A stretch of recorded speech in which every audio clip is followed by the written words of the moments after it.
Welcome. I'm E.G. Marshall. A good deal has been made these days of the power of the ancients over life and death. Since no one has ever returned to tell us, we have no idea whether any one belief in any one deity guarantees life after death. Does Charon run his ferry across the Styx in both directions? Will Anubis guide any other nationality than ancient Egyptians to judgment? Will Vishnu appear to the Hindus or to all of us to punish the wicked? Though we have no positive answer, today's mystery tale is worth checking out. Frank, where have you been? I've been going crazy trying to reach you. I've been to Boston for a 3-day seminar. What's the matter? Can you please come over right now? You're my husband's best friend. I've nobody else to turn to. He just sits there in front of that statue like a zombie. And I'm scared. Please, Frank, hurry. Hurry.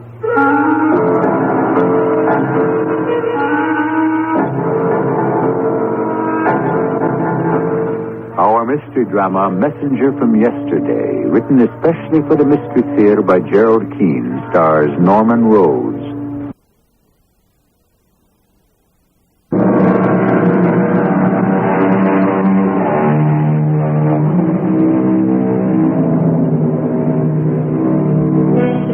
Perhaps it would never have happened if the college had not been named Imhotep. But there it was, christened Imhotep College, after the Egyptian god of knowledge, in a small New England town. Except for a department of Egyptology, this college carried a pretty complete curriculum from accounting basics to writing art of effective. So, why did it happen there?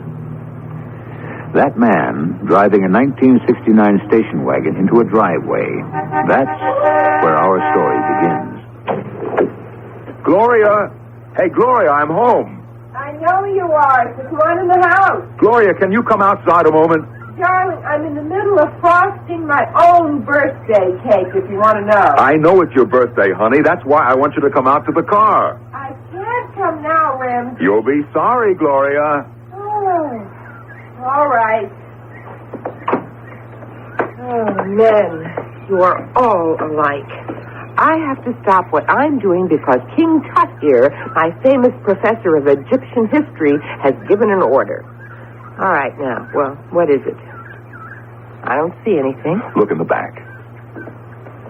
Ramsey. What is that? Are you crazy? Happy birthday, darling. A life-size statue of an Egyptian pharaoh? I don't know whether to laugh or cry. Do you think it looks all right in that corner? Well, I don't know, Gloria. You see the way its right arm is sort of bent at the elbow? Mm-hmm. Well, I was thinking if we could sort of, prop it up against the mantelpiece, how would it look there? Ramsey, you are really too much. You bring me a life-size reproduction of a standing pharaoh, and you want to put it in the middle of the room? Oh, it'll look like it's leaning with its elbow on the mantelpiece. Come on, how about it? A contemporary sculpture. Oh, I can imagine what our friends will say when they come to visit. Gloria, who's your friend? Or, Gloria, there's a man by the mantelpiece. I was kidding. I think it looks great in the corner. Can you think of any other place? It is the only place. I certainly don't want it in the kitchen, and I don't see it in the bedroom. All kidding aside, sweetie. You like it? How can I not like it? It's beautiful. All that gilt. Must have cost a fortune, but I'm afraid to ask. Gloria, look at it. Am I crazy, but wasn't one arm bent a moment ago? What, bent? I'm not crazy because I do remember. Mr. Ray of the junk teak shop where I got it, I remember we were carrying it out to the station wagon and that right arm was bent. Mr. Ray said it probably had been, holding something like a spear. How could it have been bent? That's what I want to know. Because right now, that pharaoh has got both his arms straight down at his sides. Am I forgiven, Gloria? Oh, I don't know. I'll think about it. Dinner will be ready soon. I don't mind cooking my own birthday dinner or baking my own birthday cake, but in all the years we've been married, you have never come home without champagne. I will never forgive myself for forgetting it. I've got no excuse whatsoever. Classes were over early, too, because my students had a test today, so I didn't even have to do any teaching. Well, I guess it was all the excitement of finding this full-size standing pharaoh in that crazy place. You know, it just threw me. I can't believe he let you have it for so little. Are you telling me the truth, Ramsey? Well, it's a reproduction. The dealer said that this was a test statue. You know how they do it. They make a mold of the original and then cast copies from that. I guess this one was imperfect, so they chucked it. Well, not so anyone could tell. Well, all right, Professor West, if you can tear your eyes away from my golden pharaoh for an hour, dinner is on the table.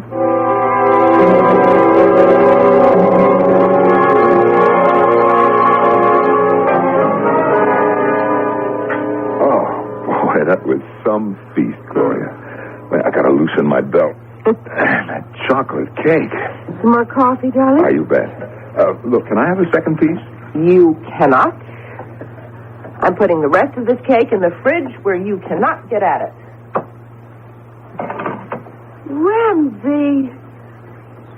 Ramsey West, you old faker, you bought it after all and snuck it into the ice box. What did I do? This bottle of champagne. And I was beginning to feel sorry for myself. Hey, where did that come from? Oh, Mr. Innocent. Gee, Gloria, I forgot. I got so excited finding this Egyptian statue in a junk shop, I clean forgot. Look, honey, this bottle of champagne, I never saw it before, believe me. You are the sweetest absent-minded professor I ever married. Go on, open it. I love surprises. But, Gloria, honest. Will you stop it? Now, the next thing you're going to say is that the pharaoh put the champagne in the icebox.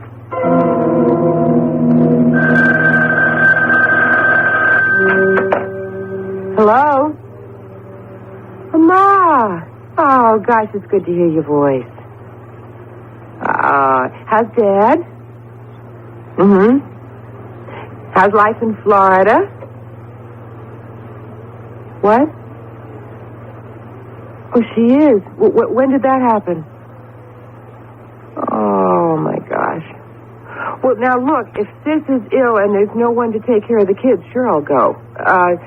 Which hospital? Uh-huh. I'll take the next plane to Chicago. Don't you worry. No, Ramsey can't come. It's exam time at college. Now, listen, don't you worry about Sis. And call you when I get there. Okay. And love to Dad.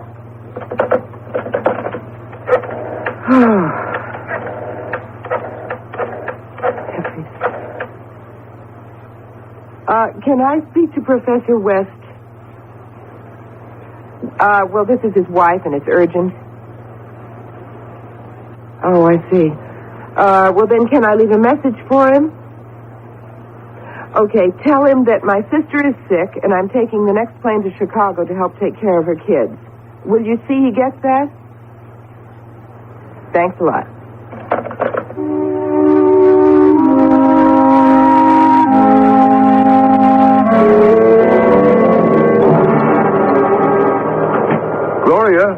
Gloria, I thought you'd gone to your sister's.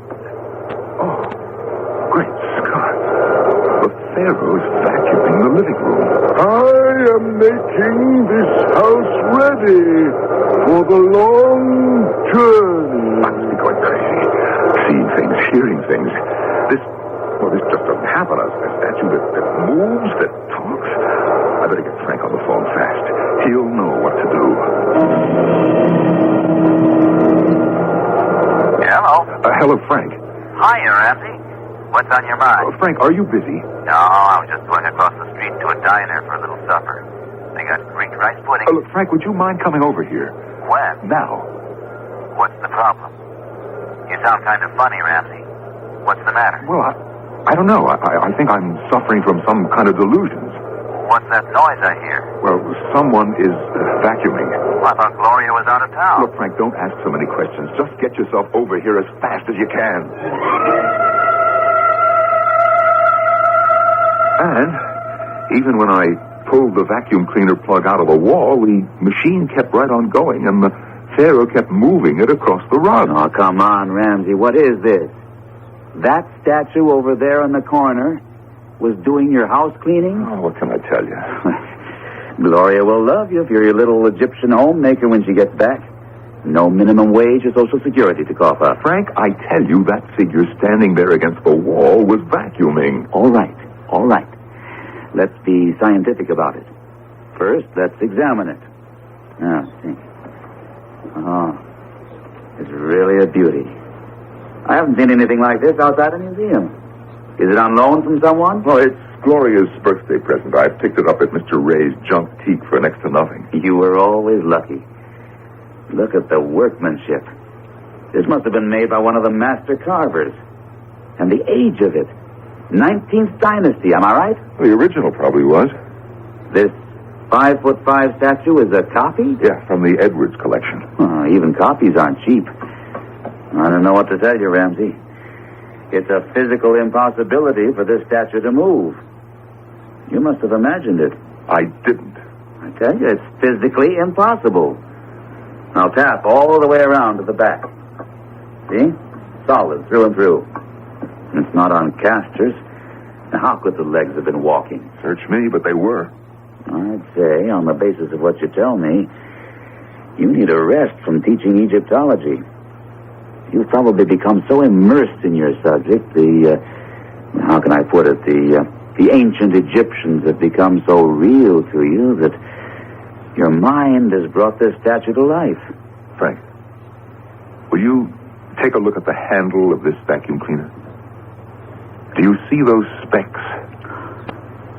I'll be a son of a gun. Mm-hmm. Would you say that on this handle there are traces of gilt and gold paint? Oh, boy. Mm-hmm. Do you still think that I was seeing things? No. But I'm beginning to wonder about me. Ramsey, how many drinks have we had? Go on, tell me more. It said, I am making this house ready for the long journey? Right, as clearly as you're saying it now. Tell you what I think. And I'm not a professor of psychology without pretty much knowing that field. Especially aberrations. Aberrations? The human mind is a funny thing. There comes a time when it acts as though it had a mind of its own. You've just had a signal, that's what. A warning. Your mind is saying, Ramsey, you've been overworking. I'm going to give you a sign that'll scare the daylights out of you. So you had better take a rest. That's what my mind is saying to me. Mm-hmm, more or less. Well, I guess you're right. It's been my experience that if those signals are disregarded, the subject could be heading for a nervous breakdown. That's a little free advice. Now, got any food in the kitchen? I'm starving. Wait till you see Gloria's creamy chocolate cake. She's got it tucked away in the icebox.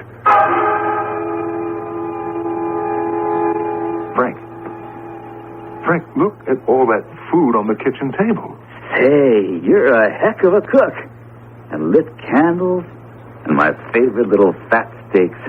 And chocolate cake on the side, and coffee on the burner. Hey, I ought to come over here more often. Frank, I didn't prepare that meal. What are you talking about? I tell you, I had nothing to do with cooking this dinner, or setting the table, or lighting the candles. Well, whatever magic you practiced, it turned out great. It sure beats the diner. I'm sitting down and digging in. Wonderful. Cooked to a T. I hope the nourishment was prepared as you wish. What did you say? Frank, turn around. Look who's standing in the door. Humping Jehoshaphat. The Pharaoh.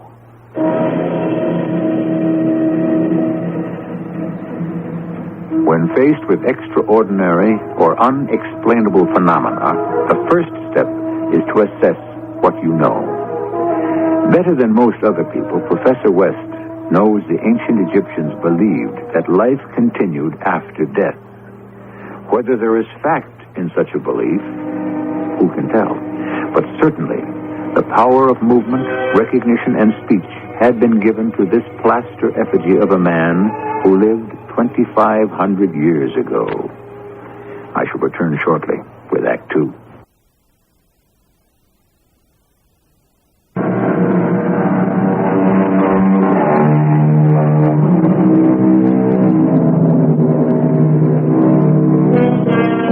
Is there a link between the past and the present?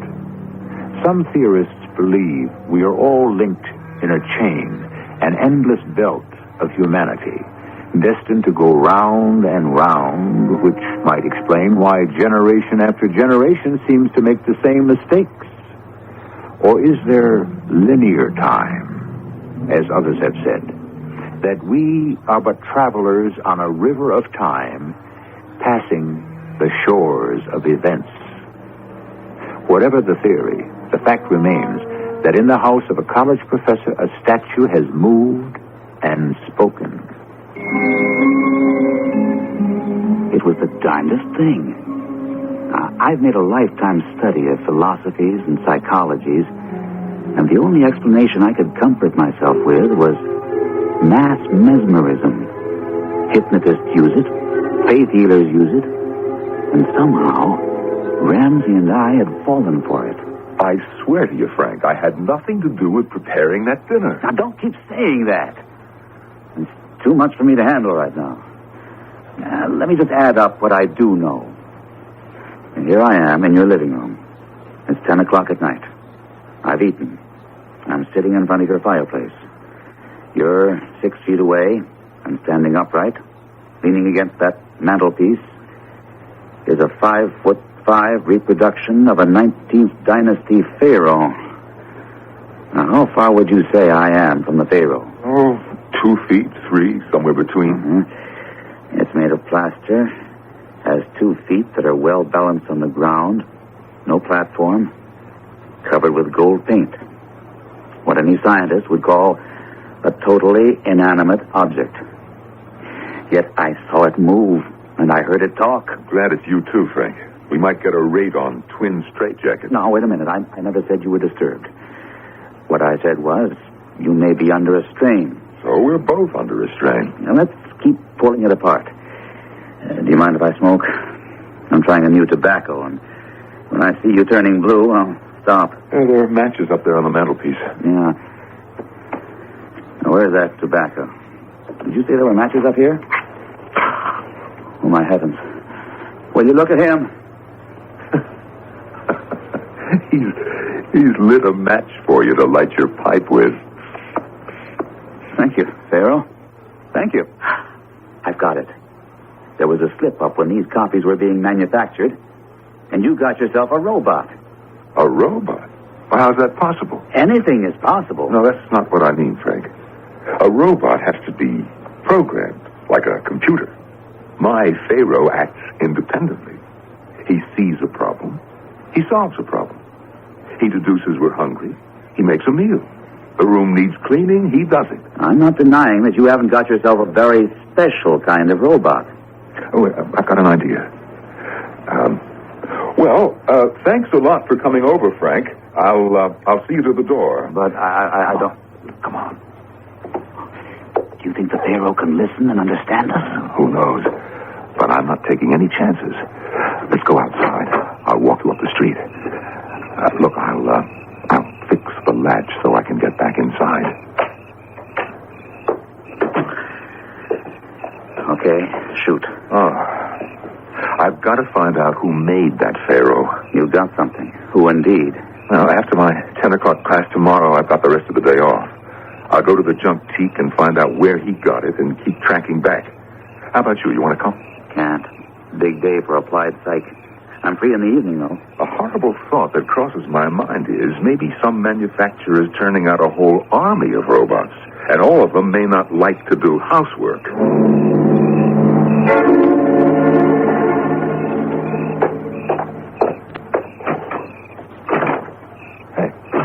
Hey, what is this? I'm locked out. I know I put this door on the latch. Hey, let me in. Pharaoh, stop kidding around. Let me in. hour later, I was home reading in bed, and Ramsey called. Told me he'd been locked out, had to break a window to let himself in.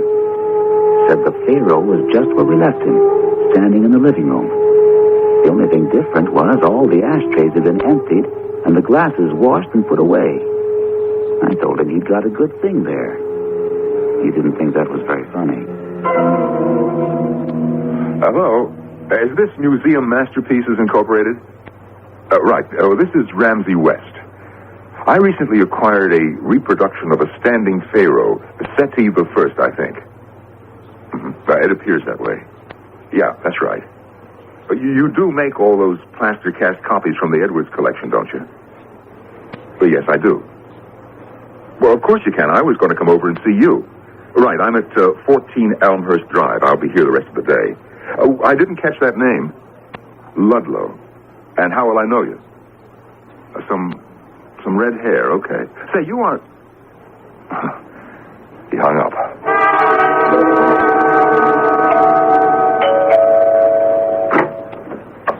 Mr. Ludlow? Mr. West? I thought you were. I know you. Your face looks familiar, too. You're Red Ludlow, class of 61. And you're... Ramsey West. I teach Egyptology at Imhotep College. Well, good for you. Oh, you're with Museum Masterpieces, huh? Professor, I am Museum Masterpieces. There's my truck in your driveway. Oh, yes, so it is. It's a nice job. Oh, come on in, Red. Well, actually, nobody calls me Red anymore. I've got so little of it left. Now, where's the pharaoh? In the living room. Through here.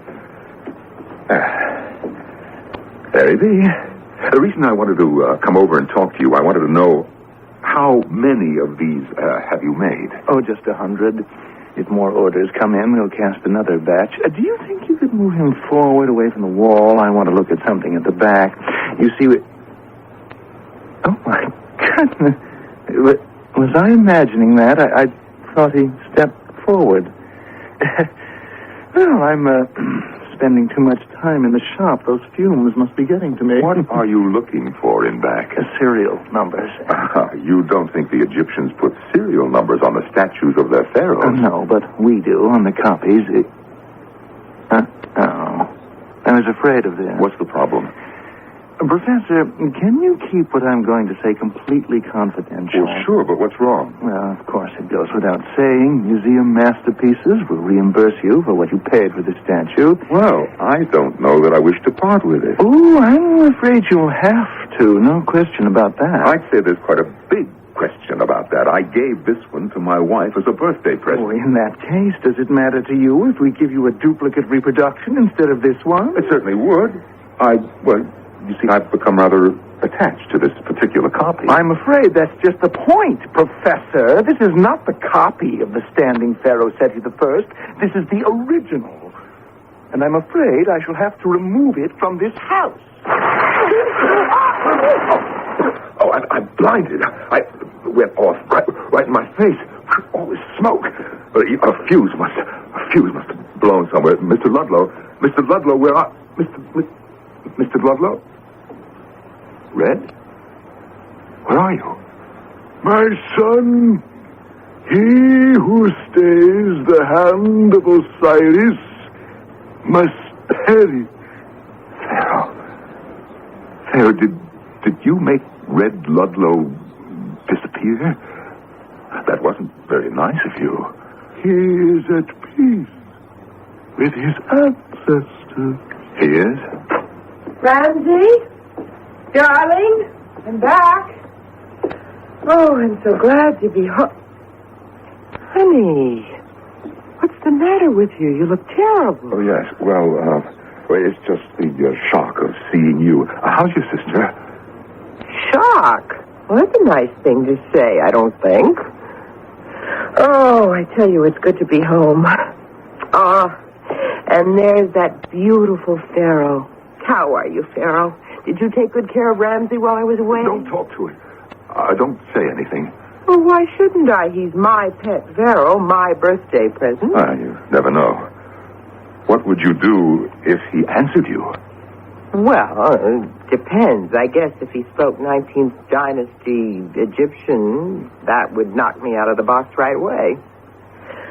Well, so, let me look around. Well, I congratulate you. The place is spotless. Ramsey, you are a marvelous housekeeper. Well, I had help. And the first thing I knew, Frank, there was this flash, and that was the end of Red Ludlow. I don't know what to say. And 2 minutes later, Gloria shows up. Her sister suddenly got well and came home from the hospital, so Gloria took the first flight back. Did you tell her what's been going on? Are you kidding? I don't even know how to explain his truck in our driveway. And what happens when Museum Masterpieces comes looking for the boss? They'll ring my bell, and the next thing you know, the police will stop by. What am I going to tell them? You sure can't tell them Red was atomized by a Pharaoh reproduction. They'll haul you off to the loony bin. That's another problem. It's the original. Lord knows what it's worth. It's probably priceless. First thing, get rid of that truck in your driveway. Well, how can I? When Red disappeared, the truck keys disappeared along with him. Then you're in the clear. No corpus delicti, no crime.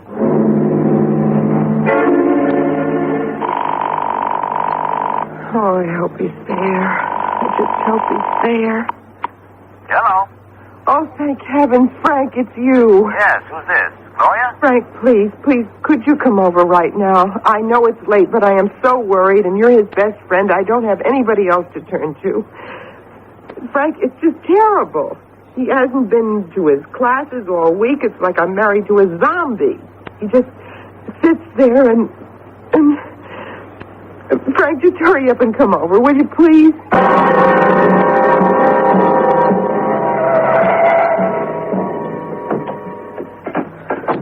Well, I've been waiting for you out here on the porch. I didn't want you to have to ring. Come on in. Okay. What is it, Gloria? Well, I told you he hasn't been to his classes for days. I don't know if he's ever going back. Where is he? In the living room. You won't recognize it, Frank. He's turned it into a tomb. What? He got some floor-to-ceiling photographic murals of the inside of some Egyptian's tomb from some museum, and they're on the four walls. The fireplace he turned into an altar. And then, you know that exhibit of Egyptian artifacts in the front hall of the college? He brought everything here. All those funny statues of dogs and jackals and snakes and masses of dried flowers and tall grasses, and he just stuck them in jars all over the living room. But why? I don't know. It's something to do with that Egyptian statue he brought me for my birthday. Gloria, get rid of it. He just sits there like a king on a throne with this stunned look on his face. I'll go in there right now, Gloria. I'll do what I can to snap him out of it. And the worst part of it is he just won't let me near him. He makes his own meals. I don't know where he gets the food. Just comes out of thin air, I guess. He sleeps right in that room in that old army cot. I don't know what to do. And he won't let you go in there? When I go marketing, I have to go out the back door. Then I hear him talking, Frank, and I don't understand a word of it. You just leave him to me, Gloria. Go up to your room. And if I need any help, I'll holler.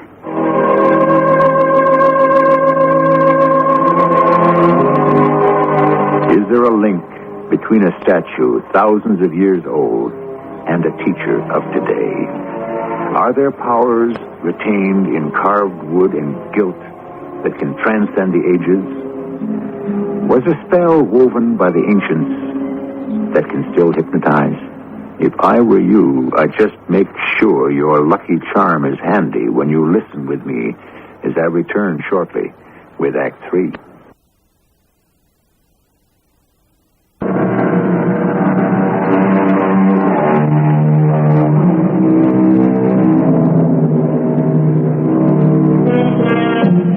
In a perfectly ordinary average house on 14 Elmhurst Drive, in a room transformed to a replica of an Egyptian tomb, there is a statue, the Pharaoh Seti I.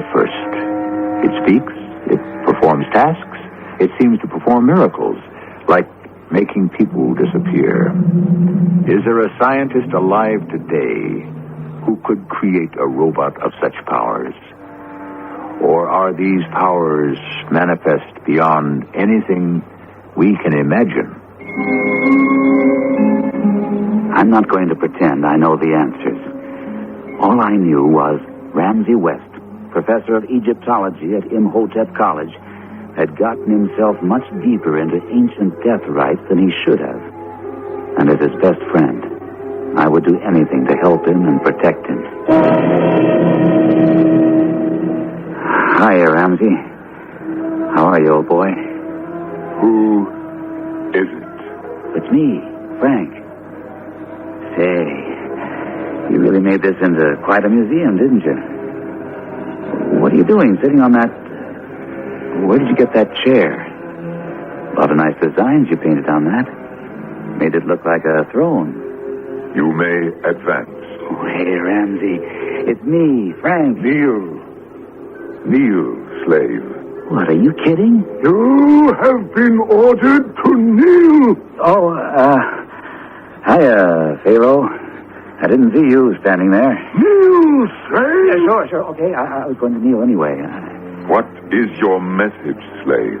I just stopped by to see how you were, Ramsey. I see you got the Pharaoh still. So I guess nobody came around for him. Yeah, say, can I get up off my knees? Rise. Oh, Ramsey. Ramsey, snap out of it, pal. What's with you? What's the matter? Ramsey, come on. Get up off that chair, will you? What? Frank? The least you could do is offer me a drink. Frank, is that you? Ramsey, you got to snap out of this. Now, give me your hand. I'm not going to hurt you. Atta boy. Now, slowly, I'm going to pull you off that throne. Here we go. Come on. Come on. Stop. Father, stop him. Darn it. I must have tripped. How dumb can you be? I can't get up. What's the matter with me? Bring me my crook and my flail. Ramsey, somebody stop playing games with me. Let me up off the floor. Ramsey? Are you all right? Ramsey? Frank, are you hurt? I don't think so. I just can't get up. Gloria, go, run, get out of here if you value your life. The next 5 hours in Ramsey West's living room were about the most terrifying I'd ever known. It made me realize that, indeed, all those forgotten dynasties of ancient Egypt, all their beliefs that the dead and their families and friends would continue life after death, were no mere superstitions. But why Ramsey West should be caught in this web, I did not know then. At about 2 a.m, I had talked myself hoarse. Ramsey fell asleep in his chair, and even the Pharaoh's eyes seemed to close. I crept out. Frank, is that you? I didn't expect to find you still up. Been sitting here in the kitchen all this time. Oh, Frank, what am I going to do? Let's begin with a cup of coffee. I've got the water on. You want strong, regular, or weak? How many spoonfuls? Strong, please. I just couldn't connect with Ramsey. I talked, but most of the time he just didn't hear me. He's in some spell of some kind. I don't even want to know what it is. But how can we get him out of it? What's that? It's just the tea kettle. Cooped up in that mausoleum sure made me jumpy. I don't know if I should tell you this. I guess I have to. Somehow, that Pharaoh, somehow it talks. It really does. Oh, Frank. Not you, too. I am perfectly sane, Gloria. It doesn't always say things that make sense to me. Right after you got yourself out of there, I was lying on the floor, remember? Ramsey said, "Father, let him live." But let who live? Me. Now, there are 2 ways we can go. I can pick up the phone and call the hospital and tell them to send over the men in the little white coats. No, I couldn't do that, Frank. So let's try the other way first. Once during the evening, I heard Ramsey call the statue Father. Maybe that's the key. get rid of that statue, and we're okay. Now, have you got a hammer or a hatchet or something heavy like that? I think so. Don't know if we have a hatchet. Ramsey keeps all our tools in this drawer. A screwdriver and egg beater. Oh, how's this? That's a pretty good-sized hammer. Thanks. This ought to do the trick. Plaster is plaster, and if you hit it right, it ought to shatter like glass. Gloria, I may make an awful mess of your living room, but it's the only way. What are you going to do? You know, he's sitting in the dark now. May even be asleep. Well, I'm going to walk into that living room, turn off all the lights, go over to that plaster Pharaoh, and I'm going to break it up into little pieces. Frank, it's not a copy. It's the real thing, an original. Gloria, no matter how valuable it is, believe me, it's not worth having above ground. Well, couldn't we call a museum and have them take it away? It must be destroyed. Look at the damage it's already done to this house. To Ramsey, to you, to me. You want to put this... There's only one word I have for that statue, this evil thing, into a museum where it might affect thousands of people who come to look at it? I never thought of it that way. I'm going in now. You stay here. No, I can't. I have to be with Ramsey. He may need me. Okay. Yes, this hammer's a good weight. Let's go before we lose our nerve.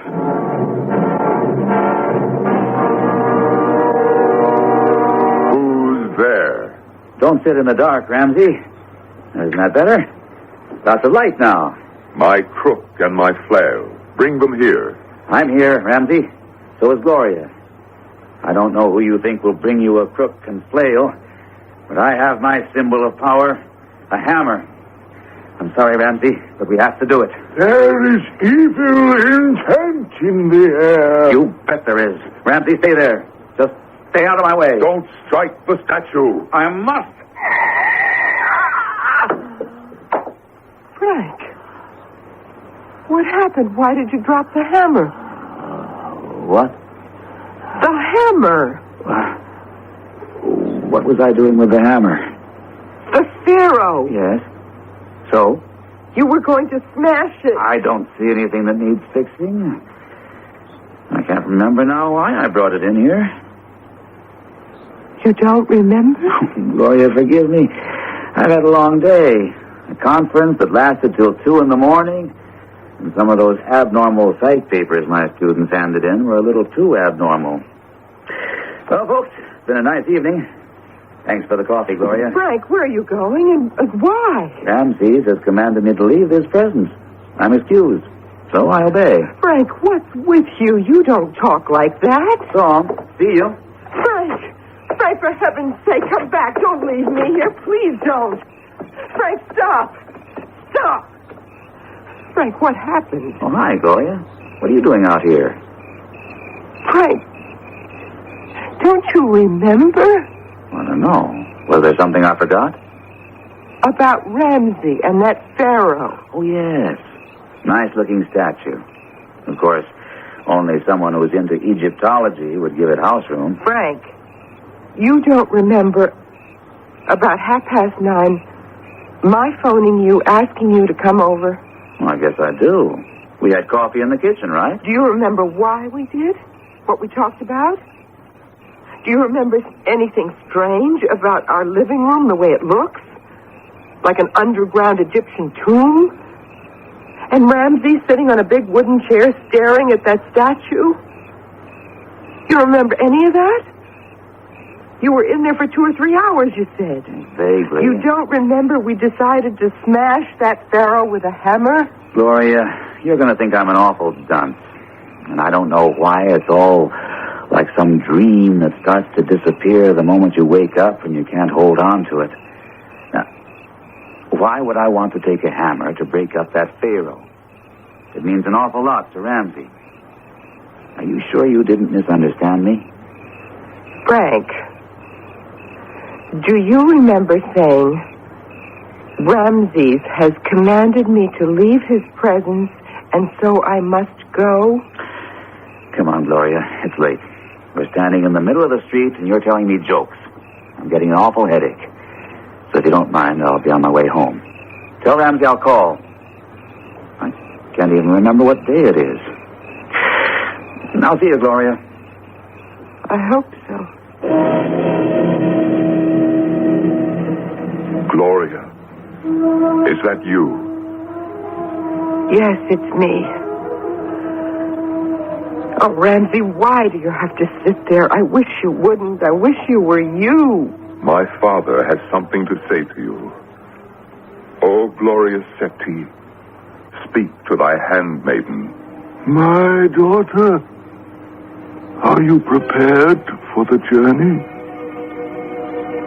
What journey, great Seti?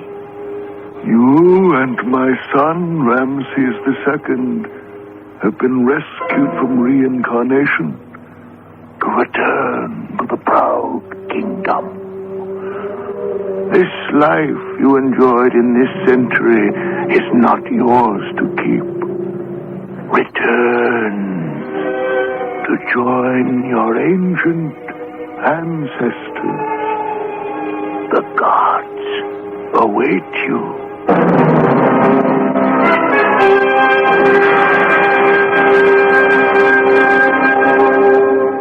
Didn't I tell you, darling, this was a perfectly lovely house? Yes, the real estate agent said we could spend as much time as we liked here and then bring her back the key. It's completely furnished. Oh, really? Who does it belong to? Well, that's the funny part about it. The people who used to live here, a professor and his wife, one day they just left town, disappeared. Will you look at what's standing in that corner? A pharaoh.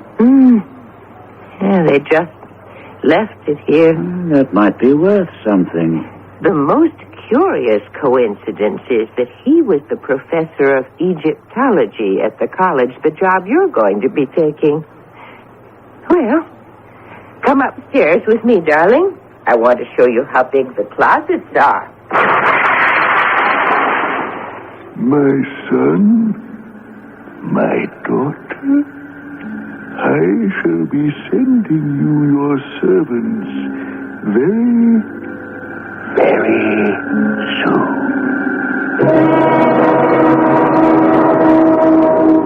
I've been looking through old textbooks on ancient Egypt to try to make sense of what happened.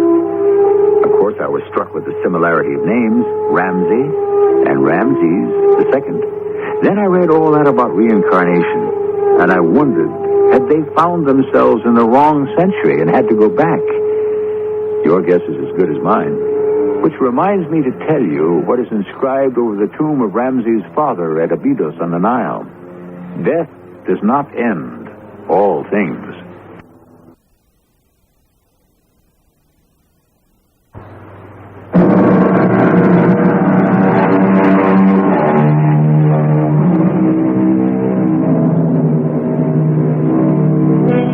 An ancient king returns to Earth to reclaim his son. Possible? Believable? The pharaohs placed their faith in scarabs, amulets, and colored stones, and buried themselves so they might live forever. Is that any more primitive than current beliefs that opals are unlucky, jade wards off heart disease, copper wristbands cure arthritis? And as for the luck of rabbit's feet, numerology, astrology, let's just say the ancients had no corner on superstitions. Our cast included Norman Rose, Terry Keane, Gordon Gould, and Russell Horton. The entire production was under the direction of Hyman.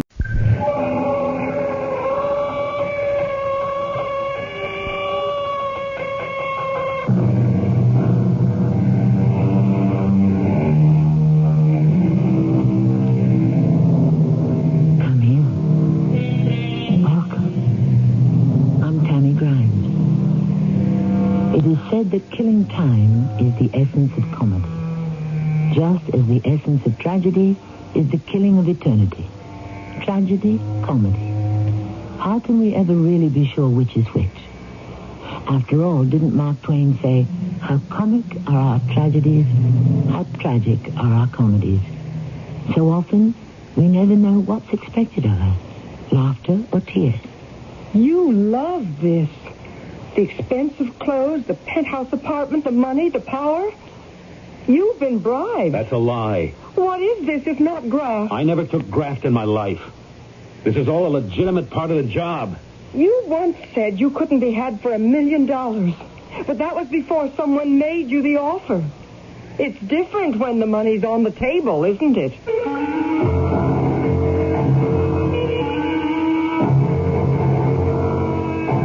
Our mystery drama, Nickels and Dimes, was written especially for the Mystery Theater by Sam Dan and stars Michael Tolan.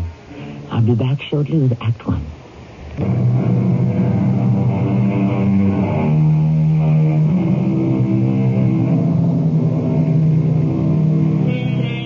During the day, it's a run-down neighborhood of various repair shops and garages. But at least there is noise, movement, life. At night, the rickety buildings are deserted, silent, almost ghost-like. Hardly a soul may be seen anywhere on the street. An automobile comes slowly down the block. Is the driver lost? Is he looking for something? Someone?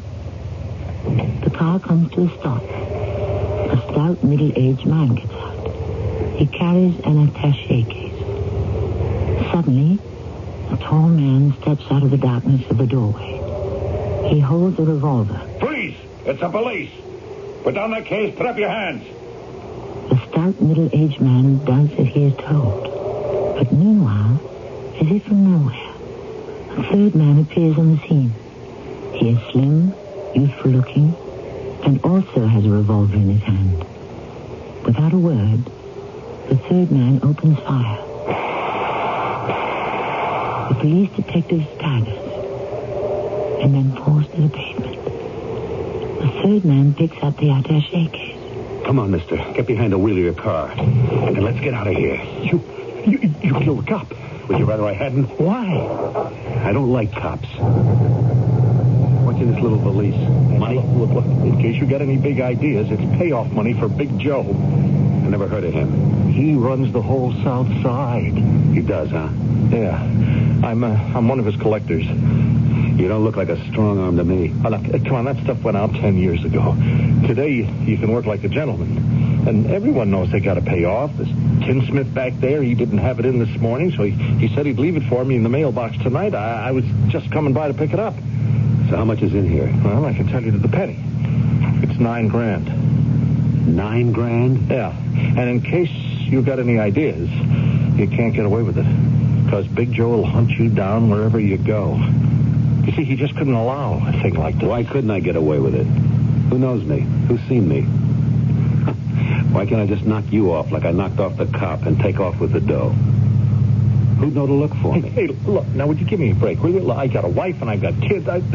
Big Joe, huh? He runs the South Side? Oh, yeah, you want to know?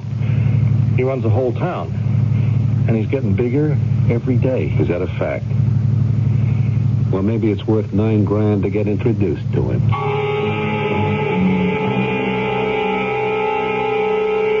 What's your name? Ray. Ray what? The name I'm using this year is Vance. Ray Vance. My man Eddie tells me you knock off the cop. Just like that. Why? I told him I don't like cops. You could also have knocked off Eddie and kept the dough. You'd have been in the clear. Maybe I'm looking for more than $9 grand. Where do you expect to find it, huh? I was thinking you might have something for me that pays a lot better. So you want the job, huh? Doing what? Whatever has to be done. Well, I tell you how it is. We don't use rough stuff as a rule. Everything's on a highly organized business basis. Is that so? Yeah. We run quite a few absolutely legitimate enterprises. Now, if you were an accountant, I might have a spot for you. If you're a lawyer, I could put you to work tomorrow. When do I start? I'm explaining the situation. No, you're trying to lower the price. You're not going to let me walk out of here. For all your lawyers and accountants, it's a guy like me that's the guts of an outfit like this. All this legitimate make-believe without a guy like me for the glue. It all comes apart. Maybe I won't have to knock off 2 guys in 10 years. But when you need me, I'm the only answer. The streets are full of guys like you. You're sure of that? 500 a week. Guys can make 500 driving a truck. Make it $1,000. You think a lot of yourself, don't you, huh? What do you want? You're $9,000 ahead of the game, right? Shape up 8 o'clock tomorrow morning.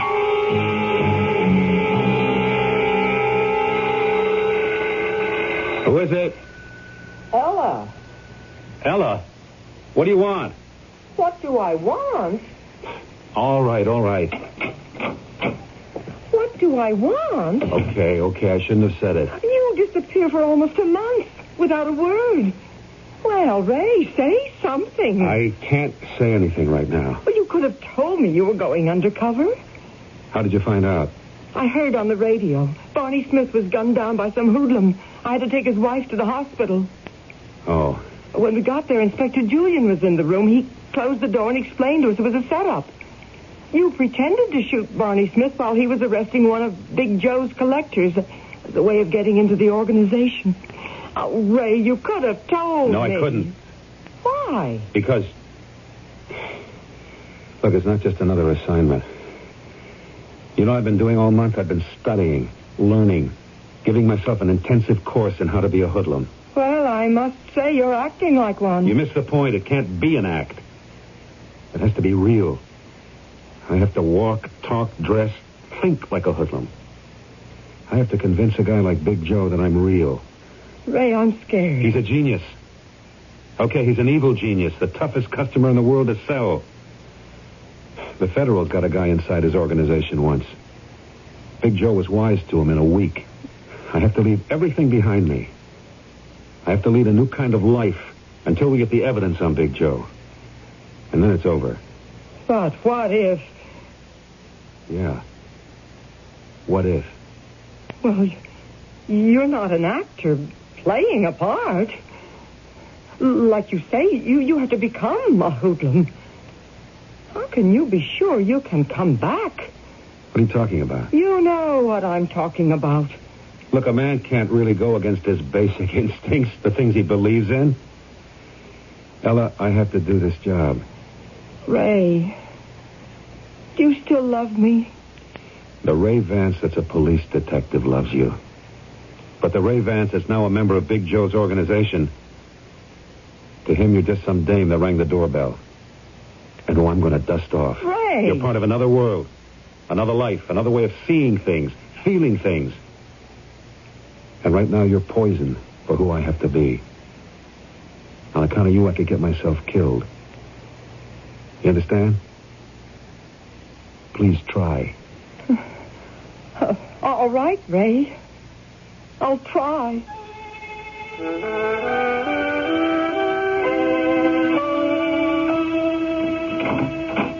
Well, here it is, 8 o'clock. You're right on time. Time is money. You read the newspapers? Only the comics. It's on the front page. That cop you shot. He's in the hospital. They think he'll live. I must be slipping. No, you hit him in the right place. But the bullet was deflected by his shield. Well, it was a good job, Ray. But that was yesterday. The guy's name is Barney Smith. I'm told he's an honest cop. So what? I can't understand honest cops. What's to understand? Where are you from? The West Coast. Is there a record on you anywhere? No. Uh-huh. How did you manage to stay clean, eh? Smart. And lucky? Mostly smart. What have you been doing with yourself? Trying to make a buck? How? With whom? How? With a 38. And with who? With nobody. I always worked alone. Why? Because I was smart enough to figure out that the things I was after, I could get by myself. So why did you decide to get a job with me, eh? Because I've learned something. On my own, I could score, but it would always be nickels and dimes. To make the real dough, you have to be part of an organization. A big organization. Because I got the whole town lined up. Oh, why my organization? You're the one everybody talks about. And you're getting bigger every day. It's like investing in one of them growth stocks. Anyhow, here I am. Yeah, here you are. You'll be back by 1 o'clock. We have to meet somebody for lunch.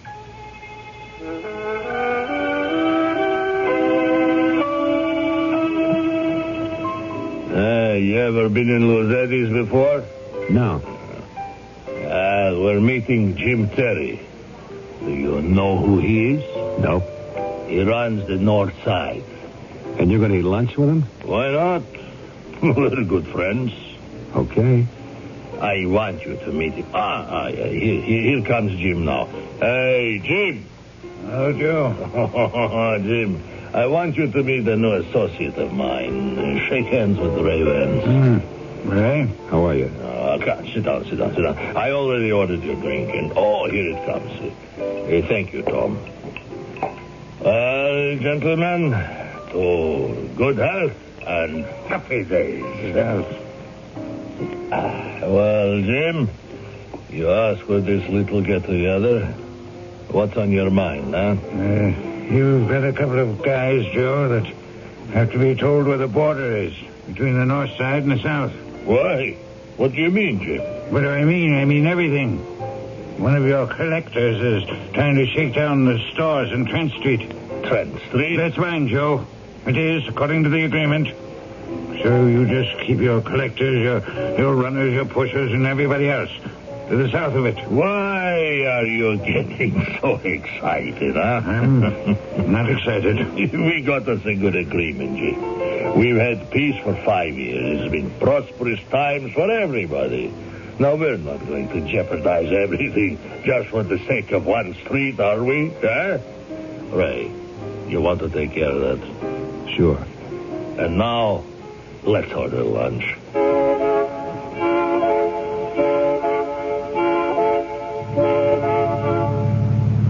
Well, what did you think of the lunch? What was I supposed to think? Why do you think we had it, huh? He had a beef about you moving in on his territory. No. Why do you think I brought you along? You said you wanted me to meet him. No. I wanted him to meet you. Why? He's the best judge of people I know. He took one look at you. His face turned pale. You notice how excited he became when he started to argue? It was all because of you. Me? Do you know why? It's because he knows that one day you're going to kill him. How does he know? Oh, it's true. You are, one day, when I've got everything in place. When the time is right.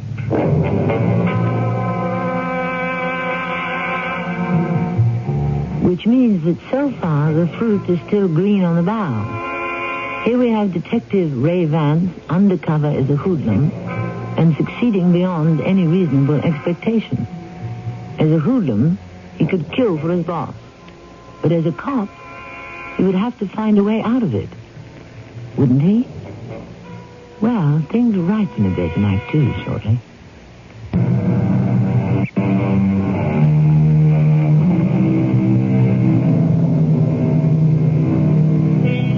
Everyone, said Mr. Mark Twain, is a moon and has a dark side which he never shows to anyone. That dark side, that unknown and mysterious part of our innermost being. We may not even be aware of it ourselves. Does any of us know the true nature of the forces that may be raging through our subconscious? You sent for me, Joe? Yeah, sit down, Ray.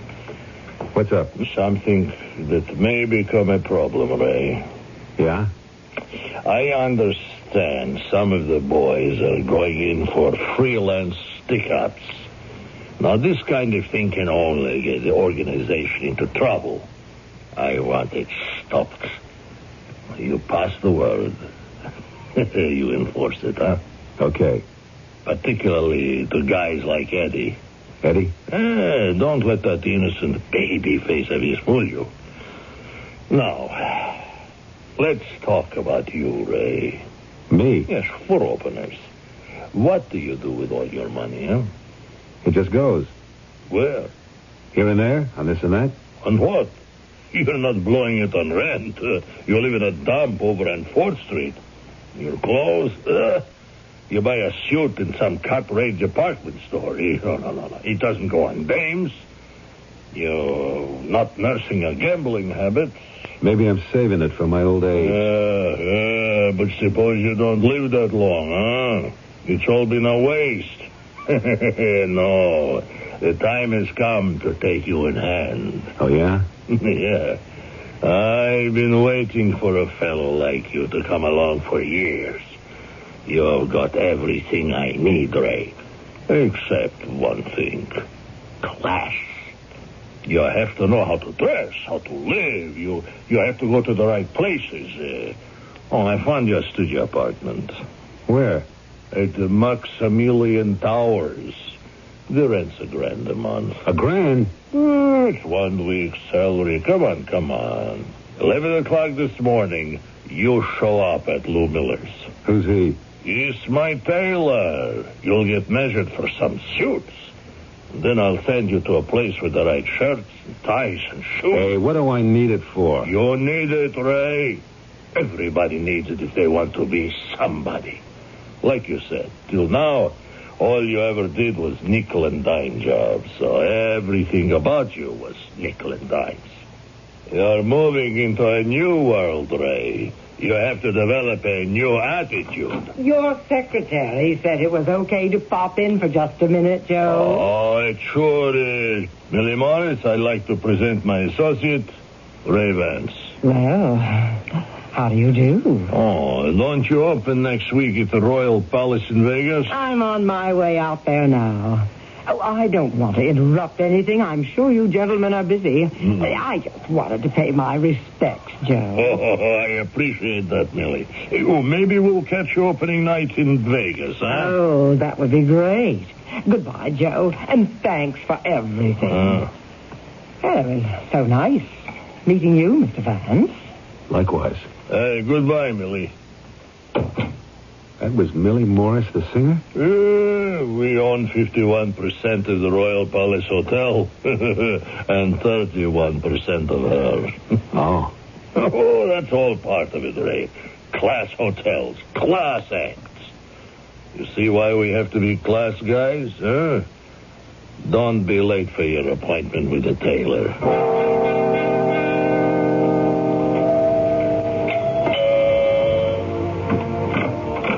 Oh, Joe, come in. Come on in. You want a drink? It's all over there on the sideboard. Help yourself. What a difference a couple of months can make. Oh, look at you. How you dress. How you live. Now tell me, isn't this way better? Yeah, it's better. Yeah. What are you doing tonight? What do you got in mind for me? Well, I thought we'd go to the Olympia Club. You know who opens there tonight? An old friend of yours, Millie Morris.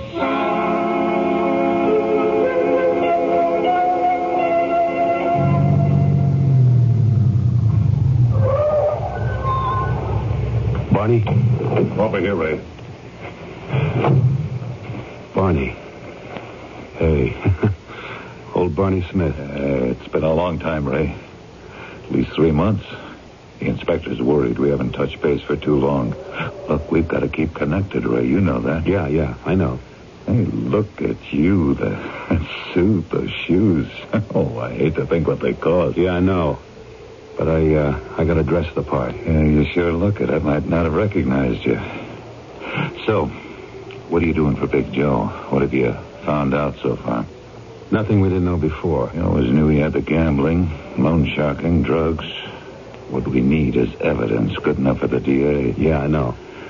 All the money, before it gets to him, it gets washed, gets legitimized somehow, somewhere. That's what we need to know. You understand, Ray? Yeah, I understand. Look, the federal guy who tried to get in there before you said Big Joe has a book. A little red book with all that information in it. Now, a lot of people could go to jail if we could get that book. That's your job, Ray. Okay.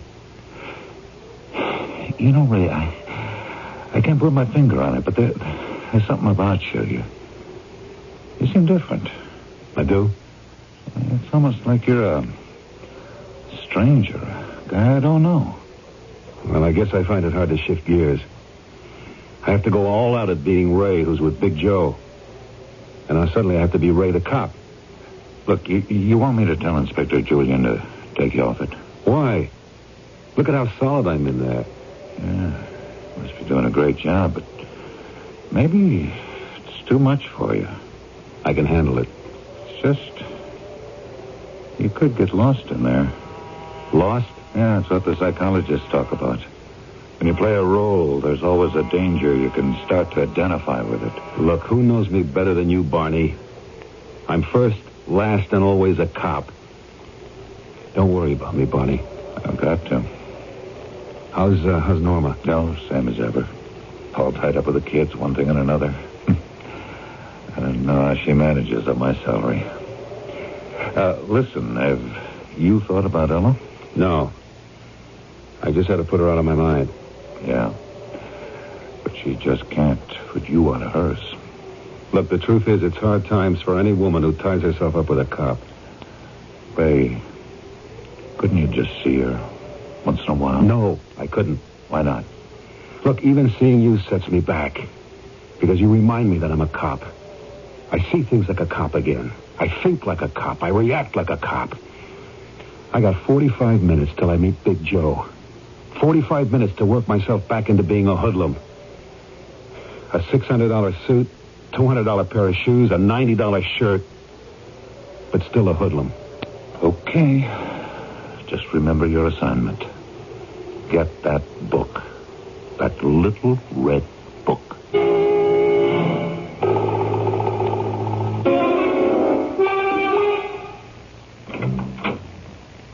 Right on time, as usual, Ray. You, ready to go? Well, the show doesn't start till 11. Ray, I decided to double your salary, and that's just the beginning. You know why? No, why? Because you're going to earn it.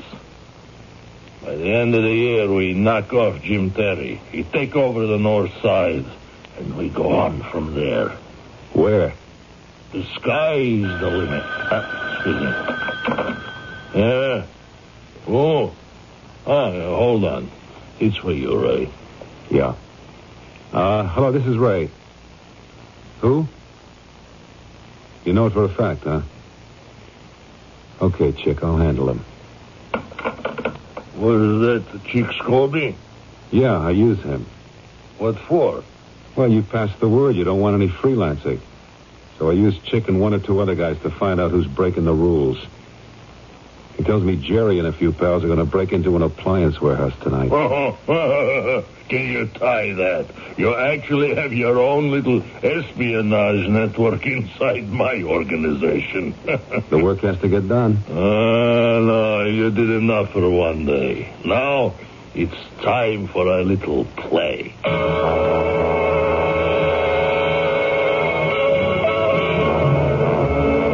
Big Joe, Mr. Vance, your result table is all ready. Please, come this way. Well, thank you, Francois. Ray, I don't have anything small on me. Slip him $10, huh? Okay. And here we are. I know you will enjoy the evening. Oh, and thank you very much. $10. What did you say? Who, me? I didn't say anything. Yes, you did. You said $10. Did I? Well, is something wrong, Ray? What could be wrong? I don't know. There seems to be something different about you tonight. Different? Like what? Well, I put my finger on it. Ah, yes, I can. Your gut's a little thing for Millie Morris, huh? And you know she goes for you? Huh? You can't fool Joe here. It's Millie, isn't it? You got everything else. All that's missing is a dame.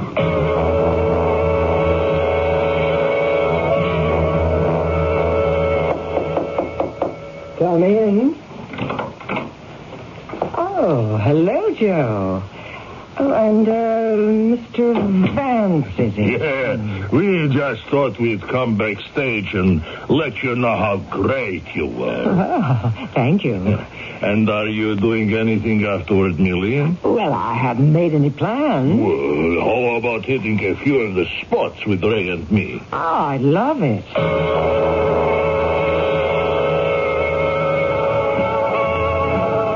Look what time it's getting to be. Oh, the evening's young. Hey, wait a minute. Wait, I just remembered. I have to make some phone calls. At this hour? Yeah, to the West Coast. Ray, do you think you could see Millie home? Yeah, sure. Well, and if you two will excuse me, good night. Good night, Joe. Oh, you don't talk much, do you? I'm not a talkative guy. Yeah. There's guys like you who say the most. I've been thinking about you since that morning in Joe's office. I don't know why. I've been thinking about you, too. I don't know why either. Who do we think we're kidding? Nobody. These things happen when you don't look for them. You least expect them. What are we going to do about it? You know what we're going to do about it.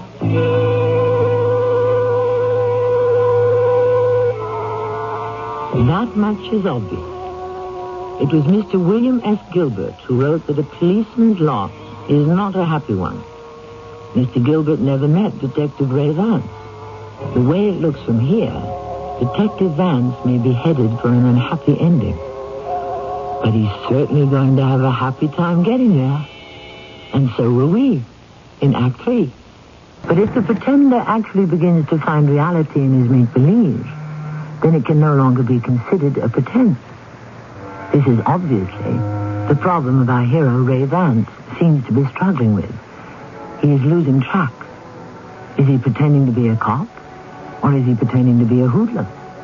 Darling, What is it? I have to go.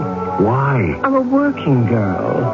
I have to rehearse a new routine early in the morning. I never knew anyone like you. Well, I never knew anyone like you either. What's so different about me? Oh, there's something about you, Ray. It scares people. Does it scare you? No, it fascinates me. You're going places. What makes you say that? I can tell by the way Joe tries to handle you. He's afraid of you. You're going to become very rich. Rich? Ray, you're going to be worth millions. You're going to have everything a man could ever want.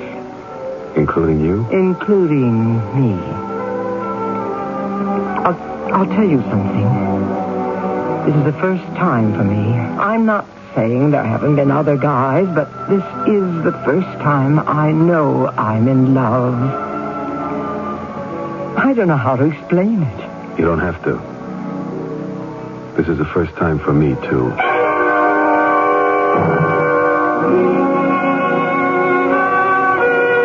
I understand you and Millie are an item, huh? Yeah. Well, I'm glad, Ray. She's good for you. There's been a change in you. You don't seem so nervous anymore. Oh, you want to hand me my jacket, please, Ray? I need my keys in the pocket. Thanks. I got a little notebook here, which I keep track of all these transactions, but it's okay. We can talk while I write. Anyway, as I was saying, Ray, you don't seem to be so nervous anymore. You look like you're settled, like you've made up your mind. Yeah. I've made up my mind.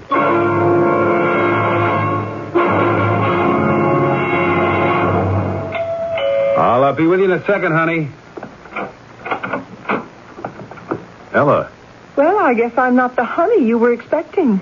Listen, Ella, I told you... Well, aren't you going to ask me to come in? I told you that for the length of this assignment, Even if she shows up, she won't mind. How could I hope to compete with her? I'm kind of a dowdy little school teacher, and she's one of the most glamorous and beautiful entertainers in America. Oh, quite a place. I would say it's light years away from the flat on 4th Street. And I was stupid enough to believe that you were happy there with me. Look, Ella, you don't understand. Do the honest thing, Ray. Resign from the department. What do you think you're saying? Look, Ella, let me set you straight. How can you resist her? What, are you telling me you're jealous? Ray, remember what we talked about 4 or 5 months ago? The pretense could become real because you would have to suppress your basic instincts and beliefs and develop a whole new set of values? Well, it's happened. No, that isn't true. You love this, Ray. Expensive clothes, the luxurious apartment, the money, the power, the whole lifestyle. You've been bribed. This is graft. Oh, how you used to rail against other cops who took it. I was never on the take in my life. You can't accuse me of that. Oh, poor Ray. You always saw yourself as straight and incorruptible, and that's because you were never tested. I remember once you said you couldn't be had for $1 million, but no one had ever offered you $1 million. It's different when the money is on the table, isn't it? And then, of course, we have Millie Morris. Leave her out of it. How can I leave her out of it? She's part of the bribe, isn't she? Millions of men want her, and you've got her. But could you keep her if you were only a detective 1st grade? Look, you don't understand. I'm on a job. You could finish that job tonight. You have to pick up a certain notebook. What do you know about it? It's true. That book has to be available and accessible to Big Joe at all times, which means it has to be in his office. Now, you have access to that office. What are you waiting for? Things are not that simple. Oh, I didn't come here to argue. It's just that you were in love with me at one time, or I thought you were. And I wanted to let you know how I feel. Assuming that you care. I care. I care, Ella. It's just that nothing like this ever happened to me before. All my life it was nickels and dimes. And now suddenly... But you're right. You're right about everything. Look, I'll come through. Just have faith in me. The question is, do you have faith in yourself? I think I'd better go now. Ella. Yes? Goodbye, Ray.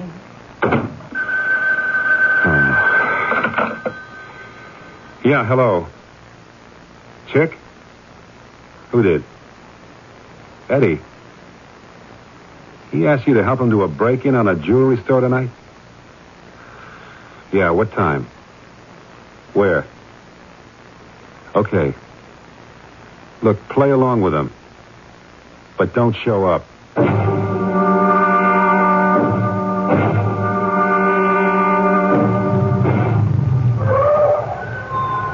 I got here as soon as I could, Ray. How are you, Barney? Me? I'm great. How are you? Look, tell Inspector Julian we're making progress. Good. We should have this thing buttoned up soon. Terrific. It's been a tough assignment, Barney. But I've got it all straightened out now. Inspector Julian will be tickled to hear it.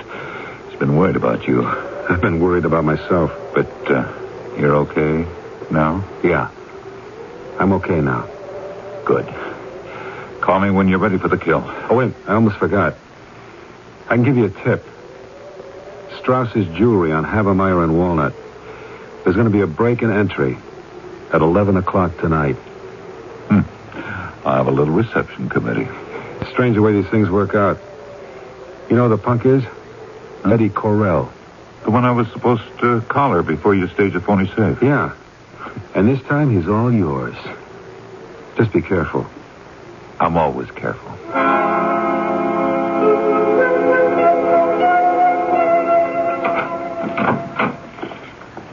What are you doing here? What am I doing here? Well, I let myself in with my key. Oh. Well, are you going to stand there? Aren't you going to kiss me? What is it, Ray?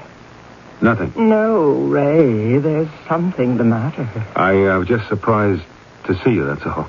Surprised? Yeah, I thought you'd be rehearsing. Oh, I should be, but suddenly I was seized with this overwhelming, irresistible urge to see you. Have you hold me in your arms? Millie, I want to talk to you. You mean you'd rather talk to me than hold me? Millie. Darling, every now and then you always appear to be troubled. Oh, put your arms around me, Ray. Can't you tell me what you're fighting against? What am I fighting against? I must be crazy. What I almost did. What I was almost going to do. Hey, wait a minute. Let me turn on that hi-fi. And let's open a bottle of that champagne. Come over here, Millie.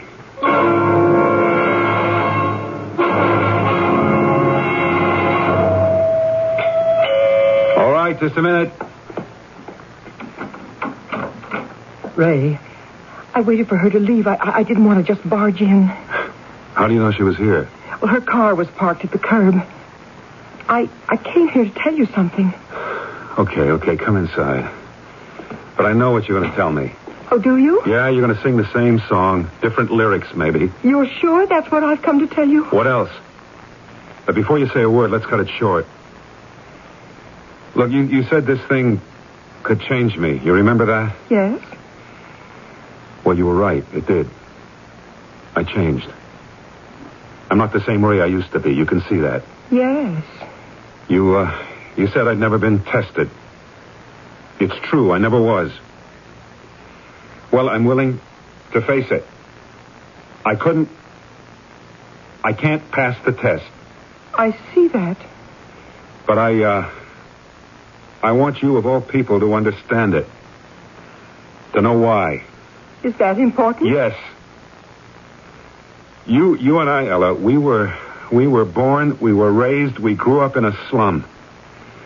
What do we know about having money that didn't have to pay today's bills or go into the bank to wait for tomorrow's? Well, I don't want any more of that. See, I want this. What you see. I know that. Well, if you know it, why did you come here to lecture me again? Look, I'm going to resign from the department. I know that, too. Then what are you doing here? I thought I would tell you the news. What news? About a very dear friend of yours and mine. Who? Barney Smith. What about Barney Smith? He's dead. He was killed last night at 11 o'clock. Barney? He was on a stakeout with, Artie Connors and Fred Hale. They had a tip. A jewelry store was going to be broken into. Well, they cornered the crook, but he fired a shot at them. One shot. But it killed Barney instantly. Fred and Artie fired back, and the hoodlum is dead, too. Any consolation? Barney's dead? Yes, Ray. Barney's dead. We went to the academy together. I was best man at his wedding.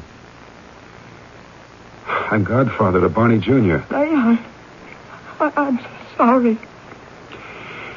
Why am I standing around here? I got work to do.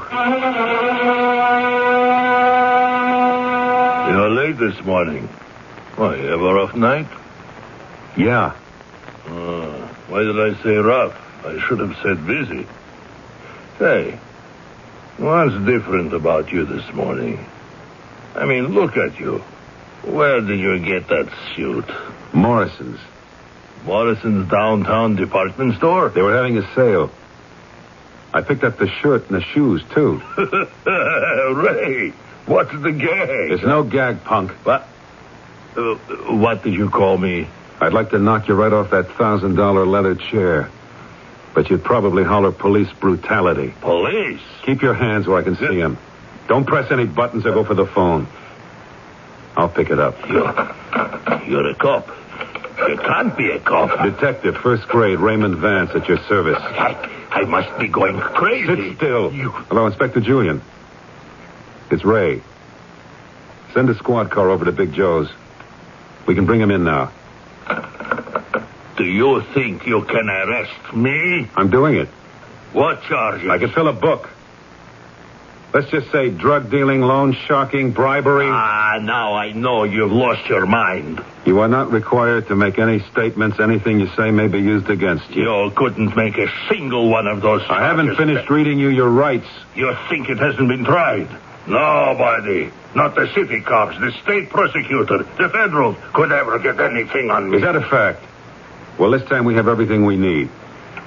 In your own handwriting, too. Hey, what are you... The drawer. You notice the lock's been broken? The book? The little red book is gone. The book? How did you know about the book? You told me. How much? For what? For the book. It's not for sale. Yes, it is. I'm turning it over to the department. You're selling it to them. Your salary is the way they pay you for it. Have it your way. I offer you $1 million cash for that book. And what are they going to give you? Nickels and dimes. I guess I'll take the nickels and dimes. After all, didn't you once say I was a nickel and dime guy? But you don't have to worry about money anymore, Joe. Here comes your free ride.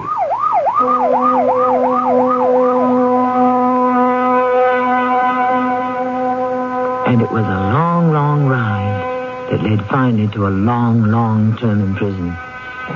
We hear about those people who have an identity crisis, and we wonder why. What is identity anyhow? Actually, and literally, it means the quality of being the same. But the same as what? Can everyone be the same today as he or she was yesterday? Judged by this standard, everybody goes through an identity crisis every day. Except, perhaps, most of us don't know it. I know I'll be back shortly. Our story is called Nickels and Dimes. And what are nickels and dimes? Small change, which happens to be what most of us are in this world. Nickels, dimes, quarters. We give life its jingle. We operate the machinery. Small change, small potatoes, small beer. Early in the game we find our place. And so many of us who struggle so hard to aspire to the rustle of dollar bills may discover that all we have gained is some counterfeit money. Our cast included Michael Tolan, Joan... Mystery Theater.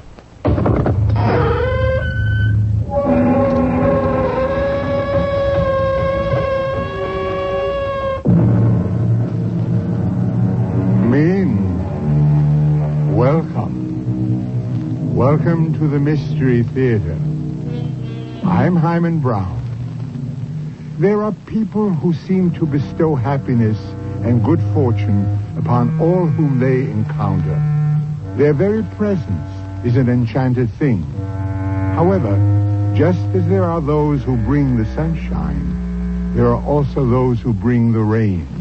And not just the occasional refreshing sprinkle or the useful beneficial shower, but a cloudburst. Is there really, truly such a thing as a jinx? Is our fate cast forever at the moment of conception? They die because I fall in love with them. Yes, it's that simple. But you haven't told me how it works, Lieutenant. Well, I don't know how it works. It's nothing that can be proved, but whenever you fall in love with a man, it seems he dies. And I kill them? Well, they die. It's a matter of statistics. 4 men have been engaged to you. All 4 died of various causes. But there's one constant. You were in love with each of them. Really? Yes, Miss Butler. Just because you fell in love with them, they're dead. Well, then, Lieutenant, be very careful. I just might fall in love with you.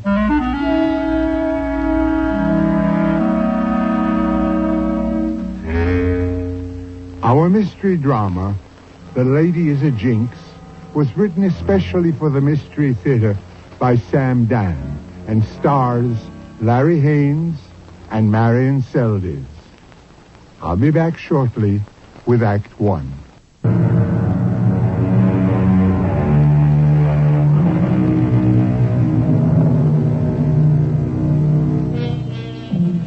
If you could know the last day, the last hour, the last minute of your life, would you want to? Kevin Lindstrom never thought much about that. Never thought much about such a thing. Why be concerned with death while there is so much to live for? Especially now that he's about to marry Caroline Butler. Lovely Caroline, the golden girl. This is his last night as a bachelor, and Kevin walks home from Caroline's house, as the poet would say, in a transport of delight. The moon is shining, the stars are winking, and perhaps that is why Kevin does not notice the car that has silently rounded the corner and is pulling up alongside him. And even if he did notice, there would be absolutely nothing he could do about it, because the man sitting next to the driver has thrust the muzzle of a submachine gun out the window. At least it was swift, even merciful. He never heard the shots. He never knew what hit him.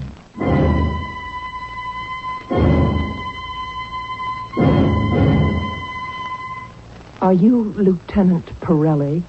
They said you were in charge of the investigation. Can I help you? I thought I might be able to help you. Oh, well, if you have any information that could lead to the apprehension of the killer or killers of Mr. Kevin Lindstrom, we'd appreciate it. My name is Martha Lindstrom. I'm Kevin's sister. Oh. Well, Miss Lindstrom, your brother was killed by accident. I'm not so sure of that. Miss Lindstrom, he bore a remarkable resemblance to a hoodlum named Jack Mace.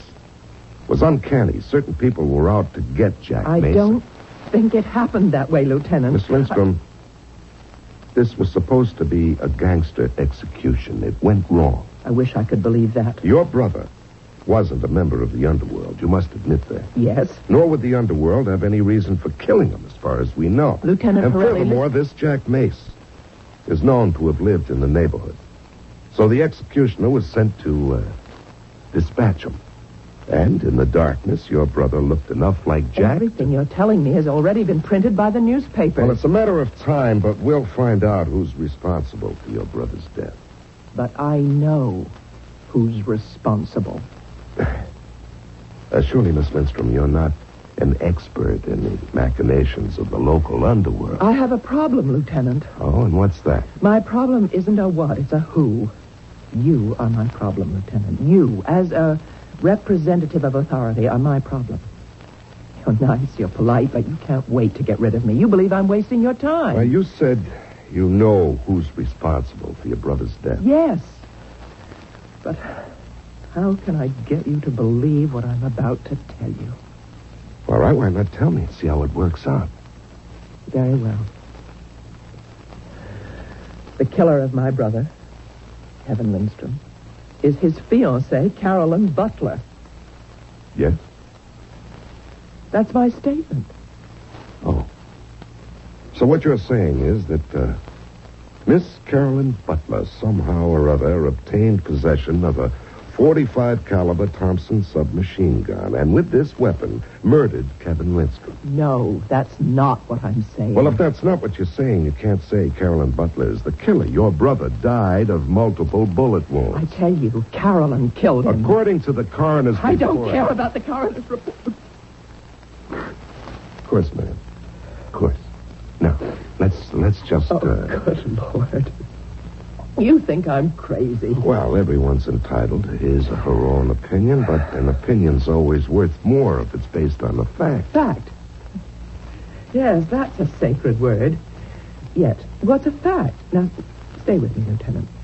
A fact is merely an assumption that is legitimized by custom or convenience or the will of the majority.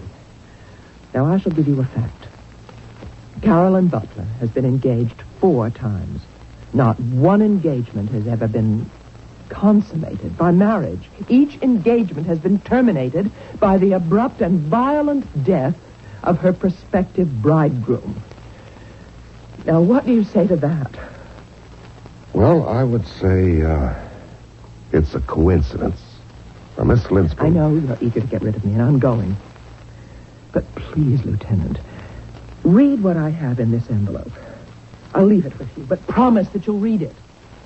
Well, it's our duty to consider all relevant information. Really read it. And if you need further details, my name and address are all on the back of that envelope. Oh. Dr. Martha Lindstrom, I didn't know I'm you a were... PhD. I teach economics at State U. Oh. Well, Now you don't know what to say. You don't know what to make of it. You were prepared to write me off as a nut, but a doctor, a college professor, a teacher of a sober science like economics. Facts, figures, statistics. Yeah. Doctor, I'll be in touch.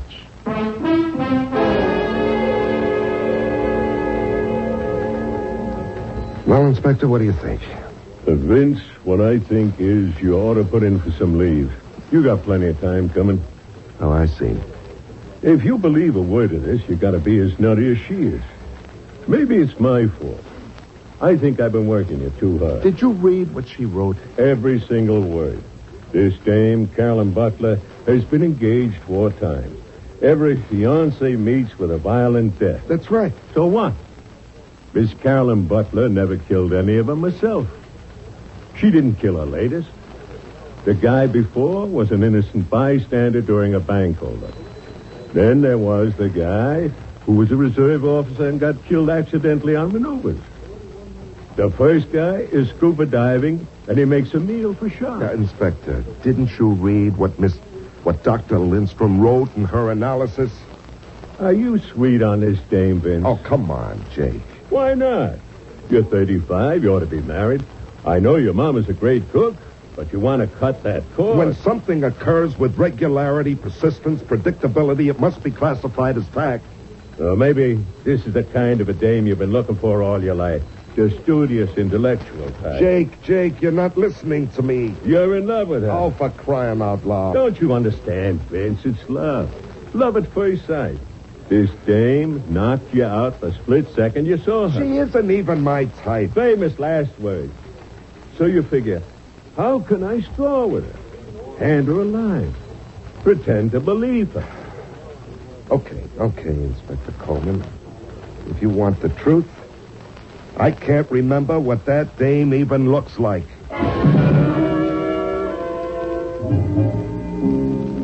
Which happened to be true. Well, a couple of weeks later, we bagged the machine gunner, and that was the end of the Kevin Lindstrom murder case. And after a while, I forgot all about it. Until... Lieutenant? Oh, Miss, Dr. Lindstrom, what can I do for you? Sit down, please. Thank you, Lieutenant. I want to apologize. I was angry last time, and I realize now, of course, it's easy to ridicule the police. But if I was sitting in your chair and someone told me the story that I told you, well, of course I... All right. How can I help you, Dr. Lindstrom? Did you by any chance read the Post yesterday? There was an item on the Society page. Well, I don't usually read the Society. Society. Well, I clicked it out. I'm sure you'll find it of interest. Okay. Engaged. Charles Russell to Carolyn Butler. Well? Please, read all of it. Mrs. William Stephen Butler announces the engagement of her daughter, Carolyn Joy, to Mr. Charles Morton Russell, noted actor, son of Mr. and Mrs. Stanley K. Russell, The couple planned to marry Sunday, June 8th at St. Bartholomew's Church. Yes, now that's exactly 8 weeks from yesterday. So, Dr. Lindstrom? I'm asking you, Lieutenant Pirelli, can we permit this young man to die? I don't think I understand. I've already told you what happens to the men who are engaged to this woman. Just before the wedding, they die. Suddenly, violently. We've been through this before, Dr. Can you Lindstrom. take the chance? All right, what do you propose we do? I propose that the police alert this young man. See if reason cannot prevail on him to break this engagement. Dr. Lindstrom, the police do not have, nor do they want, the right to tell people they can't get married. Now, Dr. Lindstrom, I'm trying to be sympathetic to your problem. But it's not my problem. It's your problem, Lieutenant. What will your position be if this young man also dies before the wedding? Well, of course. You have no answer. See, you're accustomed to handling regular, predictable problems. And when something of a completely alien aspect emerges, you're helpless. Now, look, I appreciate how you feel. I wish there was something I could do for you. But I want to do something for you. We are moving more and more into a psychic age. No, just bear me out. Now, till now, the police have operated on a superficial level. External evidence. The power to kill with a gun or a knife, a weapon. But now, there are people who can kill through the force of the mind. Dr. Lindstrom, I know, you're very busy, I know. But she has it. Carolyn Butler has it. She may not be aware of it, but it emanates from her. And it expresses itself through a predatory shark or an imperfect missile, a hoodlum in a bank, a button man. That's the right term, I hope. Dr. Lindstrom, I don't want to be impolite. Be impolite. Be anything you want. Be open-minded. You're asking me to do something, and I don't have the authority. Well, who does? Who would have the authority to assign round-the-clock guards to this Charles Russell? The inspector.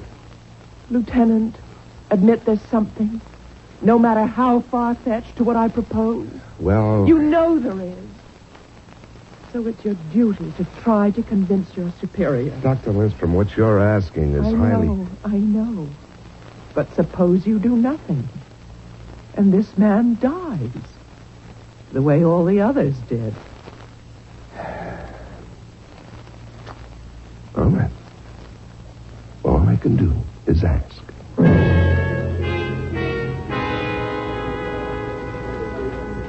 You sure got it bad, Vince. Inspector, will you get it through your skull? This lady means nothing to me personally. I'm not trying to score points.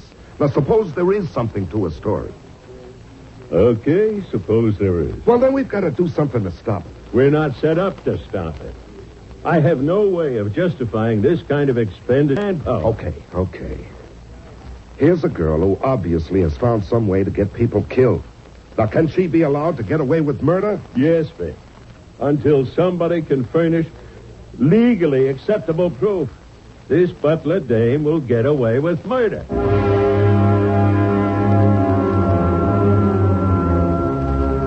Well, does she or doesn't she? Are we dealing with coincidence or with fact? Or how many coincidences do you need to add up to a fact? And our good Inspector Coleman has also enlightened us on another point. If you can find a way to kill someone that is not specifically prohibited by law, you can theoretically get away with murder. I'm going to get away for just a few moments, and then Mystery Theater will return with Act 2.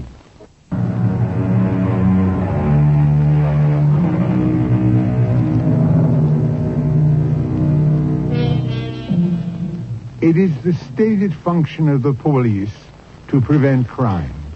So, if a policeman sees you in the act of robbing a bank, it's his duty to arrest you. Of course, if all you are doing is thinking about robbing a bank, there's nothing much the policeman can do. And if, through some sort of mystical mental telepathy, you can convince somebody else to rob a bank, or even to commit murder, well, not only are the police helpless to act against you, they won't even believe you could do it. And neither would anyone else, except just possibly Dr. Martha Lindstrom. I'm sorry, Dr. Lindstrom. You were unable to convince your superiors? Doctor, what can I tell you? We're practical-minded people, we policemen. Do you believe me? I don't know. Well, if there's any I just doubt... wish things were easy. I wish everything could be yes or no, black or white. I don't know what to think. Then that's exactly why you should... Why should what? Do something to help save the life of Mr. Russell, who is about to become Carolyn Butler's 5th victim. But we don't know that. And even if he dies, we can't prove she's guilty. Well, how many more men must she kill before... I'll give it to you straight, Doctor. She could decimate the entire city and we couldn't even touch her. Oh, surely there must be some way. Yeah, sure, there must be a way, but we don't have it yet. I'm sorry. Sorry. Well, you've been kind and you've been patient, and I mustn't abuse your tolerance. Goodbye, Lieutenant. Goodbye, Doctor. I shall attend to this matter myself. What do you mean? Exactly what I said. I shall attend to it myself. Well, life goes on. And so does death. We get other murders, other problems. And so Dr. Lindstrom sort of slipped out of my mind. Anyhow, one night I'm driving home. I pass a theater. The marquee reads, Charles Morton Russell starring in Don't Kill Santa Claus. On the spot, I decided to see the play. I must tell you, this guy Russell is tall, good-looking, and a pretty good actor. The play isn't much. A bunch of bums sitting around a rubbish-filled room just shooting the breeze. Well, okay. Russell's in the middle of a long-winded speech. I did steal his girl, but I did him a favor. He thought, if you kissed a girl, you had to marry her. Do you take this woman, marry her? Suddenly he stops. He stands there, dead still. He's holding a cigarette, and it just falls from his fingers onto the floor. You can hear a pin drop in the theater. He's frozen and frightened. The curtain comes down. Then I go home. But that isn't the end of it. Because the very next day, I'm sitting in the office, and in walks the most gorgeous girl I'd ever seen in my life. Maybe 27, 28. Bright golden hair, deep blue eyes. And she seemed light as a feather. She almost floated into the room. I may be in the wrong place, but perhaps you can't help me at all. What can I do about a vindictive person who's trying to destroy me? Well, let me take the information down and make it official. Your name, please? Carolyn Butler. Carolyn Butler. Why do you look at me like that? Like what? Do you know me? Are you the Carolyn Butler who was engaged to, Mr. Kevin Lindstrom? Oh, yes, Kevin. He was murdered, and you would remember my name in that connection. Well, that is what I want to talk to you about. His sister is trying to destroy me. How? It's insane. What is she doing? She goes around telling everyone that I'm responsible for Kevin's death. And not only Kevin, but the other man I was engaged to. Uh-huh. And, how does she do this? How? She just says so.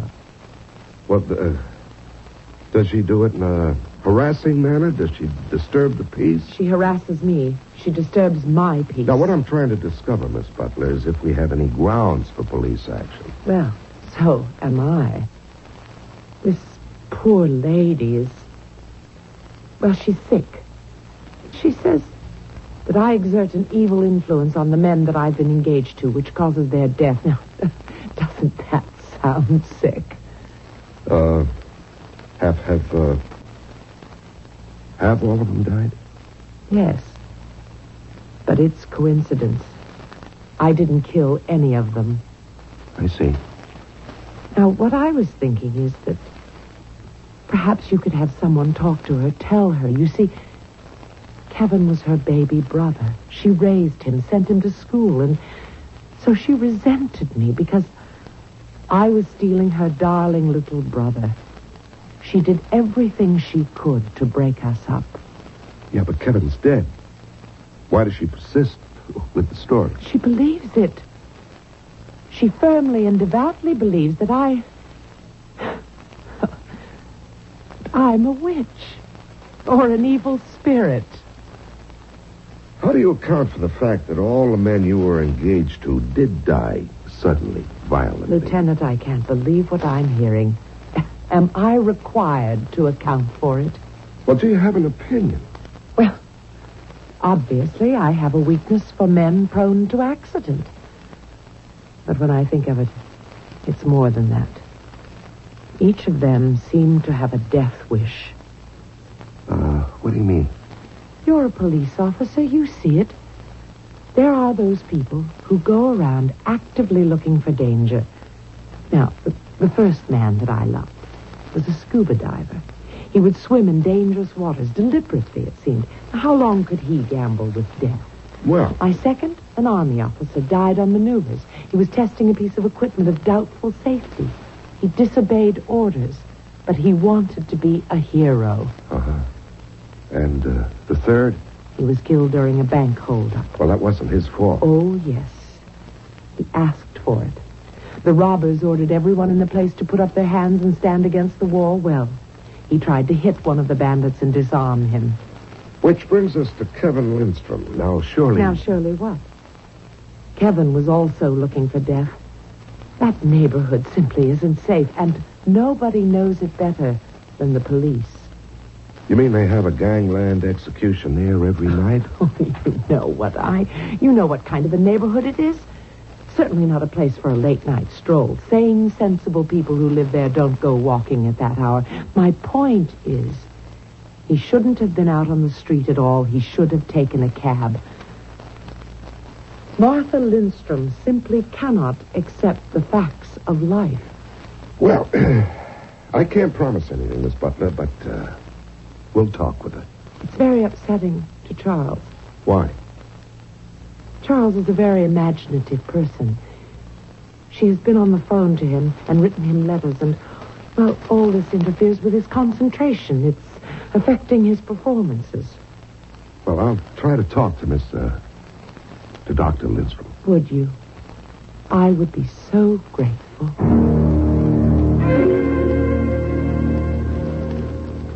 I don't know what to think, Inspector. I know what to think. I saw a picture of this Carolyn Butler in the papers. I think you're being unfaithful to Doc Lindstrom. Oh, Jake, please.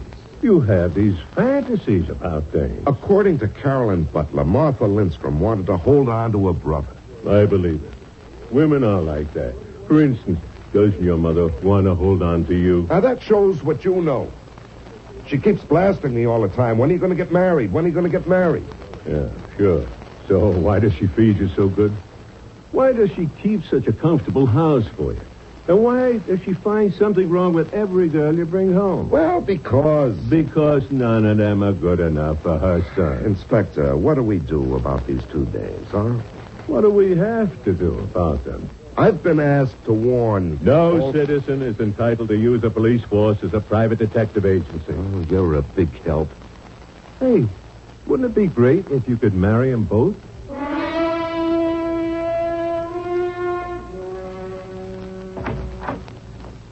Oh, Lieutenant Perella. May I come in, Dr. Lindstrom?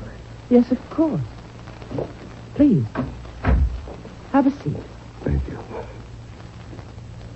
I'll come to the point. Miss Butler was in to see me. Yes? What you're doing might be construed as harassment. That is, if she wants to take you to court. I am merely stating an opinion. I'm not being noisy or obnoxious. Well, all of this could be a matter for a judge to decide. The wedding is the day after tomorrow. If Charles Russell dies before then, well, it will prove I haven't been noisy enough. If he survives into the marriage, which I doubt, then I will forever hold my peace. Oh, then my duty is clear. I must go to Charles Russell. I must do anything, everything, to get him to break his engagement to her. But you can't. Can you stop me? I have to save his life before it's too late. He's half dead now. What do you mean, half dead? The signs are there. The signs that I saw in my own brother, but I couldn't interpret them. At the time, I didn't know what they meant, but they're the signs of death. What do those signs look like? Charles Russell is performing tonight. Come to the theater with me. I'll show you.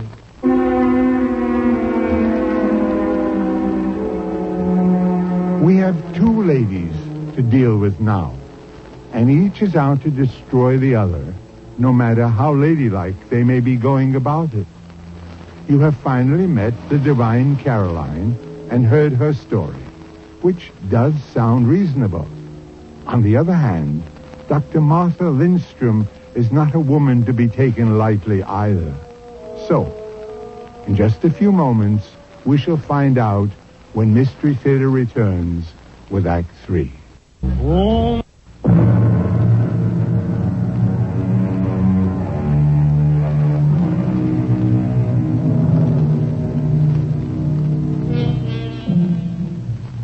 Do you believe it's possible for someone to be a jinx? Don't answer too quickly. We've done some research. It's an old word, jinx. It comes from the Greek enex, which means the wry-necked bird, the bird of ill omen, of misfortune, of death. Well, we're dealing with a pair of what our British cousins would call birds here. But neither is ugly or old-fashioned. Yet one of them is accused of being a jinx. What are these signs of death you're talking about, Doctor? You'll see them. You'll read them on Charles Russell's face. Oh, but I'm being unfair. How can you be expected to understand? You're a rational 20th century person. And aren't you? Listen. Listen without interrupting and without arguing. Just listen. What do you think happens to the old gods? The old religions? Well, I wouldn't know. I guess they were proved false. But no religion is ever provable. It's only acceptable. And people abandon one set of gods and they go on to another. That's the story of history. But what happens to those old gods? Well, I never thought about it one way or another. The gods of the ancients, the Greeks, the Assyrians, the Norse. They were all similar. Now, what does this have to do with... They were all warriors. War and feasting with heroes. That was their main occupation. And all of them had goddesses who fell in love with earthly heroes and brought them up to heaven, or paradise, Valhalla, whatever.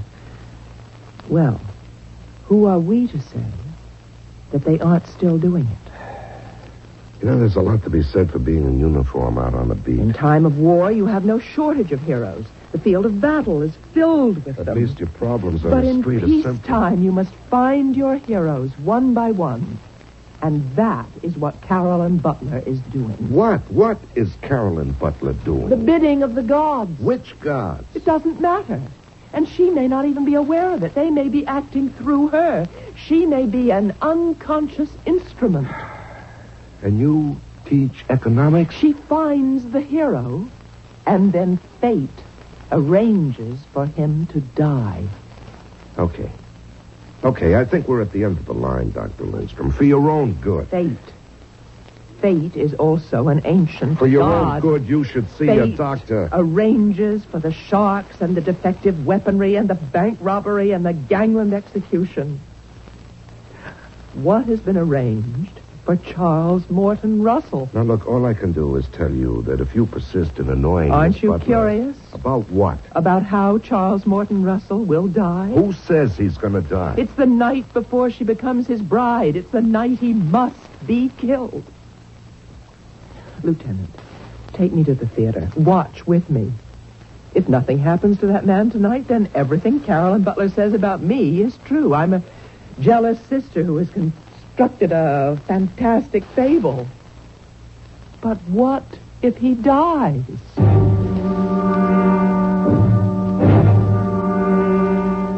Well, we went to the theater, and we sat there, and we watched. And to tell you the truth, I don't believe you. Well, what are the signs you've been talking about? Can't you see? He's terribly nervous. He doesn't look it. Oh, he's a superb actor. He hides it, but now look. See, his hands twitch. Well, that's not a sign of death. Listen, I know this play. He's blowing his lines. The other actors are covering for him. He shouldn't be on the stage. Then why did they let him go on? Well, tomorrow after his marriage, he'll go on vacation. They just want to get all the performances they can out of it. Look, banged his leg against that chair. Well? But that's not in the play. That's how Kevin was. Aimless, preoccupied. Look at that. He just lit that cigarette, and now he puts it down. Now he's going to light another. Well, that's a piece of business, isn't it? No. Just forgot. He was smoking. Kevin would do that too. You see, my dear. Look at him now. The life seems to be draining out of his body. I did steal his... He's losing his line. I did steal Now this look. girl. But that cigarette he put down. But I... Now it's rolling off the table into that pile of papers and rubbish. Starting to smoke. Are they going to set the fire? Well, maybe that's supposed to be a part of the Well, play. of course it isn't. It isn't. Oh, dear Lord. There's going to be a fire. Ladies and gentlemen, please stay in your seats. There's no danger. I'm terrified. There is no danger. Look, Lieutenant. Look at what's happening. In a theater, when there's danger of fire on stage, a stagehand immediately cuts the rope that holds the heavy asbestos curtain in place. The curtain comes crashing down, and anybody who might be standing on the spot where it falls can be killed if it hits him. And there he was. That's just where he was standing. You didn't have to be a doctor to recognize he was dead.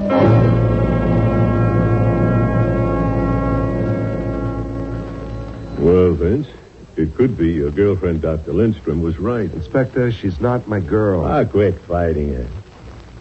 I believe her. You believe her? Yeah. After a while, you have to see the light. Carolyn Butler's doing something to these guys. What or how, I don't know. But they died. They all die the night before they get married. Okay. So what are you going to do about it? Nothing. You mean you believe it and you're not going to do anything about it? There's lots of things we can't do anything about. A lot of people get away with murder. We know they're guilty, but we can't touch them. But somehow, I just can't believe it. That Butler girl seems so sincere, honest.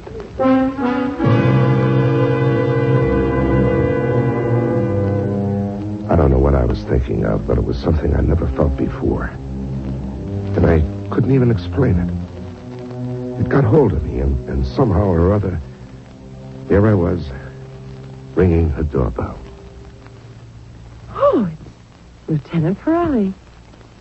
See, I remembered your name. Yeah, may I come in, Miss Butler? Miss Butler. I may very well remain Miss Butler for the rest of my life. Yes, please come in. Thank you. I really think I have set a record for engagements. Do they keep such records, I wonder? Won't you sit down? Drink? No, thank you. Oh, I'm sorry. I should have realized you're on duty. Well, to tell the absolute truth. The absolute truth. I like that. I'm not really on duty. Oh? Yeah, I just dropped by to see how you're doing. Oh. That's very kind of you. Yeah, and, I was wondering if you had any plans for dinner. It so happens I do. Oh. Well, maybe some other time. But I intend to change them. I would much rather have dinner with you. Oh? I have this weakness, I told you, for strong men, exciting men. Oh, I'm not really an exciting person. And modest men. To you, I suppose danger and excitement are the everyday, ordinary commonplaces of your job.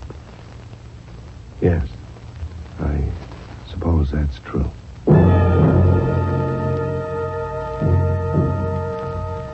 I couldn't tell her all about it at dinner that night, so we continued the following night and the one after that.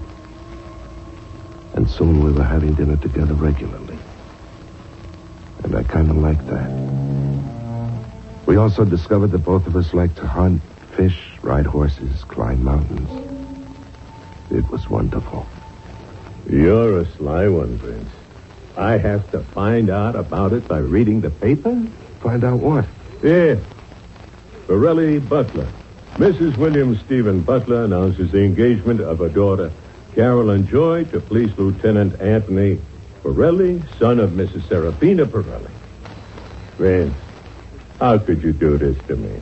You want to be my best man, Jake? Sure. If you lived that long. Now, that's nonsense, and you know it. There was a time you didn't believe it was nonsense. Jake, all that was before I knew her. She's so wonderful, so filled with life, so generous, so good. When is the happy event? A week from Sunday. So soon.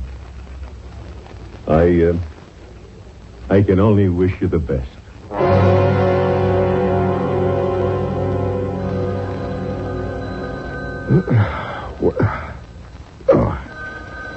Okay, I'm up. Hello. Vince, do you know what time it is? What? What's the matter, Jake? Vince, it's 10 o'clock. You were due here at 8. 10 o'clock? It can't be 10 o'clock. Vince, we gotta go see the commissioner. You get dressed and get down here.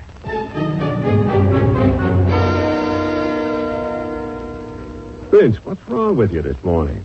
Wrong? Nothing. What could be wrong? First you oversleep, and you're 2 hours late. That never happened before. And just now with the commissioner. You're in line to make captain of detectives. I could see he really wasn't very much impressed. What do you mean? He asked you about some ideas for increased efficiency. And you just sat there. Yeah. Oh, funny thing, Jake. I don't know what happened to me, but my mind seemed to go blank. I think you better see a doctor. Why? You've been acting strange all week. Absent-minded, forgetful. Now, look. Tomorrow's Sunday, your wedding day. Now, why don't you go on leave right now?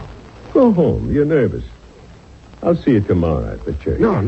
That isn't right. You're short-handed. I'll tell you what I'll do. I got to put in my shift on the stakeout. I can spare a lieutenant for that. Yeah, but Smitty's been on for 24 hours. Let me send him home. I'll stay till midnight. Well, okay. He would really appreciate it.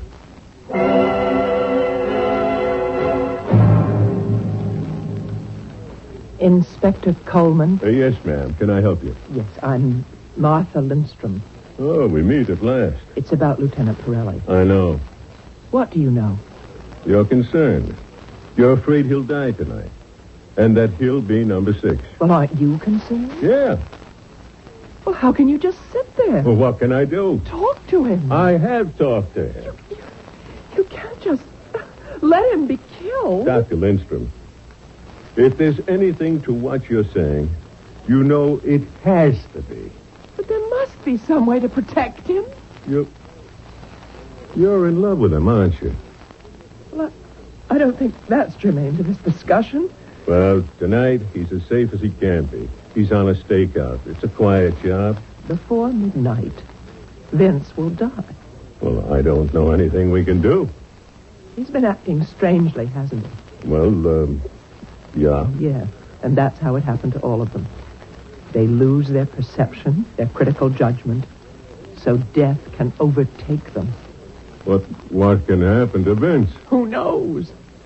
Well, there's only one way to save him. Where is he?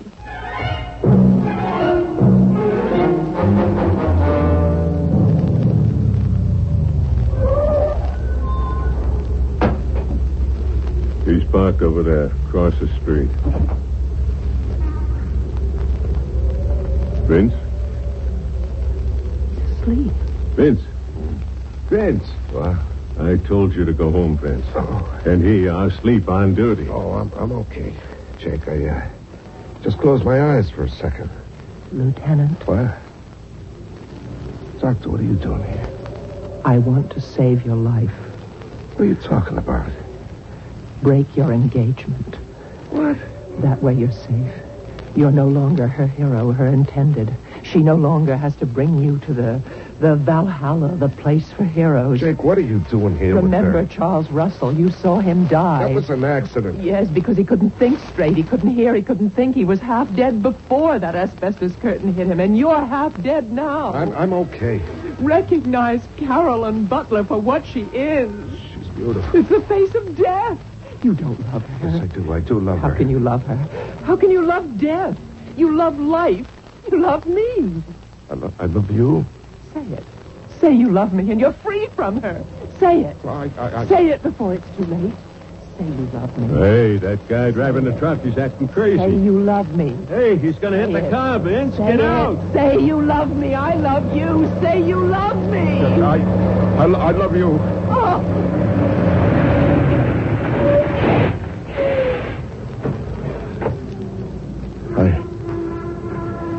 I love you, Dr. Lidstrom.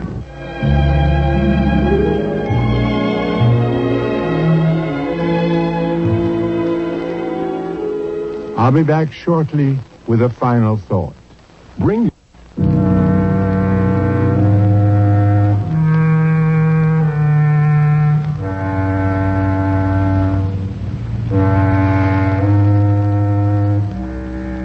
Well, Vince didn't become number 6 because he broke the engagement in the nick of time. Or maybe because the truck driver was able to apply his brakes in time. We always give you more than one perspective on Mystery Theater. However, Miss Caroline Butler is still around, still looking for a hero. So, if you are a hero, what can we tell you? Our cast included Larry Haynes, Marion Seldes, Patricia Elliott, and Dan Ocko. Associate Director, Marlon Swing. This is Hyman Brown, Producer-Director, inviting you to return to our Mystery Theater for another adventure in the macabre. Until next time, then, pleasant dreams.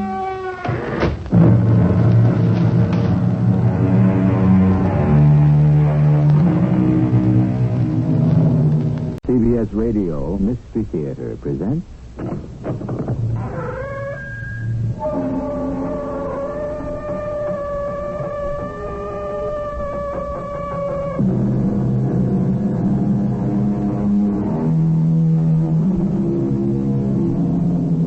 Come in. Welcome. I'm E.G. Marshall. A savage place, as holy and enchanted as air beneath a waning moon, was haunted by a woman wailing for her demon lover. A woman wailing for her demon lover. How poignantly the poet puts it. But are there demon lovers? And are there women who fall in love with them? Surely this is the stuff of legend and myth. And yet, there are things that simply cannot be explained. For all of our test tubes and computers, we still don't have every answer, do we?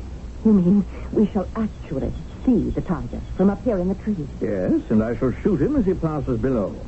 But why should he pass by here? Well, he's after the goat. The one down there. Oh, poor creature. Why doesn't he run away? We can't. He's tied to a stake in the ground. But the tiger will kill him. An unfortunate necessity. Oh, no. Oh, no. I shall not permit it. Louise, where are you going? I I intend to free that Louise, you can't go down there. Come back here. Louise!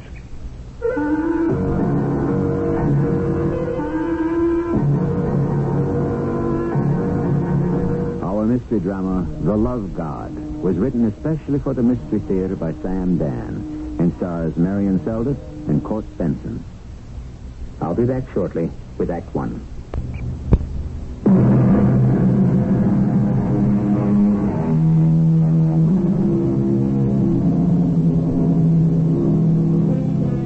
East is east, and west is west, and never the twain shall meet, said Mr. Kipling. But he knew better than that, because they did meet for many years in that vast, mysterious universe of a country called India. India, with its kaleidoscope of religions, races, and languages. India, where there is so much myth and so much reality, it's almost impossible to tell one from the other. Or are they both one and the same? This is a story that took place at a time when India was known as the British Raj. A lady and gentleman are sitting on a veranda. Did you know that veranda is an Indian word? They are sipping tea. Cream? Thank you. Sugar? Thank you.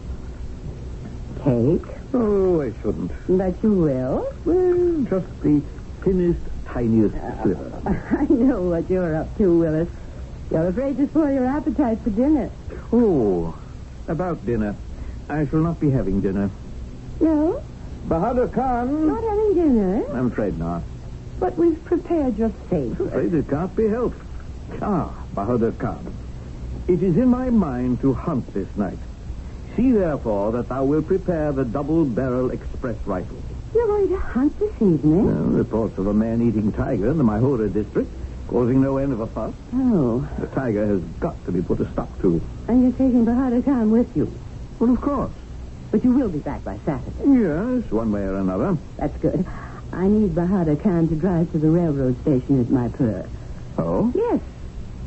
To pick up Louise. Louise? I've actually prevailed upon her to come out for a visit. Louise? You remember my friend Louise? The skinny one? Well, she is slender. Pasty face? Light complexion. Watery eyes. Actually, her eyes are that delicate shade of china blue. Kind of a big woman. Stately. And as I recall, very opinionated. She does have some rather sincerely held convictions. She's really a lovely person. No doubt. When you get to know her, you don't mind, do you? Well, this is your home as well as mine. Perfectly awful female. Now, Willis, she's a perfectly lovely person. No, I was talking, my dear, from a masculine point of view. Bahadur Khan. I shall want the Martin as my second gun. See thee now to the horses. My name is Bahadur Khan. I serve in the house of Willis Foster Sahib. Foster Sahib is the district commissioner. He is wise indeed. In his 40 years of life, he has not taken a wife. This does not sit well with his sister, Pamela Sahiba, a widow who keeps his home. English mem sahibs have a peculiar affliction. They cannot tolerate the sight of a bachelor. I could tell by the sweet notes in Pamela Sahiba's voice and the shining look in her eyes that this Louise Sahiba was her latest candidate to storm the citadel of the fortress that was Foster Sahib's heart. Boy! Does the Mem Sahib deign to speak to one so lowly? Are you... your name's supposed to be... I've got it written down here. Are you Bahadur Khan? Bahadur Khan, it is. With the permission of the prince. You were supposed to meet me inside the terminal. If the presence will forgive, I was afraid to venture inside the house of the fire carriages. Afraid? What on earth is there to be afraid of? The fire wagon that pulls the sirene. The engine? Inside, it is filled with devils. Devils? Oh, yes. Devils that have been captured by the government and sentenced to boil the water to make steam for the train. I've never heard such nonsense. Angry devils. and sometimes they escape. In their great fury, they will melt the iron of the fire wagon, and there is a terrible explosion, and many die. How can you believe such superstitious nonsense? If it offends the presence, I shall not believe it. She was rather large, as Mem Sahibas go, and not at all unshapely. However, her tongue was never silent. A talking woman for Foster Sahib? Never. And so, without a moment of silence, we drove to the house. As we entered the gate, there was something that finally stilled her voice for a moment. What's that? What's that noise? Noise? Can't you hear over there? That man is hitting that woman. That is so. He's beating her. Put a stop to it. Sahiba, that man is Foster Sahib's gardener, Pir Khan. Make him stop. He has no right to beat that woman. He has every right. She is his wife. I'll stop him myself. But Sahiba... Stop that! I said stop that, you scoundrel! Stop that at once! Poor Pir Khan. What was he doing but beating his wife? Suddenly he was beset unmercifully with an umbrella. And thus did the Mem Sahib Louise enter the household. I must say she made her presence felt. She was constantly correcting, admonishing, advising. She was having an effect on everyone, except, of course, Foster Sahib. He found reasons to work quite late at the office. One day, the two Mem Sahibs were having tea on the veranda. Cream? Thank you. Sugar? No, thank you. Cake. Just the most petite slice. Louise, dear, I'm not sure I know exactly how to begin this. Begin what? I must ask you not to interfere. Interfere? In what way? Well, the truth is, in every way. I'm sure I don't understand. Since you've come to the station, Louise, you've managed to turn things topsy-turvy, inside out, upside down, and every which way. Have I indeed? For example, you know, Pir Khan beating his wife. Oh, I put a stop to that quickly enough. The point is, you had no right to stop him. And you had no right to belabor him with your umbrella, either. Did you object to my actions, Pamela? I'm afraid, Louise, I must say yes. But the scoundrel was beating her without mercy. You didn't see him abuse that poor girl. Oh, I've seen him. You have? Yes. Many times. And you've done nothing to prevent it? There's nothing I can or should do to prevent it. Things are very different out here. Oh, yes. And you're different, too. But back home, you were a member of the Fabian Society. Well? Well, I remember you at the meeting when you were asked to speak. Please, Louise. They still talk about that speech, the most inspiring oration on the rights of human beings. Louise, what you fail to understand. Suppose they could be aware of this conversation. What would they say about it back home? This is my home now, Louise. My husband is buried here. My children are being raised here. I have no other home. Oh, Pamela, you mustn't think that way. You'd better start thinking that way, too. Oh, no, never. Louise, I asked you to come here because there is no hope for you in England. That isn't true. Then why did you come? That crowd of starry-eyed idealists we ran about with. Ran about with? It's hardly the way to describe it. The fact is, for the most part, they don't believe in marriage. And those that do, well, they don't believe in consummating it. I saw the way the wind was blowing there 10 years ago. So I came here where I could meet someone. It took you somewhat longer, but here you are. Meanwhile, please do not upset my household. What am I doing to upset? In the matter of Pir Khan and his way, for example, you have given me a problem. You see, he no longer beats her. And that's a problem. Laila is the best cook I've ever had. Now she just sits and mopes all day. But why? Because her heart is broken. She believes her husband no longer loves her. But why should she think so? Because he no longer beats her. Dear, let us not forget the object of your visit. I know that my brother is a most unusually difficult fish to land. A woman should not refer to a man as a fish, to be baited, hooked, and landed. Well, that's what it amounts to, doesn't it? I am amazed at your Neanderthal attitude. Do you see this charm around my neck? Mm-hmm. Rather somber-looking Well, thing. please listen before you say anything. When I came to India 10 years ago to live with Willis, Bahadur Khan said to me, Sahiba, here is a token from the god of love, Omira. Omira? There are thousands of such gods. At any rate, he told me if I wore the charm constantly, within the year I would be married. I did, and I was.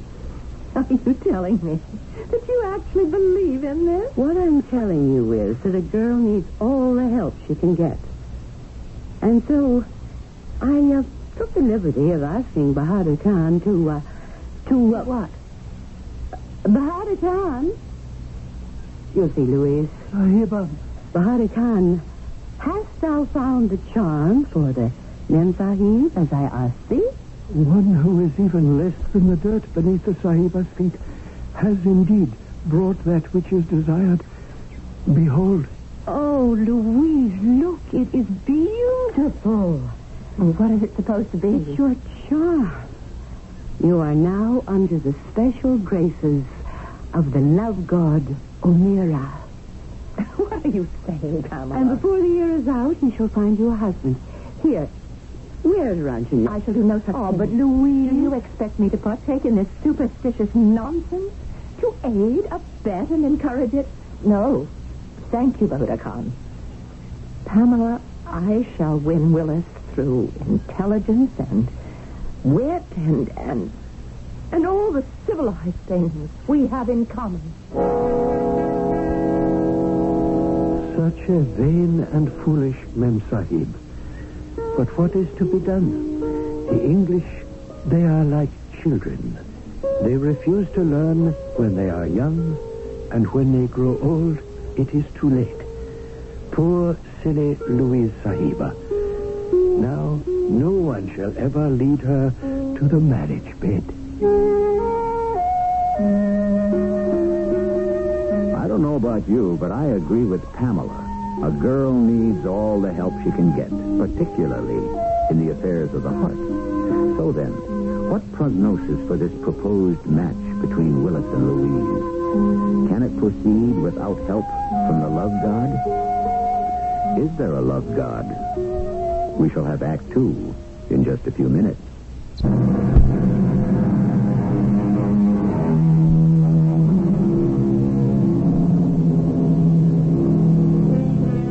It is said that marriages and hangings go by destiny, which means that each is foreordained. However, destiny, like everything else, can always use a little push here and there along the line. Well, here we are in the India of almost 100 years ago. A determined spinster named Louise has just turned down an offer of help from one of the local love gods. My goodness, you would think it was an offer she couldn't afford to refuse. That will be all Bahadur Khan. Sahiba. You didn't have to hurt his feelings. You could have accepted the charm. And connived at this dark superstition. Oh, Louise, everything doesn't have to be so serious. Well, I think it's high time we adopted a serious attitude towards that heathen mythology. Bahadur Khan is quite tolerant about our religion. Can't we extend the same indulgence to his? Really, dear, you shouldn't be so earnest all the time. But life is earnest. Life is real. Yes, I suppose so. Now, shall we apply ourselves to the problem at hand? The conquest of Willis? Oh, I wish you wouldn't refer to planning for marriage as a conquest. Conquest? Seduction? Call it what you will. I call it a meeting of the mind. It's also a meeting of the body. Two rational, intelligent human beings who can see that their best interests can be served and their better natures enhanced by a union, as it were, of the spiritual aspects. Tell me, what plans have you in mind for Willis?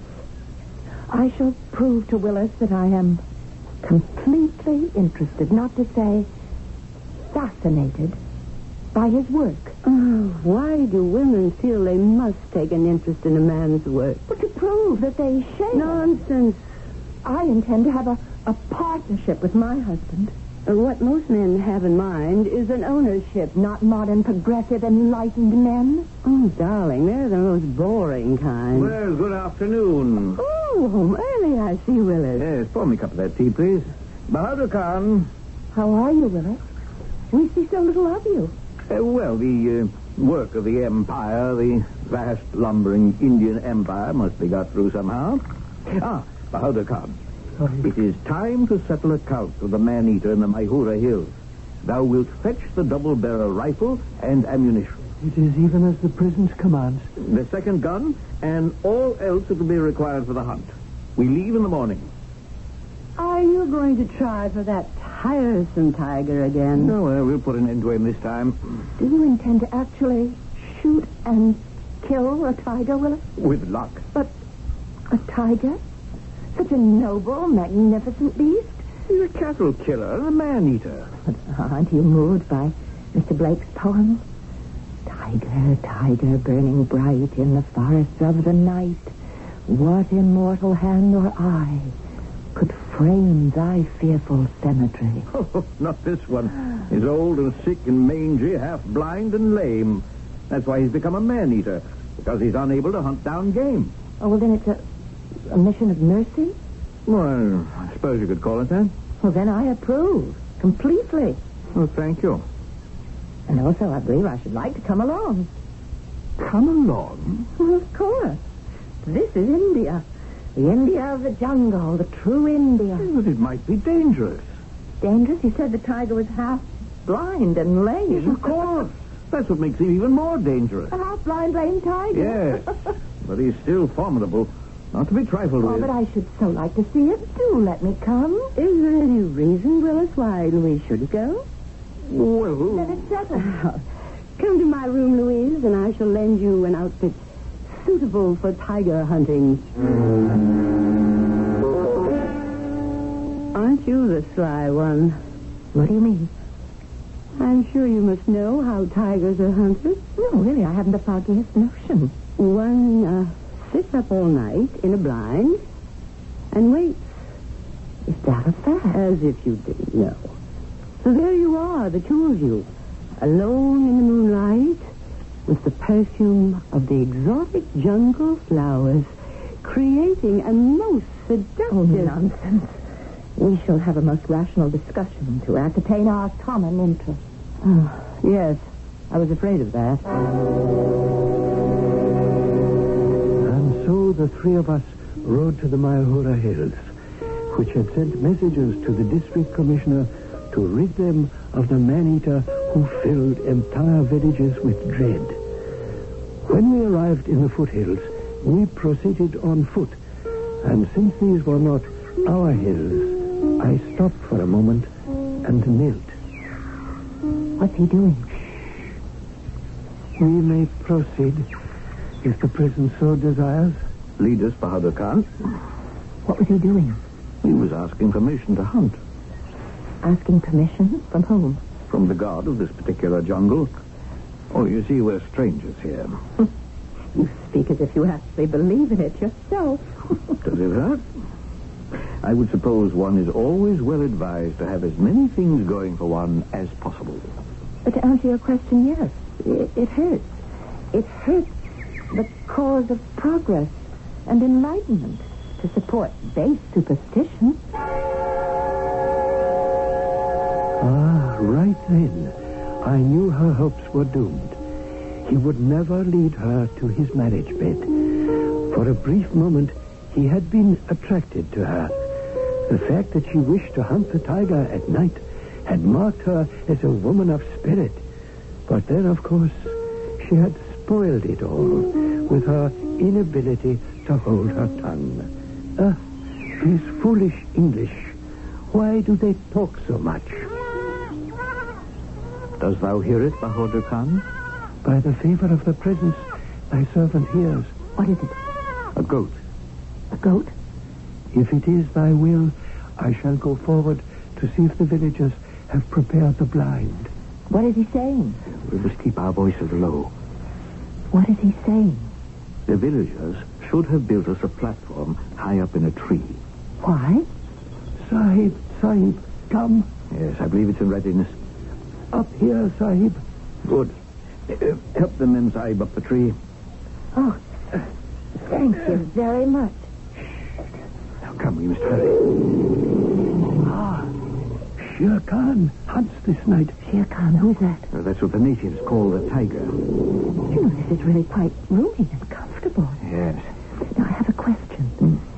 You can look down from here and shoot the tiger, but why should he be good enough to oblige you and pass this way? That's why. I don't understand. Look below. To the left. What do you see? Seems to be a goat. Exactly.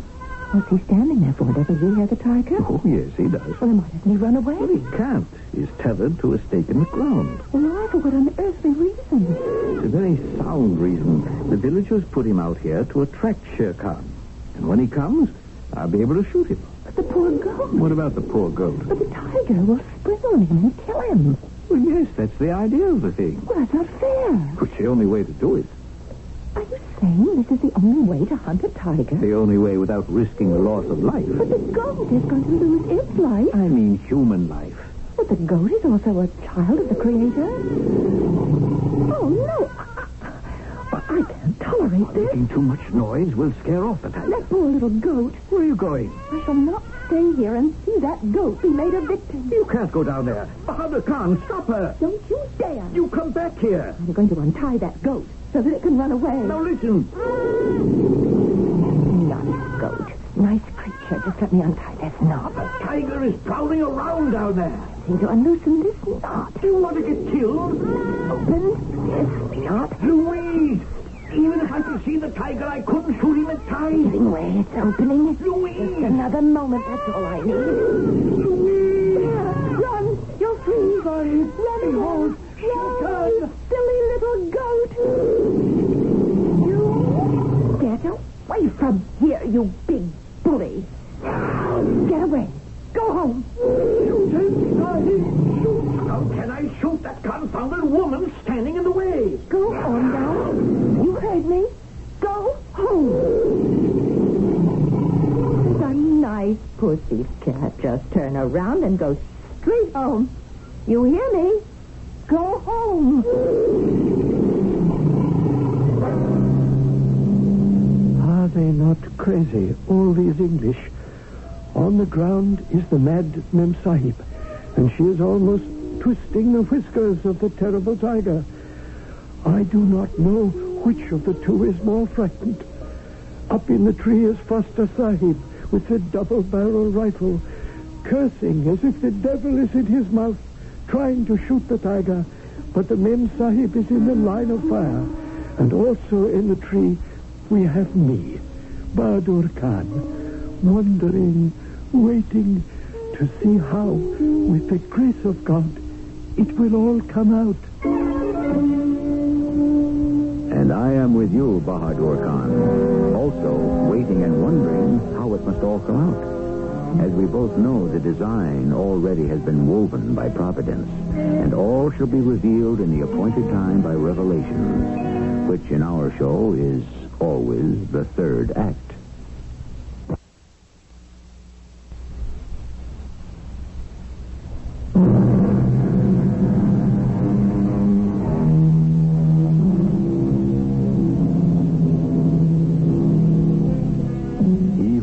The tiger, the proverb tells us, dares not dismount. That's a very good analysis of those who are actually riding the tiger. But what can we say of one who is facing the tiger, and alone, unarmed, and on foot? I would suppose we could only remark that such a person is hardly a good insurance risk. Oh, you be a nice pussy cat and go straight home. Right? Go home. Goodbye to you, too. And don't you dare show your face around here again. No, Sahib. Now shoot him. Miss. The other barrel, Sahib. Quickly. Got away. So he did. And I'm glad. You're glad? Well, isn't it better this way? There was no bloodshed. It was all your fault. My fault? I should have had him. But aren't you happy it's worked out like this? There's no blood on your hands. But that's my job. It's your job to get blood on your hands? It's my job to kill tigers that terrorize the countryside. You threw such a scare into him, I don't think he'll be in the mood to terrorize anyone for a long, long time. Miss Louise, Yes? Nothing. Nothing at all. Bahadur Khan, carry the rifles. We're going home. I must say that the journey home was not a happy one. Foster Sahib was angry, and the Mem Sahib Louise did not know why. After a while, she too became angry, and so they spoke not a word to each other. When they arrived at the house, the Mem Sahib Pamela called me to her. Bahadur Khan, I have here a note which informs me that the children of my servants have not been vaccinated against the smallpox. What's happened? The people no longer believe in devils, and it has been believed that the vaccination is the magic that enters the blood to vanquish the devil of the smallpox. The Sahiba Louise has insisted to all that there are no devils. And in that case, of what use is the vaccination? I see. Thank you, Bahadur Khan. That will be all. But that was not to be all. Foster Sahib was very unhappy at home, and therefore Mem Sahib Pamela was unhappy, and Mem Sahib Louise, she too was unhappy.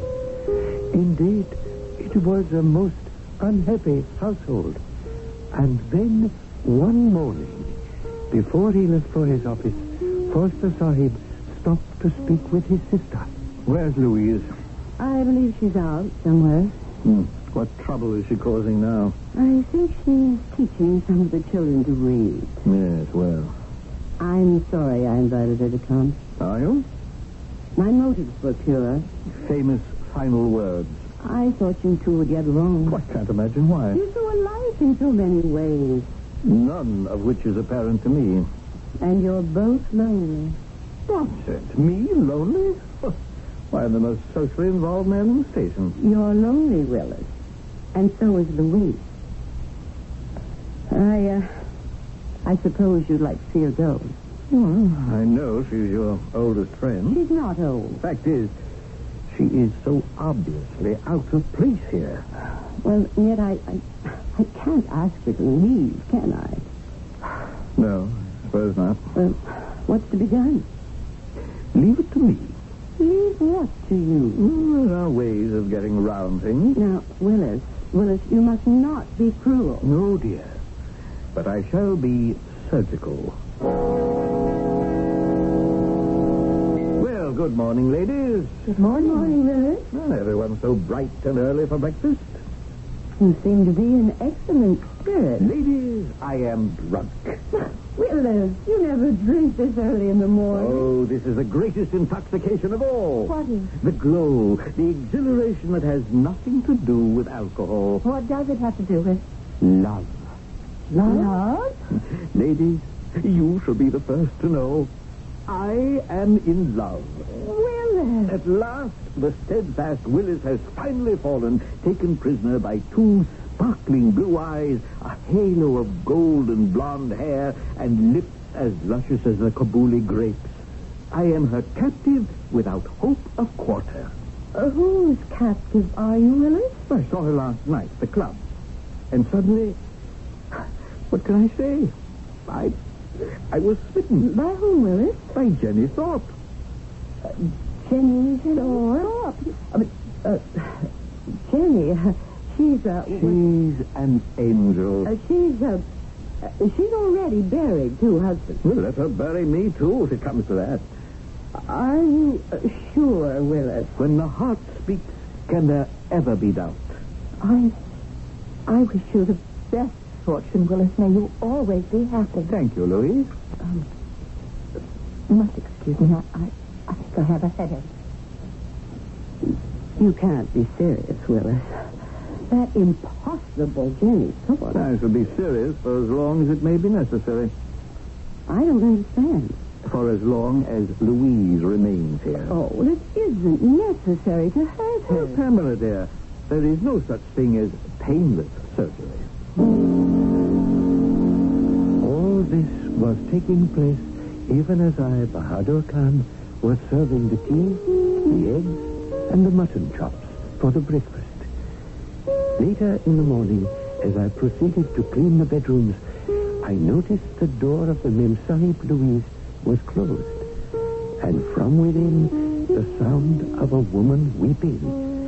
I was about to go away, but suddenly her door opened, and the Sahiba appeared before me. Obviously, she had hastily dried her tears. Bahadur Khan, may I speak with you? This insignificant person would be willing to spend eternity listening to the words of wisdom from the present. Please, Bahadur Khan, I'm serious. I'm so miserable. You see, I've always been in love with Willis all my life. He'd never look at me. And now he's going to marry someone else.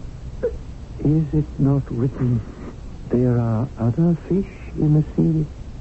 Fish? Men? No.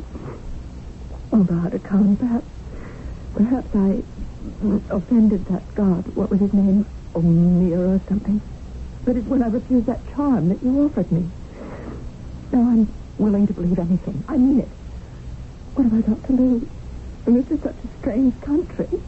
Who knows what can happen here?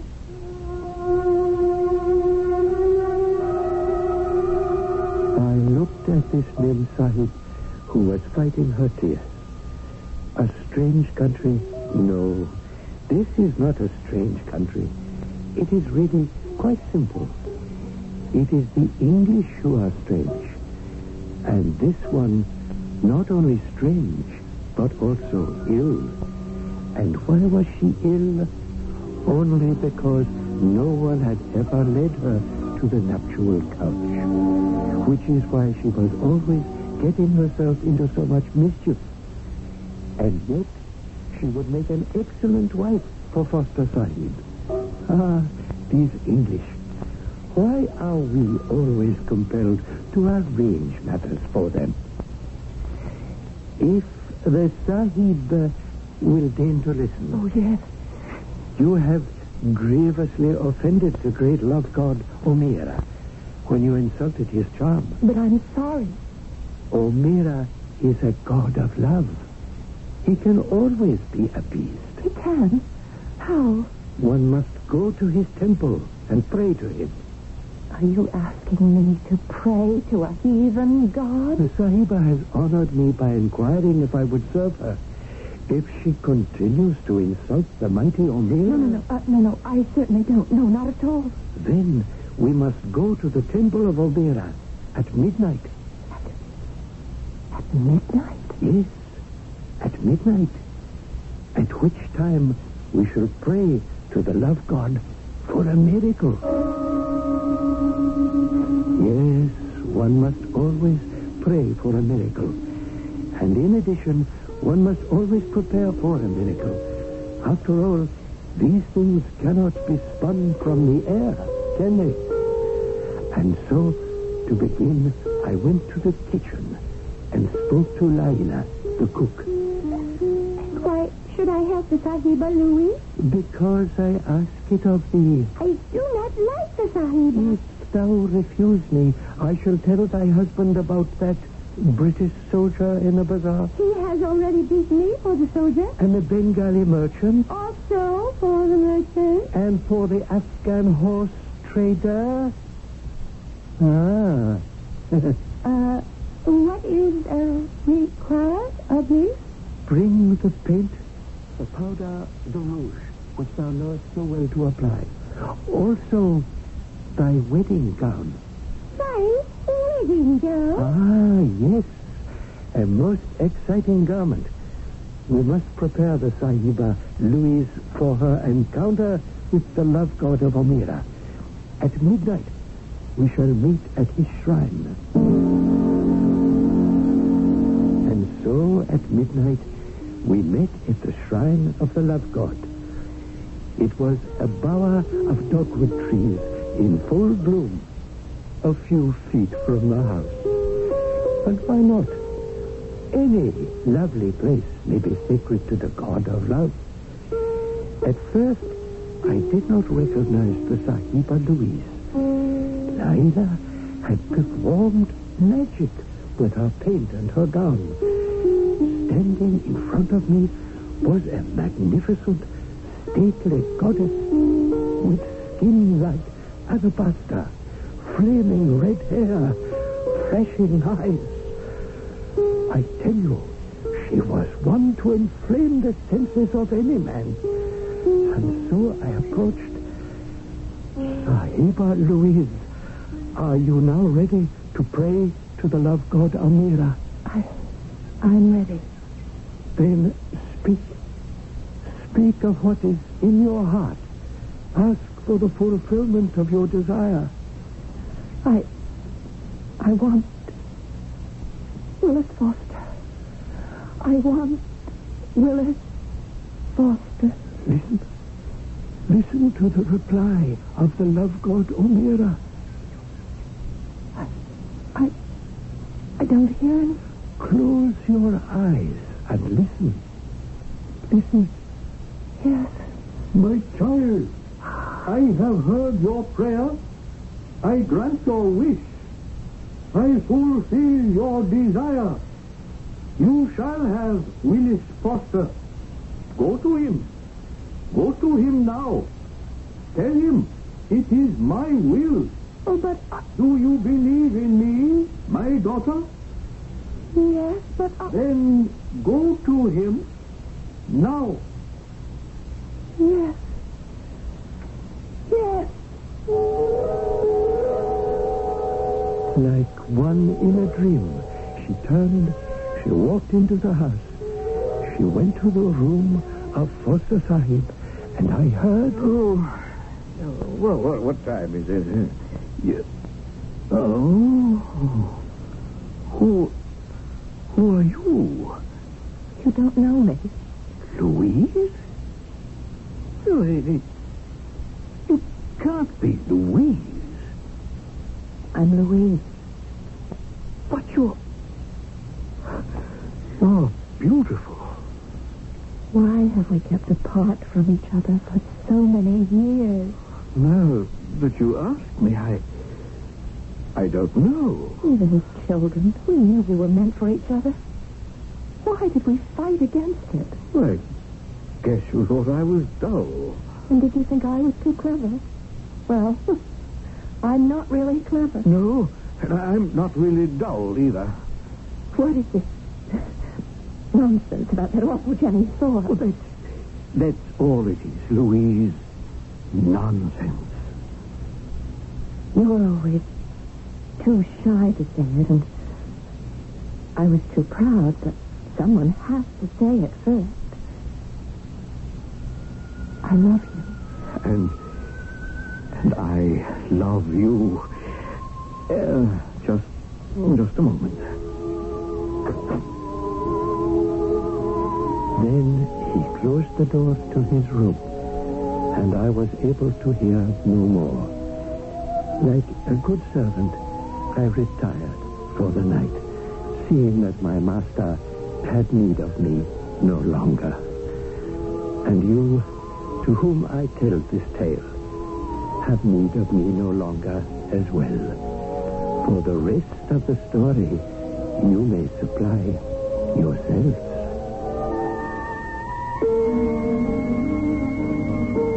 East is east and west is west, as they say. But one place where east meets west is in the universal appreciation of a love story, especially one with a happy ending. We have every reason to assume that they all lived happily ever after. So, bask in the glow of the lover's joy. and I shall return shortly.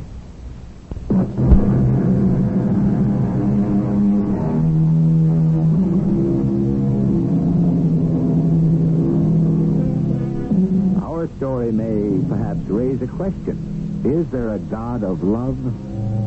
Are meetings, matings, and matches all arranged in advance? I would answer, most likely, because some of the pairings and partnerships we see around us simply could not come about by themselves. Somebody, somewhere, somehow, must have had a hand in it. Our cast included Marion Seldes, Court Benson, Grace Matthews, and William Griffith. The entire production was under the direction of Hyman Brown. And now, a preview of our next tale. When you were found, Gilbert, the sleeves of your jacket had been cut away and the entire front of your shirt torn off. You were all grime and mud, but bloodstains? No. Yes, but that's it. That's the proof, can't you see? Why would anyone do that to my clothes if there wasn't anything to hide? Possibly, but then again you might have been in some kind of a fight. The woman. I wonder what happened to her. All the time I was there, I was sure I heard a woman's voice, sobbing. Oh, yes. Gilbert, I want you to drink this. It'll make you sleep. You don't know how I wish I'd had the use of my eyes. Then I could have seen everything. The two men, the body. Yes, Gilbert, I'd say you don't know how fortunate you were. If all this really happened to you and you had been able to see it, it's quite possible right now that you'd be dead. This is E.G. Marshall inviting you to return to our Mystery Theater for another adventure in the macabre. Until next time, pleasant dreams.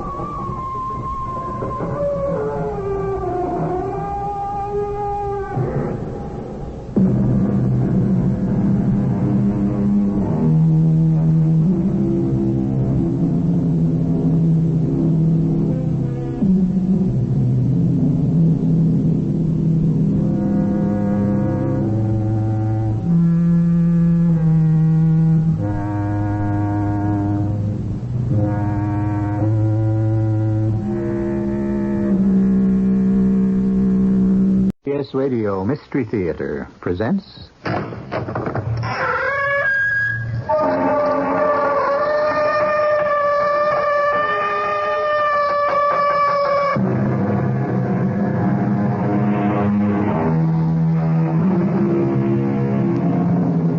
Come in. Welcome. I'm E.G. Marshall. Psychiatrists have sought the answers to puzzling facets of human behavior for years. Today, we speak freely of phobias, unexplained psychotic experiences. But in the year 1793, a humane, enlightened physician of the infamous mental institution at La Bicêtre, a hellhole by any description, was brought to trial for daring to treat mental patients like human beings. He himself was called mad for, as the court put it, freeing the beasts from their chains. But as I said, times have changed. The story we're about to tell you about the horrors that took place in a similar institution is true. But it never really could have happened. Not here. Not yet. Not now. Stop it! Make them stop it, Doctor. That noise, please. It's just a summer night storm, Miss Agatha. You are safe here in the sanatorium. Yes. Nothing here can harm me. That's right. Now, go to sleep. I have to check on the other patients. Yes, Doctor. There are others here who need watching. The dangerous ones. They hate me. They all hate me. You must get some sleep. It's getting late. Yes, you're right, Doctor. For the dangerous ones, it's getting later than you think.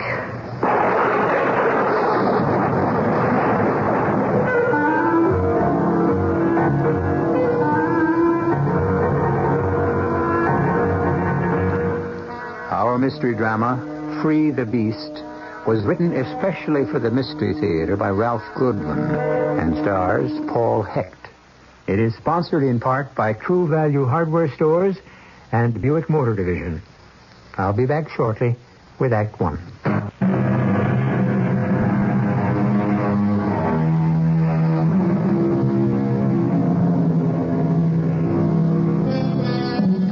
The elderly patients at the formidable isolated Greenbrier Sanitarium have been restless all day.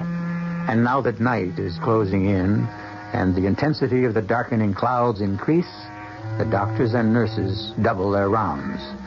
The resident psychiatrist, Dr. Paul Thurman, has begun his nightly round of the third floor. Patients on this floor, although completely harmless, do need his personal attention. Most are alone in the world, deserted by friends and family. He pauses a moment outside one of the doors because he hears an unfamiliar voice. Yes, I have watched them. Each night I have watched, listened.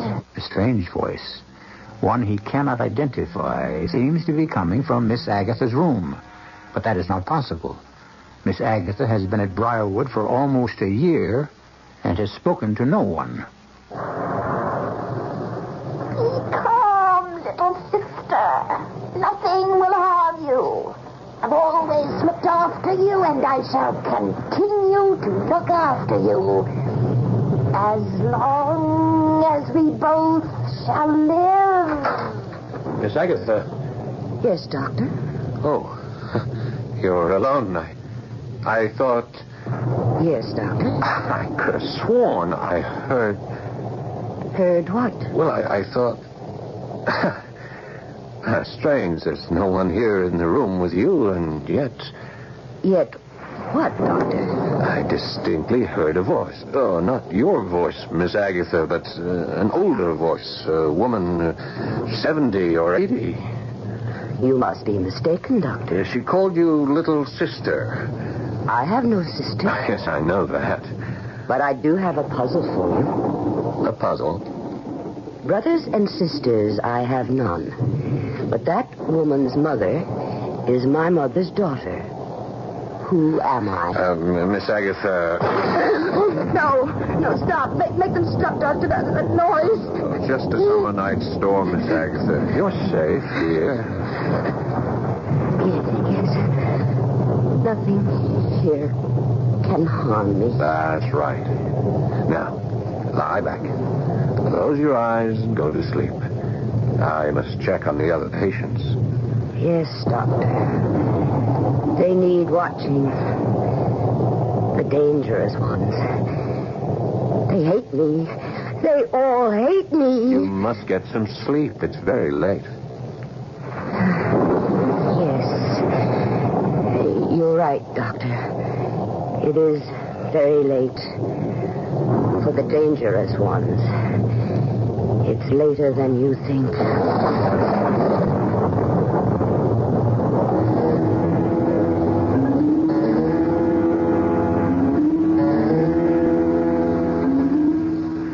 But I tell you, I heard it, Margaret. But it's hard to believe, Paul. A strange, disembodied voice coming from Miss Agatha's room? Then you went into the room and saw nothing? Nothing but Miss Agatha sitting up in bed. She was terrified of the storm, and the voice was calming her. It's strange. I know there was someone or something in there talking to her. It sounds so illogical. But there's only one door leading to each of those upstairs rooms. The windows are barred and... Darling, are you sure? Of the voice, yes.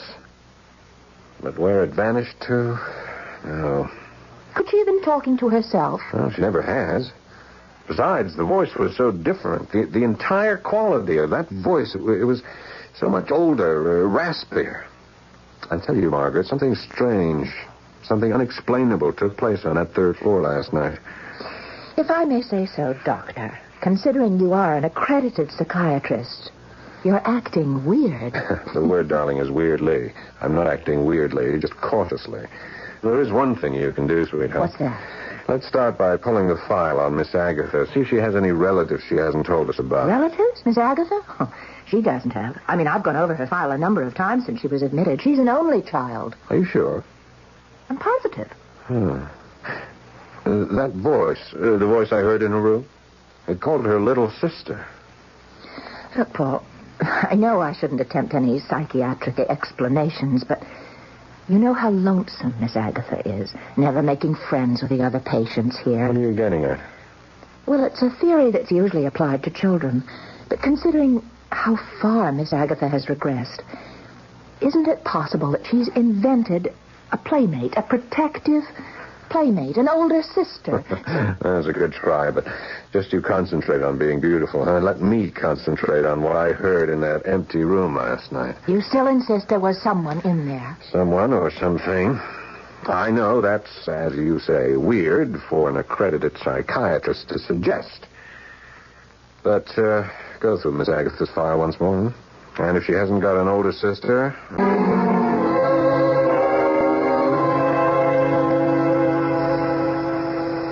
This is a progress report dated the 28th. Patient Miss Agatha Milford, age 37. Patient not adjusting to confinement. Resistance to group therapy aggravated by persecution complex. Oh, yeah, come in. Patient is convinced that members of group are hostile to her. Sounds like you're reporting on Miss Agatha, right? Right. I'll be with you in a minute, Margaret. Just let me complete this tape. I brought her file. Everything I could find on her.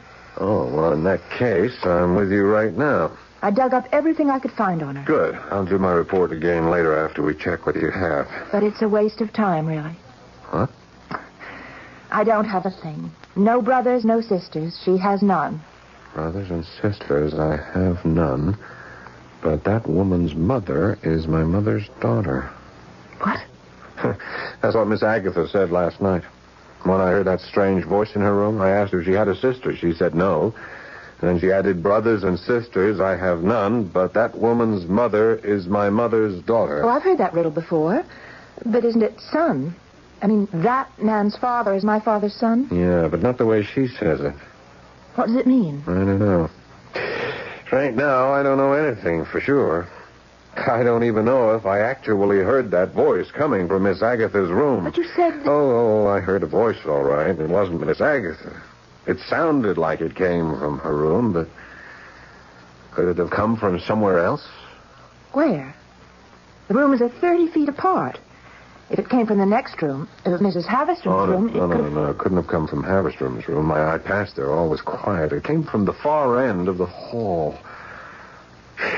I wonder... What? Oh, no. Never mind. Let's see that file. Here you are. Oh, I'm talking about Mrs. Haverstrom. Yeah? Well, she and Miss Agatha got into another one of their brawls this morning. Oh, no. What about? Same thing. Miss Agatha still insists that the gold locket Haverstrom wears around her neck is hers. You know, the one with the picture of Haverstrom's father in it. Yeah, what's this? What's this entry here? It's hardly legible. Look, it's some sort of legal document. It seems to be rain damaged. Well, what is it? Adoption papers. Adoption papers? Yeah. 1936 or 39. I can't quite make it out. An adoption agency in Greenville Township. That's just across the county line. The name on the document is Milford. Yeah. And first name looks like it could be Agatha. Yeah? You know, I bet if we checked this out, we'd find it's Miss Agatha who was adopted. But it's funny she never mentioned Well, it. she may not know. Most adopted children are never told. Agency records are confidential. But I think we've come up with a lead. A lead? When she doesn't know she's adopted and agency records are top secret? What kind of a lead is that? That's a tough one, I'll admit. But with a little digging, we may find out more about our strange Miss Agatha. Now, what was that about the locket? The usual. Miss Agatha insists that the locket is hers. And this time she tried to tear it off Mrs. Haverstrom's neck. And, well, Haverstrom swung her cane at her. But fortunately she missed. That Haverstrom locket? It could be Agatha's, you know. Well, I don't see how. Agatha Milford came here less than a year ago. I mean, look at her record. Here's what she brought with her. Just a few personal belongings, items supplied by county hospital. Oh, no jewelry. I see. Well, just keep Haverstrom and Miss Agatha separated, will you? Yes, Doctor. And the voice in the night. That I intend to check out further. How? From now on, I'm not making those spooky nightly rounds alone. I don't blame you. Starting tonight, you're going with me.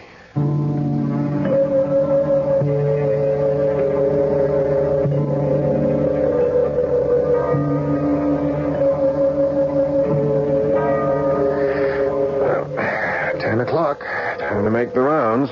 Someone covering for you down here? Yes, one of the matrons. All right, let's be off, shall we? Just a few more steps to the top. Oh, careful. Careful, the railing here is not too secure.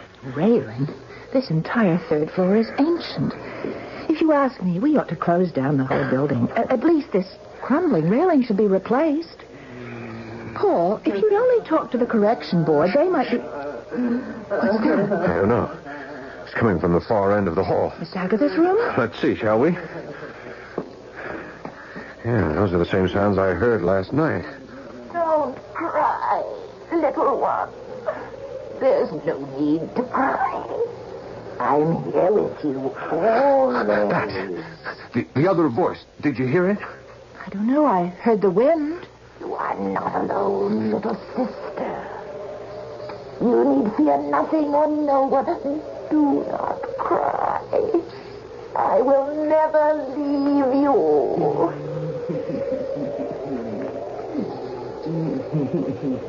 Is it a voice or is it the wind? I can't quite understand the words, and yet... Listen. Listen. There's nothing to fear, my little sister. No one will harm you. I've always looked after you. I will continue to look after you until death do us part. It's a weird voice. It's certainly not Miss Agatha's. Please.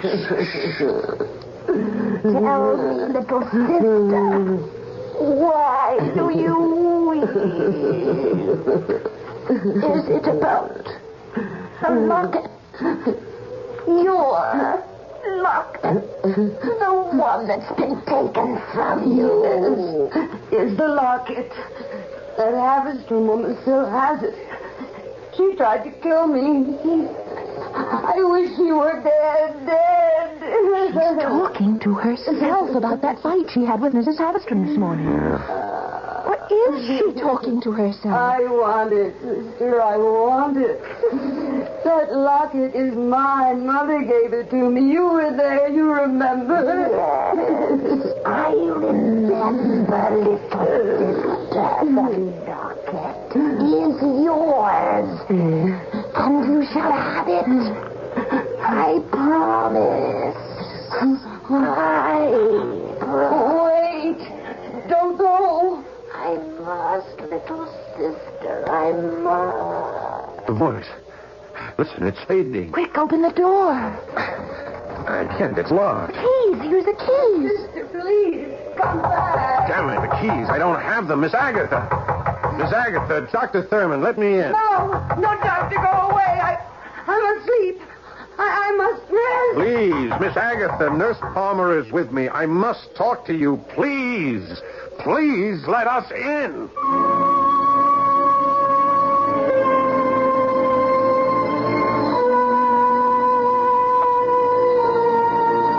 Well, what have we here? A ghostly, disembodied voice that makes nightly visits to one of the lonely inmates of Greenbrier Sanatorium? Has Miss Agatha invented an older sister to console her in her loneliness?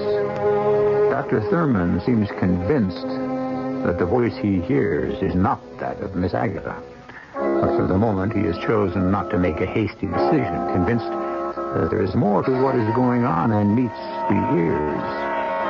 We'll learn more when I return shortly with Act 2.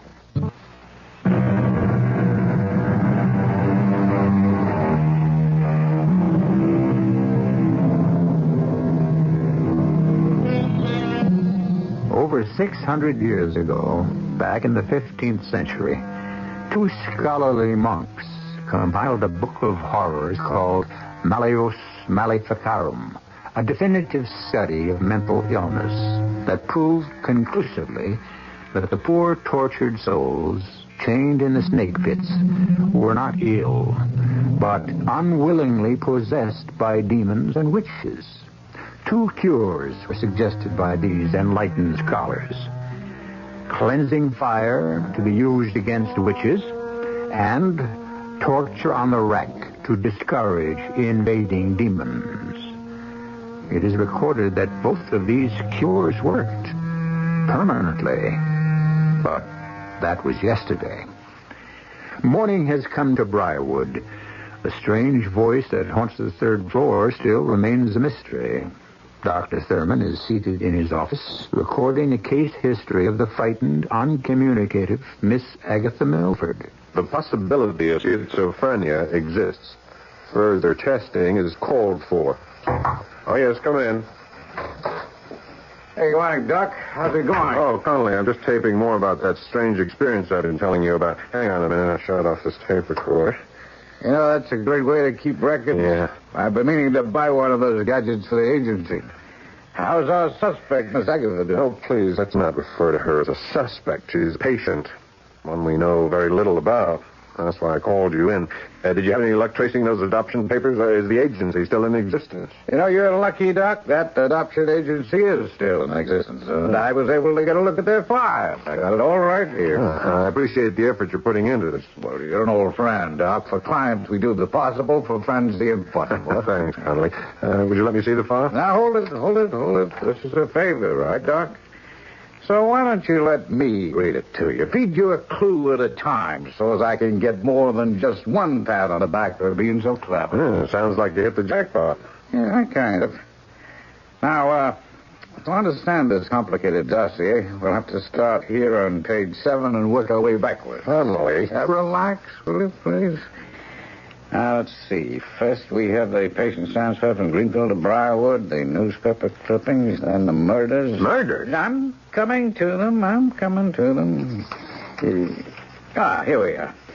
Milford, Agatha, natural parents. Natural? Your hunch was right, Doc. She was adopted. Then the name of the child on the adoption papers, the name we couldn't read? Agatha Ann Milford. Adopted daughter of Charles and Henrietta Milford. Her real mother was named Mason. Carrie Lee Mason. She worked as a lab technician at Mercy Hospital. That's where the child was born. A few months before the trial took place. Trial? Yeah. It seems Miss Agatha's mother was some sort of nurse's aide at the hospital, took care of terminally ill patients.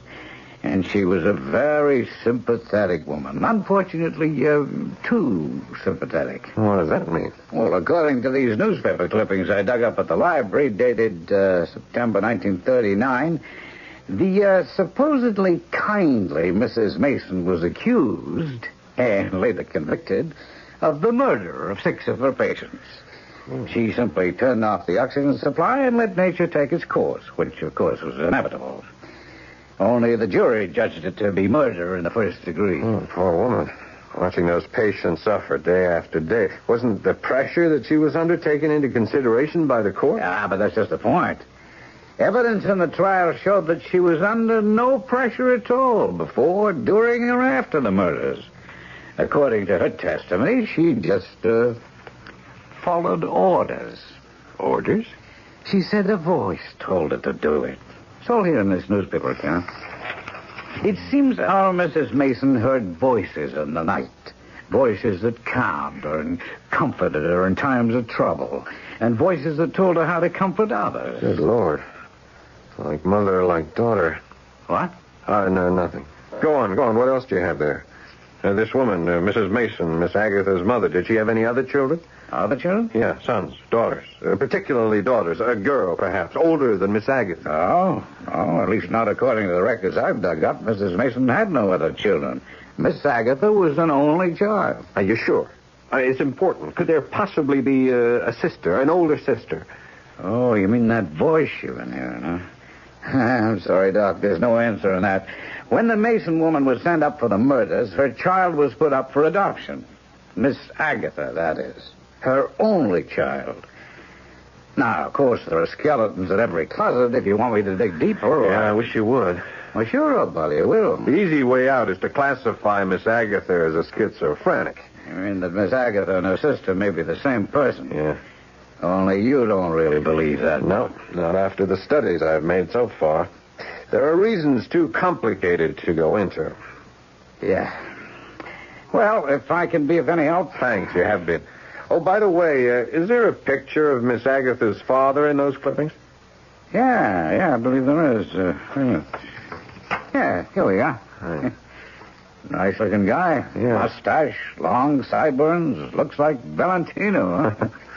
Why? Oh, we've had a little dispute over a gold locket. It belongs to Mrs. Havestrom. Inside the locket is a picture of her father. Miss Agatha claims the locket is hers. Well, here, take a picture. Compare it. That'll take care of one problem. I hope so. I've had to lock Miss Agatha in her room.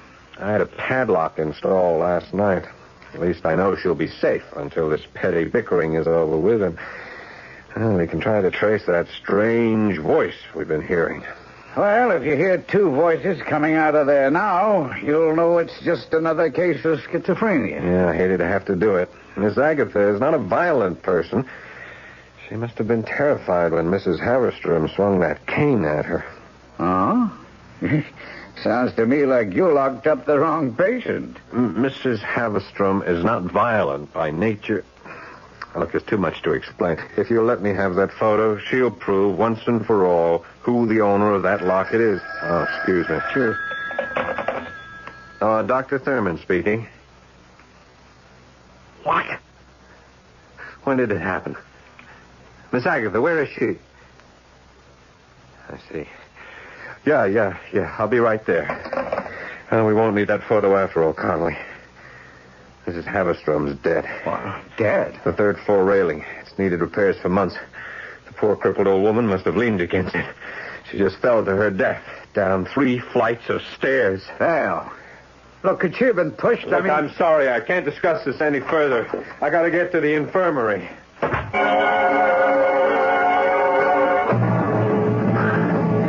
Slow down, Paul. I can't keep up with you. I'm sorry, Margaret. I'm anxious to check out Miss Agatha's room. I just don't understand how Mrs. Havestrom got out of her room and over to that shaky railing alone.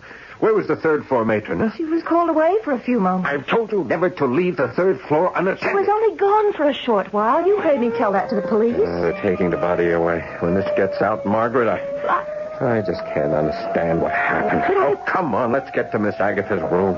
All right, Doctor. I'm sure you'll find everything in order.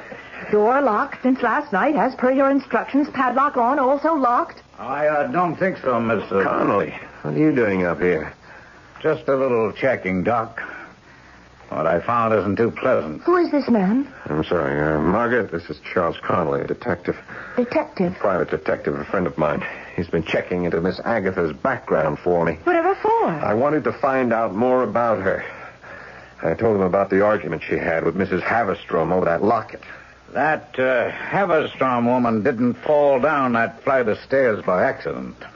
What are you trying to say, Connolly? The woman was dragged from her room and tossed through that rotted railing. She was murdered. What? And I didn't say anything in front of the police. I mean, they accepted it as an accident, but someone carried her to that railing and pushed her over. My guess would be Miss Agatha. That's impossible. She's been locked in her room since midnight. Well, that remains to be seen. Where's the room? At the end of the corridor. Even if she did get out, she couldn't lift a 200-pound arthritic patient like Mrs. Havestrom. The woman wasn't lifted. She was dragged along the floor. I found black heel marks leading to the edge of the stairs and the end of the broken railing. Let's get to her room. Okay, right with you, Doc. How could Miss Agatha get out of her room? It was bolted from the outside, reinforced by a security lock. It just doesn't make any sense. Well, I'm afraid there's just no other answer. There's got to be another answer. Huh?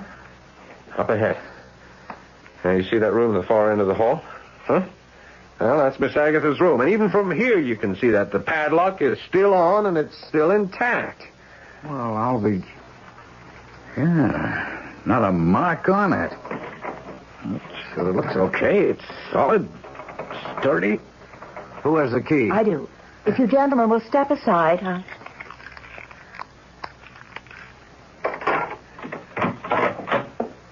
Well, good morning, Doctor. It's such a beautiful morning, isn't it? Yes. Yes, it is, Miss Agatha. You slept well, I trust? Oh, very well, Doctor. I see you've brought some visitors.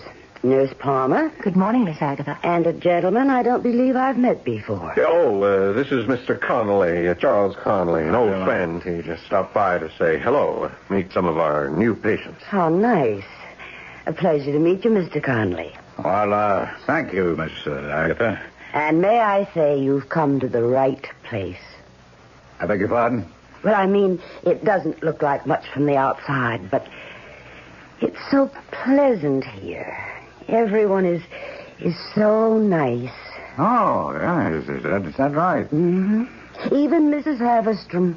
She was trouble for a while, but everything is fine now. It's all being taken care of. It has? Yes. Doctor, I have a confession to make. That was my sister you heard me talking to in my room. I didn't want to admit it because of sanitarium rules. No visitors after 8 o'clock. But since she won't be coming back anymore, I can admit that she's been here. Because everything is all right again. What do you mean, everything is all right again? Well, look, Doctor. Look what I have around my neck. Good Lord. Mrs. Haverstrom's locket.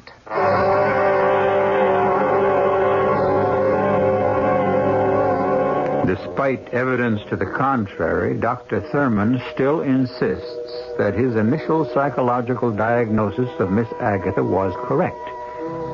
Convinced that this frail, frightened woman could not possibly be involved in anything as horrible as murder. Let's hope Paul Thurman is right. Because if he is not, he could be dead wrong. We'll learn more when I return shortly with Act 3.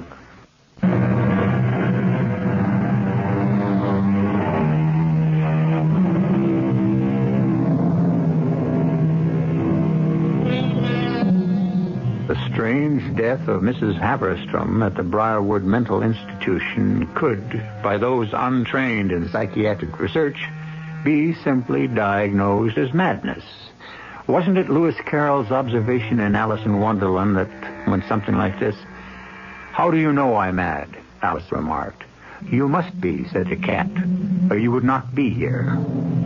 A simple solution to our mystery, I must admit. But not for those of us who have been expertly trained in madness and murder. We need more time to contemplate, consider, to separate the half-lies from the truths. Listen. And since the death of Mrs. Haverstrom, continued attempts made by staff members to remove the golden locket from Miss Agatha's throat have made the patient exceedingly hostile. She has become suspicious of all who enter her room and is now refusing food unless served by the one staff member she trusts, Nurse Palmer. Oh, yes, come in. All attempts to gain access to gold locket have failed. Until this morning, Paul. Look, the locket. Yes. How did you get it? She held it a little too tightly this morning. The clasp broke, and I told her I'd have it repaired and bring it right back. As simple as that? Where is the picture of the father that Mr. Conley gave you? I want to compare it with the one Mrs. Haverstrom showed me. I've been trying to open that clasp, but it seems to be jammed. Oh, here, give it to me. Let me do that. You'll find a newspaper clipping in that desk drawer, the one on the left. I'll get the picture. Okay. You work on that clasp. Were these the clippings? Yeah. This clasp seems to be bent. I'll get it in a minute. Do you remember what the man in the locket looked like? Was he young, old? Young man, about 30. Oh, that sounds about right. The man in the newspaper clipping was about 30. Sort of plain looking, slightly balding. Plain looking? Balding? What's wrong? No mustache? Long sideburns? No. Mrs. Haverstrom's father was clean-shaven. Heavy features. It was a tintype. I guess it must have been taken in the early 20s. Well, it's not the same man. It's not? Nope. Here, give me the clippings. I'll show you. See, there. That's Miss Agatha's father. There, young, dashing, handsome. Looks a lot like Valentino, huh? Oh, we darned. All this trouble for nothing. Yeah. I finally got this locket open. There, you see. Oh, no. What's the matter? Paul, what is it? The photo in the locket. It's neither the man you described nor the man in the clipping. It's a photo of a woman. An old woman in her 80s who looks exactly like Miss Agatha.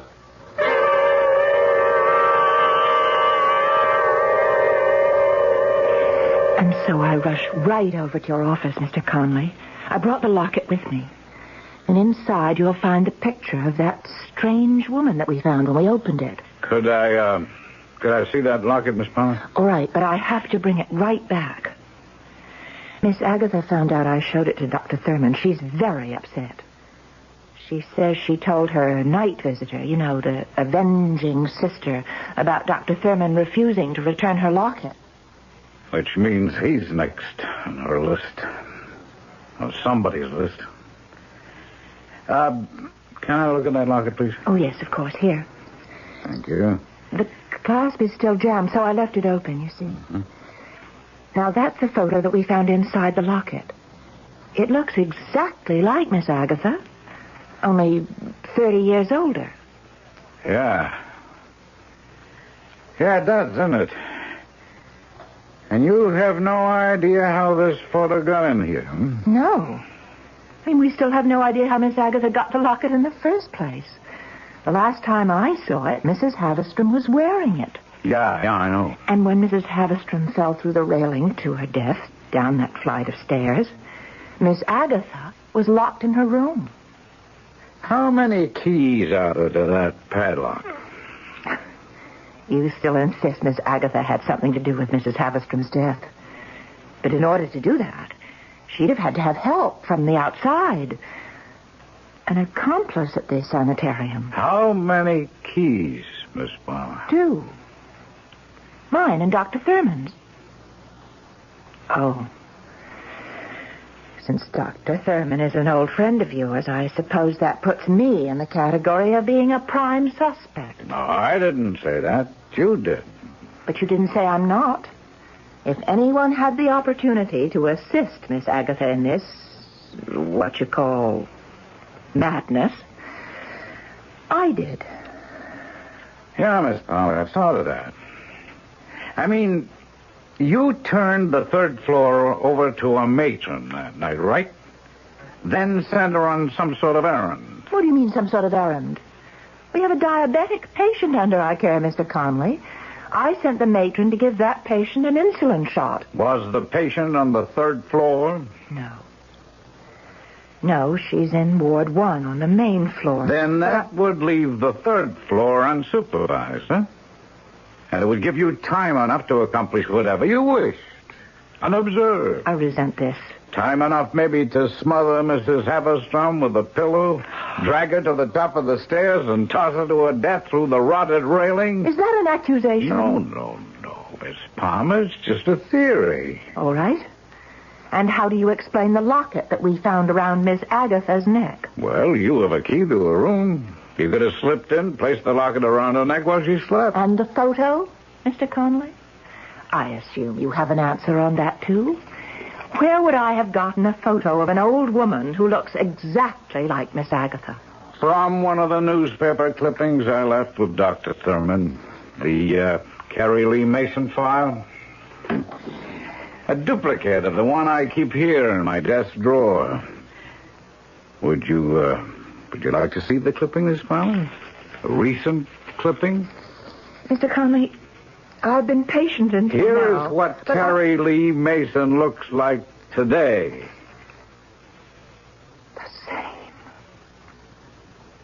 The same photo. It's exact. exactly the same as the one in the locket. Oh, not quite, Miss Palmer. You see, the prison guards have been cut away to make the photo fit in the locket frame. Easily enough done with, a pair of surgical scissors. I've had enough. I haven't. Now, I've checked out this sister theory Paul Thurman keeps insisting on, and so far I've come up with nothing. My partner Ross is out on it right now. You've had less than 48 hours. I'm He's sure... going to come up with nothing, Miss Palmer. The prison is in Greenville. He's there now checking their records, and it's a waste of time. If you don't find any record of an older sister, then there has to be some other answer. Because I'm not it. Oh? You forget.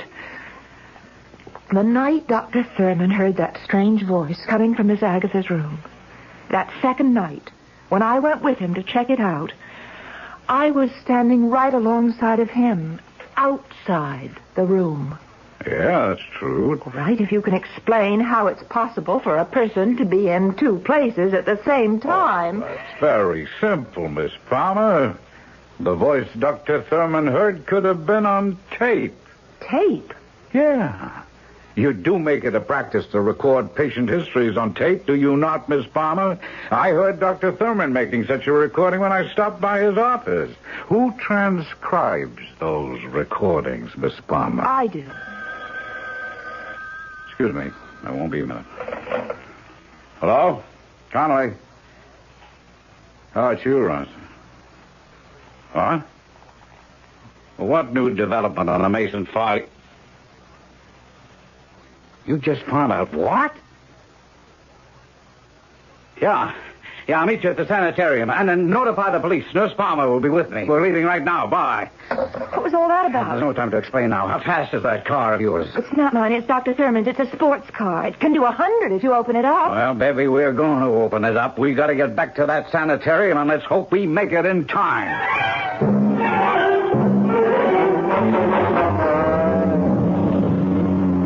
Conley, please slow down. Just hang on, Ben. Hang on. I've been hanging on for dear life.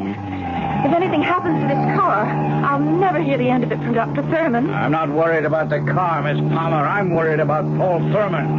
Dr. Thurman, why? Look, you never told me what... There's a turn up ahead. Hang on. I was saying... You never told me what your partner Ross told you. Well, you'll know in a few minutes. I only hope Ross got to the police with the information he gave me over the phone. We're going to need a patrol car to back us up. We've got one. Following us. And at this speed, we'll probably pick up 3 more. Good. All right, there's the driveway to the sanitarium. Right up ahead. It's blocked by 2 police cars. Hang on, I'm going to stop. What's going on up there? Look farther up beyond the service road. Fire engine? Look at the smoke. Oh, my God. Briar was on fire. Come on. That building is a death trap. I've got to help the patient. Wait. Your patients are all right. They've all been evacuated. Look, over there in the clearing, the matron's got them out. Oh, God. I don't see Paul. Dr. Thurman. Probably still in there. That's why Ross called. Oh, I'm so confused. Ross was calling from the prison. Mrs. Mason wasn't there. She'd been showing signs of violent behavior and was transferred to a hospital for psychiatric testing. Well, that was a few days ago, just before you started hearing that strange voice coming from Miss Agatha's room. You don't think It's the only answer to all this. Madness. Security at the hospital is not like security at the prison. Ross checked. They've been looking for her since Friday. I think she's here. Here? And how would she find out? I don't know, but somehow she did. Just look at the pattern, Miss Palmer. Patients warned, evacuated in time, everyone out, safe, but Paul Thurman. Now remember, Mrs. Mason considered herself a humanitarian. I believe she set that blaze to destroy Briarwood and the man who kept her daughter prisoner there. Hey, he's right, Margaret. I saw her. I saw the face in the locket.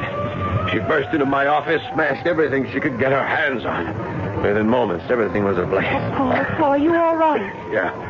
I managed to get out somehow after I released Miss Agatha from her locked room. That poor crazed woman is still in there. Last time I saw her, She was clawing her way up the blazing staircase, calling out, "Where are you, little sister? Don't be afraid. Mother is here." The place is an inferno. We've got to get her out of there. Too late. The walls are starting to go. Oh, she's still in there. She's a goner.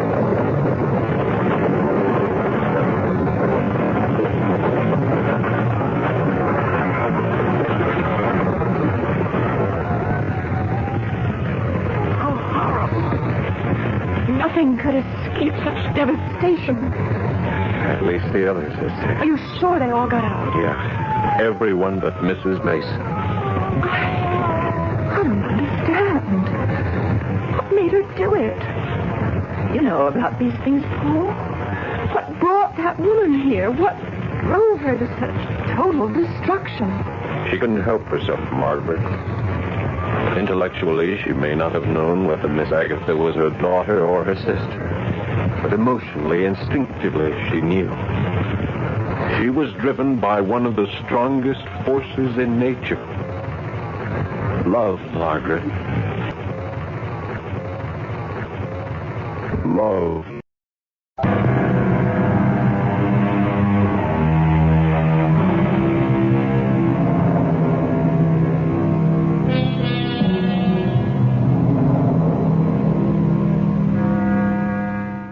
This is E.G. Marshall, inviting you to return to our Mystery Theater for another adventure in the macabre. Until next time, pleasant dreams.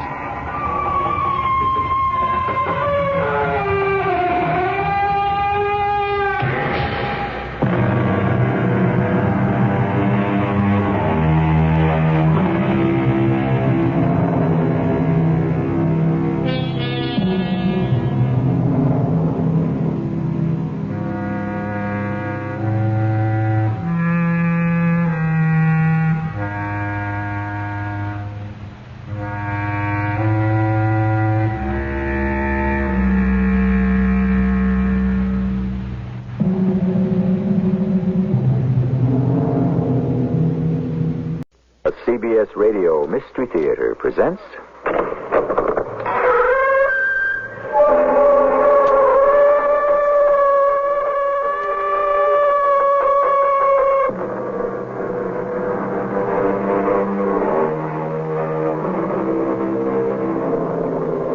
Come in. Welcome. I'm E.G. Marshall. Snuff a candle, and it goes out. Hide from the human soul all knowledge of its origins, and still some flicker of instinct will keep the knowledge alive at a level deep beyond the reach of memory. There are truths which survive in us forever, and which we may never know, unless one day, by merest chance... Robert, who was it that called you? No one. But I heard the phone ring. You answered it. I could hear your voice. There must have been someone there. No, there was no one. You were talking to a dead connection? Yes, I have to go now, dear. But where? When will you be back? I don't know.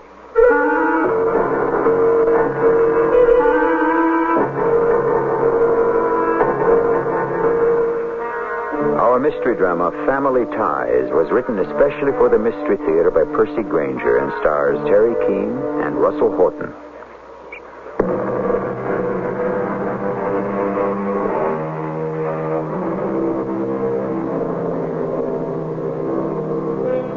It is easy to lose perspective on our problems.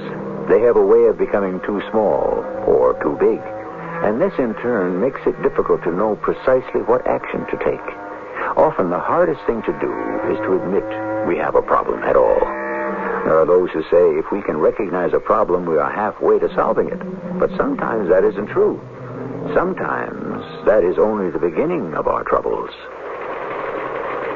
Mr. Warren? Lieutenant, what can I do for you? I'm sorry, Lieutenant. Yes? They sent me to see you. Who sent you? The policeman at the front desk. Well, shut the door, please. Oh, I'm sorry. Now, would you like a chair? No. Oh, yes. Yes, I will, thank you. You are in the right place, aren't you? Is this the Missing Persons Bureau? Yes. Well, then, yes, I am.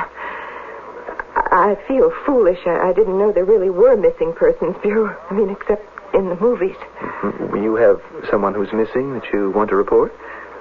I think so. You think so? Either he's missing or he's not, Miss... Mrs. Mrs... Oh, I'm sorry. Mrs. Pendennis. Janet Pendennis. Mm-hmm. And the person you're reporting? My husband. All right. Well, I thought he was missing, but now that I'm actually here, I'm not so sure.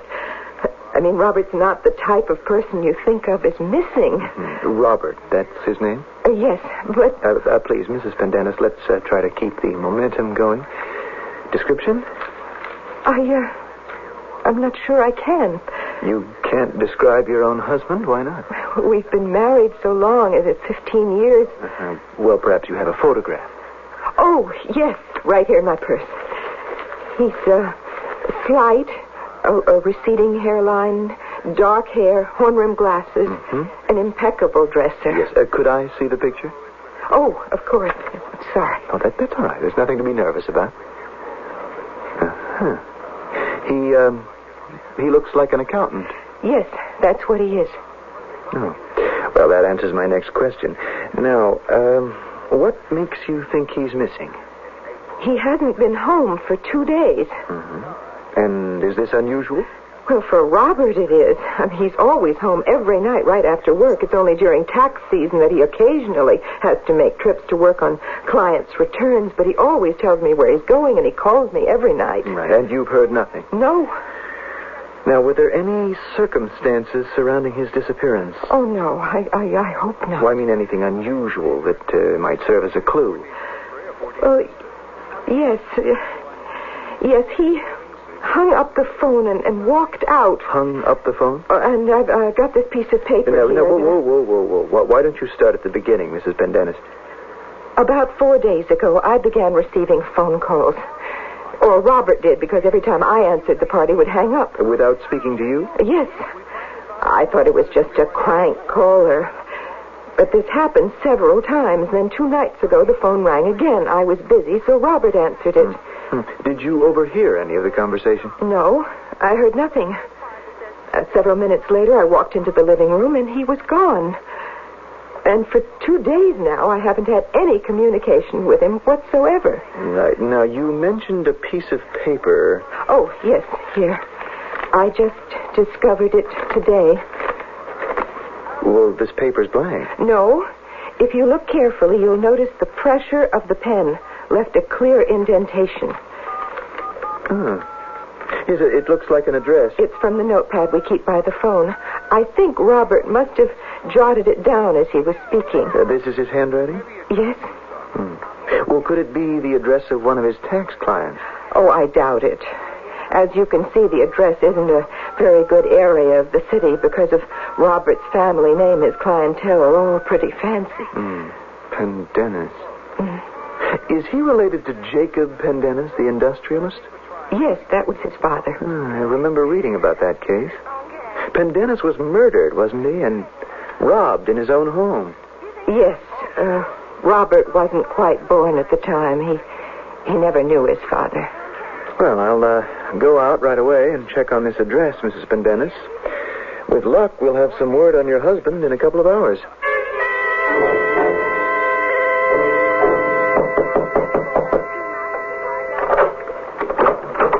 Yes? Who's that? Lieutenant Warren, police. What do you want? Could I speak to you for a moment? Do you have a search warrant? Well, no, but that's Well, then you can't come in.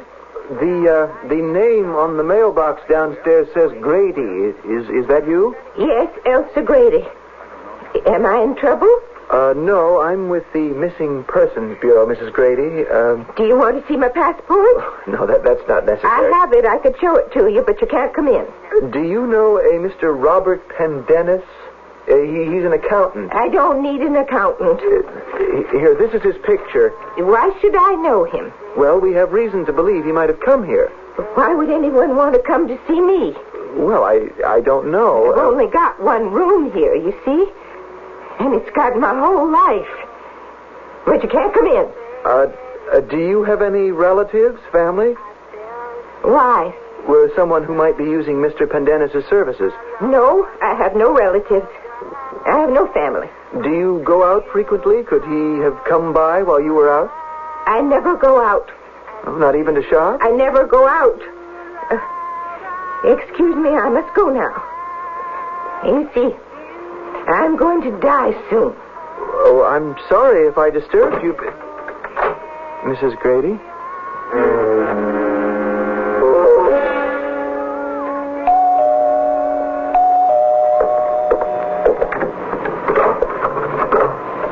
Yes? Oh, hello, Lieutenant. Come in. Did you find anything? Oh, I'm afraid not. This address is for a one-room tenement apartment in the South End. It's occupied by an elderly lady, a shut-in. A shut-in? Never goes out. Keeps the blinds down, the TV running. What business could Rob possibly have with a person like that? Her name is Elsa Grady. Does that name ring a bell? No. Well, she said she didn't know your husband, hadn't seen him. Well, I'm sorry, but I haven't any other evidence to give you. We'll do all the usual things, check the local hospitals, jails, so forth. Circulate his picture and description. Is there anything I can do? Have you got access to his client file? Yes, he keeps a duplicate set here at home. He often works at night in his study. Well, you could go through those, see if Elsa Grady's name or address appears in any of them. And we'll keep in touch. And, of course, call me immediately if you hear anything. But even if there were some connection to one of his clients, why would Rob just disappear like this? I mean, without a word. He must know I'm worried. Why hasn't he called? I know something's happened to him, Lieutenant. I know it.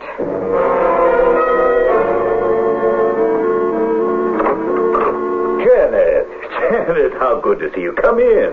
Thank you, Douglas. Well, to what do I owe the pleasure of this visit? How's Robert? Well, the answer to the first question is that I don't know the answer to the second. Oh? He's vanished. Vanished? It's been 3 days now. I haven't heard a word. How uncharacteristic of him. You didn't have a fight, did you? No. I've already been to the police. Yeah, the family's never liked publicity, Janet. You should have come straight to me. I've been the Pendennis family lawyer for 40 years. Well, that's why I'm here now. The police are no help at all. I want to hire a private investigator. Can you tell me what happened? Rob got a phone call and then just disappeared. He wrote down an address. Oh, have you got that with you? Yes. Now, the police have already been there. It's a tenement apartment in the South End occupied by an old woman, a shut-in. Oh. Did Robert know her? I don't know how or why. Her name is Elsa Grady. What could a private investigator do? We'll see if that woman was in some way connected to one of Rob's tax clients. That could open a real can of worms. I've looked through the files myself. I didn't see anything. But someone who's trained, maybe. Well, Rob has a large clientele, Janet. It could get expensive. I don't care about the expense. Of course not. But you realize it could also take a good deal of time. To say nothing of possibly violating the client's privileged relationship with Robert. Douglas, Robert is missing. He might be hurt. He might be in trouble. Bring the files to my office. Better still, I'll send someone over for them and go through them myself. But I'm sure Robert will turn up soon. He's not an inconsiderate person. I have an idea. Why don't we go to this address ourselves? What's the use? Well, perhaps the police frightened the old woman. Perhaps if she saw you, the wife, if she did have anything to tell us, she would. Oh, yes. Yes, that's a good idea. Let's go.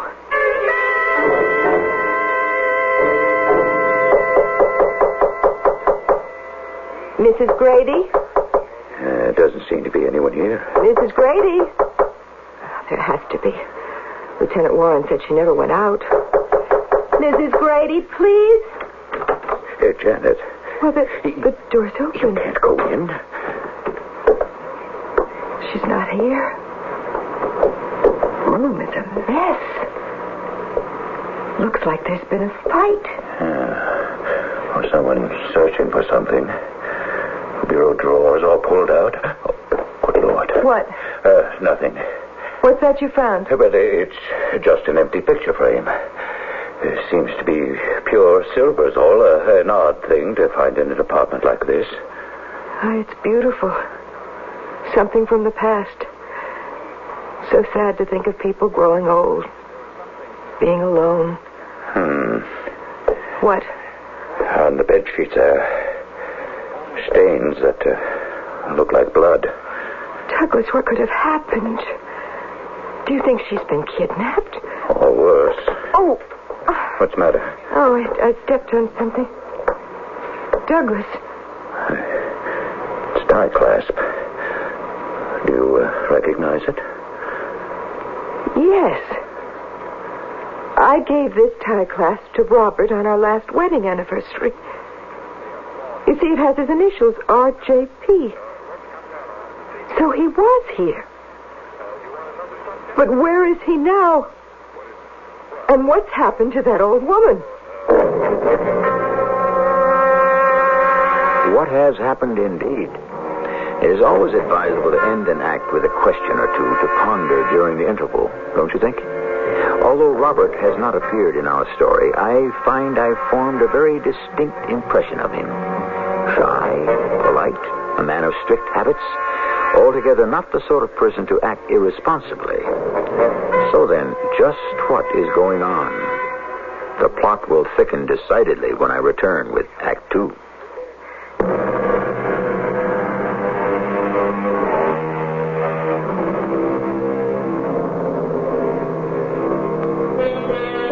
Successful marriages are based on many things. Compromise, consideration, caring. There is no reason, thus far at any rate, to think Janet and Robert's marriage was not successful. But then what was it that lured Robert away from his home late one night, leaving his wife frantic and distraught? Let us return to our story, for it has been said that there is an explanation for everything under the sun. Robert didn't do anything to that old woman. I'll bet he wasn't even here. Someone planted this pin. Well, that's possible. Of course, Robert has been kidnapped, and someone's planning to blackmail him. No, Janet, you're being exotic. Am I? There's a great deal of money still in the Pendennis family, isn't there? I'm going to call the police. Well, of course, you're right, Janet. The police have to be told about this. Come, I'll take you home and then take care of calling Lieutenant Warren. If that's all right with you. What? That I'll call the police. Oh, yes, of course. Thank you, Douglas. Oh, it's such a relief at a time like this to have someone I can trust.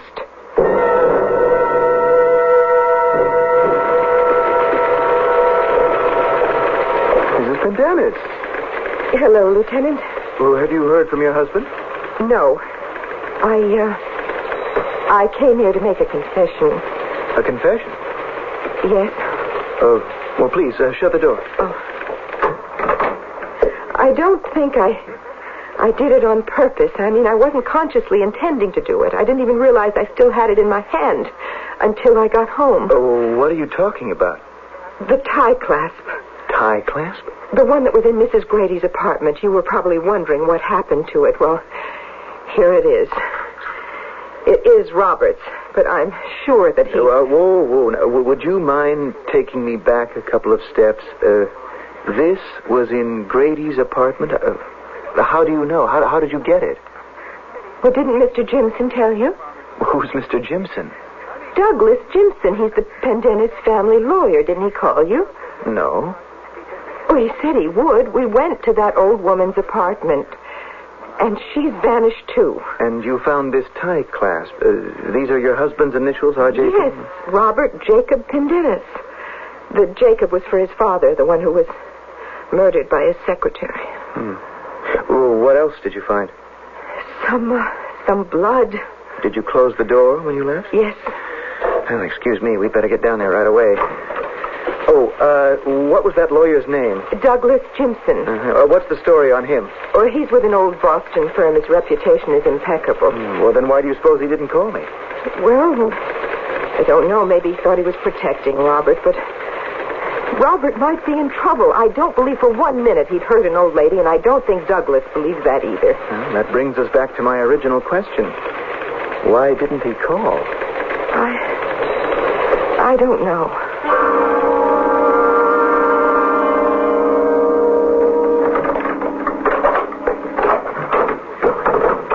Robert.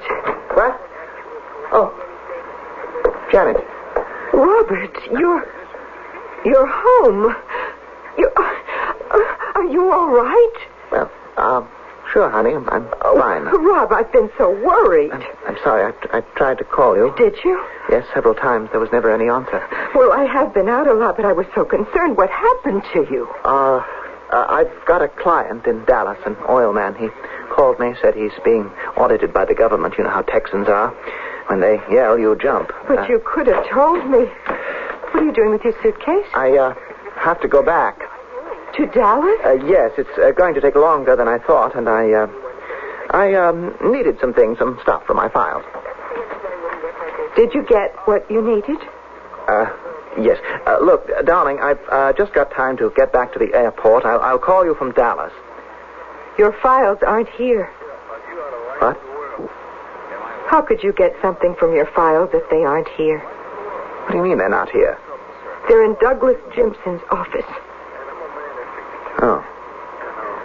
Rob, what is going on? I told you I have a client. You don't have any clients in Dallas. I know. I've been through your files. Why? To try to find out what this address meant. How did you get this? You wrote it on the notepad by the phone, and it left an imprint. But then it was you who sent the police there. Yes, I was worried. You shouldn't have done that. So you were there. The tie clasp wasn't planted. You were there the whole time? I have got to go, Where? Janet. Please, I don't have much time. Rob, what is the matter? What is going on? I can explain everything, but not now. There isn't time. I shouldn't have come home at all. Are you in trouble? No, I'm okay, really. That you have got to promise me that you will stay away from the police. Don't go to them anymore. Why? I am your husband. The police mustn't be brought into this. Is someone after you? No, please, listen to me. Did you say you told Douglas about this? He seemed the logical person to turn to. When you went to that apartment, did he go with you? Yes. And you went in? You looked around? Yes. How did he react? What do you mean? Did he say anything? No. You're sure? He told me he would take care of calling the police, but he never did. Ah. That's it. You mustn't see him again. Why not? It's not safe. Rob, he's like part of the family. I have got to go now. Will you trust me? I don't understand. Are you all right? Yes, it's just something that's come up that I have to do. How long? A few days at the most, and I'll be back, I promise. And then you can tell me what's going on? Yes. If what I think is going to happen does, I can tell you everything.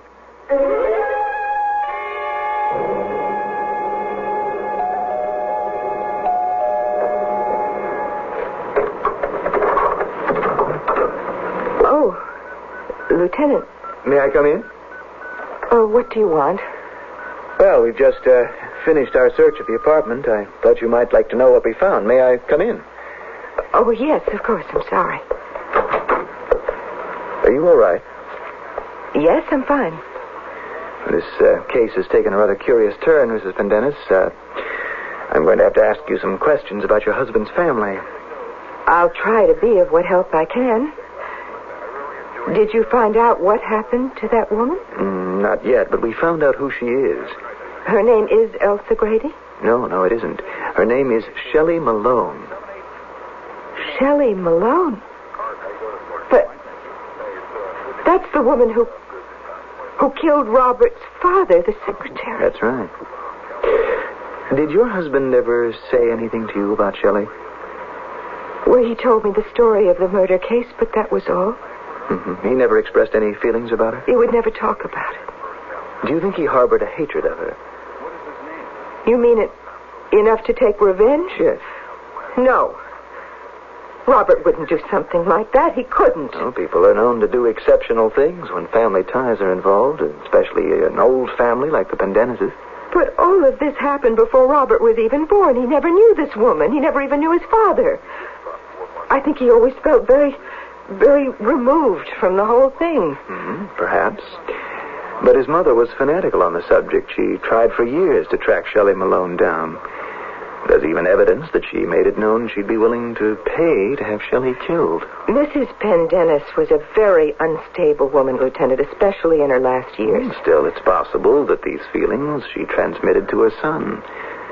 As I recall the story, Shelley Malone was Jacob Pendennis' secretary for about 7 years, and then in January of 1938 he fired her. Yes? Do you know the reason?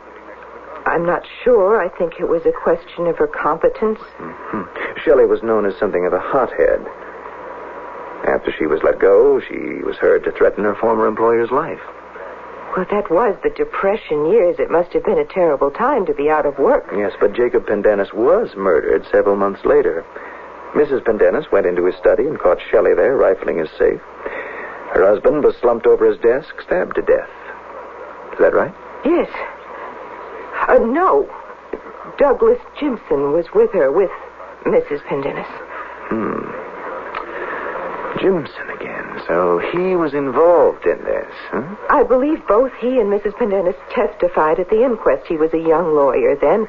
He'd just been hired by the family. He was at the house on business, and Mrs. Pendennis was showing him into her husband's study. And that's how they came on Shelley? Yes.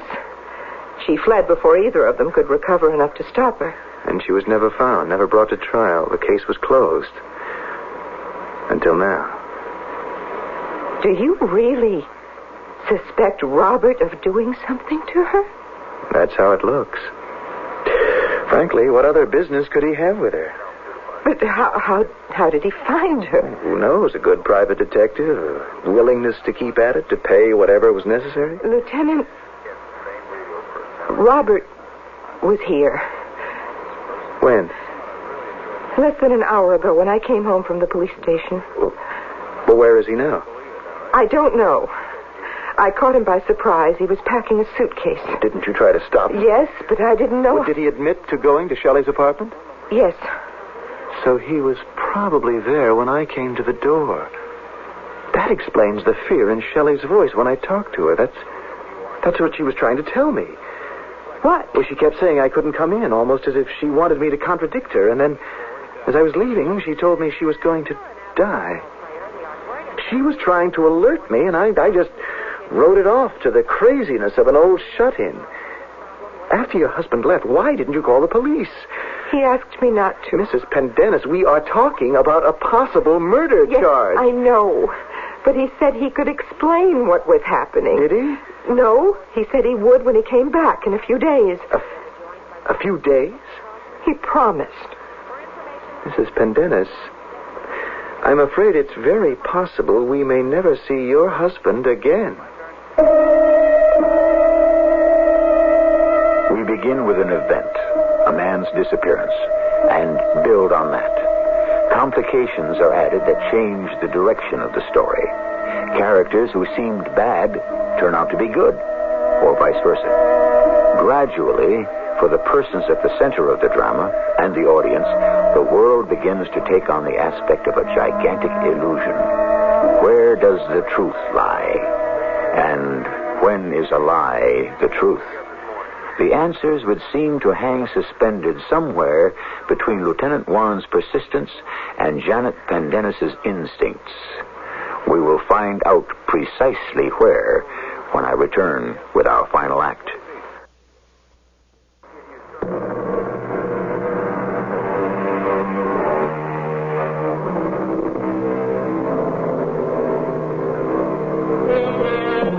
It takes 9 months to create a man, said Pascal, and a lifetime to know him.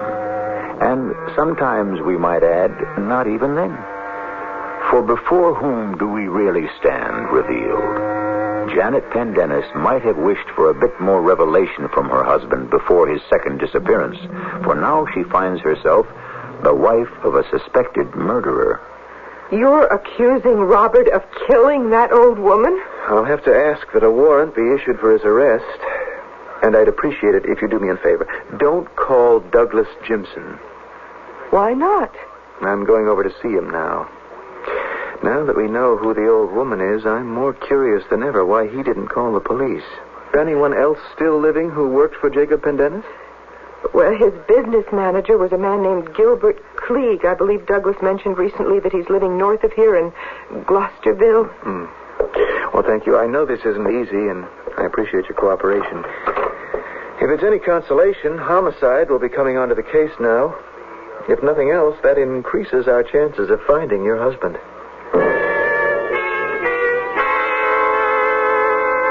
Tell me, Mr. Jimson, are you still retained by the Pendennis family? Oh, not really, no. Yeah, I do occasional legal work for them, but I'm more retired than not. Mm-hmm. Sir, you were a witness to Jacob Pendennis's murder, weren't you? Jacob? Yes. Oh, not to the actual murder itself, no. Mrs. Pendennis and I came upon the scene minutes too late to prevent it, but... what does all that have to do with Robert? Well, I'm just trying to figure this out. That murder received a lot of press. Jacob Pendennis was a distinguished man. It's an old Boston family. The police were obliged to do their best to find the woman who was accused of... what was her name? Malone, I believe. Shelley Malone? Yes. It's the biggest manhunt in Boston's history. Couldn't locate her, and yet now, nearly 40 years later, she suddenly surfaces. And right here in Boston. Really? You mean she's still alive? How, Mr. Jimson? Who found her? I don't know. Was it you? I'm afraid I don't really know what you're getting at, Lieutenant. You went to her apartment with Janet Pendennis. Yes. And? She wasn't there. Neither was Robert. You told Mrs. Pendennis not to call the police, that you'd take care of doing it. I see. And you want to know why I didn't call? My first responsibility is to my clients, Lieutenant, to protect them. Sir, 2 minutes ago you told me the Pendennises were no longer your clients. Well, Lieutenant, are you trying to implicate me in all this? You knew it was Shelley Malone's apartment. Yes, but not before I went there. I had no idea that she was still living. How did you find out it was her apartment? By a silver picture frame on the bureau. I remember Jacob had given it to her that Christmas. What about the phone calls? What phone calls? The ones Janet answered when the other party hung up. The one Robert answered just before he vanished. I know nothing about them, Lieutenant, I assure you. Your assurances aren't worth a great deal to me, Mr. Jimson. As far as I'm concerned, you're an accomplice in this whole business. A suspected accomplice.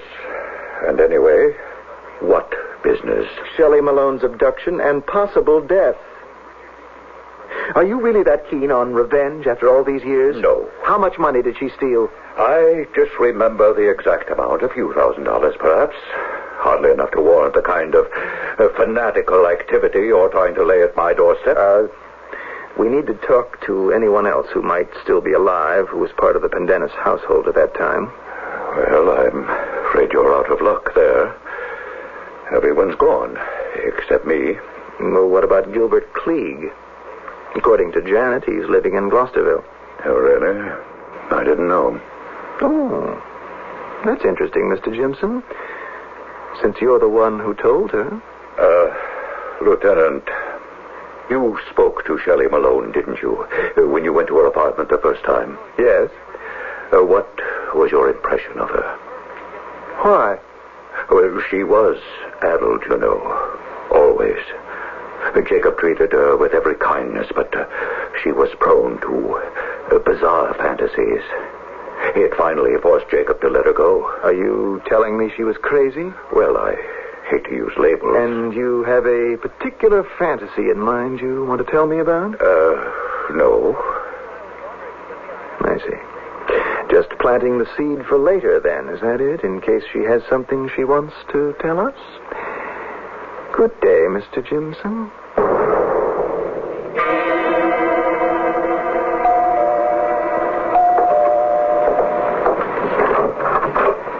Yes? You, Janet Pendennis? Yes? Robert's wife? My name is Gilbert Klieg. I worked for Robert's father at one time. I was his business manager. Oh, yes. Please come in. Thank you. I hope I'm not disturbing you. Oh, no. I'm very glad. Please forgive the house, forgive my appearance. Oh, I understand. I've heard about Robert's disappearance. I gather the police suspect Robert of possibly hurting Miss Malone. So I thought it might be important to come to see you. Yes? You see, I always had my doubts whether it really was Shelley who killed Jacob. Why? Well, shortly after she was dismissed, I was going over the accounts, and I came up $8,500 short. I pointed this out to Jacob. He was very meticulous about money. He had to be in those times. But this didn't bother him.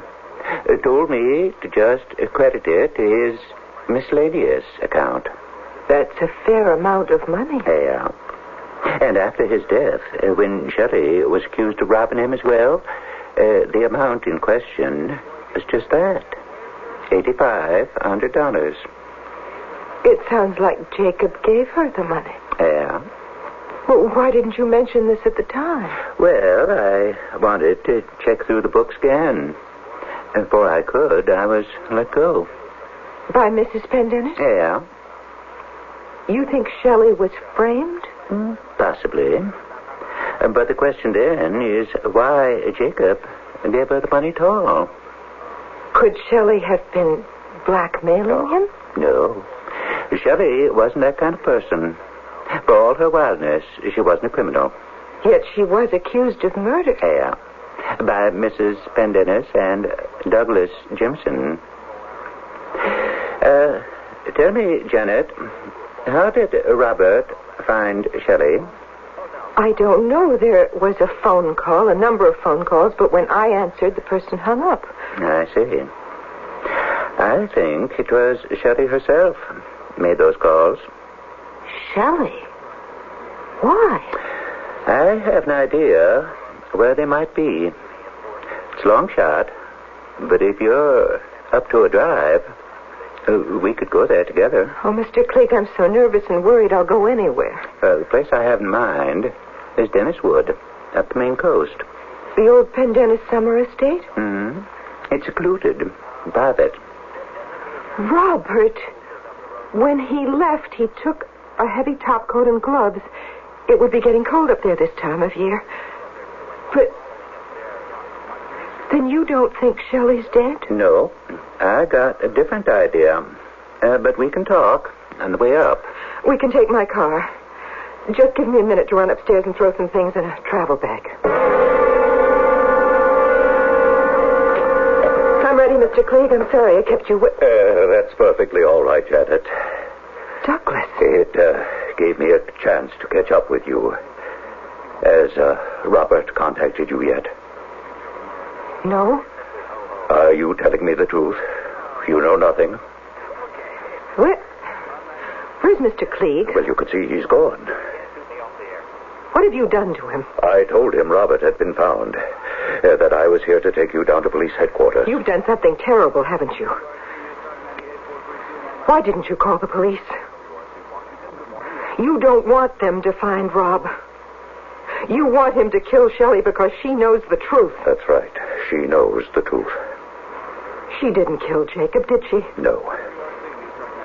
What have you done?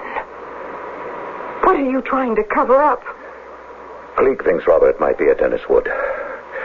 That's as good a gamble as any. You're going up there? Yes. With you. No. I have a gun with me, Janet. And it is quite imperative that I get to Robert before the police do.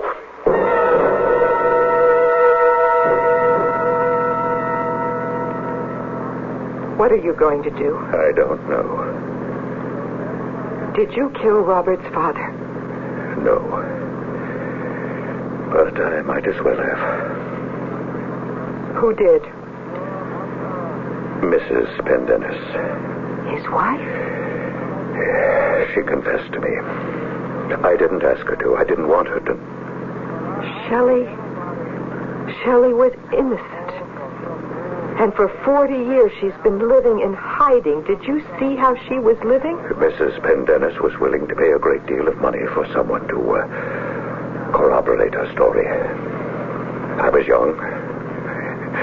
It's no excuse. My career has been beyond reproach, except for that one mistake. One mistake? You could have put an end to it any time you wanted. I know. But out of sight, out of mind. Oh, that's terrible, I realize, but that's how it is. I figured Shelley had got off somewhere, made a fresh start, a decent life for herself. I never dreamed that she was still in Boston. But why? Why did Mrs. Pendennis kill her husband? I can't tell you that. Not yet. What are you going to do? I don't know. Will you stop asking me that? Kill Robert? Kill me? I have a gun. I can't use it. I don't know how. I don't know what I'm going to do.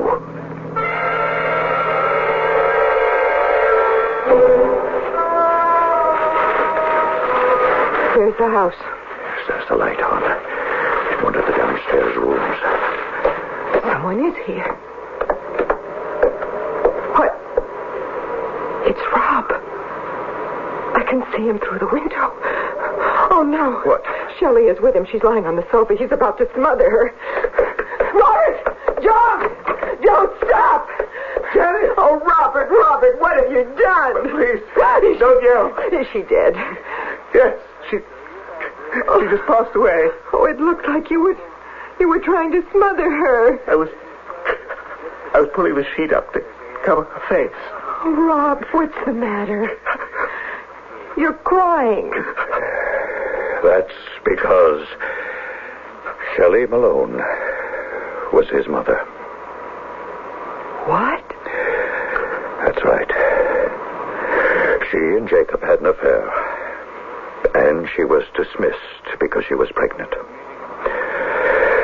Jacob thought by giving her a large sum of money it would discharge his obligation. But after Robert was born, she came back to see him. She hoped that by showing him his son, she might persuade him to leave his wife.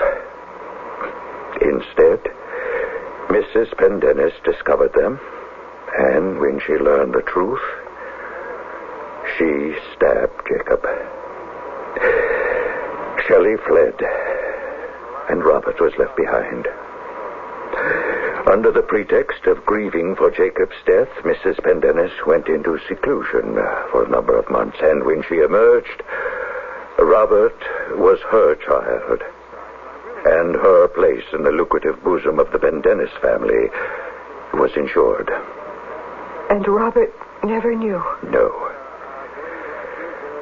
I was given the job of destroying the real birth records and seeing that new ones were forged. Oh, Robert, are you all right? She wouldn't even let me take her to a hospital. She was coughing up blood. We both knew she was dying, but she was still afraid she might be arrested.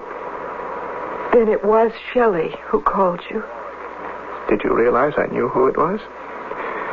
I suspected the whole truth the minute I heard her voice. Even before she told me.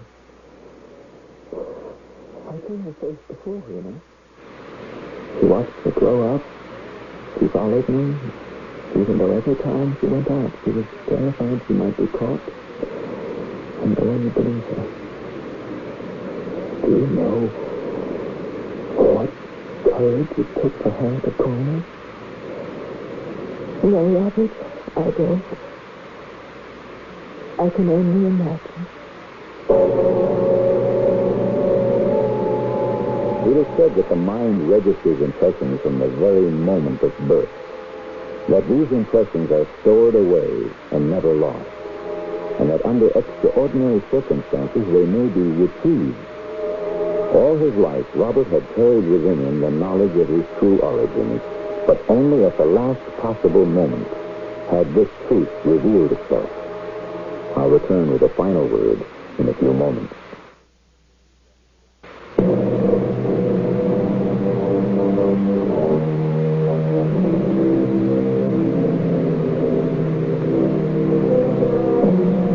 Kelly Malone was given a small, dignified burial. For his part in the crime, Douglas Jimson was disbarred for life and sent to jail for a number of years. As for Janet and Robert, people say they don't know a couple more devoted to the care and raising of their own children. Our cast included Russell Horton, Terry Keane, and Ray Owens. The entire production was under the direction of Hyman Brown. And now, a preview of our next tale. I picked up the receiver, and right away, there was a guy there saying that the money was ready to be picked up even though Hasim was dead, and there was this man who tried to follow me, only the taxi driver, a marvelous guy named Jake Brown, was able to lose him, and then it's... Who are you? You're the man who followed me. I did not even try to. You have a very clear voice. When you told the cab driver where you were going, I could hear it even across the street. How did you get in here? If you leave the keys in the door, you cannot follow. Come along. We must leave. What do you mean? Leave? Oh, my dear young lady, if you must involve yourself in international intrigue, you must take the consequence. This is E.G. Marshall inviting you to return to our Mystery Theater for another adventure in the macabre. Until next time, pleasant dreams.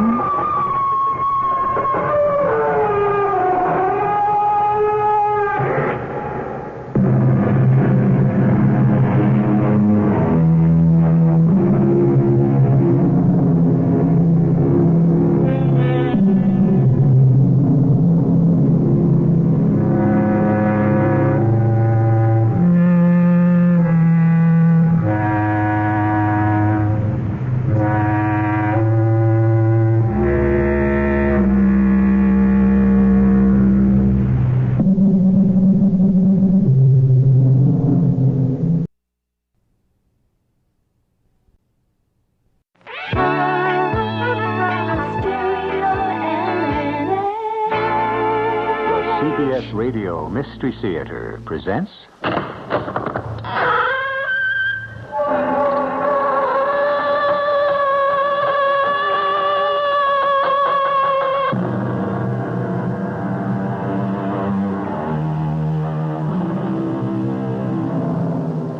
Come in. Welcome. I'm E.G. Marshall. What you see and what you believe are not always the same. Take the mysterious cults of mysticism, occultism, or spiritualism.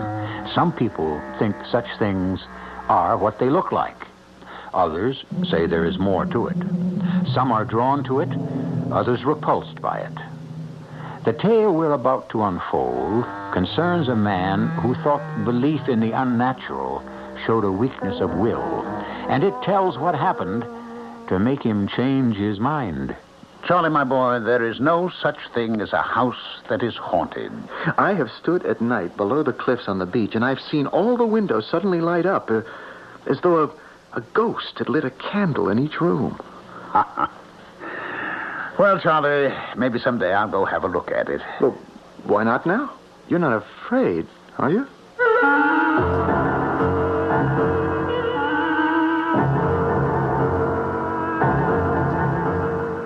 Our mystery drama, The Haunted Mill, taken from that classic tale of the unseen world by Richard Donovan, was adapted especially for Mystery Theater by James Agate, Jr., and stars Ralph Bell and Russell Horton. I'll be back shortly with Act One.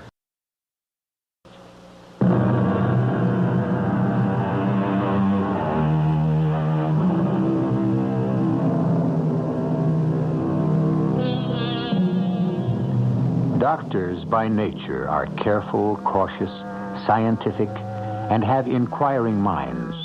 Alexis Carrel, the Nobel Prize doctor, once said, "A few observations and much reasoning leads to error. Many observations and a little reasoning leads to truth."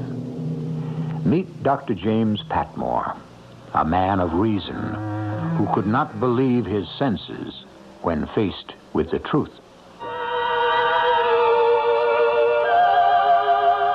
What I am about to relate is so weird and startling, especially for a man trained in science as I am, that I can only let the facts speak for themselves and have you who hear my voice reject my tale or accept it. I am a member of the Royal College of Physicians, author of a number of medical books, but it was my decision to take up practice in the small town of Brinton that changed my life and almost everything I believed in. One night at exactly midnight, there was a knock at my cottage door. Come in, come in. Oh, good Lord, man.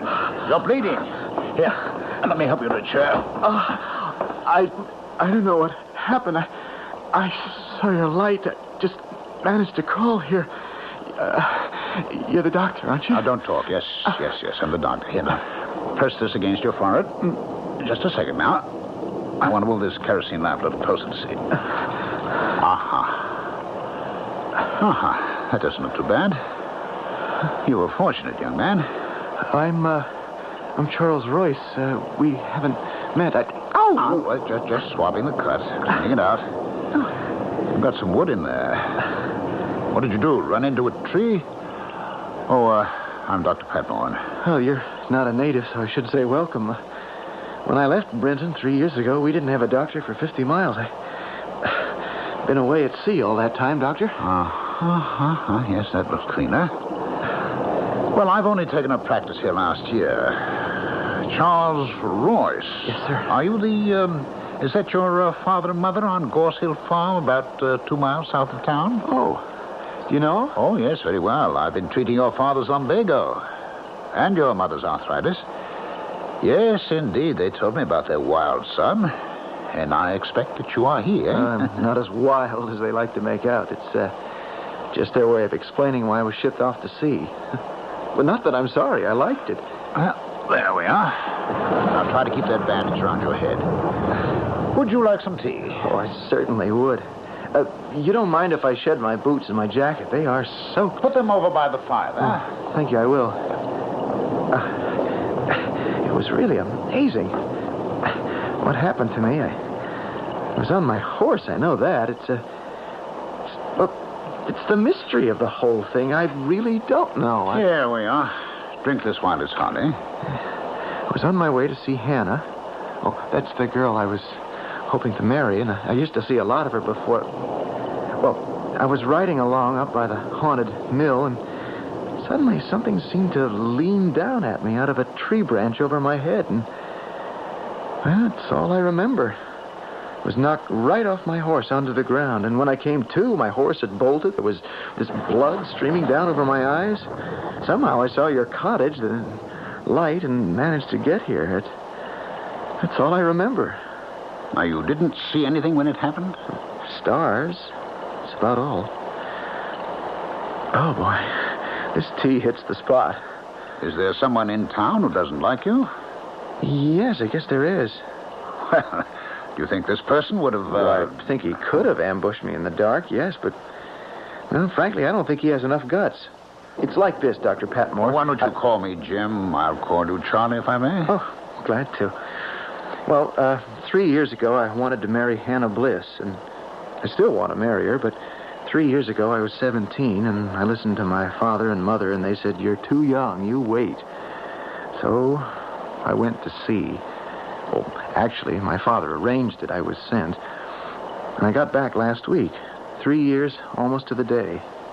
My folks were glad to have me back, but all I really cared about was that they said, "All right, you still want to marry Hannah?" And I said, "Yes." And they said, "That's too bad. She's met up with Silas Hart, and she's going to marry him." Doctor, I didn't even unpack my bag. I went right out the door to see her. Charlie, it's not you. You're here. Hello, Hannah. You didn't change much. You have, Charlie. You look taller and stronger. I almost wouldn't know you. You got prettier. I can't believe it's you. 3 years, Hannah.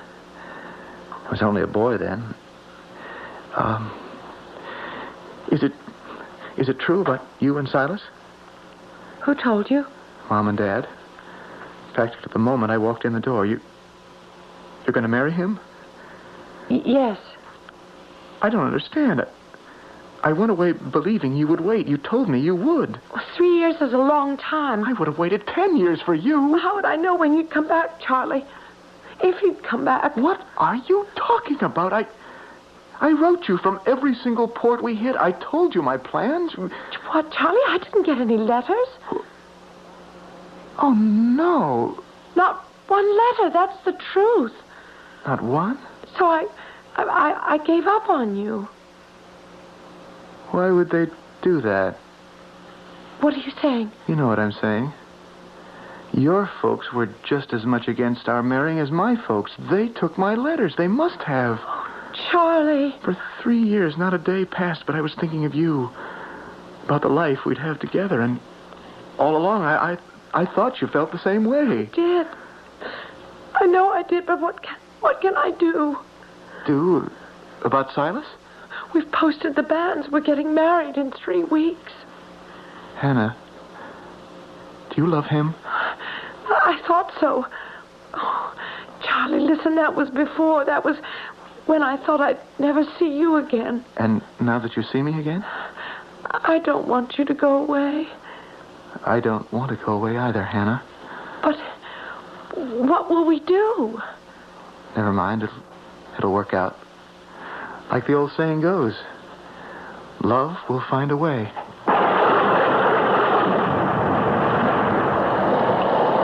And did love find a way, Charles? Well, I guess it did, Doctor.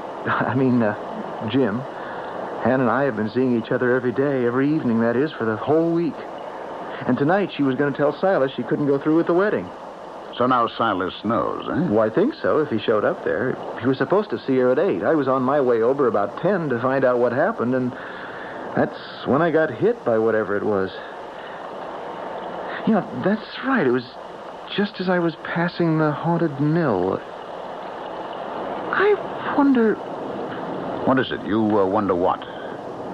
Maybe because I was so near the haunted mill, maybe that had something to do with it. How could it?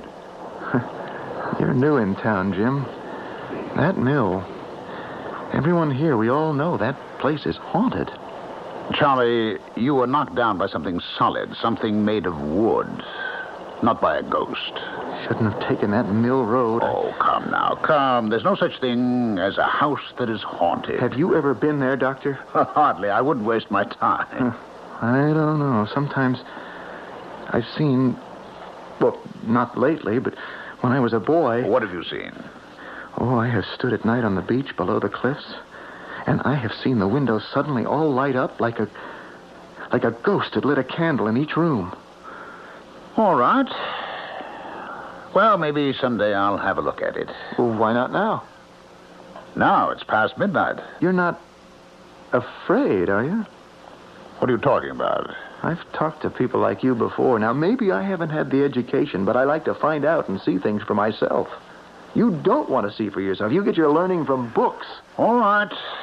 All right, I'll go. But does it have to be right now, this minute, in the dead of night? Yes, I want to take you right now, Jim. Now, when it's dark. Now, when there's been a storm. Now, when all the elements have been riled up. And I think maybe there's some learning you have in store.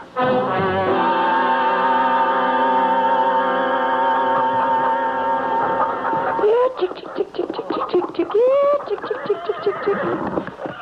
Yeah, tick, tick, tick. Morning, Hannah.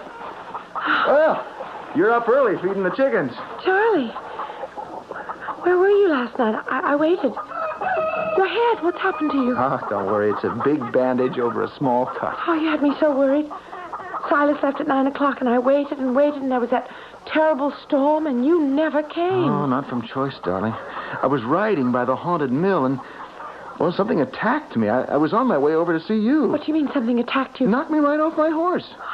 This is Dr. Patmer's sorrel. He has two. I borrowed it till he could round up mine. It bolted and ran away. Are you all right? Well, of course I am. It's just a big bruise. Charlie, it's Silas. Oh, that's what I came to find out. How did he take it? What did you tell him? Oh, he was so fierce. I told him it was all a mistake, that I'd become engaged to him because I thought you were never coming back. He was like a hunted animal, backing away. I said that you and I were going to get married. And he cursed you and said how he wished you'd never come back, how he wished your ship had been sunk at sea. I made him stop. I couldn't listen anymore. No, don't worry. Silas won't do anything. Oh, it's not me I'm worried about. His eyes went so funny. And I remember when he said goodbye, he said, if I can't marry you, Hannah, nobody else will.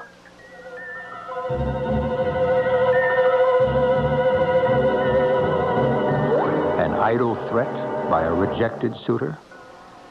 A strange little town, Brinton by the sea. Strange inhabitants. The town and the townspeople are almost as though they hadn't been touched by the 20th century.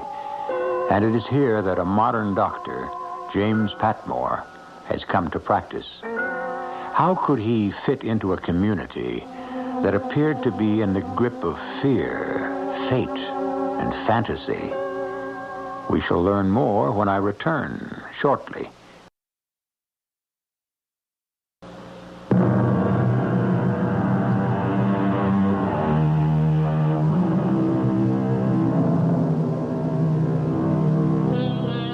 For centuries, astrologists, psychics, numerologists, and others have tried to probe into the unexplainable mysteries.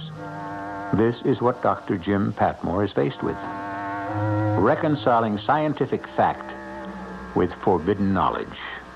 That dead-of-night visit to the haunted mill with Charlie Royce turned out to be impossible for him to forget or dismiss.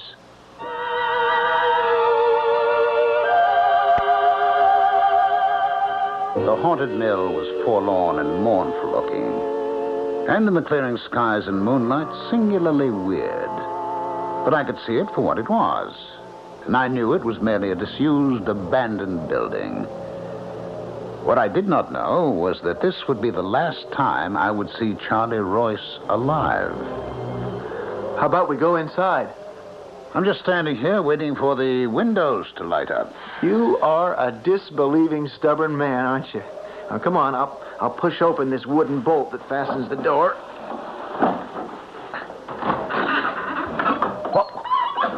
What's that? Bats. They nest here. Well, how do you like it? Homey? Oh, it doesn't frighten me. Shine your lantern higher, Jim. Did you ever see such large spiders making webs? What else could you expect in an abandoned building? All right, Charlie, where's your ghost? I'm here. I'm waiting for some manifestation. Just settle down. Wait and see. Look up there. Well, all I can see is flying bats. No, I mean the roof has fallen in. I can see the moon. Charlie, I have seen roofs fallen in before. What I came here for are your apparitions. If there is nothing to see but bats and spiders... What was that? Something closed the front door. It's stuck. I can't get it open. Let me bring the lantern over. You see, there's no knob on this side. Jim, hold it a little lower. I want to take a look through the crack between the jamb and the door. Jim, the bolt is closed. The wooden bolt has been drawn across the door, locking us in here. See for yourself. Oh, great heavens, you're right. It's been bolted shut. Oh, someone's playing games with us. Or something. Oh, this is ridiculous. All right, whoever is out there, open up this door. Open it up, I say, at once. What's... Is that somebody? It isn't a person, Jim.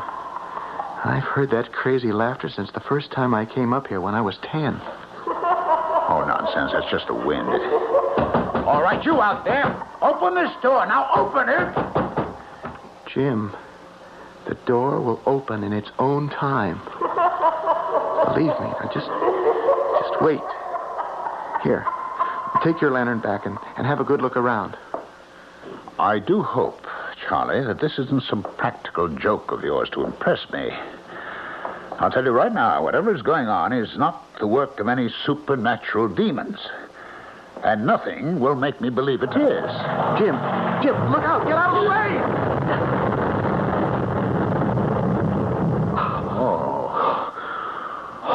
Oh, that was a close call. Oh, it's a miracle you weren't crushed. It just missed you by a hair. All right, I've had enough. I think it's time to go. Do you hear that? The bolt outside is opening itself. Oh, stop now. Do you see anyone out there? It opened of its own accord. What did I tell you? Those that haunt the mill are letting us go now. Well, you can believe that if you want to. Jim, I'll tell you something else that's strange, at least to me. This is the very first time I've been in the mill when I wasn't deathly afraid. Everything that's happened tonight, I could almost foresee it. It didn't frighten me.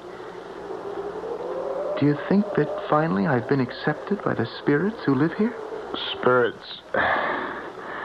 Frankly, Charlie, I don't know what to make of it, and I'm not going to pretend I do, but I can tell you this. I am sure there are physical reasons for everything that has happened here tonight. Physical, not metaphysical.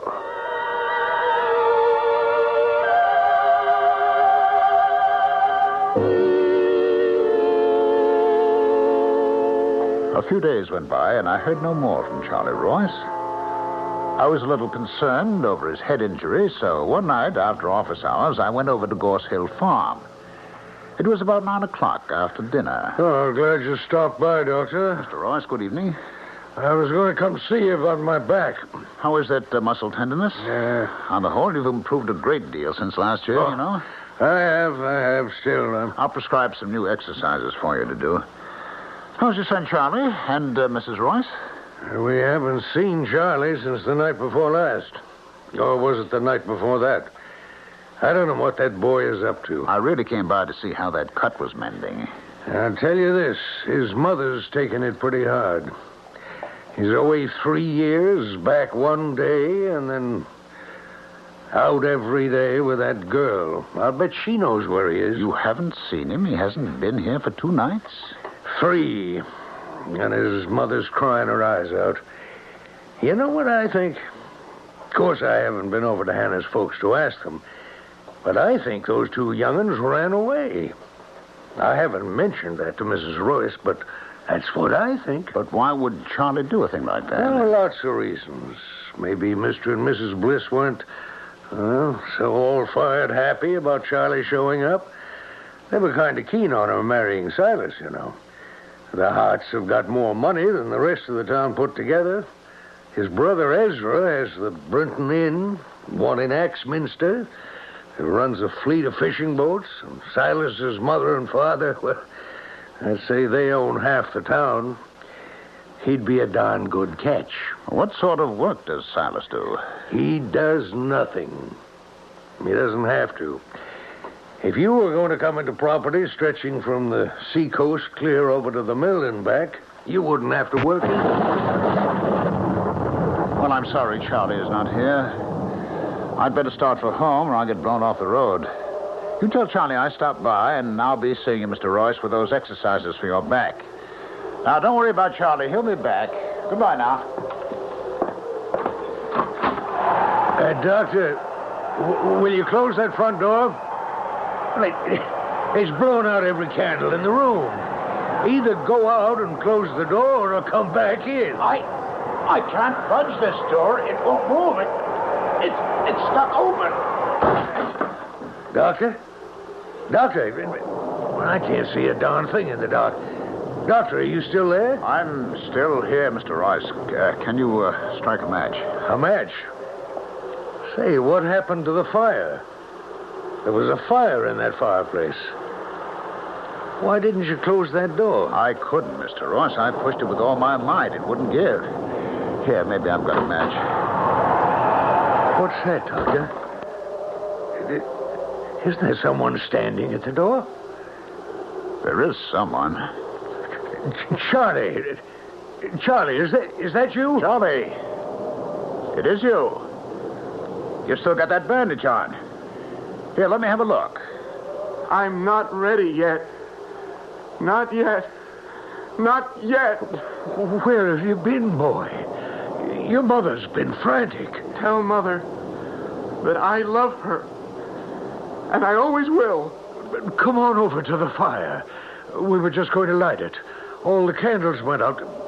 Come on, sit down, boy. I have a long way to go. But I'm not ready yet. You're going away again? Charlie! I can't see you, Charlie. I think he's gone, Mr. Royce. What do you mean he's gone? He was just here. We were talking to him. Charlie, where is that boy? I didn't see him go out the door, did you? No. Here, I found some matches. I'll light this candle. You're right. He isn't here anymore. I could see him, you know, because... Did you notice he had a kind of greenish light all around him? Yes, I noticed that. Like when we fish at night. Phosphorescence, they call it. He didn't pass me to go upstairs. We didn't see the front door open. Maybe he got out somehow and is standing outside. I'll have a look. Charlie! Charlie! Hannah! What are you doing here? Come inside, child. Hannah, did you see Charlie out there? No, I didn't, Mr. Royce. It's Charlie that I've come here about. Here, take off your wet things, dear. I can't stay. I promised Mother I'd be back as soon as I could. Oh, Dr. Patmore, this is Hannah Bliss. How do you do? What is it, Hannah? What about Charlie? Did you two decide to come back? I don't know what you're talking about, Mr. Royce. Charlie and I didn't go anywhere. Is he here? Can I talk to him, please?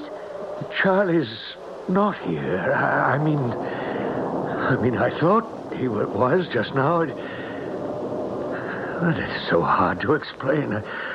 I thought he was with you. Hannah, these past few days, you mean to say that you have not seen Charlie? No, not for 3 days. What's the matter? What do you mean he was here just now? Why won't he come to see me? What have I done, Mr. Are you Royce? saying that you haven't seen him for 3 days? I haven't, no. The last time was the morning after I told Silas we couldn't get married. Charlie had an accident, his head. That afternoon we were going to the church, change the old banns and ask the priest to post new ones. I'd been waiting and nearly going crazy, and then I thought maybe he'd decided he didn't want to marry me after all, so I put my pride in my pocket and came over here to find out, but you say he's not here. When will he be back? We don't know. Hannah, it's all right. I'm sure it's just a misunderstanding. He'll show up. Do you think he's all right? Oh, well, of course he is. Now, you trot back home, dear, before more parents get worried about their children. All right? Yes, sir, I will. And thank you, Dr. Patmore. And you, Mr. Royce. I'm sorry if I caused any trouble. I didn't mean to. I'll make Charlie a really good wife. I promise I will. Oh, of course you will. Now, go on home. Good night, Mr. Royce. Good night, Dr. Patmore. Good night. Hannah hasn't seen my boy in all these days either. But we saw him, Doctor, didn't we? I mean, I'm not going crazy. We saw him and we heard him. One possibility. A blow like he'd received could have caused temporary amnesia. Charlie may be wandering around not knowing who he is or where he is. Well, if that's really him we saw, what did he mean he wasn't ready yet? Oh, Lord. What am I going to tell his mother? That you saw him and he's all right, and he'll be back. Do you honestly believe that, Doctor? It just isn't ordinary what happened. Do you know what I think, Doctor? No. I think Charlie is dead. And that wasn't Charlie who came here. It was his spirit. Oh, nonsense. You can't believe that. Oh, yes, I do. I feel it in my bones. I know it. Maybe we'll find Charlie somewhere. His body. But we'll never find him alive.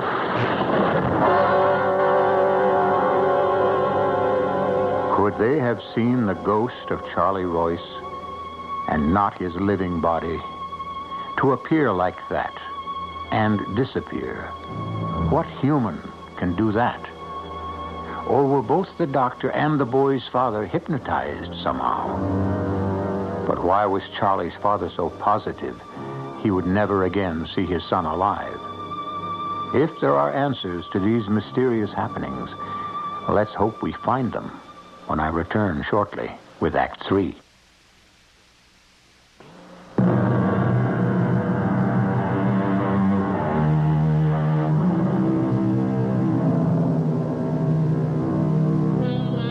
The world of James Patmore, M.D., was being shaken. The science of cause and effect seemed no explanation of the mysterious occurrences in the little town of Brinton by the Sea. And if scientific deduction failed Dr. Patmore, his destiny was somewhat less than controllable. That concerned him deeply. He knew he could not let himself be frightened or feel fated. He had to find out.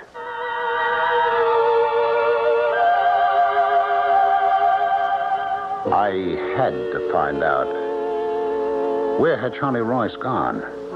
Was he alive or dead? Hiding or killed? Days passed and still no sign of him. He had simply vanished. Some suspected Charlie's rival Silas, who said nothing, and said he knew nothing. One day, Silas's brother Ezra Hart, who ran the Brinton Inn, asked me to come see his wife, who was ill. I examined her and then joined him downstairs where he was working at the bar. How is she, Doc? It's a touch of flu, Ezra. There's nothing more. A lot of it going around. How long will she be laid up? It's hard to say. 2 weeks, about. Now, you keep her warm and quiet. 2 weeks? Well, what am I going to do about the inn? You can't get any help these days. Oh, surely there's someone you can call on to help you out. What about your brother Silas? You must be joking, Doctor. Silas? The worst thing my father ever did was to leave him money. He hasn't lifted a finger to do an honest day's work since he was 15. He's not ambitious like Charlie Royce was. Was? Well, I mean, is. For all I know.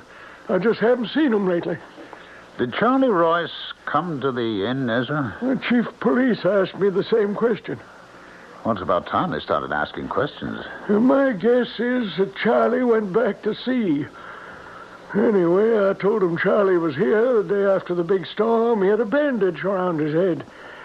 Said he was going to see a priest later, but he was still kind of groggy from falling off his horse the night before. About 6 it was. He sat right where you are, Doctor, right there. Drank a pint of ale and started to get dark fast, real black outside. Another big storm blowing in off the sea. I turned around and suddenly it was gone. Was he walking or riding, Ezra? He was walking. His horse had bolted the night before and he still hadn't found it. I said to the police chief, you have to cross the common to get to the rectory. There are several pools and treacherous hollows on the common. You ought to search there. So I suppose they're looking there, eh? Well, I wouldn't be surprised. How much do I owe you for visiting Mrs. Hart? Oh, I'll send you a bill, Ezra. Don't worry. Oh, Charlie will turn up, I'm sure. Like a bad penny. You know, I can understand you saying that. After all, Silas is your brother. Well, even if he weren't, it was wrong of Charlie to come back and turn that girl's head. That wasn't right. No, sir. Charlie knew Hannah was spoken for. Why, even the bands had been posted. Them running around made Silas the joke of the town. You'll find lots of folks hereabouts not too all-fired sorry that Charlie is gone. Charlie's disappearance lengthened into weeks, then months. Everyone for miles around had some theory. Finally, the police gave up their search.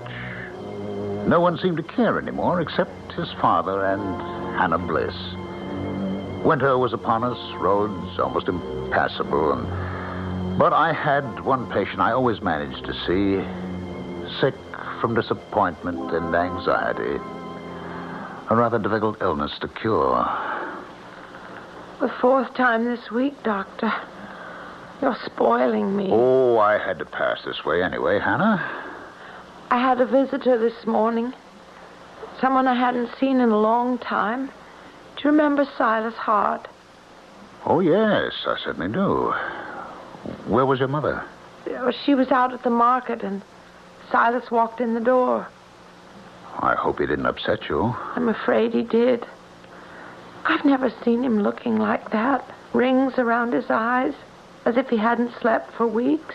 He said, "I've kept from seeing you as long as I could. I know you aren't well." What did he want, Hannah? He said, "Charlie's been gone a long time now.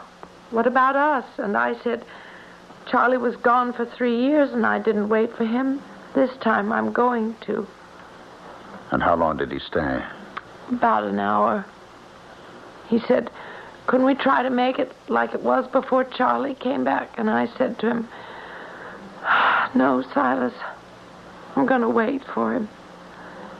And then he got up and went to the door and said, "Well, that may be, Hannah, but if it's Charlie you want, I think you're going to have to wait a long, long time."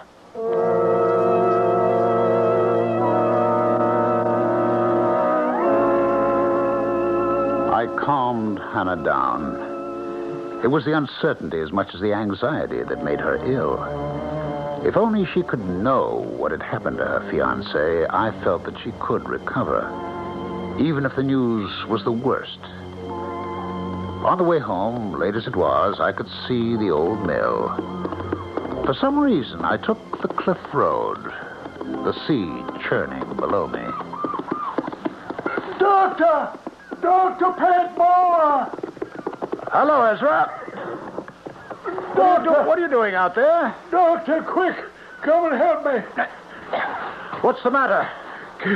Can you climb down these rocks to the beach with me? There's trouble. What is it? It's Silas. He came to the inn an hour ago, and he handed me the keys to his house, and he said, "Here, I won't be needing these anymore." Then he walked out. I ran out and asked people, and they said, "Try the cliff road." When I got here, Silas was standing out there on one of them rocks. I called to him. He didn't hear me. Then I saw you coming, Doctor, so I ran up to the road to get you. I don't see him. I don't see anybody. Silas! Silas! Where are you? Silas! Silas! Oh, it's that girl. I know it is. Silas! Come back! There's nobody out there, Ezra. Not a soul. The sea, the rocks, seagulls. Now, come along. There's nothing we can do here. I bet when you went up the road to get me, Silas went on home. Come on now. Stupid fool. Oh, for a girl to do that. Well, now, why are you so convinced that he's taken his life?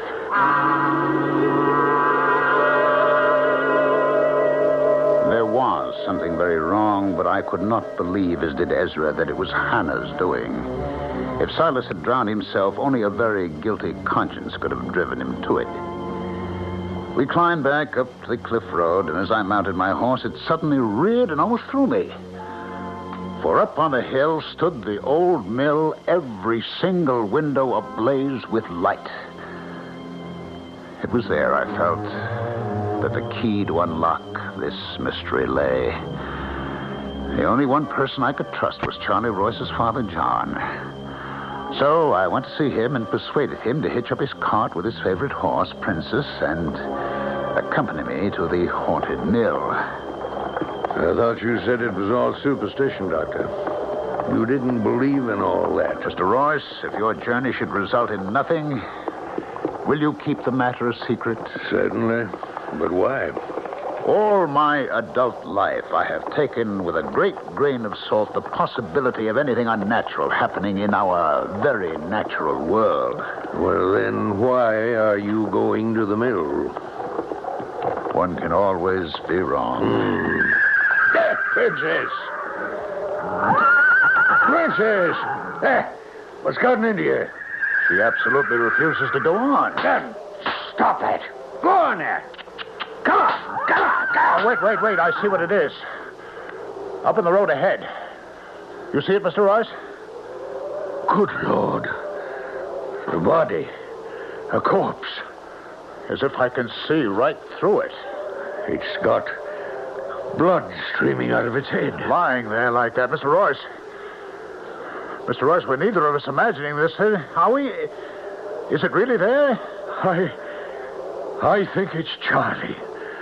It glows, that greenish light, the same way Charlie was when he came to see us. It's gone. Well, I'm afraid Princess won't move a step. All right, tether your mare, Mr. Royce. The mill is hardly half a mile away. We'll each take a lantern. You mean walk it? Yes, now.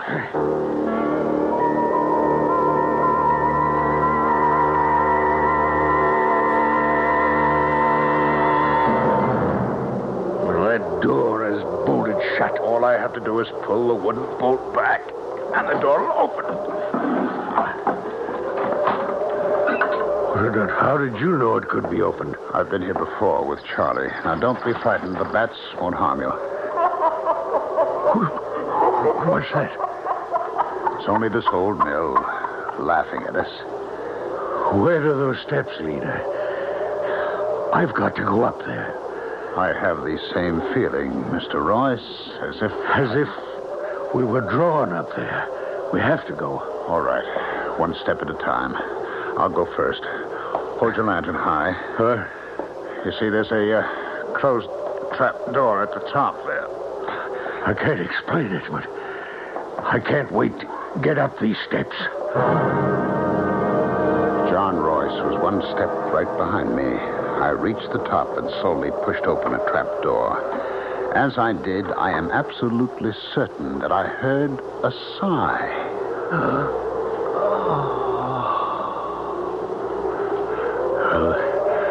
They must have kept the grain for threshing up here.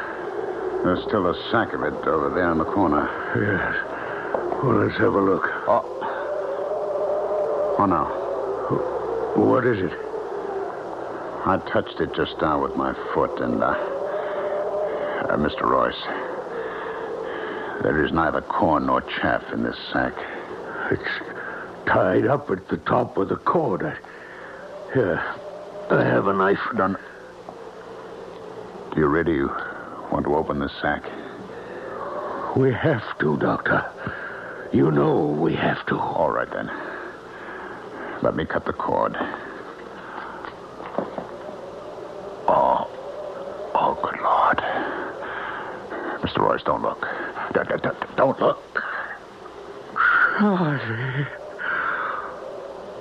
Oh, my Charlie.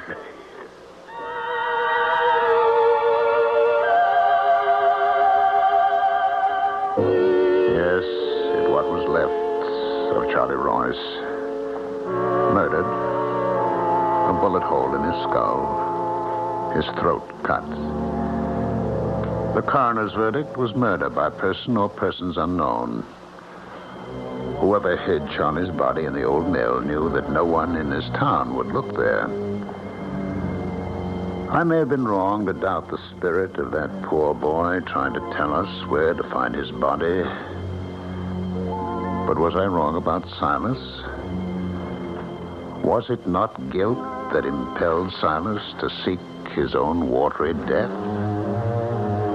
Who else had the motive? The very next day, the old mill collapsed into a pile of wood. It had given up its last ghost. To Dr. Jim Patmore, the greatest mystery of all was that he should have been selected by some supernatural power to bring this crime to light. I shall return shortly.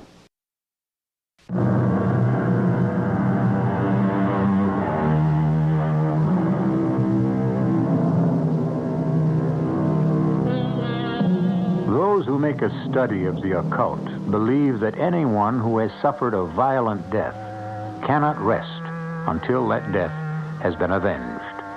That the spirit will keep reliving its final agony like a phonograph needle stuck in the last groove of a record. We trust fate will be kinder to you, and that you may never meet up with a homeless, tortured, wandering spirit.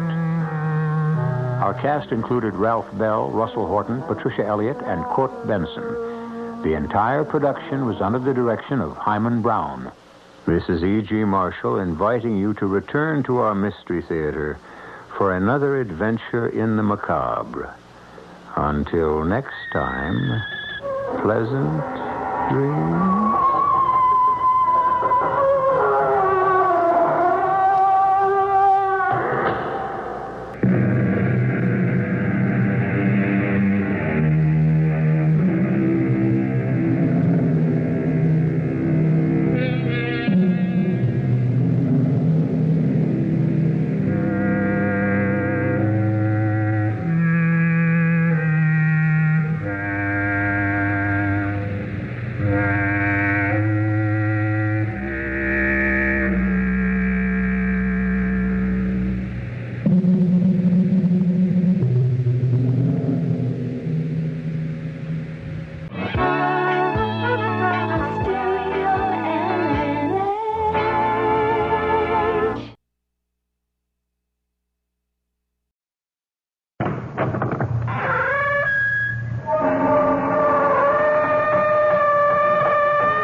Welcome. I'm E.G. Marshall. In our world, nothing is lost. The droppings of birds fertilize the ground sends up grass, the grass nourishes the sheep. Evil lives on as well. A bit of gossip becomes a rumor. The rumor grows into a falsehood. The falsehood engenders fear, and the fear leads to a killing. A malicious word wounds a soul. An act of indifference congeals a heart. For good or for evil, nothing is lost. Our mystery drama, Nobody Dies, was written especially for the Mystery Theater by Elspeth Eric and stars Terry Keane and Ann Shepard. It is sponsored in part by True Value Hardware Stores and Buick Motor Division. I'll be back shortly with Act One. It is a magic moment. You are at your Buick dealer's, about to drive home in your brand new Buick LeSabre. It's lean and trimmed, classic line. It looks quite unlike any full-size Buick you can remember. You get in. A heady new car smell surrounds you. Your LeSabre feels the way it looks, tight. You turn the wheel a little. No wasted motion in this car. Big brushed metallic gauges look back at you. That V6 engine is doing great. You rub your hand on the seat. 6 people could be really comfortable in here. You swing into your driveway. Your wife, the kids, the dog, everyone but the parakeet descends in the car and gets in. Off you go to nowhere in particular. Life and your new LeSabre are great. Maybe the dog shouldn't sit on the seats.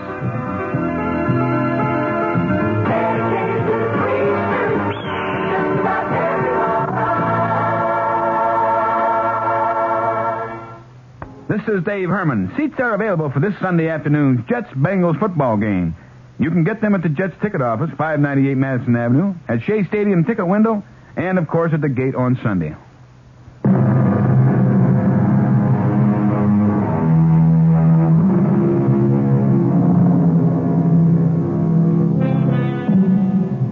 The story has its beginning 50 years ago.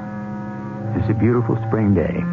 A young woman stands at the door of a large colonial house, dignified and serene, and surrounded by great stretches of clipped lawn, spotted here and there by beds of bright flowers. There is something tentative in the manner of the young woman, something timid as she raises her hand to touch the button by the door. I'm thinking to myself, what am I doing here? The advertisement in the local paper had said, housekeeper wanted, live-in, private quarters, apply between 9 and 10 a.m. It had given the address and the name Holt, and that was all. I knew this was a very fancy section of our town, and the minute I saw the big white house with the green shutters, my knees started to shake. Would anyone trust me with the care of such a house? But I pushed the button and said a little prayer. I was desperate. I needed this job more than anything in the world. Yes? There she stood, the woman who had to be Mrs. Holt, who held my future in her hands. She was about my own age. She was tall, blonde, and serene. And she was very, very pregnant. You've come about the position? The job, yes. Well, come on in. Oh, thank you very much. Shall we go into the living room? Yes, thank you. Sit down. Any place? You look rather young. How old are you? 29. Ah. Well, tell me about yourself. Or would you rather I told you about the position first? That would be fine. Right. This house has 10 rooms, 5 bedrooms. Mm-hmm. 2 of them are in the back of the house, and they have their own bath. Those will be reserved for whoever takes the position. Oh, that sounds very nice. And there's a cook. Cleaning woman comes in 3 times a week. It's a question of making beds and doing some dusting, answering the door, doing the shopping, things like that, and supervising the cook and the cleaning lady. It doesn't sound very hard. Well, it's what I used to do myself till I got pregnant. When are you going to have your baby? Any minute now, can't you tell? Now, tell me about yourself. Don't think I mind your being young. I'd like to have someone my own age around the house. Well, I used to have a house. I mean, not a house like this, just a little house. But I did all the work, and I think I kept it nice, clean and nice, and attractive. I'm sure you did. But you have a house now. I couldn't afford it after my husband left me. Oh, I'm sorry. Since he left me, I've been living in a furnished room, and I've been doing house cleaning by the day. I'm very good at it. But it's not like living in a real house. I mean, having something to count on. Oh, of course it isn't. Especially when you have a little boy to think of. A little boy? You have a little boy? Mm-hmm. 2 years old. Well, how do you manage? Working all day in other people's homes. Well, I take him with me. He has his toys and his coloring books, and he's never any trouble, really. He never cries, and he's never been sick, never. I mean, not even a cold. All right. All right, I understand. But if we could be in the same house all the time... I understand. I really do. What would you want in the way of salary? Oh, anything. Whatever you want to pay. I'll be as generous as I possibly can. What's your little boy's name? Jamie. His name is Jamie. That was the beginning of the most beautiful part of my whole life. Mrs. Holt's baby was born about 3 weeks later, a little girl, and she was named Verity. Isn't that a beautiful name, Verity? It means truth or reality. I looked it up. It took me a while to get up the nerve to ask her where Mr. Holt was, the baby's father. And when she told me he'd died right soon after she got pregnant, I cried. Besides running the house, I helped take care of the baby, the little girl Verity. And you don't have to believe this if you don't want to, but Jamie was never one bit jealous of Verity. Children are, And very often they're jealous of new babies, and you have to be careful. But even Mrs. Holt noticed how Jamie loved the baby. Alice, you'll never believe this. What won't I believe? I was in the nursery this morning, and Jamie was standing by the baby's crib, and you know what I heard him say? I love you, Verity, a bushel and a peck, and a hug around the neck. Really, I heard him. That's what he said. Well, that's what I used to say to him when he was a baby. I still say it. Oh, you're a wonderful mother, Alice.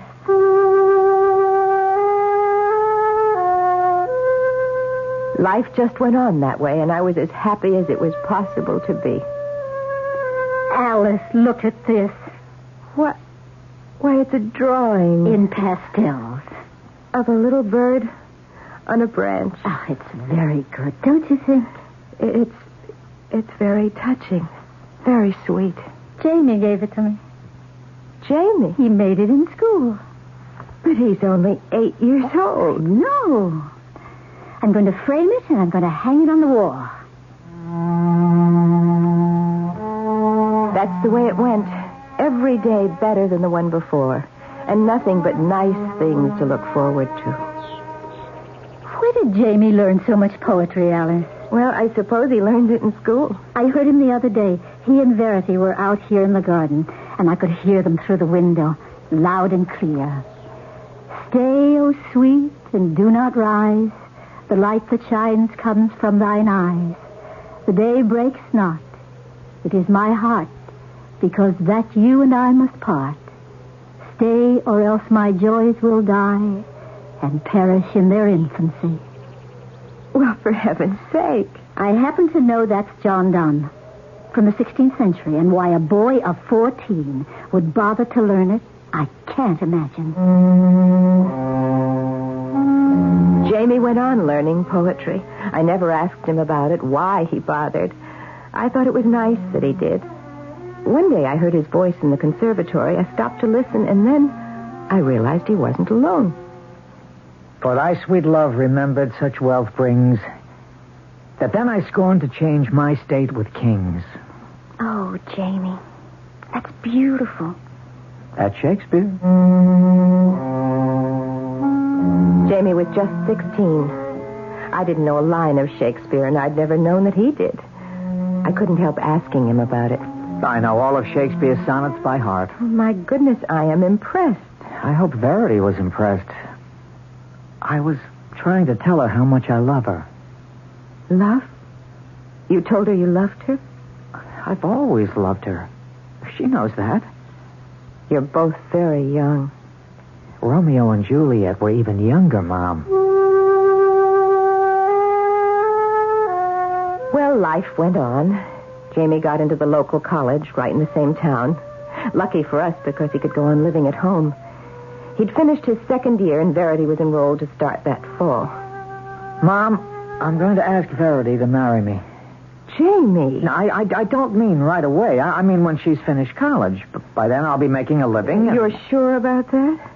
Oh, of course, I'm sure. Darling, there's no need to rush into anything, I'm know? not rushing. I'm just asking her. But you'll meet other girls? Mom, I've loved Verity all my life.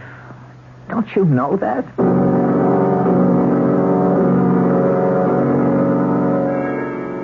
He asked her to marry him? Well, of course, he didn't mean right away, after she finishes college, and he wouldn't expect her to marry him now. That's very considerate of him. Mrs. Holt, I don't think we have to take it seriously. They'll both meet other people. Jamie says that won't make any difference, but you never can tell, can you? I think I'll send Verity away to college. Some good Eastern school. Oh, would you do that? They're both so happy here. Alice, how much did you have to do with this? With what, Mrs. Holt? With this attachment, this liaison between your son and my daughter. Well, I didn't have anything to do with it. You plotted, didn't you? From the beginning, you plotted and you schemed to make everything turn out this way. No, I had no idea anything like this. First, you wormed your way into this house, bringing your son with you. Then you made yourself indispensable. You pretended to be my friend. I did not pretend. None of this is true. Are you some kind of witch? I think you are. And you've been weaving spells up there alone in your room. No, Mrs. Holt, Sure, no. you know. You've always known that my daughter could never marry a son of yours. It's unthinkable. But I had nothing to do with it. Nothing at all. Or had I had everything to do with it? I don't know, and I have thought long and hard about it. I'm reduced to calling it fate. Simply fate. Or call it the machinations of some spirit perhaps lodged in me, a spirit whose name I don't know. If such a spirit chose to work through me, it was without my knowledge or my will. I swear that's true. I swear. I believe. I think it's true. Oh, I hope it's true.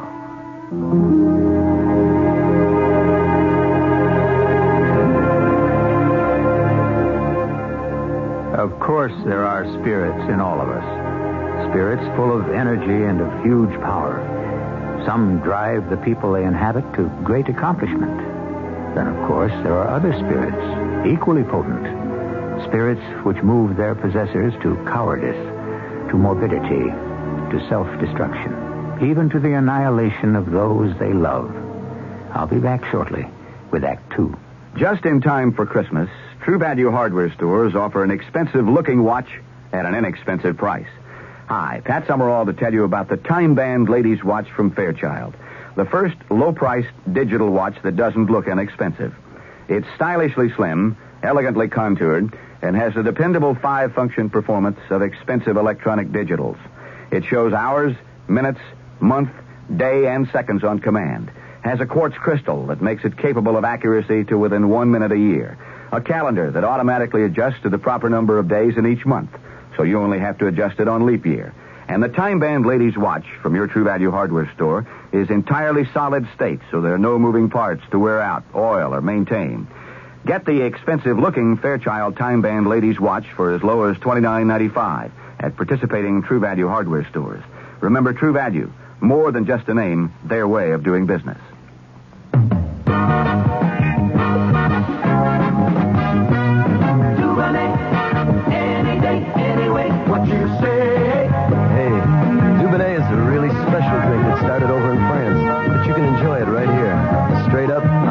Or mixed with your favorite beverage. Dubonnet before lunch or dinner or whatever you got cooking. There's a drink you may not know about.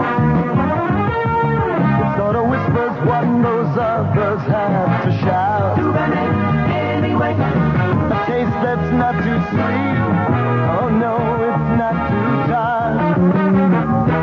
Girl, it's made for those who finish what they start. Anyway, what you say? Dubonnet, a product of USA. Dubonnet Corp., New York, New York. Dubonnet. Kitchen Lib means less cooking, more time for fun. So whether for family dinners, parties, or friends dropping in, Polish ham is your answer. Krakus or Atalanta brands. These are fully cooked right in the can. All gristle and bone have been removed, so you buy only lean, tender meat. This is great for your budget, too. All you need to do is open the can and slice whatever quantity you need. Of course, you can also heat Polish ham if you prefer a warm meal.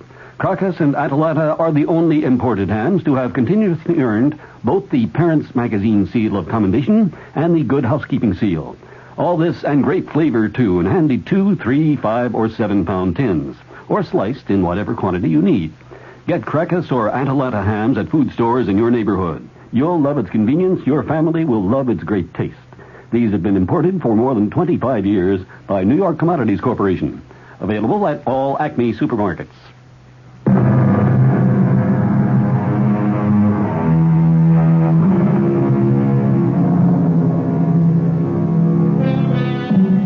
When Alice became housekeeper to the affluent Mrs. Holt, it was a relief from a life of drudgery and anxiety, and a haven both for herself and for her son Jamie, 2 years old.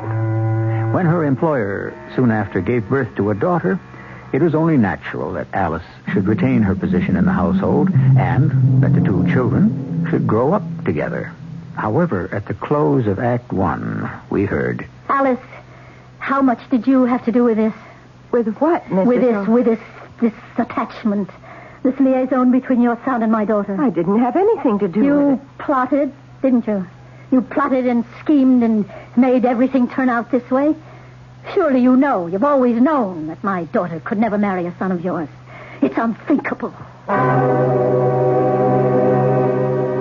My beautiful life in her beautiful house had come to an end. Our friendship had ended, too. If indeed it had ever been the friendship I'd thought it to be. For the first time, she had reminded me that I was her servant, and my son was the son of a servant, and that the marriage of her daughter to the son of one such as myself was, what was the word? Unthinkable. I started to pack our clothes, Jamie's and mine. That you, Jamie? It's Mrs. Holt, Alice. Oh, just a minute. I want to talk to you, Alice. Well, all right, come in. Thank you. You've been packing? You don't want us here anymore. Oh, Alice, I didn't mean anything like that. You are afraid Verity might want to marry Jamie, and he's not good enough for her, you think. But, as you said, Alice, they're both very young. They'll meet other people. Now that I've had a little time to think about it, I realize how right you are. It was just a kind of shock when you first told me. Verity isn't old enough to marry anyone. You said I planned it for them to fall in love and get married. That was a ridiculous thing for me to say. Please forgive me. We've been together so long. Won't you forgive me? Please. I suppose the idea was kind of a shock to you. It was. Or I couldn't have said those things. Well, if you really didn't mean them... I didn't. Then I guess it's all right. Oh, Alice. Thank you. You'll never regret it. And you will stay on here, won't you? I've always loved it here, Mrs. Holt. And so is Jamie. Then it's settled. You'll stay on, and so will Jamie. But she sent Verity away to a college in the East. Mrs. Holt had said she would do it, and she did. Verity and Jamie wrote to each other almost every day. I think he wrote every day. His ways grew quieter, more reserved, but he'd always been like that, more or less, and I didn't worry about him. Not until Verity came home for her vacation. Verity's engaged to some guy. Some guy? Well, some guy she met in the East. Oh, Jamie. What's the matter? Well, you mean you don't care? Well, why should I care? She won't marry him. Well, how can you be so sure? Verity belongs to me. She always has, ever since she was born. Jamie's confidence frightened me. I thought back to when Mrs. Holt had called me some kind of a witch. I didn't want to hear those words again from her lips. Besides, Jamie could be right. Maybe Verity wouldn't marry the man she met in the East. Maybe in some way I didn't comprehend she belonged to my son. But then a year later, it happened. We'll have the wedding right here in the house, I think. Or would it be better in a church? I think a church wedding would be the nicest. You're probably right. His parents will be here. They'll expect it. His father's in the diplomatic service. Did I tell you? No, you didn't tell me. Yes, I think we'll have the wedding in the church. I think that's best. Alice, of course, Verity will want Jamie to be there. But he needn't attend if he doesn't want to. We all understand. It wasn't their understanding I cared about. It was Jamie's. He had to understand that he'd aspired to something too far above him. That he would never have the girl he'd loved from the day she was born. He had to understand and go on living as best he could, till some other girl could fill the void in his life. I'll be there. Why not? Jamie, if it's too painful... It will be painful, but that's all right. I'm so glad you're taking it this way. What way am I taking it? Well, realistically, facing up to it. Didn't you tell me that's what Verity means? Reality, the truth? Yes, I did tell you that. Well, then.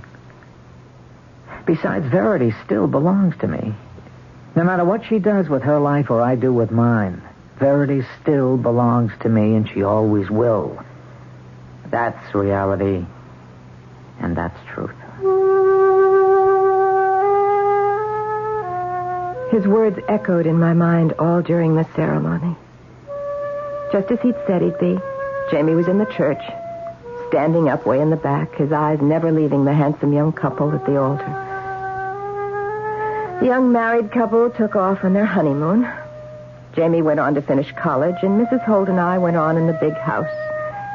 Not quite the friends we once had been, but on good terms. And one day... Another letter from Verity. It's from London. What does she have to say? Oh, lots of things. Dear Mummy, we're settled here in the dearest flat you've ever seen. It's in Chelsea, a very old part of London, but fashionable in an arty sort of way. We go to the theater all the time. The theater is so wonderful here and not too expensive. I mean, compared with other things. And we go to parties, mostly with other couples living the same kind of life we do. Diplomatic service life, I mean. We've made some dear friends. And here, she goes on about their friends. Bibsy and Punko and Tupper and Jinky. I can't make out all the names. Now, here's one here. It looks like... Did somebody come in? I think it's Jamie. Jamie, is that you? I was just going upstairs. I've got a letter from Verity. Oh?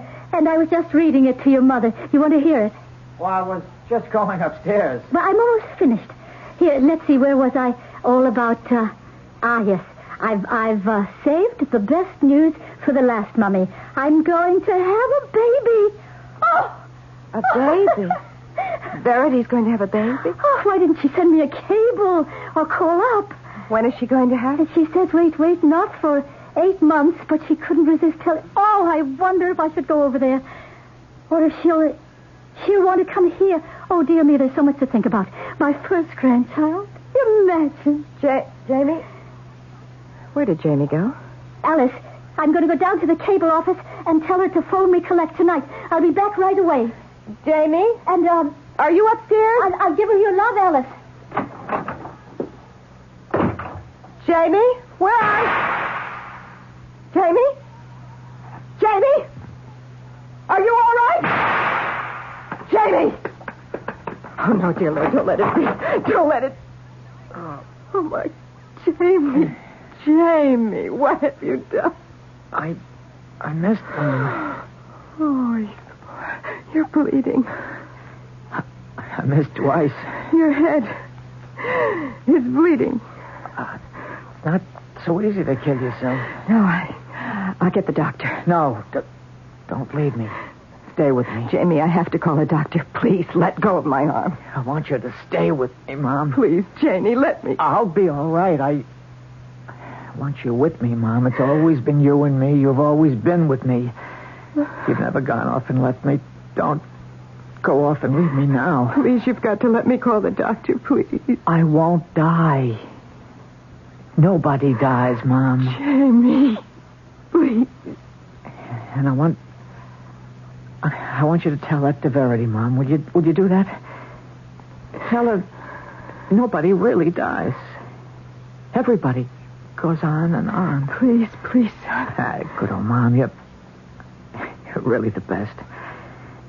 Oh, always there when I needed you. Always right nearby. Always where you could see me and hear me. Remember, Mom, all my life from way back. Be near me now, Mom. Listen to me now. Yes, all right. Did you understand what I told you? About what to tell Verity? You mean nobody dies? That's right. Tell her that. She'll understand. Just say, nobody dies. The blood was still running from his poor head, and he was still staring at me.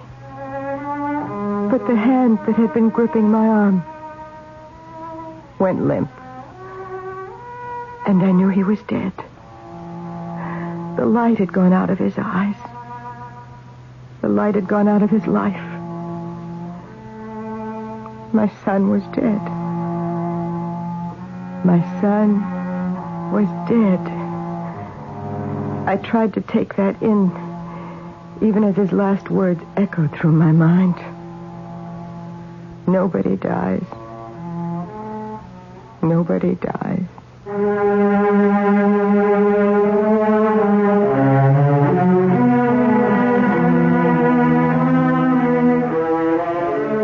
The beginning of mourning is the acceptance of the fact of death. We twist and turn to evade the reality. We make up fantasies to deny it.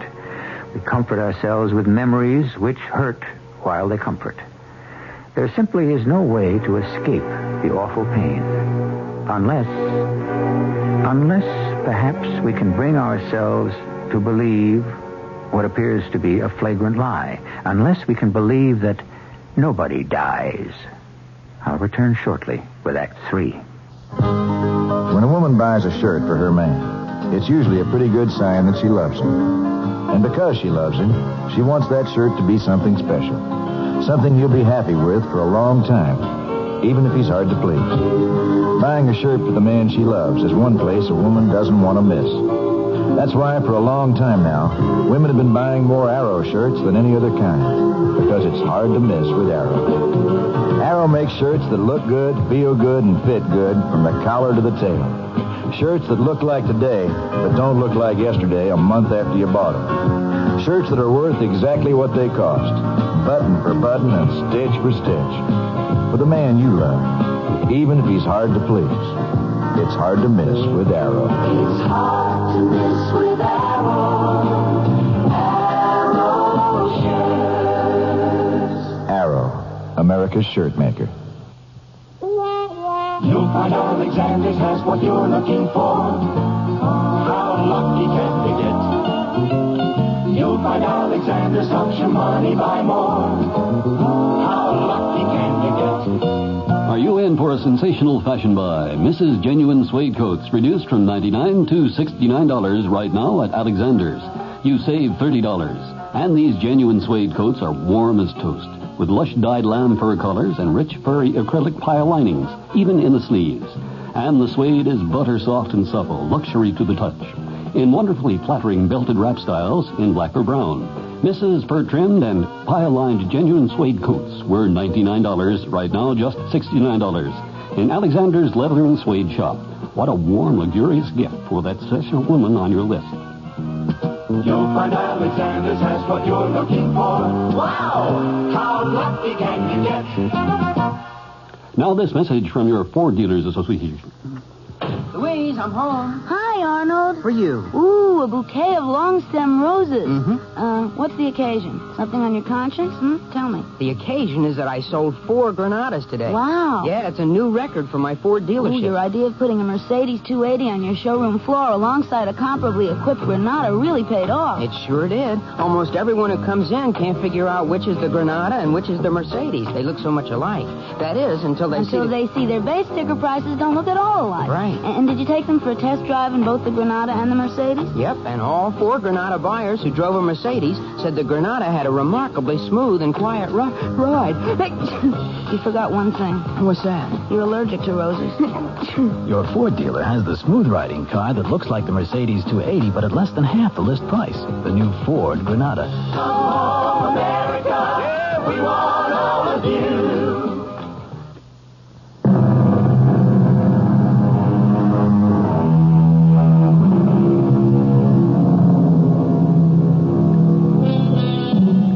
Toward the end of the act just completed, Alice's son Jamie shot himself after hearing the news that the girl he had loved all his life, who had married another man, was now preparing to give birth to that man's child.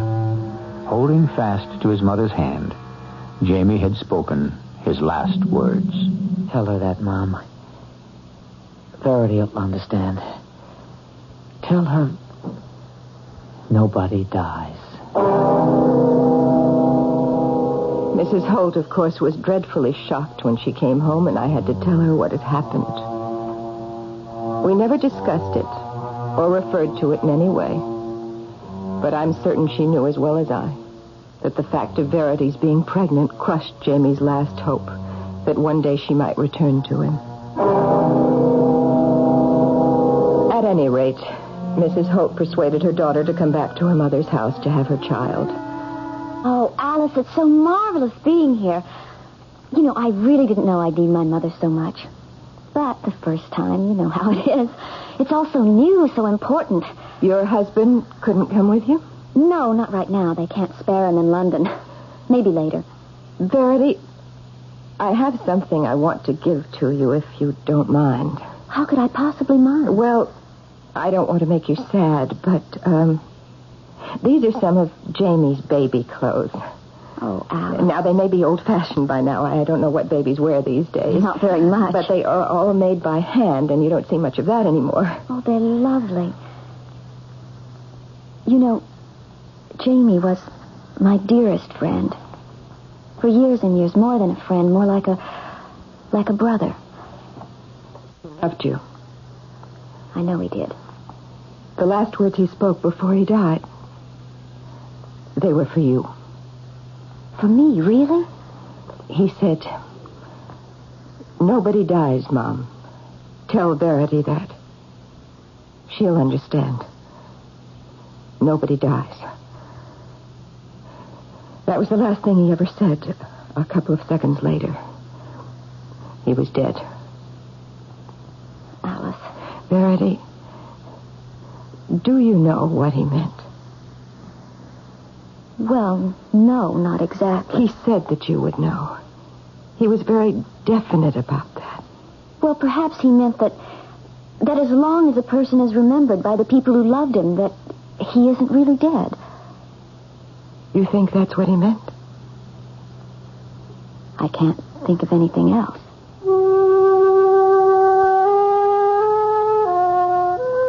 Well, Verity had her baby. A darling little boy named John, after his father. And a few months later, Verity went back to London, but she phoned once a week at least, and the letters flew thick and fast across the ocean. Sometimes Verity would write to me about the baby, nice chatty notes full of all sorts of details. Then one day, I got a present in the mail. Well, imagine all the way from London. Imagine Verity thinking of me. That's really wonderful of her. What is it? Well, it's a drawing. Well, so it is. A drawing of a bird sitting on the branch of a tree. So it is. She said it's little John's first drawing, and she wants me to have it. Done in pastels? Yes. It's very good, don't you think? Alice, how old was Jamie when he did the picture of the bird sitting on a branch? I said I didn't remember, but I did. It was when Jamie was precisely the age that little John was when he painted his bird on a branch. One night the phone rang. It was London calling. Verity was on the other end, and Mrs. Holt told me to listen in on the upstairs extension. Verity? Mother? How are you, darling? I'm fine. How are you? Fine, fine. How's Alice? She's on the extension. Alice, say hello. I'm fine, Verity. How's the boy? He's marvelous, simply marvelous, almost as tall as I am. No. You mean it? And bright, you'd hardly believe it. Of course I'd believe it. Why wouldn't I? Well, I never was. Listen, he knows poetry, really. That's remarkable. He recited a whole poem to me today. Not a long poem. Well, I should hope. Something by John Donne. John Donne? 16th century. Can you imagine something about, stay, O sweet, and do not rise? I forget. The light that shines comes from your eyes. Yes, that's it. Alice, is that you? The day breaks not. It is my heart, because that you and I must part. You know it. You really know it. Stay, or else my joys will die and perish in their infancy. That's it. Can you imagine a young boy knowing something like that? Verity, my dear, we've talked long enough. Oh, but I have all kinds of things to tell you yet. Yes, it'll have to do for now. We're rather busy here. Oh, okay. Well, I'll call you next week then. Bye. Bye, Alice. Alice? Alice, will you come downstairs, please? There was nothing I could say to Mrs. Holt. Of course, it was the same poem Jamie had learned and recited at exactly the same age.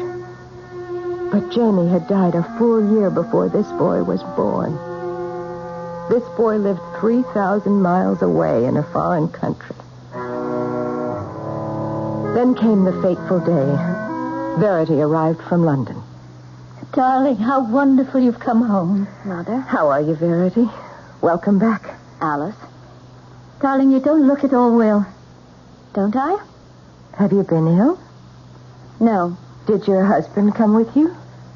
No. No, my son came with me. Well, for heaven's sakes, where is he? Oh, he'll be along presently.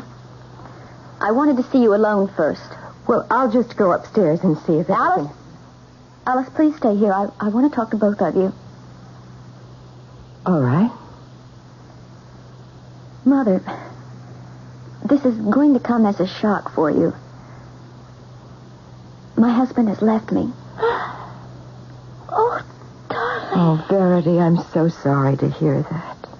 Well, perhaps it's not final. It's final. Well, whatever happened, I'm sure it wasn't your fault. I don't know whose fault it was. There are always two sides to every... Maybe it was your fault, Alice. Mine? Or maybe it was the fault of your son. What could Jamie have to do with it? I believe that he was some kind of sorcerer or a wizard of some kind, and you are a witch and a hag. Verity, don't. I believe the two of you conspired against me from the very start, from the day you entered this house. What are you talking about? You don't know. You really don't know. I swear I don't know. Stay where you are, both of you. I have something to show you. Johnny? Johnny, can you come in here, please? Mrs. Holt, what's happened? Quiet, Alice. Mother? Alice? This is my son, John. Grandma, it's been so long. Now, how many years? A good many years. Well, you got a kiss for me? Of course, John. Of course, my boy. And you're Alice. Hello, Alice. I could only stare, dumbstruck, at the handsome young man who stood before me, holding out his hand, a warm, friendly smile on his face. For that face, that smile, that voice, all were exact replicas of the face and the smile and the voice of my dead son.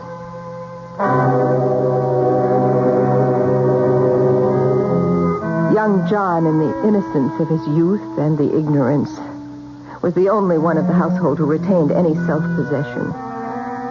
Verity moved about the house with a tight mouth and baleful look. Mrs. Holt kept to her room most of the time.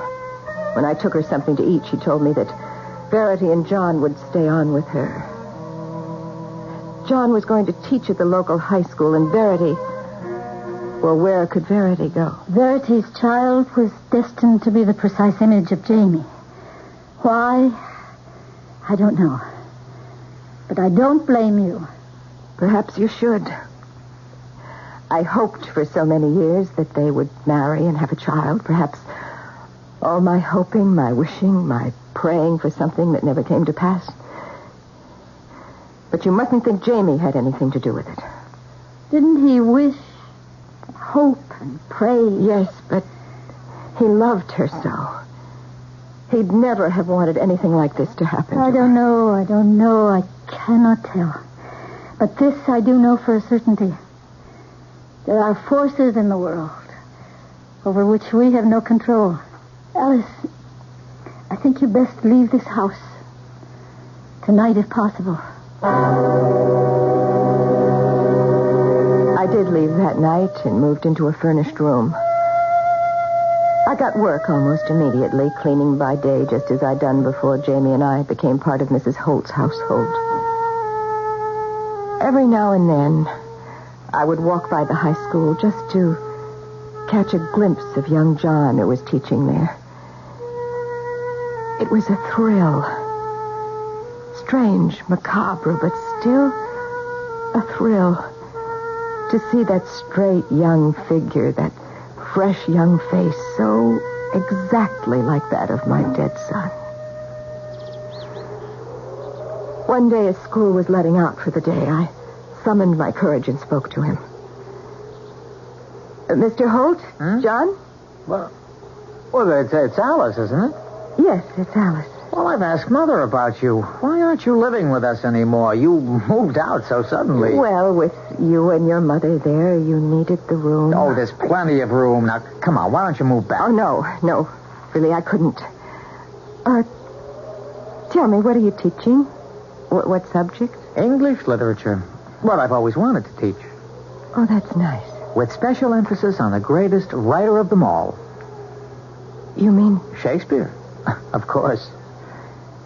You like Shakespeare? I worship him. I always have.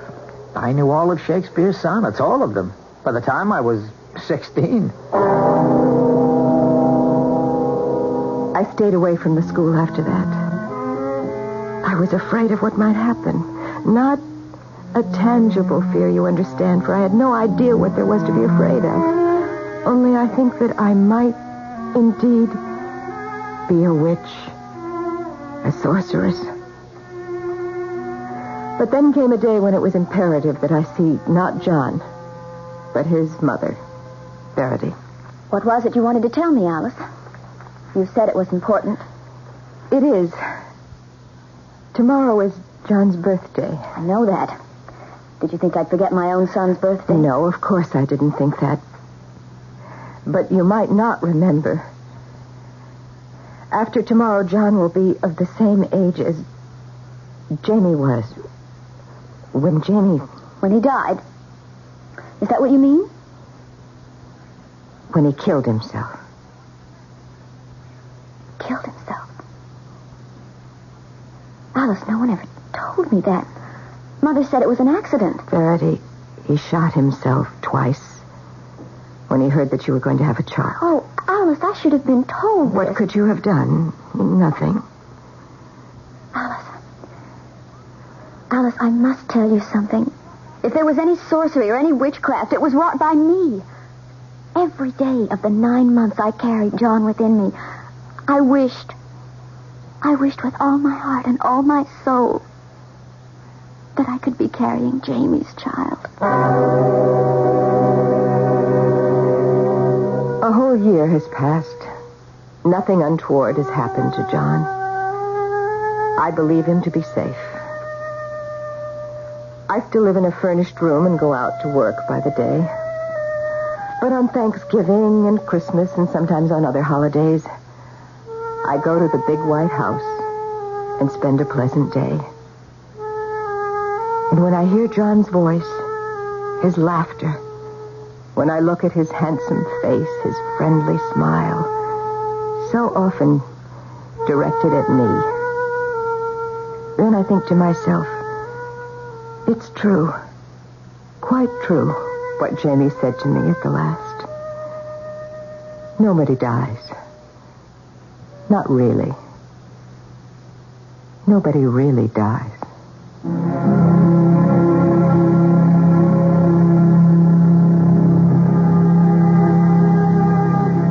Our drama appears to end on a placid note. 4 people gathered round a festive table. If you walked in on them today, you would never guess that behind their light talk, their pleasant smile, their solicitude for one another, their consideration and their kindnesses, lies a deep and mysterious tragedy which no one of them comprehends. I'll be back shortly. There are 2 kinds of first-class service. First class, and second class, first class. As the Red Baron of Lufthansa German Airlines, I would like to explain the difference. Mine is first class. There is fresh orange juice, freshly scrambled eggs, fresh flowers, caviar, and you'll find at least 7 entrees on the menu. Just a few reasons many professional travelers call mine the best first-class service across the Atlantic. But I won't go into greater detail about them. There's a better way for both of us. Fly my first class, on your next trip to Europe. You'll never fly second class, first class again. Fly with the Baron. He knows how to travel. The repairing of the towns of German airlines. Testing, is this on? Santa's elves are about to hold a news conference regarding the production of this year's Photomat Snapshot Christmas cards. And as the band strikes up Hail to the Elves, we take you now to the photo. Thank you. Listen, if you can all just keep your questions as short as we are. We'll be out of here in a jiffy. How hard is it to buy these things? As hard as cottage cheese. That's right. You just bring a negative of your favorite family snapshot, you select the card style, and Photomat does the cards in about a week. Elf number 2? Yes. I understand you got a little behind. Well, I wear 6 waist, 4 inseam pants. No, I mean, are there enough cards for everyone now? What's the opposite of no? Yes, that's what we can say. Elves got it covered. The variety of these custom designs. A wide variety. They must be expensive. No. Real cheap. See, inexpensive is I should interject here that 25 cards with envelopes are just $6.95. Cue the applause. This has been an unrehearsed commercial for Photomat Snapshot Christmas cards. Friday, December the 10th is the last day to order. How do you think it went? I thought we were all going to wear red and green. We said red and green. Well, I couldn't find red and green. I don't think they noticed. No, we were all sitting down.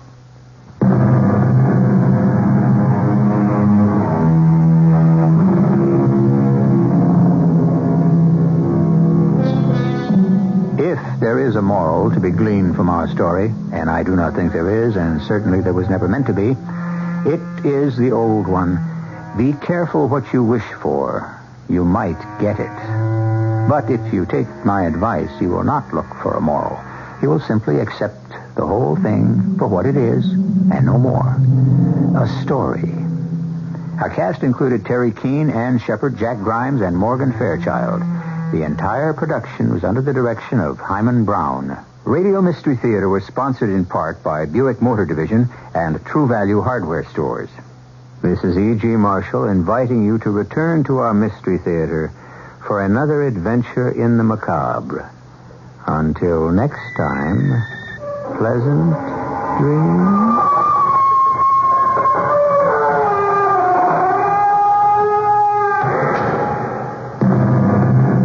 Mystery Theater was also brought to you in part by ShopRite Supermarkets, where you get a lot more for a little less.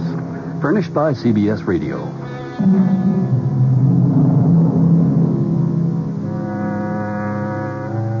It's hard to believe, but Christmas is right around the corner. This is Ray Heatherton reminding you your gift to the WOR Children's Christmas Fund will brighten it up for a lot of kids in this area. Give what you can. Send your check or money order to the WOR Children's Christmas Fund, Box 710, Times Square Station, New York, 10036. WOR, New York. City has big welfare mess. United Parcel strike settled. When is a surplus not a surplus? It's 26 degrees Fahrenheit, minus 3 Celsius. Cloudy outside. Weather watch outlook, cloudy tonight. Not so cold as last night. Good evening. John Wingate with the 8 o'clock report from WOR News.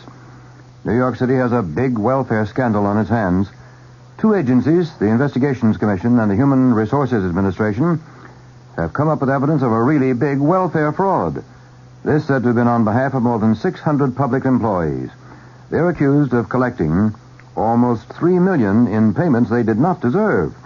The alleged cheats came from many parts of government, but the big guys and gals are said to be on the city payroll. For example, 247 listed as working for the Board of Education, 37 with the police department. The Investigations Commission Special Assistant Stuart Holzer tells WOR's Lester Smith these workers were employed regularly. People were employees who were earning a living working in these government agencies. They were not part-timers.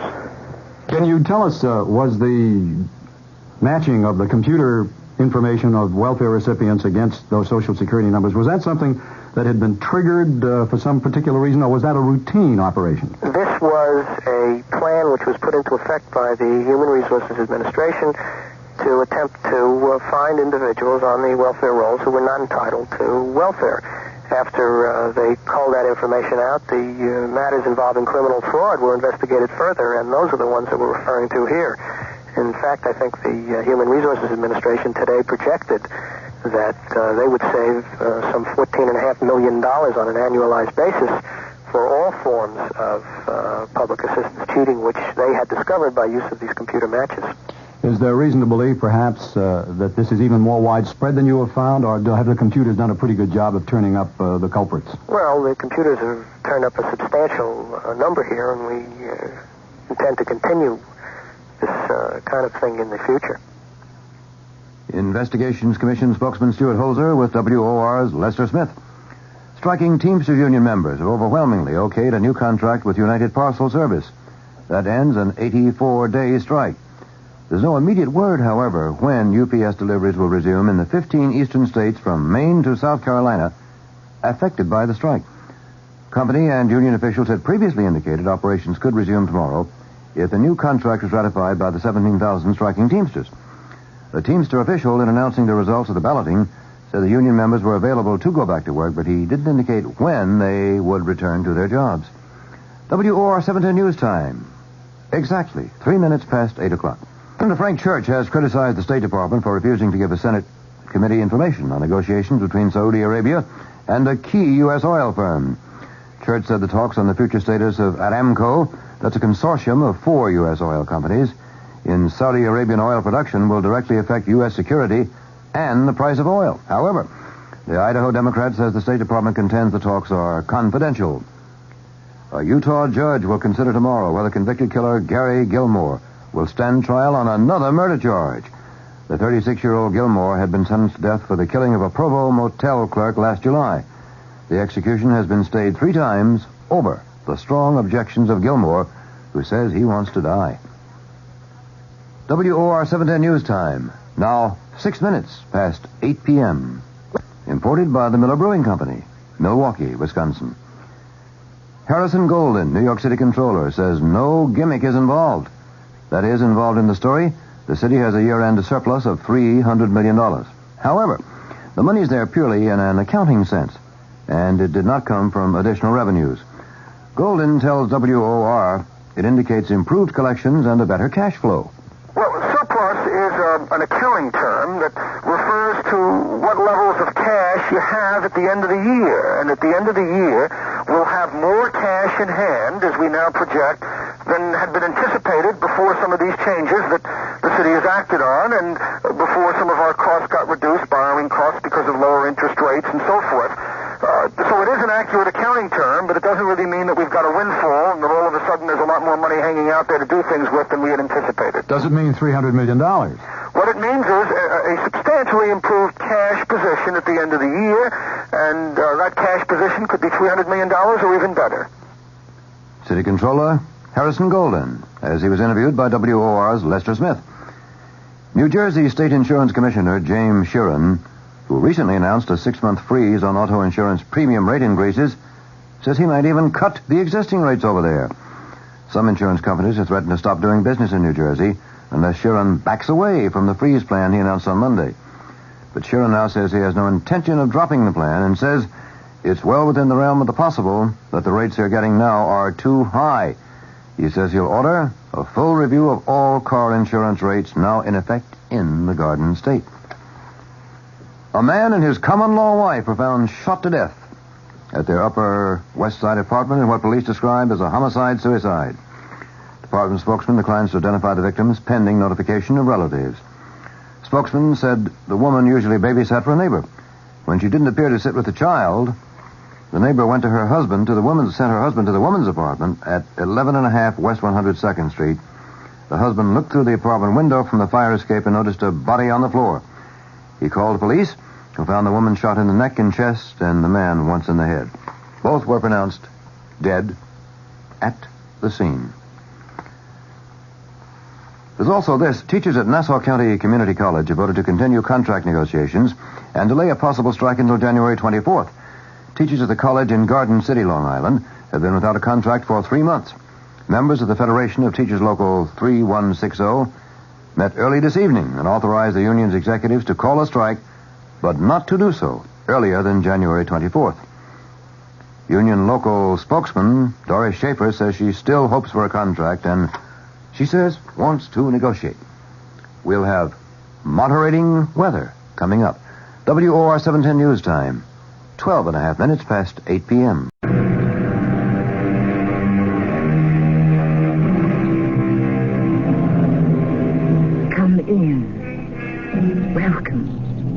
I am Tammy Grimes.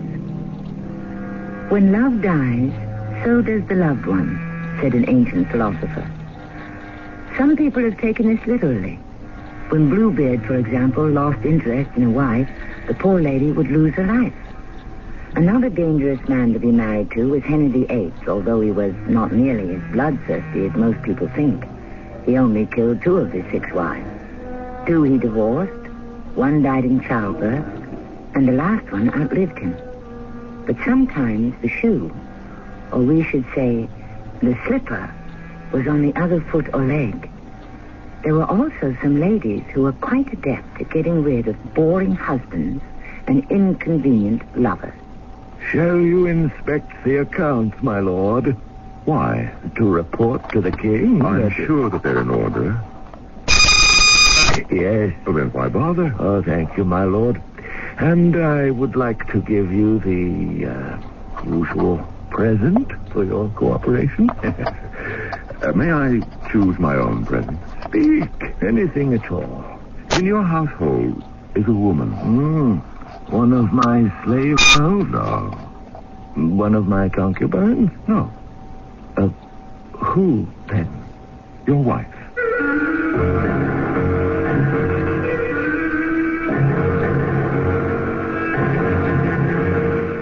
Our mystery drama, Only a Woman, was written especially for the Mystery Theater by Sam Dan and stars Russell Horton and Marion Seldes.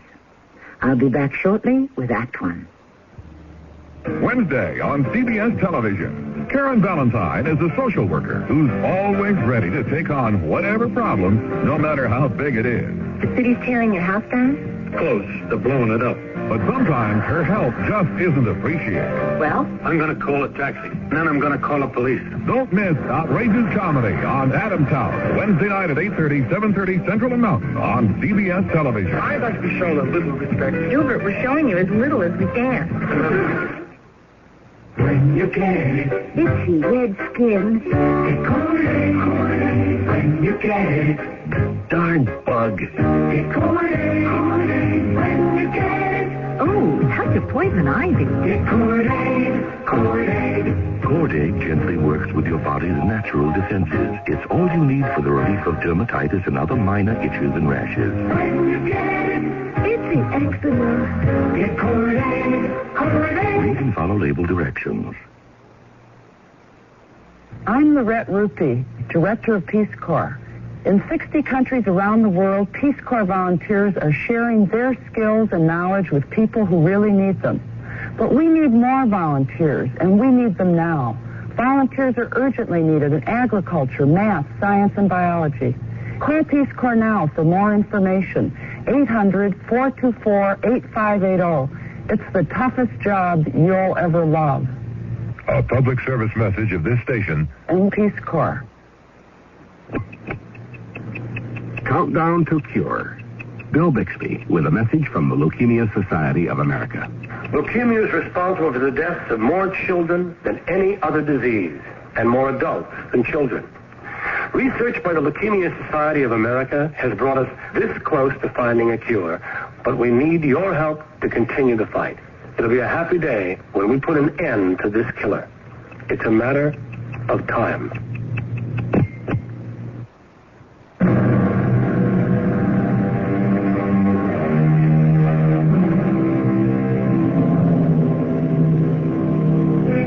The present is a moment in time which pauses briefly and then is gone. It is all we can do to recapture the history that occurred during our own lifetimes. History which is amply documented and to which we have been eyewitness. How then can we make sense of those people, times, and events when myth was the basis for fact, and history was written by the hired scribes of the mighty? But are things that much different today? Many thousands of years ago, there was an Assyrian scribe named Adamalek. He was summoned to the palace of the mightiest queen in history, Semiramis. My name is Adamalek. I curse the day I learned how to write. I could have followed my father into the counting house or my brother into the army, but no, I had to learn to...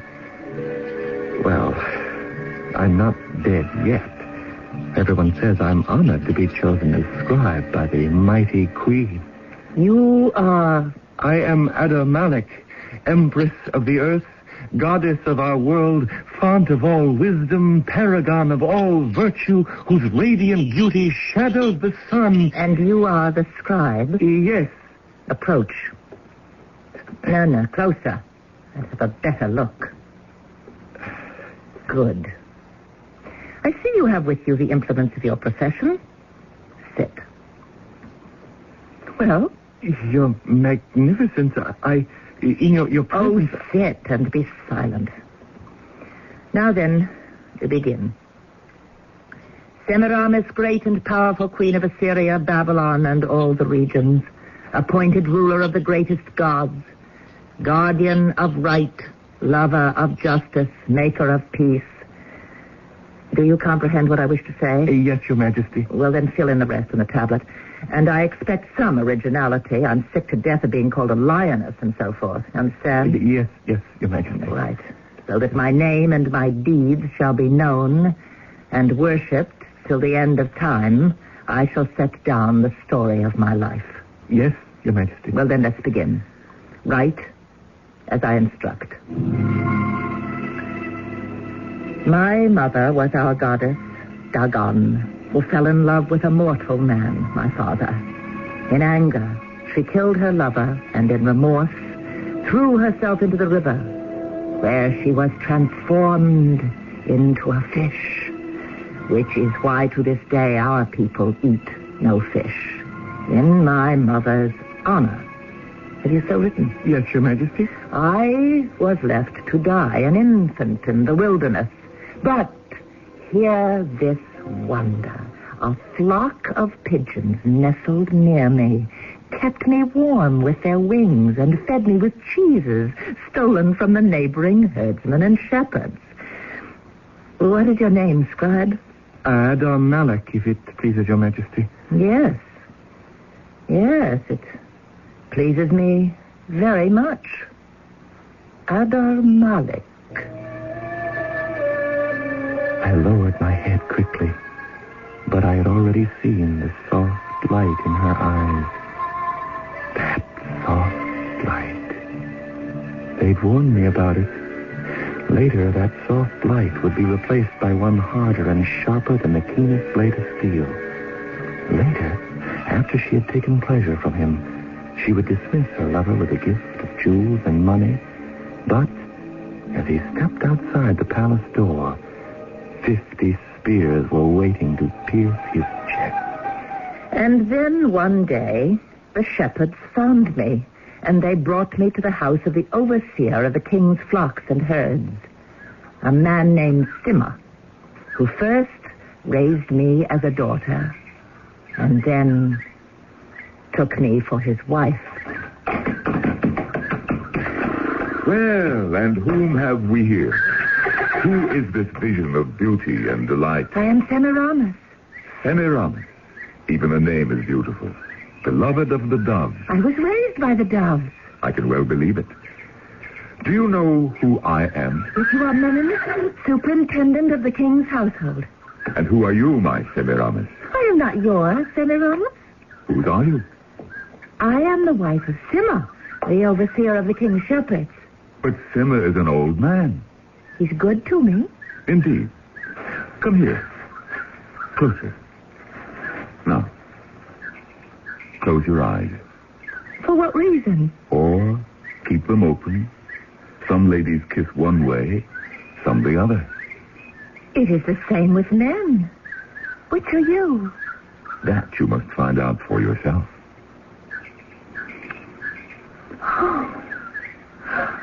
Is your husband that good to you? No. Were your eyes open or closed? Didn't you notice? I forgot. So did I. I shall prepare my husband for your arrival. Gently. I am always gentle. Some wine, great Menon. Thank you. Shall you pour, my dearest? At once, my darling. Well, I shall have the tablets brought in. The tablet? The accounts. You have come here to review my stewardship of the king's flocks and herds. Of course. Unless you would rather see them in the morning. I would rather not see them at all. But you have come all this distance. Why must I be subjected to tablet after tiresome tablet filled with all sorts of bothersome figures? I am sure everything is in perfect order. Oh, it is. There, you see? We agree. And, when you leave, the usual present for your thoughtfulness and cooperation will be ready for you. I am sure you are as generous this year as ever. It has been a very good year. The gods have been kind. My good Simmer, may I choose my own present? Speak. I have seen in your household my heart's desire. Anything I have is yours. Then, I ask for a woman. One of my slave girls? No. One of my concubines? No. Who, then? Your wife. My wife? No. No? And why not? Why not? My position entitles me to a present. Had I been rapacious, grasping, greedy, I could have driven you to ruin. Instead, what do I ask for? Only a woman. Oh, yes, but... You must admit she is only a woman. Menon, I beg you... Enough. Shall I have my servants examine your records? Shall they count every grain of wheat, every ear of corn, every drop of wine, each heifer, calf, lamb? Please, do not take her. She is my greatest treasure. Come, old man. Can you expect one such as she to waste away here in the desert? She cannot be taken. She can only go freely. Let her decide. Choose. Choose between us, Semiramis. I? Choose? What am I? Who am I to provoke the wrath of the gods by my presumption? I'm only a woman. I'm only a chattel, a slave. Who am I to be consulted? Leave her with me, Menon. Take my cattle, my sheep, all my horned beasts, but leave her with me. Take my gold, my silver, my precious pearls, and my rubies, but leave her with me. I shall not leave her with you, Simma. Then you must fight. To draw a blade against the king's steward is to defy the king himself. Then do I defy him? I shall arm my servants, my people. You're mad. Yes, I am mad. She has made me mad for her arms and her kisses. You shall not take her from me. I will fight. I shall fight to the... I cannot live without her. I shall not live without... I defy you. Wine. Pour me some wine. Now! Water! I cannot... Poor fellow. He's dead. It appears to have been a sudden onslaught of apoplexy. Yes, or it may have been something he had to drink. Have you written it, Adamalek? Each and every word, Your Majesty. Adamalek, tell me, how old are you? 20, Your Magnificence. 20. The age of a man's greatest powers. He was 20. My Menon. 20. And so, it passed that Menon took me back with him to his luxurious quarters in the royal palace. I had thought I had seen the riches and comforts in the house of Simma. But what had Simma been? A petty minor official. Compared to Menon, Simma had lived on scraps. You will learn to play, my beloved. Oh, yes. I would like that. And to sing, and to dance, and to dress in silks. These are silks. Oh, how soft. How beautiful. I never knew there were such wonders in the world.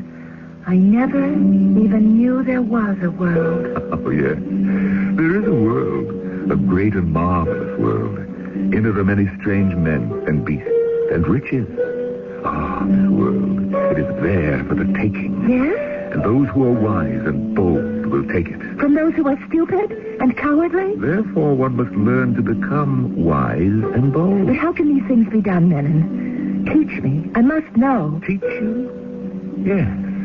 I can see you would make a most successful pupil. Perhaps I should forget the business and keep you shut up in my garden. Why?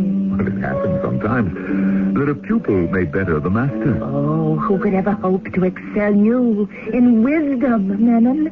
You are the most brilliant of all living men. And besides, I am only a woman. He was wise, that Menon, beyond his years. And all I have learned about the ways of men and women, I have learned from him. But now let us talk about what occurred during the war against the Bactrians. Menon, my husband, being away at the camp and lonely without me, had brought me to his tent. But we were not permitted to dally for long. The Bactrians attacked, and soon we were giving way.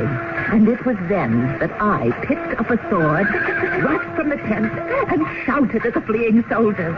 The sight of a woman must have shamed them. For just a moment, they all stood still. Follow me!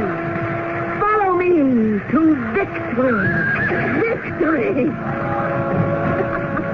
The Bactrians gave way before the assault, and we slaughtered them by the thousands. The entire camp was talking about Semiramis. And soon there appeared a quiet man in clothing of the richest cloth. Everyone kneeled. It was King Ninus himself, builder of our great city of Nineveh. Who are Semiramis? Illustrious ruler of the earth, center of the universe. I am Semiramis. Yes. I was told that a warrior goddess appeared at just the right moment to save the day for my army. But you do not look like a goddess of war. No. I would say you look like a goddess of love.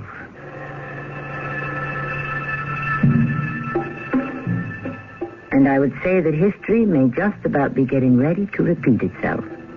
A trick that history does all the time. Although some claim it is not history that repeats itself, it is we who repeat ourselves. However the mechanics of the thing, there is really very little that's new under the sun. And we may have another change of partners as early as Act 2. Hi, Pat Summerall to say watering your lawn should be a simple job unless you're trying to use a worn, leaky hose. So True Value hardware stores suggest you replace it with one of their dependable quality True Value hoses. If you want one that's lightweight and economical, get their 50-foot vinyl hose for only $288. Or to cover a large area, choose the nylon-reinforced 75-foot size. They're just two of the quality True Value garden hoses featured exclusively at participating True Value hardware stores and home centers, where you'll find values in every department. Hotel coupon and discount offers are confusing and limited. That's why the world's largest lodging chain invites you to call Best Western before you call anyone else. Chances are you'll find the Best Western just where you need it most at a price you'll want to pay. No strings attached. 1-800-528-1234. Best Western. 1-800-528-1234. Best Western. This is Gene King for your Better Business Bureau. If your idea of summer fun is camping out, whether you sleep in the luxury of a recreational vehicle or rough it on the ground with only the stars above you, there's one piece of gear that's a must, and that's a good sleeping bag. A well-made, lightweight summer bag is a good first choice for novices and for those who aren't planning to do too much cool weather camping. But if you're heading for the mountains or planning to take a trip in the spring or fall, a 3-season bag will be a better choice. Now, these bags are warmer and more expensive, but they'll keep you comfortable at near freezing temperatures. But when you go out to shop, compare bags carefully. Make sure to check the quality of the zipper to find out if the bag is easy to roll up and store, if it's the right size for comfort, and if it's constructed so that the filler won't come out. A tip from your Better Business Bureau.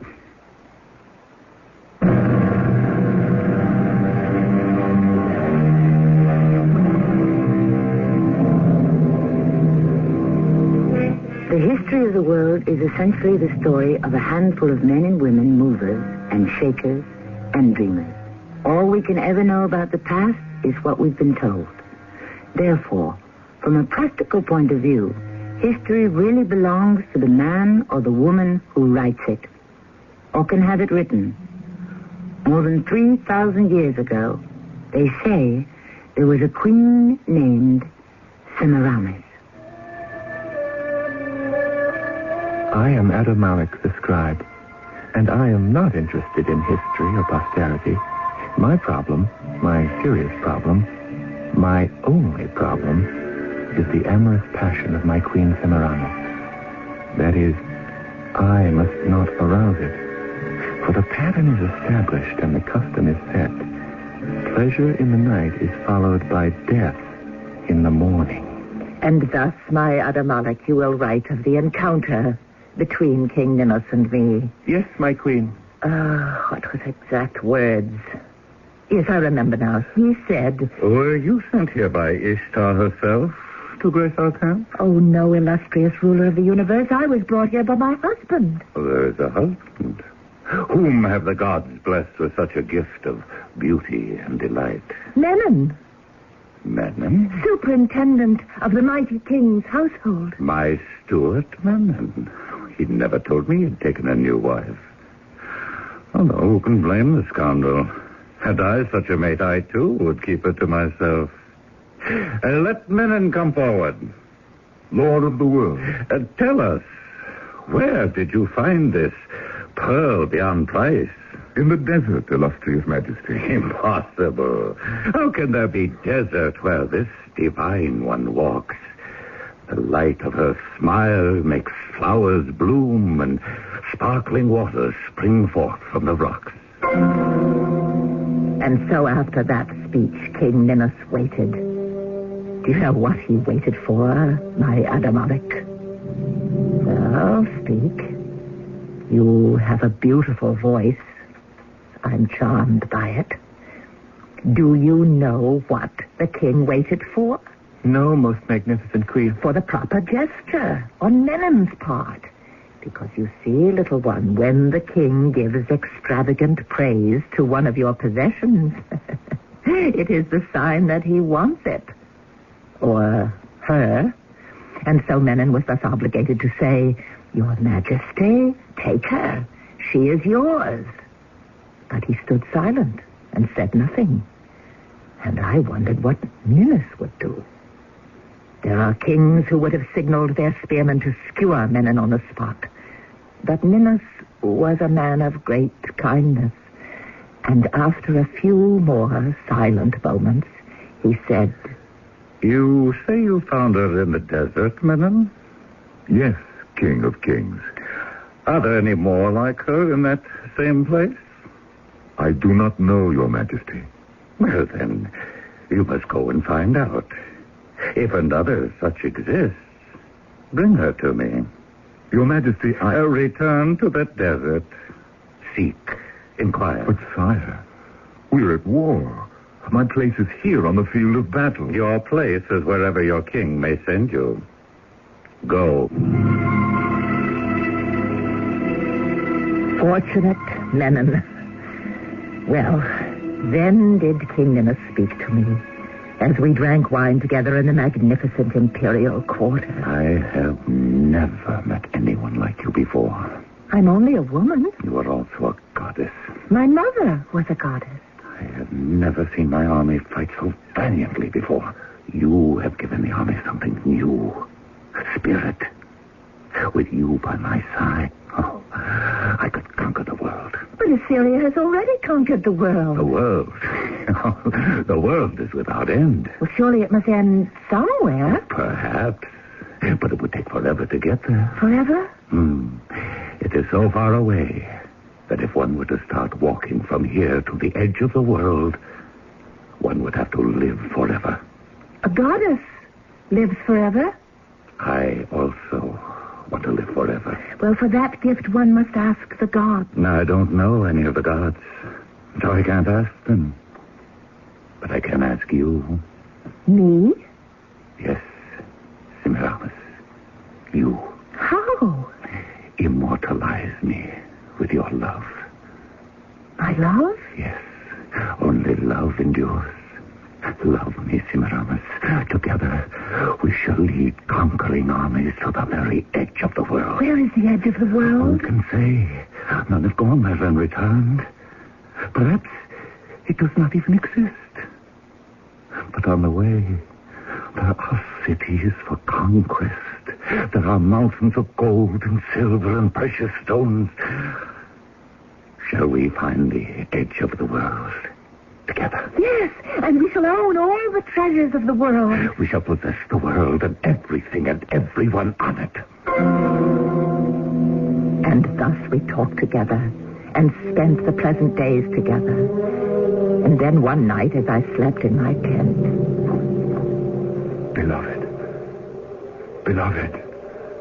Who calls? It is I. Who? Menon.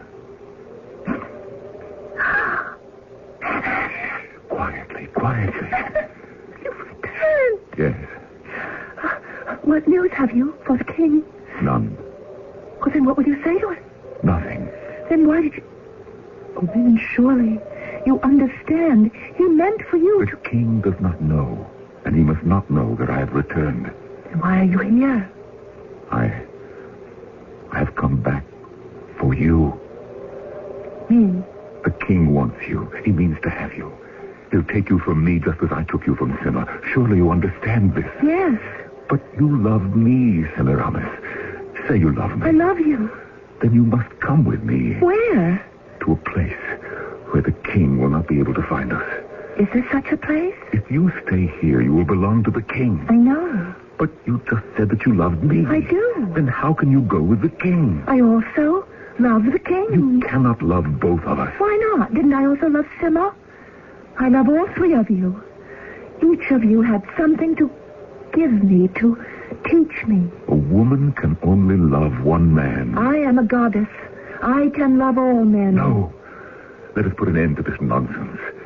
You are flesh and blood. You are human. You are a mortal woman. You are not a goddess. I shall become a goddess. You cannot, because there are no goddesses. There are no gods. They exist only in the minds of men. Oh, my poor men. We built their statues, but that's all they are. Figures, lifeless lumps of stone. You have become mad. Yes. This love for you has driven me to madness. For love of you, I will defy my king. I love you, Menon, and therefore I will save your life. Leave here. You will be overheard, and the king shall be told you have returned. Leave, now. We shall leave together. I shall take you away. Yes, Menon, but first, sit. Let us leave now, while the king sleeps. No, sit here beside me. You've been away so long, and you haven't even embraced me yet. Oh, Semiramis, my beloved. You see, it's been such a difficult journey, and you're tired and you're worn. Here. Drink. You must be thirsty. Oh, yes. There. I have found a place for you and me in the desert. The desert? Where none shall ever find us. The two of us, just the two of us, shall be alone forever. Alone in the desert. The empty desert. Oh, no, Menon, I've spent all my life in the desert, and I know the magic spell that can be woven by the moon and the stars and the stillness. But after, the spell is gone, and one becomes bored. So bored. No, we shall stay here. But we cannot stay here. Yes, we can, if we accept reality, which is that I must become the wife of the king. Oh, what are you saying? That I shall become the wife of the king. No. No, never. I shall never permit it. Think on what I have said, and you may see reason in the morning. I am your husband. You cannot dismiss me. Remember, you are only a woman. Yes, my lord. And now, shall you leave? I said I shall not leave here alone. Poor fool. Go. If you will not come with me, you will go with no one. Like Simmer, you also draw your blade. Like Simmer. Like Simmer. Look. Look at what you have done to me. You have made me ridiculous. What an evil and poisonous love. Then renounce it. I cannot. Like Simmer, I cannot live without you. You will have to. I know now what I must do. I must kill you. And then myself. Very well, strike. Semiramis, please. Well, why do you wait? I shall wait no longer. I'm going to kill you. Yes? Where are you? Here. I can't see.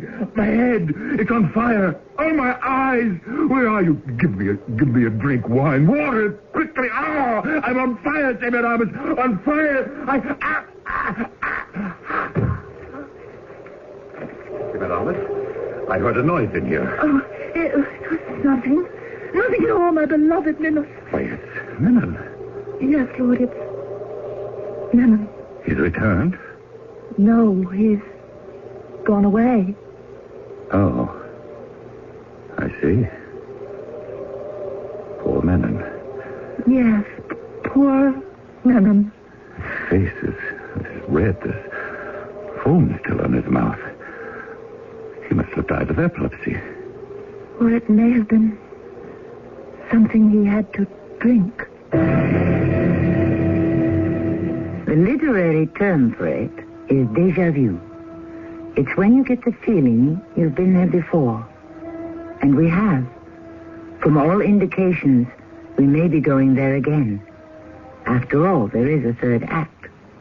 And at the rate this lady goes through lovers, anything and everything can happen. What do doctors recommend to avoid constipation? These days, doctors stress the importance of fiber in the diet. Food fiber that helps the system regulate itself naturally. Metamucil is the laxative made from natural fiber, no chemical stimulants. So for occasional constipation, doctors recommend Metamucil more often than any other laxative. Try Metamucil powder or pre-measured packets of Metamucil instant mix, regular or orange flavor. Read label and follow directions. It's athletes versus MS. Meet Jim Hart of the St. Louis Cardinals football team. Football's a game where you learn fast about teamwork. You can't win a game by yourself. That's why I believe in athletes versus MS. Athletes from every sport, Billie Jean King, Muhammad Ali, Stan Musial, have teamed together to ask everyone to join and help win the fight against multiple sclerosis, the great crippler of young adults. There's no cure yet, but there's hope through research. Support your local chapter of the National Multiple Sclerosis Society. Thank you. I'm lost and lonely, scared and sad, trembling at the thought of making you mad. My love is yours, but at times you're so cold. If life like this, take me before I go. This song about child abuse was written by a man who had served time in a state prison. It tells how he felt growing up as an abused child. Many of the social problems in America today spring directly from child abuse. Yet, with enough knowledge and enough money, child abuse can be prevented. Help us get to the heart of the problem. Write Prevent Child Abuse, Box 2866, Chicago, Illinois, 60690.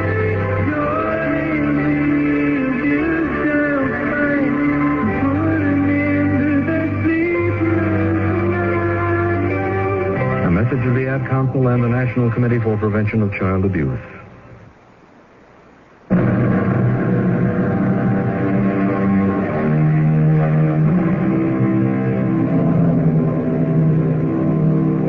We those massive statues of stone which were carved thousands of years ago in another time, in another world, by people long dead and gone.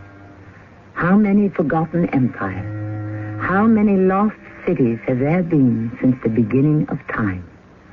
Those bearded men, those brooding women, those silent people, they were our ancestors.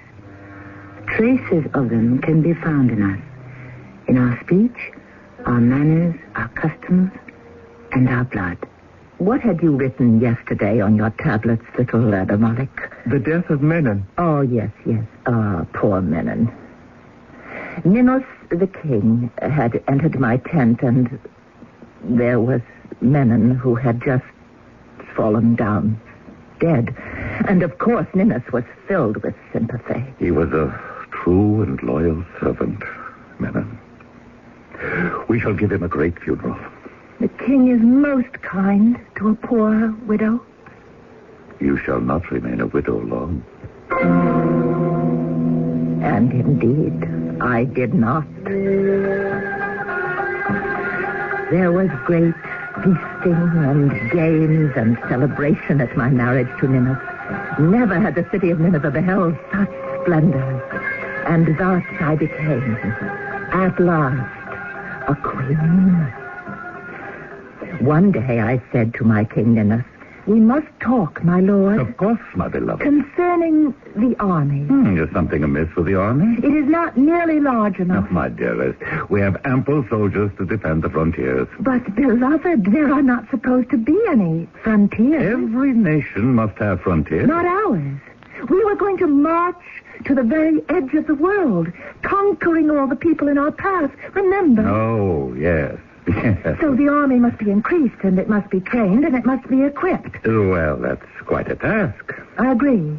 And that is why we must begin as soon as possible. And we shall. Well, there's no moment like the present. There's no time like today. Oh, but today, the sky is so blue, the sun so warm, the breeze is so cool. Come, let us stay in each other's arms, and I shall send for wine and music. Day after day went by, and all of them were spent in amorous dalliance.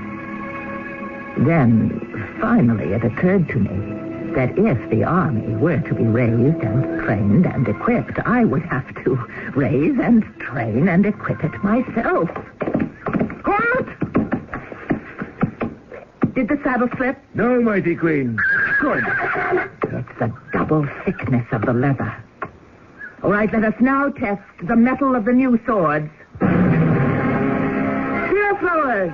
The new iron heads are heavier than the bronze, so you must draw your arms back further. Release the catapult. Come to turn. The signal for the charge. Day by day, I trained the army, and day by day, it became a better, stronger fighting force. And soon I said to King Ninus, my husband, "We are ready to march." March? I remember, my lord, you said to me, "With you by my side, I could conquer the world." Do you remember? Yes. I also remember I said the world is without end. It would take forever to march to the edge of it. And I said, "A goddess lives forever." But you are not a goddess. You're only a woman. I'm more than a woman. Isn't it enough to be just a woman? To know love, to enjoy all the fruits of the earth, everything money can buy, that power can command? But you said we would go to the edge of the world. What will we find at the edge of the world that we do not have here? Gold, silver. We already have more gold and silver than we can ever spend, than we can even count. Why must we talk of such things? And the moon is so bright, the air so fragrant. Yes, we must consider the military situation. Later. Later? Now, let us send for music and dancers and wine. But we are in danger. Do not trouble your head with danger, my beloved. After all, you're only a woman. And so my King Ninus had changed toward me. From his goddess, I had become his concubine. His first, his favorite, his most beloved. But still, his concubine. Are all these words written, Adamalik? Just as you have spoken them, mighty queen. No. I shall expect you to have written them better than that. Take the tablet home with you, and then tomorrow, let us see how cleverly you have used your own words. Tomorrow, Adamalik. I am eagerly awaiting tomorrow. Once again, there was that soft look in her eyes. That soft look which could mean certain death. I realized that tomorrow was the day she planned to make love to me. I must not come here tomorrow. But how could I disobey my queen? Where could I go? Where could I hide? Her soldiers could follow me to the very edge of the earth. And so for weeks, months, I waited, and the army waited, and finally I spoke. My king and army must be used. These men will be used. When? Sooner or later, we shall be attacked. Our wealth has made us many enemies. There are the Egyptians to the south, the wild desert tribes all around us, and to the north, new race of marauders who call themselves Greeks. Oh, have no fear. Our army will not go to waste. But we must not wait. And my dearest, I love you. But when we met, we were both victims of illusions. Now I've come to my senses. Oh, you are still haunted by dreams. And I must say, it is beginning to make you somewhat tiresome. It was at this very moment that suddenly I saw what had to be done. My position as queen, even my life, depended on it. I no longer held him in my powers. What I want you to write at this point, Adamalik, is that my mother, the goddess Dagon, appeared to me and inspired me. You understand? Yes, magnificent queen.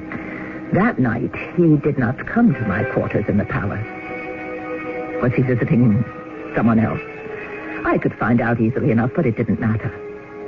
It was now my life or his, my noble lord? I have come here, Semiramis, to spend a pleasant hour.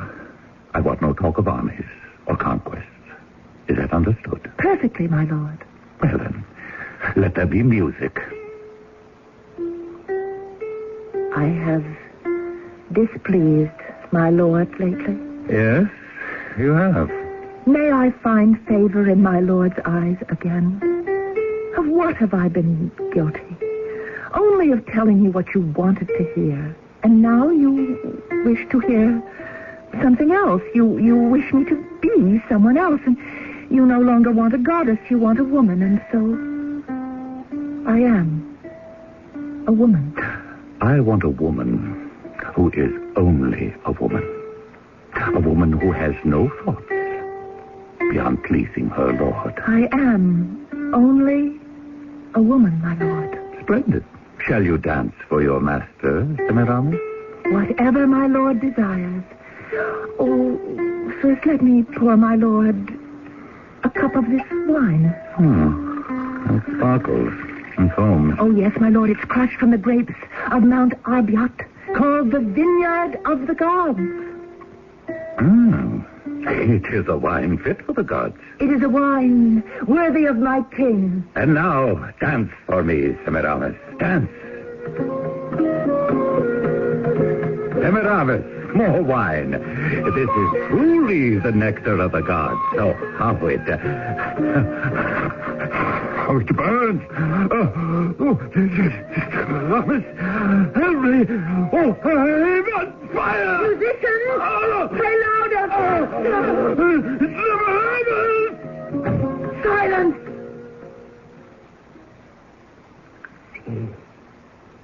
The king is dead. Long live the queen! Send for my army commanders. Send for the priests to read the favorable omens. We shall march to the edge of the earth. I shall conquer the world. And I did. All the world belongs to me. The world of deserts and mountains and fertile plains. The beasts of the field and the fruits and the people. All are mine. One thing alone is missing, and do you know what it is, little Adamalik? No, magnificent queen. Must you always look at me as your queen? Is it possible that you don't see me as a woman? Say something, Adamalik. Your Majesty... No, not Majesty, but Semiramis. Say it, say Semiramis. Semiramis. How beautiful is the sound of my name in your mouth. Look at me, Adamalik, look at me. I am the mistress of the earth, but beckon to me, beloved Adamalik, and I will come to you. Command me. You need only whisper. I see the light, the soft light. It glows in her eyes, and I know now what fire raced through the veins of Simaz, Menon, and Minas, and so many others. To love her is to die. I should turn away, I should run for my life, but I cannot move. I look into her eyes. I am lost in those eyes. Tell me to come to you, Adamalik. And outside the door, the executioner waits. Or perhaps it shall be the poison cup. But those eyes... Tell me to come to you, beloved. Tell me to come to you. Come to me, Semiramis. Come to me.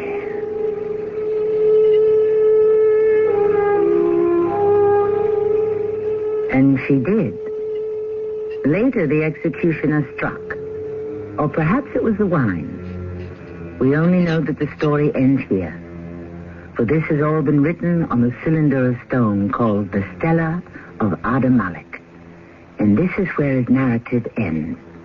But my story doesn't end quite yet. I shall return shortly. If you've been reading about wise money management in your favorite publications, you've undoubtedly heard about Dreyfus Liquid Assets, one of the world's largest money market funds, and about the big yields you can get on your money right now. Start with as little as $2,500. Make added investments as low as $100. With Dreyfus Liquid Assets, your money is yours whenever you need it. Phone for it, have it sent to your bank, or write a redemption check for cash or to pay your larger bills. You keep right on earning that high yield, compounded daily until your check clears. No penalties on interest, no sales charge, no charge for the checks.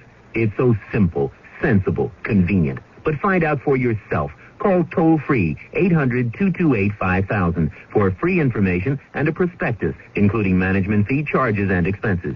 Read the prospectus carefully before investing or sending money. Discover how Dreyfus Liquid Assets can help you get the lion's share of today's high money market rates. 800-228-5000. Toll-free 800-228-5000. Dinner's done, the day is ended. Peace and quiet have descended. Night's just to you and you, Maxwell House. For a cup of joy flavor, talk about what's new. Spend some precious time together, Maxwell House. It's that good, let's stop feeling. It's Maxwell House, only Maxwell House. You good,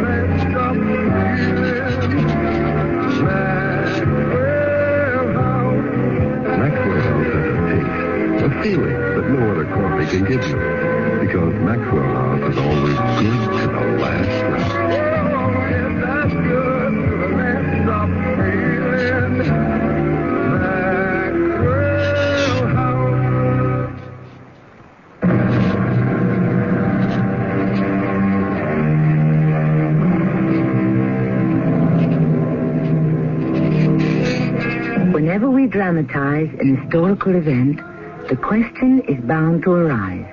Is it true? Usually, and surprisingly enough, there is considerable truth. There was an ancient queen named Semiramis. She had many husbands and lovers, and all of them came to grief. She conquered most of the world that was known in those times. And what happened to her? It is said that her son, whose father was the King Minos of our story, plotted to overthrow her. Some say she was killed. Others say she was turned into a pigeon. Whatever the facts, that was the end of her. Our cast included Russell Horton, Marion Seldes, Norman Rose, and Ray Owens. The entire production was under the direction of Hyman Brown.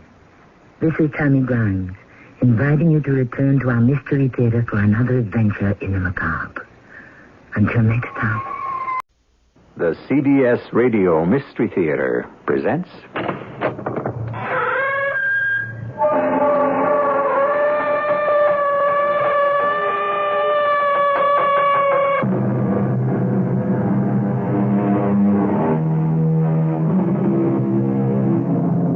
Come in.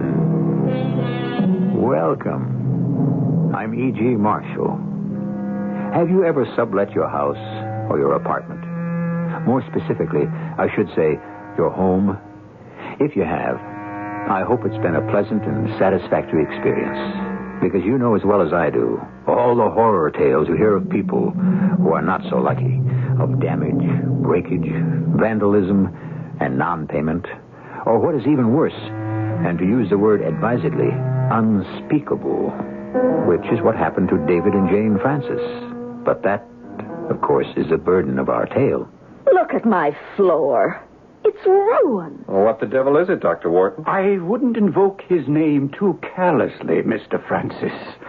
That is the Goetic circle of black evocations. Goetic? It means, Mrs. Francis, pertaining to witches.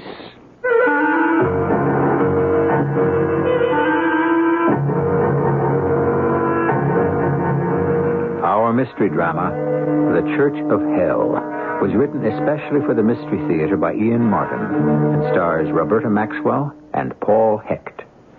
It is sponsored in part by Buick Motor Division. I'll be back shortly with Act One. Buick has some good news for procrastinators. Even though you waited, you can still enjoy the comfort and luxury of a full-size Buick. Even better, your Buick dealer just might give you an irresistible deal on a 78 LeSabre right now. But do hurry, because a lot of other procrastinators have been waiting for this kind of news, too. Buick LeSabre. Yes, you can at your Buick dealers. Yes, you can. Yes, you can.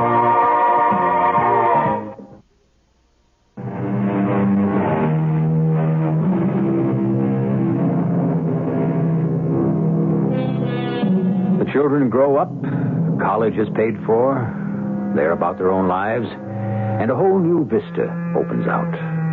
You travel, you shuck off responsibility. But habit is hard to shake, and your freedom has limits on it. For example, to afford that European jaunt, you rent your house. And after the excitement and devil-may-care of the holiday, some doubts may swirl in. Doubts that in this case are much more Jane Francis's than her husband's, David. Doubts that normally would be minor, but not in this case. Jane and David Francis were not so lucky with their country house tenant. Not that they knew that as they were returning to their little apartment in New York.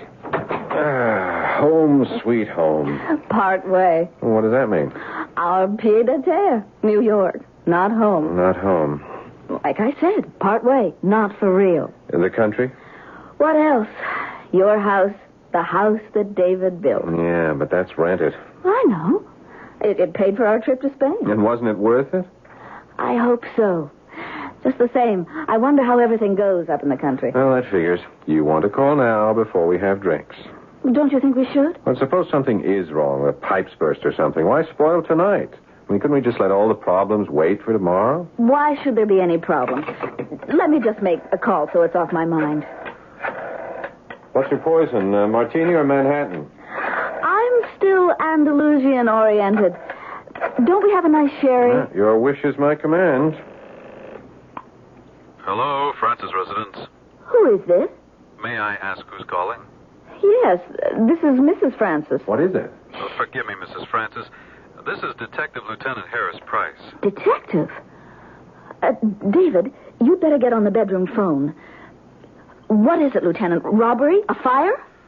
No, it's a little more complicated. Mrs. Joanna Adams was renting your house. That's right. David, are you on? Yes, Jane. My husband is on now, Lieutenant. Go ahead. We've been trying to reach you for a couple of days. We were in Europe. We just got back. What's happened? Well, nothing really for you to be too alarmed about. Your neighbors had been calling us because there was some trouble about a cat. Oh, Tommy. Oh, nothing's happened to Tommy. Oh, please. He's all right. Well, the cat is all right now. He was a raging tiger when we let him out, but he was just hungry. Pretty near starved. Poor baby. Well, had he been fed? Has Mrs. Adams skipped or something? Or something is more like it. I'm afraid I have to tell you that she's dead. Dead? How? We don't know that for sure till after the autopsy. Well, did someone break in, or...? Well, there's no evidence of that. It could have been a heart attack, perhaps. After all, she wasn't young. But what, Lieutenant? I don't think that's something we can discuss on the phone. Would you have any plans to come up here? Of course. We have to get Tommy. Yes, we better drive straight up tonight. Well, fine. I'll be waiting for you. And don't worry about Tommy. Ever since I fed him, we're buddies. Thank you, Lieutenant. See you as soon as we can. What do you suppose happened to Mrs. Adams? Well, search me. Heart attack, I guess, like the lieutenant said. He sort of hedged. Why didn't the lieutenant say it right out if that's all it was? Well, what am I, honey, a mind reader? Well, let's get on up to the country and find out.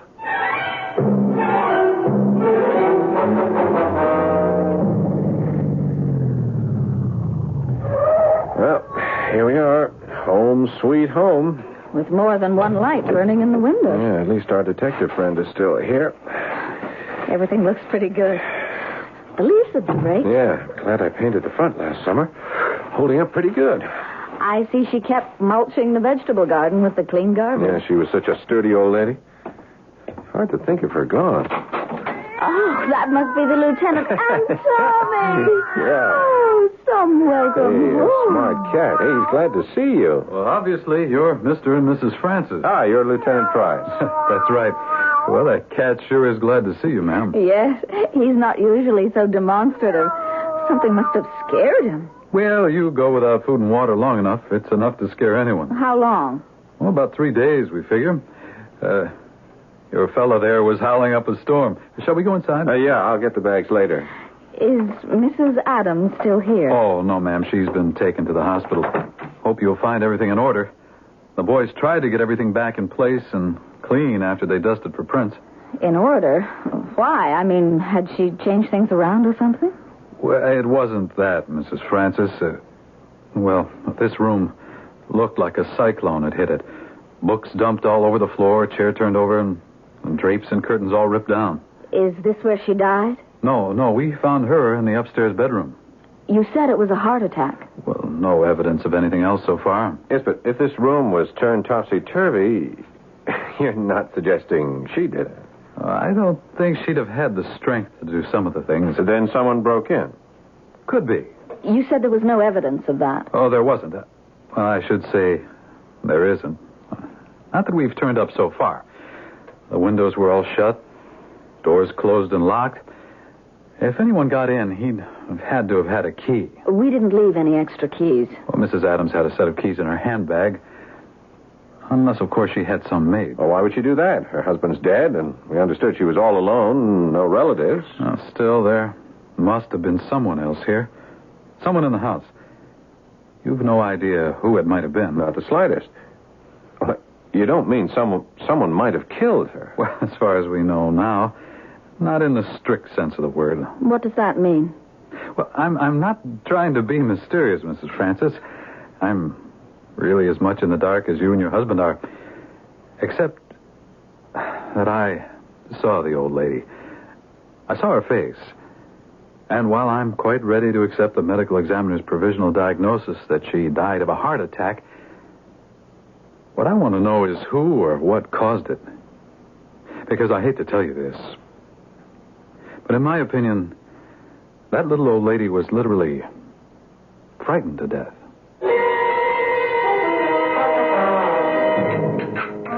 Jane?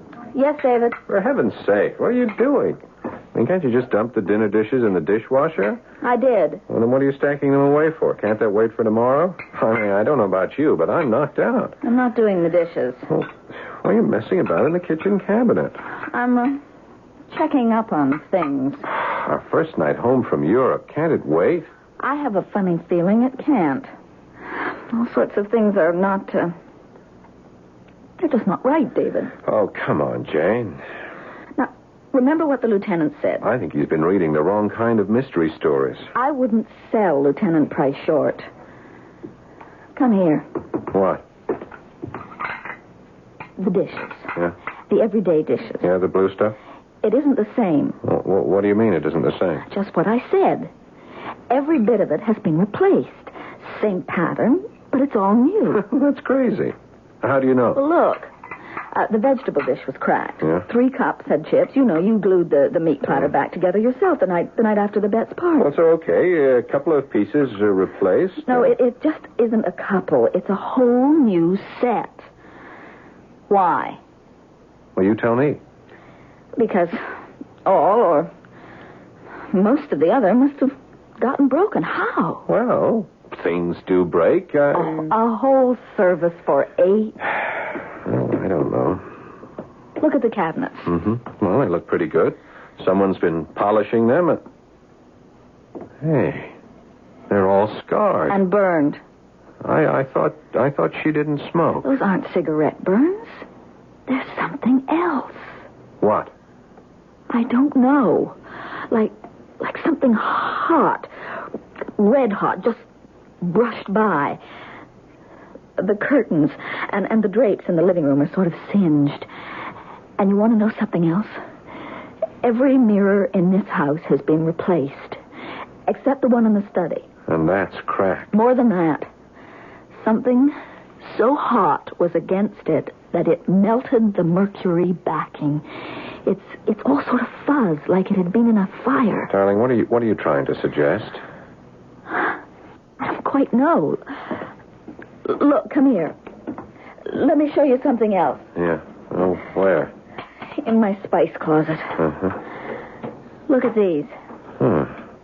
Those are not your regular spice jars, are they? No, thanks. I never saw jars like these, or what they have in them. Hey, it looks like some kind of bugs. It is. They're beetles. And they're alive. This looks like a lizard skin, and I hate to think what these two could be. We'd better call the lieutenant. I don't think this is up his alley. Anyway, we all deserve some sleep first. I'm just about gone. I can't take any more tonight. Are you going to be able to sleep all right? Once I get to sleep tonight, it would take all hell breaking loose to wake me up again.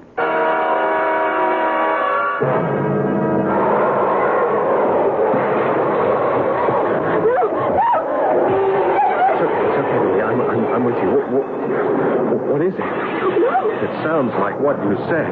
What? All hell breaking loose. That's some gale out of nowhere. Get this window closed. There. I'd better see what's going on downstairs. No, David, no. No what? I don't want you going downstairs.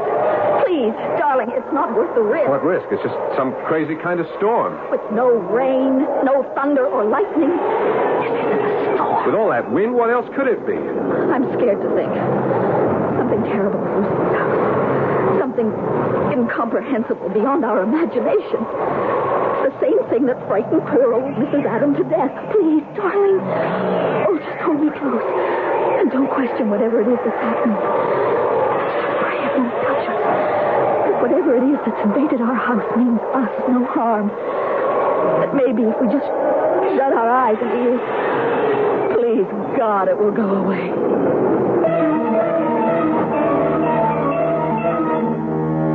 Not not the most pleasant of homecomings, nor the easiest of circumstances for landlords to find themselves in. Unfortunate enough to find that the lease has been broken by an untimely death, but how much more so to find that apparently an unwanted tenant has taken possession. A tenant that may be difficult, if not impossible, to evict. I shall return shortly with Act 2.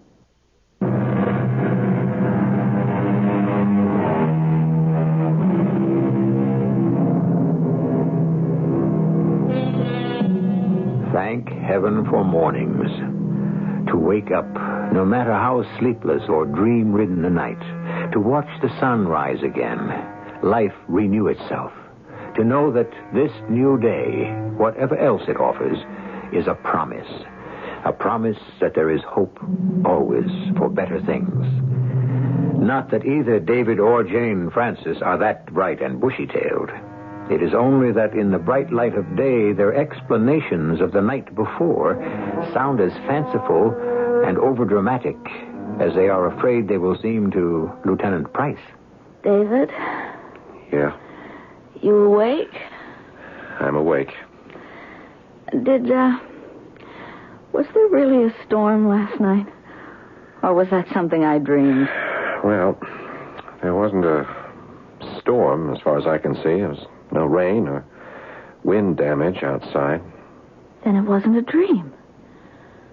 Some terrible thing was raging in this house last night. I don't know how terrible it was, but somebody really messed up the study, and good again. I'd sure like to get my hands on him.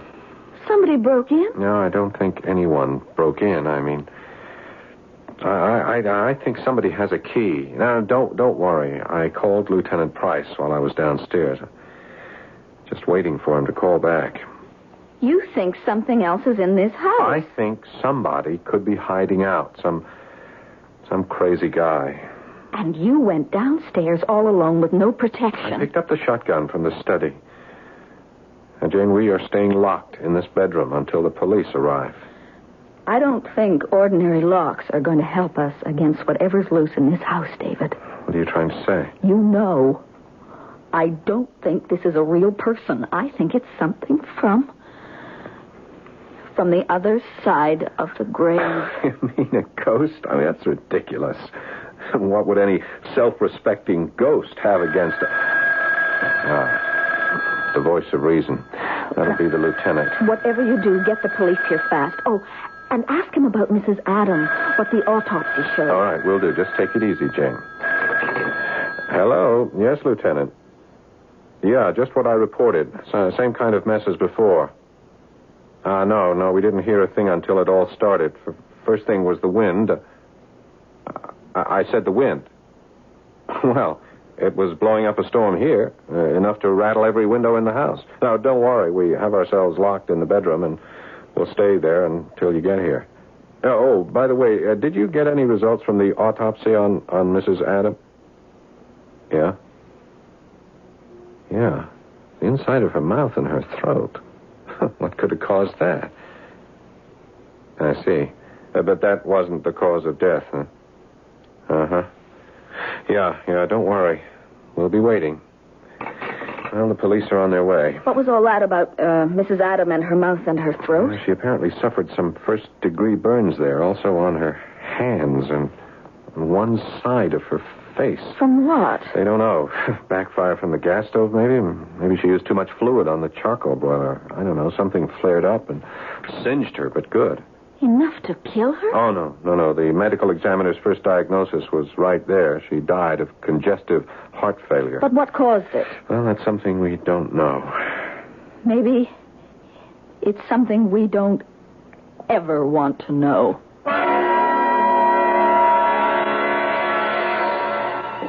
Well, the boys and I have been over the house with a fine-tooth comb, Mr. and Mrs. Francis.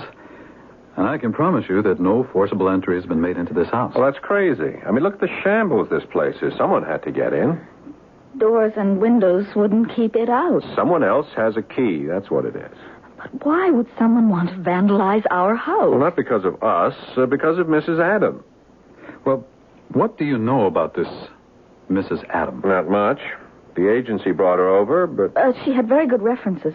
I mean, a couple of banks, a minister from some church, a letter from another sublet she had in New York. Mm-hmm. None from any place she'd worked? Oh, I don't think this woman had ever worked. I mean... what Jane means is that she was loaded. Her jewelry was worth a fortune. And her clothes were very fashionable. Hey, maybe that's what someone was after. Her jewels. No, I doubt it. According to the insurance policy we found, none of it seems to be missing. What does seem to be missing with the lady is her background. What do you mean? Well, although the accounts are very substantial, the banks have only carried them for a little over a year. Before that, she seems to have come from Germany. Well, that would be right. She had an accent. But very cultivated. Would you say that she was, very religious? Well, I don't know. It's not the sort of thing you ask someone who's going to rent. I noticed there were a lot of books in the bedroom she was using on religious things. Quite a few on theosophy, I remember. Oh, that's right. The letter from the minister. That's what he said he was. Was his name Theodore Saxman? The minister? Yes, something like that. Mm-hmm. Theodore Saxman was German-born, and he was connected with the Theosophist movement, but no longer. You mean he's not a minister? Well, he got kicked out of the church. Why? We don't know that yet. The church doesn't want to talk about it, and we can't seem to find the ex-Reverend Saxman. But he'll be found. If the police don't turn him up, the insurance company will. Why the insurance company? Because he's named as benefactor in all her insurance. Something like $1.5 million in all. He was also named as sole heir in her will. Well, if there's that much money floating around, I don't think anyone will have to look for him. He'll turn up to collect. Unless her family want to fight the will. Well, apparently she has no family. And her husband died about 5 years ago. Well, then Saxman will turn up. Well, I'm not so sure. Why? Policeman's hunch. I got a funny feeling he may be the ex-reverend in more ways than one. But if anyone has a key to this house, he's the logical one. I've got a lot of questions I'd like to ask him about the night Mrs. Adam died. You mean you think he might have murdered her? But she died of natural causes. Congestive heart failure is a result, Mrs. Francis. A lot of things can cause it. I'd like to know what frightened that poor woman before she died. You think it might have been something supernatural, too? No, I didn't say that. I'm going to have a man on this house around the clock covering the front door. Do you and your husband plan to stay here? For a few days till all this is settled, we hope. Now, why do you ask? Well, I'm just a cop, Mr. Francis. But I'm smart enough to know there's a lot I don't know. Not that I buy, something outside of natural things. Still, well, for example, do these tools belong to you? No, I never saw the box before. You, Jane? No. What's in it? I'll see for yourself. Well, a bunch of knives. What is it, a butcher's kit? I don't know. What's that funny-looking one with the little curved point? Well, careful, Mrs. Francis. They're all razor sharp. But what are they? That's what I want to ask a friend of mine, Dr. Henry Warden. He lives just a couple of blocks from here. Say, would you mind if he came here and had a look at these and this room? No, I suppose not, but... Well, what kind of a doctor is he? You see, I had a strange case involving a medium here a couple of years ago, and I met this guy then. He's a real brain, I tell you. Even if he's... well, you'll see for yourselves. He's what you call a doctor of parapsychology. What's that? It means someone who's an expert on ghosts.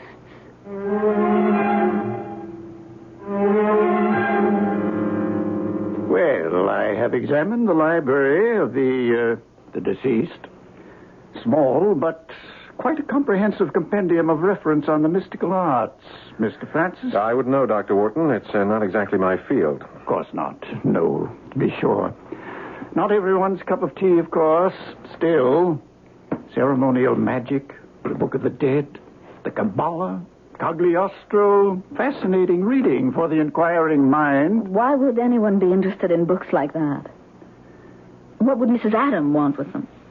Was it something to do with her religion? In a sense, perhaps. In a sense. Why did you want to look at the books first? I had my reasons, Mr. Francis. It is surprising what knowledge of a person you can glean from his reading habits, and how books are treated can be a gold mine of information. May I see the room now where the psychic disturbances took place? Of course. This way. We don't know they were psychic disturbances, do they? I mean, it looks like pretty ordinary vandalism to me, but you can see for yourself. Ah, yes. Quite typical. Mindless destruction, it might seem. Drapes torn and... Let me see. Yes, singed a little. Books destroyed, ripped, but rather carefully selected books. The Bible, the Book of Common Prayer. And teleportation. Classic. Teleportation? Oh, yes, Mr. Francis. The desk, for example. That is oak, is it not? Yes, it is. Enormously heavy. Normally it would take 2 strong men at least to move it. Well, it could have been dragged or pushed. Hardly. The rug has not been disturbed. It was lifted. Then there was more than one person? I doubt it. Well, he would have had to have had superhuman strength. Or abilities. Have you ever had a fire in the house? I mean, has the house ever been on fire? No. Why? The floor. You notice how the varnish is cracked and mottled? There are the same marks on the rug. I thought it was from dirty footsteps. That isn't dirt. They are scorched, Mrs. Francis. When you first came in the room, this strange particular odor must have been more evident, wasn't it? There was a sort of burning smell. Not quite like a scorched smell. More like ozone or sulfur, maybe. Or brimstone, perhaps. There were some tools the lieutenant mentioned. Oh, yes. They are right here. Yes. A remarkable collection. Quite magnificent in its way. Collection of what, Dr. Wharton? The instruments required for the ceremonies of black magic. Black magic? Yes. Quite obviously, your Mrs. Johanna Adam was a practitioner of that dread and ancient art. What? If you don't believe me, help me pull aside the rug, and I think you will have incontrovertible proof.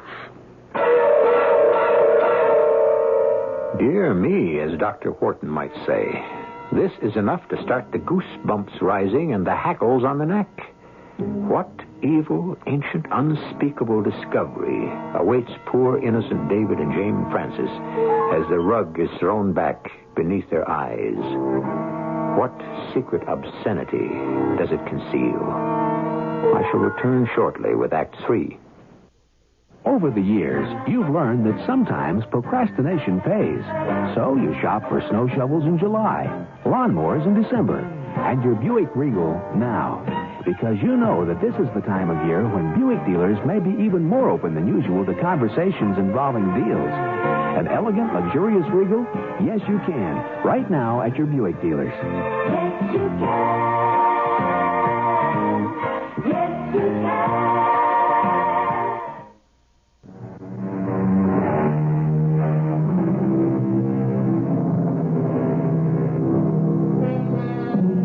3 people stand looking down at what the rolled-back rug has revealed. What they are looking at is a strange and cabalistic circle burned into the floor. Placed on it at 90-degree intervals are crude sketches of a skull, a goat's horns, a bat, and a black cat. Inside the circle, intertwining with each other, are 4 smaller circles enclosed in a triangle. Tacked to the floor, on the inside of the large circle, are strips of cloth or some animal hide. And everywhere within the circle, painted in black and blood red, symbols, strange gibberish words, and long, complex alien names. Look at my floor. It's ruined. What the devil is it? I wouldn't invoke his name too carelessly, Mr. Francis. That is the Goetic circle of black evocation. Goetic? It means pertaining to witchcraft. So that's what Mrs. Adam was. A witch? Not quite, Mrs. Francis, or at the very most, a very amateurish one, who conjured up, or at least saw conjured up, more than she bargained for. What does all that circle thing mean? In the Middle Ages, that material all around the inside of the large circle would have been the skin of the victim, fastened to the ground by 4 nails from the coffin of an executed criminal. Oh, how disgusting. Don't be too alarmed. I think you will find that this is only a simulation. As with the crude representations of what ought to be the skull of a patricide. Patricide? Someone who killed his father. The other 3 are the horns of a goat, a male bat drowned in blood, and a black cat who has been fed on human flesh. Are you serious, Dr. Wharton? About what I am reporting, absolutely. About whether I personally subscribe to this profane anti-religion, no. Most emphatically, no. Then you believe, as I do, that it's all nonsense. No, I'm afraid I don't. You believe that there has been black magic practiced here, and that some kind of evil spirit has been set loose in this house? Let me put it this way. I know that anyone involved in the hidden church of hell knows there has. Let me show you something. I found these sheets in the back of a volume entitled Science and Physical Phenomena and Apparitions. They were written by Mrs. Adam, apparently. The handwriting can be checked. And they are a sort of confession and last testament. May we read them? How's your knowledge of German, medieval Latin, and the litany of the grimoire? Well, I don't speak German or Latin. What's the grimoire? The Grand Grimoire is the last word on profane worship. The encyclopedia of black magic. The definitive handbook of sorcery. Okay, so we can't read the mumbo-jumbo Mrs. Adam left, but would you read it to us? Well, I won't read it. I'll tell you what it contains with one stipulation. What's that? Lieutenant Price must be present and hear it at the same time.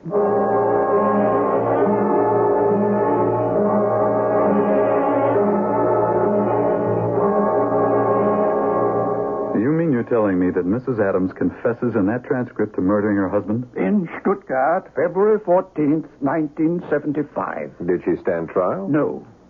The medical certificate was issued as death due to natural causes. Well, what did she kill him for? She wanted to give a large amount to the religious group, a church, if you will, that she intended to join. He didn't believe in it. She felt she had divine grace to do as she wished. How awful. Did the church get the money? Not yet. Nor would it ever have.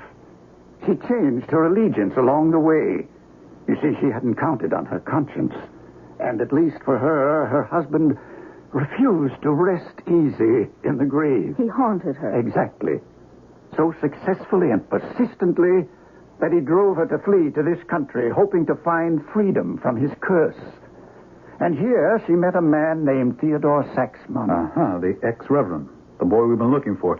Does she give any clue where we might find him? Oh, yes, indeed. Well, then I want it right now. I want to haul that joker in. Oh, I very much doubt that you can, Lieutenant, now. What are you getting at, Dr. Wharton? I don't think you're going to find Theodore Saxman in this world. Well, I sure don't expect to find him in the next one. I wouldn't be too sure of that. What? Let me explain, please. You see, I'm in a rather, shall we say, delicate position. We are dealing with 2 worlds, one of which all of us accept, the other which I'm afraid only I do. Doctor, you've got something up your sleeve. What is it? Whatever it is, I assure you it is in your best interests, Mr. Francis. It is? I would assume you wish to go on living in this house of yours, that you'd like to be rid of this poltergeist that is invading it. No, just hold on. What's a poltergeist? Forgive me. A moment of levity. A poltergeist is a noisy and usually destructive ghost. I'm afraid what we have here is a much more malevolent one. You mean it's the spirit of the excommunicated priest, whatever his name is? I'm not sure that is the term of choice of his sect. Certainly, however, unfrocked and cast out of the church. What is it that you want us to do, Dr. Wharton? Let me sum all this up first. A haunted and tortured Mrs. Adam fled to this country, only to find out she could not leave the ghost of her husband behind her. In desperation, she returned to the church she had known, confiding in Theodore Saxman. He saw almost instant riches on the one hand, and a sponsor to give him the opportunity to continue his experiments in black magic. They could not be conducted in a New York apartment. They needed seclusion and secrecy. This house was perfect for their plans. For what plans? Saxman's assurance to Mrs. Adam that he could conjure up the soul of her husband and persuade it under threat of being dragged to the deepest pit in hell to leave her alone. You're trying to say that's what happened right here in our study. I'm not trying to say. I'm saying it happened according to Mrs. Adams' last testament. Only something went very much astray. Well, what? She was not certain. She surmised, as I do, that he stepped out of the protection of his inner circle, and that the soul he was trying to threaten, Mr. Adam, was released by the damned in exchange for the Reverend Saxman. Released? Oh, where did he go? Back to the peace of the grave, I should say. So you're trying to tell us that this Saxman, even though he is dead, is still raging around looking for... Well, what is he looking for, Dr. Wharton? At the moment, he is the most condemned of the condemned. A creature neither of hell nor heaven. An outcast spirit, doomed to wander eternity with neither hope of salvation or damnation, unless... Unless what? Unless he can find a human body to die in. He tried to invade Mrs. Adams, but he frightened her to death before he had the chance to possess her. It is you, or perhaps even more, your husband, that are in danger now. Oh, no. You actually believe all this junk, Dr. Wharton? What I believe is beside the point. What people who have invested this house passionately and totally believed has poisoned it. I think those beliefs must be exorcised before either of you will be safe again. What did you have in mind, Dr. Wharton? For the four of us, tonight, to occupy this magic circle. And after I have instructed all of you to raise this fiend from the darkness and consign him to eternal fires. I command and abjure thee, Theodore Saxman, to quit thine abode wherever it may be, swearing that I will give thee 1/4 of an hour alone. And if thou dost not come straightway hither and communicate with me in an audible and intelligible voice, dispatch me, Emperor Lucifer, or his messenger Astaroth, in a human form, without either noise or evil smell, failing which I shall smite thee all and thy whole race with the terrible blasting rod into the depths of the bottomless pit. I'm scared, David. It's crazy, but so am I. Anyone as crazy as me. If my boys outside knew what I was doing... Silence. Don't move. Stay in your circles. Oh, I'm sorry, Doctor. I should never have allowed this. I warned you, if you leave the circle, you're risking your life. I adjure thee, O Spirit, come hither and speak to me, else I will compel thee by the power of living God and by the Holy Spirit. Listen.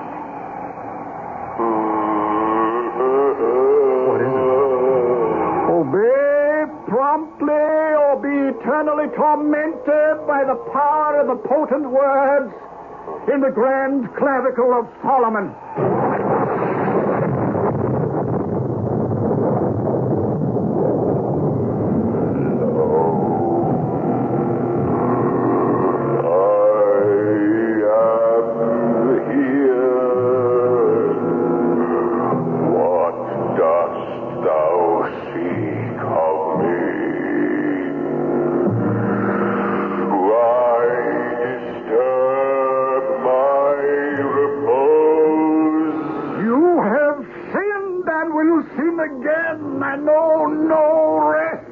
Unless you hearken unto me. One chance you have to redeem thyself. Abjure thy false master Lucifer and surrender thyself to the mercy of the true divine spirit.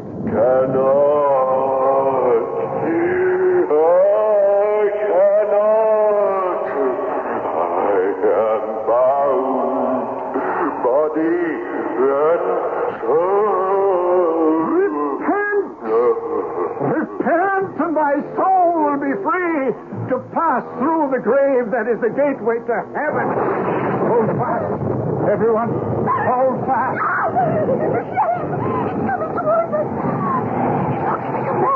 I can't let him escape. Let me go, Doctor. For God's sake, stay in the circle. It's going to the door. John, Bill, he's trying to escape.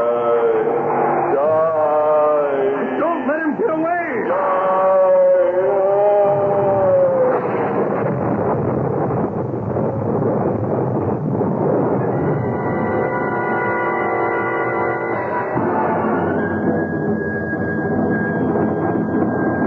Mr. and Mrs. Francis all right?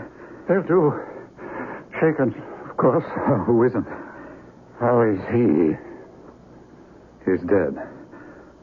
Officer Dunn's bullet took him right in the heart. Just as well. I suppose this is Theodore Saxman.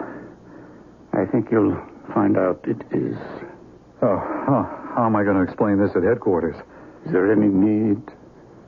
The real explanation is right to hand. The man was armed with a knife. He attacked a police officer. And I'm convinced he was responsible for the old woman's death. So am I. But I doubt you'd ever be able to prove it. Dr. Warden, in the name of God, what really happened in there tonight? Whatever did, I think it was in the name of God. And I think it is best forgotten.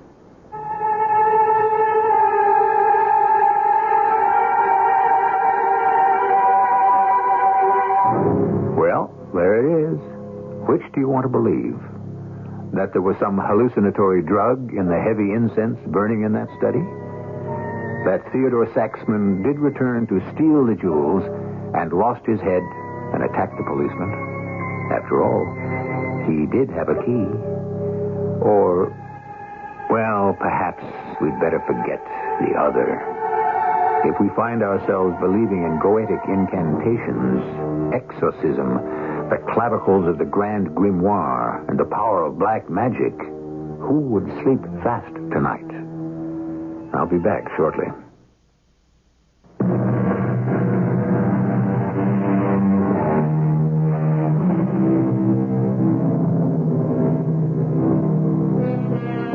It occurs to me that perhaps necromancy should not be dismissed so easily.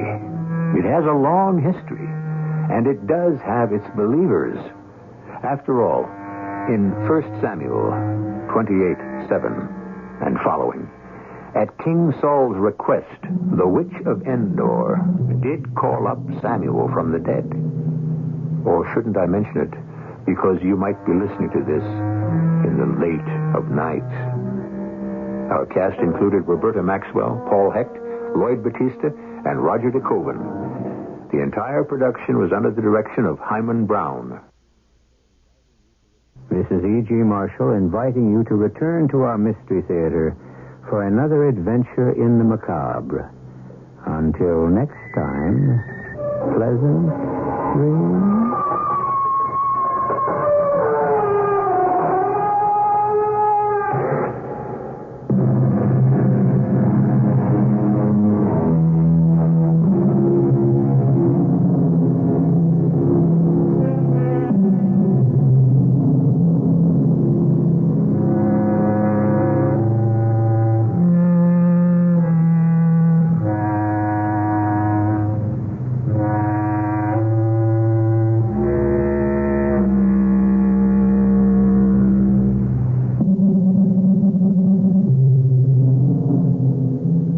CBS Radio Mystery Theater presents...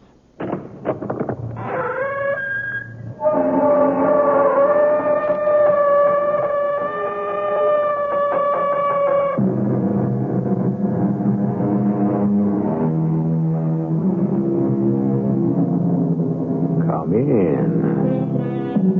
Welcome. I'm E.G. Marshall. What does the name Edith Cavell mean to you? Of course, they didn't know it at the time when her parents named her, but Edith means happy in war, which is fairly ironical when you consider Nurse Cavell was perhaps the greatest civilian casualty of World War I. Why did hundreds of thousands of British and French soldiers carry her name in their hearts? Why? We will learn presently. There's someone at the front door. Take a peek out this window, Sister White, and see who it is. Oh, it's three men in civilian clothes. I wonder who they are. It could be the German secret police. Go let them in. But Nurse Cavell, the Germans are searching every house looking for escaped Allied soldiers. They won't find them here in a hospital. We've got 24 soldiers hidden up in the attic right this very minute.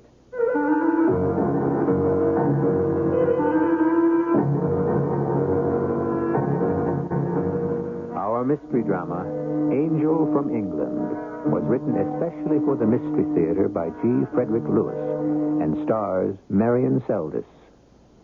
It is sponsored in part by Contact, the 12-hour cold capsule, and Buick Motor Division. I'll be back shortly with Act One. The new mid-size Buick Regal. It meets the demands of today. A little science. Without losing the special things about Buick that people have always loved. Now that's some trick. A little magic. On the outside, it's trimmer than last year's Regal coupe. A little science. Yet there's more headroom, more legroom, more trunk room. A little magic. With the wizardry of a turbocharged sport coupe. A little science. And such traditional Buick qualities as luxury, elegance, and prestige. A little magic. The new Regal, a down-to-earth dream car. At your Buick dealer. They surely will astound you. The amazing things you see. Just how they built the wonderful. How can such things be? A little science. A little magic. A little science. A little magic. A little science. A little magic.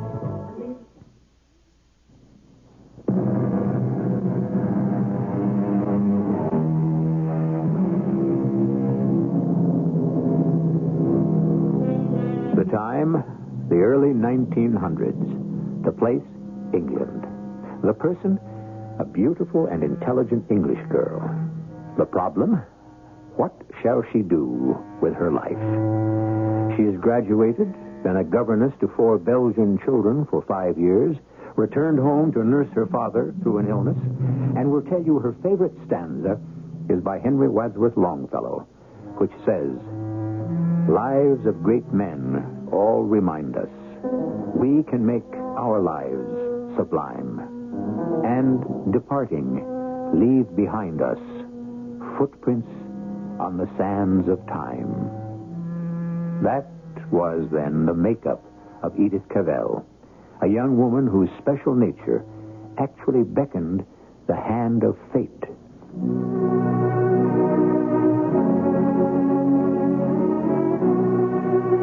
While I was taking care of Father, I knew I had to be a nurse.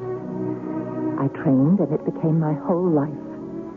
Then, a job heading a nursing school in Belgium was offered to me. Oh, I thought I was the luckiest woman on earth. Many girls came to us, were trained into fine nurses, and I myself learned as I taught. Every year I go home to Norfolk in the north of England for my mother's birthday. July of 1914 was quite different. Germany had declared war. I knew my place was back with the Red Cross in Brussels. There would be many wounded. Colonel Boucher! Colonel! Over here. Sergeant Meechin. Is that you? Yes, sir. Sergeant Meechin, sir. How badly are you wounded? I need to get out. Germans will have us all in that crossfire. Where's the rest of the company? Well, I'm afraid I'm all that's left. Most of them scattered for retreat. Can I help you out of there? I don't think I can make it. I've got it 3 times today. Oh. If I just rest a little, try to stay alive. I'm going back to get help, sir. I told you to keep down. Oh, Lord. My head is bleeding. What? How bad is it? I do regret the inconvenience to you, Colonel. Better try something around that scalp. Well, it's amazing, sir. It doesn't hurt at all. Do you suppose that means anything, sir? Only that you've got a very hard head.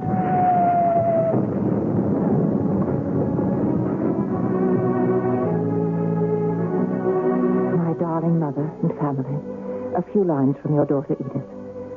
Brussels has fallen into the hands of the enemy. We must prepare to live in an occupied city. I've told all the nurses and sisters they can go, but none of them will leave.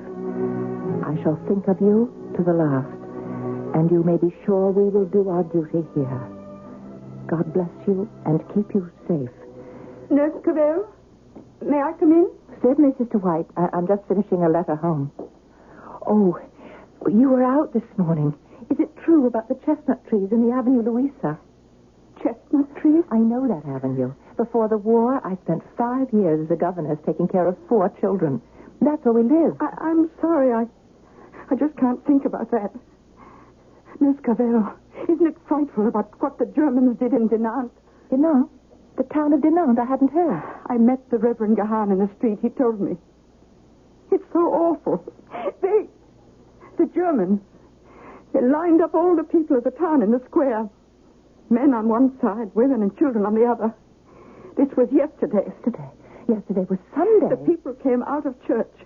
Everyone. All day the people waited in the square, guarded by soldiers. I can't go. The men were shot. Women, too. The German soldiers stood in the center of the square and fired.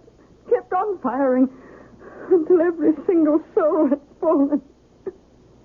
600 people, men, women, children, and babies. Oh, my God. And yesterday was Sunday. Sister White, I want you to come out with me now. I am told the chestnut trees on the Avenue Louisa are blooming for the 2nd time. I was going there to see them and mail my letter. Chestnut trees. You see how little attention nature pays to man? Man destroys, and overnight, nature blooms again. Life is renewed.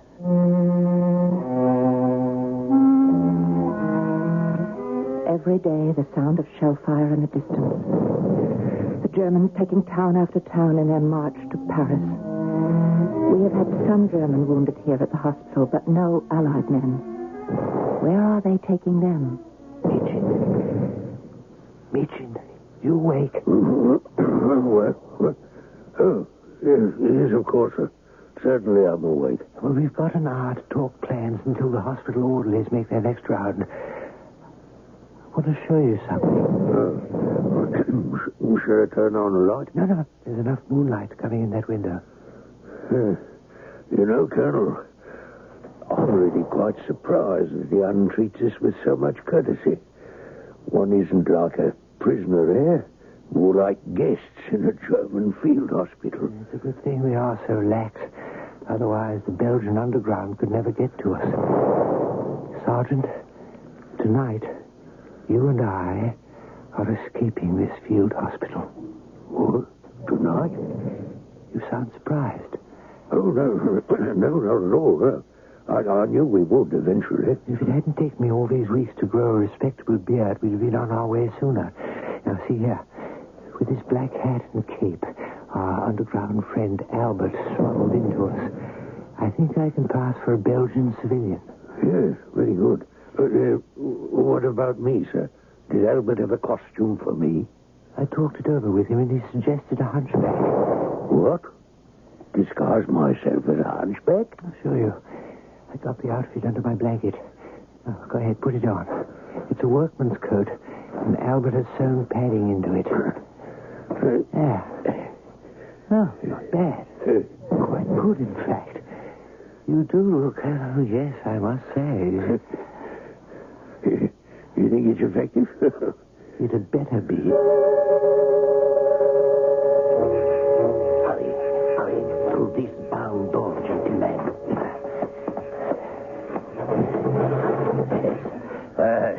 Welcome, gentlemen. Ooh, Albert, old friend, good to see you. May I say, Albert, I'm equally happy to be here. I don't think I could have lasted much longer. You had no problems with the sentries or the doctor? No, not at all, Albert. At 2, we walked out the door.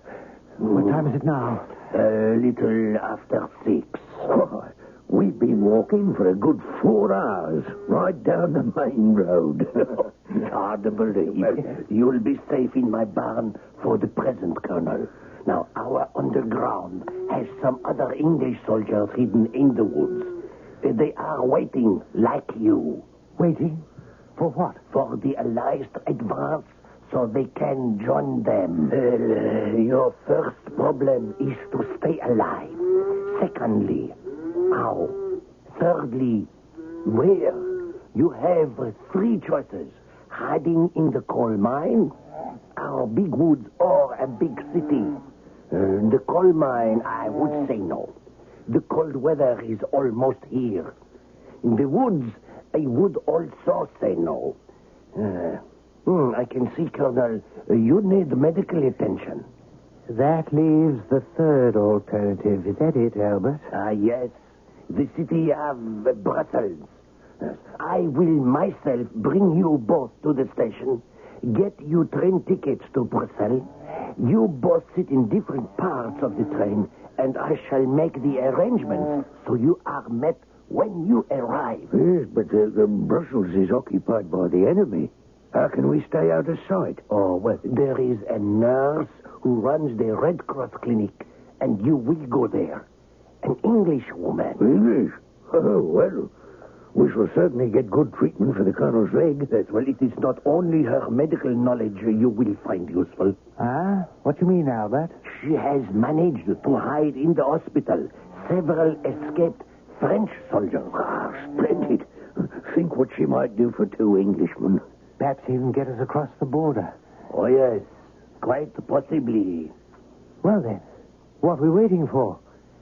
Let's be off for Brussels. I need 2 days to make the arrangements.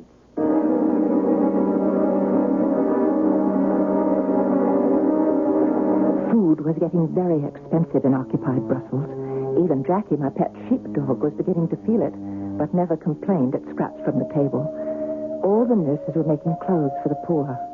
It would be a terribly hard winter living here under the Germans. I was in my office making up our accounts and Sister White reading a month-old copy of the London Times. Jackie, shh, be quiet. There's someone at the front door. Take a peek and see who it is, Sister White. This window. Oh, it's 3 men in civilian clothes. I wonder who they are. It could be the German secret police. They look disreputable enough. Go let them in. But, Miss Cavell, the Germans are searching every house, door to door, looking for escaped Allied soldiers. They won't find them here in the hospital. We've got 24 soldiers hidden up in the attic right now. Sister, don't worry. Jackie, open the door before they become too suspicious. And bring the 3 of them right here into my office. Then leave us. Alone?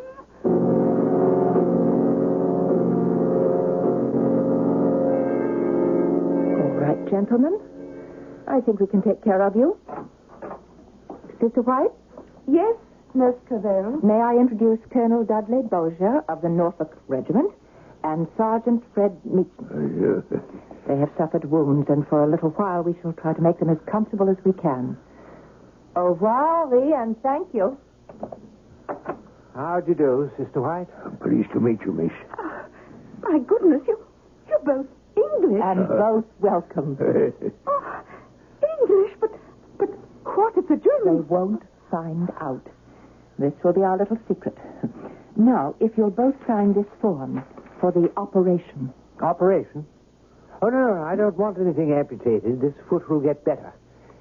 I'm perfectly well. And Sergeant Meacham's head wound is quite healed. No, we don't need an operation. I thought you were going to help us cross the frontier. That, gentlemen, is the operation. This was how it began. How Nurse Edith Cavell, running a training center for nurses in Belgium, became involved in hiding and dispersing British soldiers.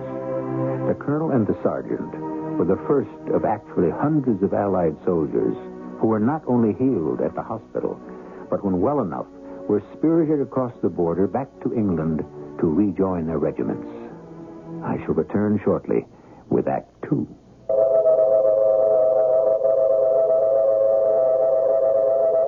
Come, let's follow a most remarkable cold medicine on its journey of relief. The medicine is Contact, the same 12-hour Contact you can buy. Though it weighs no more than an aspirin, the capsule is packed with enough medicine to help relieve cold symptoms caused by every known virus. A sip of water, and we're off. Contact begins its work. The 600 tiny time pills leave the capsule on their own important journey, each in turn releasing its precious medicine into your bloodstream, where it's needed most. Relief begins. Incredibly, for the next 12 hours, the virus symptoms, your sneezing, swollen membranes, congestion, will be held at bay. All day while you work, all night while your body rests and restores itself. All day, all night relief, no matter what cold virus attacks. That's the wonder of Contact. Give your cold to Contact. Take only as directed.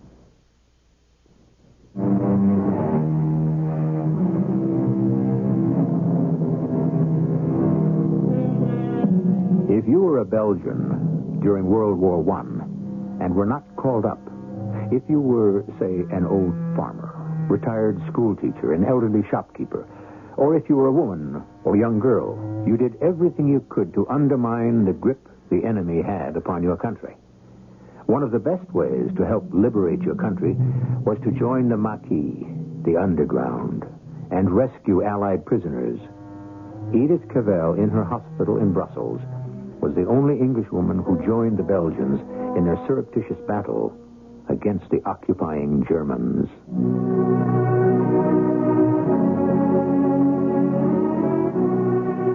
How could I turn anyone away from our doors? The code of my profession, care for and heal the sick and injured, had to take precedence over the military code of the invaders. Nurse Cavell, we're getting more warm bodies than we have beds for. It's as though the entire French and British armies know that through us they can get safe passage home. Mr. White, I haven't time for generalities. Have you told Lance Corporal Doman and Corporal Chapman to be dressed and ready at 5? They'll be ready. They have their false passports. Oh, everything's in order. The pictures you took for the passports are a little fuzzy, though. I know I must get some better film somewhere. Well, it may be the camera. Oh, I hope not. But the likenesses are reasonably good, aren't they? Oh, yes. Good enough. Now I have a cart and a load of wood. And with the cart, they should be able to get themselves to Antwerp easily enough, and then on to Holland and England. Well, how do I contact their guide? Take them to the usual cafe. Lay this torn visiting card on a table. Then order 3 beers. Someone will pass by your table a little after 5:15 and lay the matching torn half of the card on your table. Mm-hmm. Doman and Chapman will get up without a word and follow the guide. Then you will return the glasses to the bar. A visiting card torn in two. What a fantastic idea. Whoever thought of it? The Reverend Gahan. He's joined our cause. I went to see him the day before yesterday. He gave me half of the card, kept the other half, and will give it to the guide who will take the 2 soldiers across the Dutch frontier. Oh, marvelous. I'll go to the window and peek out. It's the coal man. We didn't order any coal. It could be the German police. Well, his face and hands are absolutely black. Couldn't it be an escaped soldier in disguise? No, not likely. Oh, Sister White, look out into the square in front. Are those workmen still clearing it? Oh, yes. Yes, still there. But do you notice they're not working? They're there to watch us. Be quiet. Well, we'll have to answer it. Just go and let the man in, Sister White. I can't say I haven't been warned. Reverend Gahan had been saying it for weeks. He told me the secret police would come here and search the place. Go on, sister. At least I've hidden all our reports. But aren't you afraid for the men in the attic? When you've let the man in, go up the back stairs and warn them. They know how to feign illness. Go, hurry.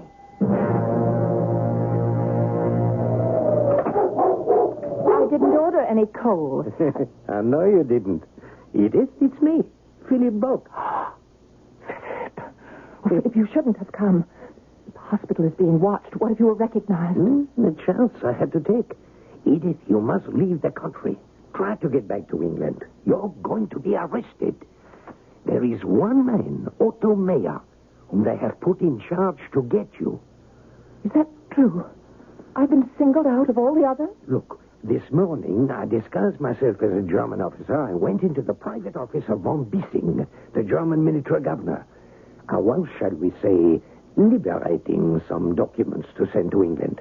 And from the next room I heard him tell Otto Meyer, "Die Kabel miss an der Mauer again." The firing squad? Oh, no, they wouldn't. No woman has ever been executed. Edith, don't be too sure. They are all madmen. Look what they did to Louvain. Burned every book into priceless ashes. Sacked the city. Took them 6 days, but they did it. They'd do anything to terrify. But to execute a nurse? Oh, no, they couldn't. 3 years hard labor, perhaps, but... I'm not asking only for your sake. What about the others? Reverend Gahan, Prince Reginald, and the Princess, Henriette, Albert. Every member of our unorganized organization. But you didn't mention your name.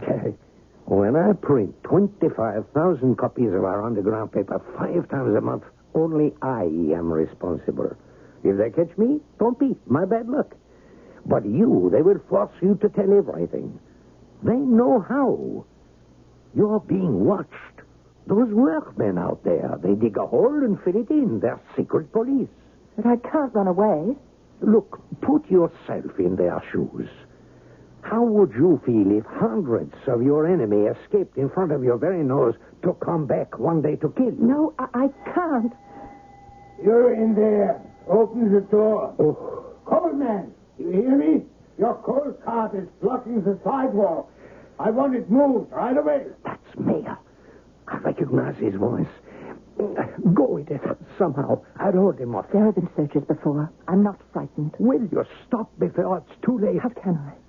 I've heard there are more men hidden out there in the woods. Isn't that so? Yes, more than 30 in Cambrai. Then I cannot stop what I'm doing. Coalman! In the name of the Geheime Politische Polizei, I order you to come out. Philippe, if a single one of those 30 soldiers are taken and shot, it would be my fault. I will come back later. This coal bag is full of our newspapers, which I must distribute. Don't say anything, Edith. Don't do anything. Be careful, Philippe, for all of us. Open the door! Hey, what is all this noise, eh? Can't the coal man make it on his day's living anymore? It's winter time, you know. People must have coal. Take that talk away. Well, then, let me close this front door. You want all the sick and wounded in there to freeze to death? You're standing in my way, Coalman. I have business inside, not the office you before I have you arrested for obstructing an officer in the performance of his duty. Edith Cavell. Yes. You will come with me to the commandature for questioning. Oh, this is a difficult time of day for us. We're very busy. May I come tomorrow morning? I am not making a request, Edith Cavell. I am making an order. Am I under arrest? Naturally. I might as well tell you all the others in your organization have been rounded up and have confessed. I don't believe you. Oh, then there is no organization? I know of no organization. Really? Hundreds of escaped soldiers are walking in and out of your clinic, and it is not organized. It is all over, Fräulein Cavell. The game is finished. You have gambled and lost. They have all confessed. Nobody has confessed, for there is nothing to confess. Perhaps. We shall see. Put on your coat. May I write one letter. No, you may not write one letter. You may not delay the interrogation. You will come with me at once. But I can't just walk out and not leave some word. If the commandatur authorizes, you can write at police headquarters.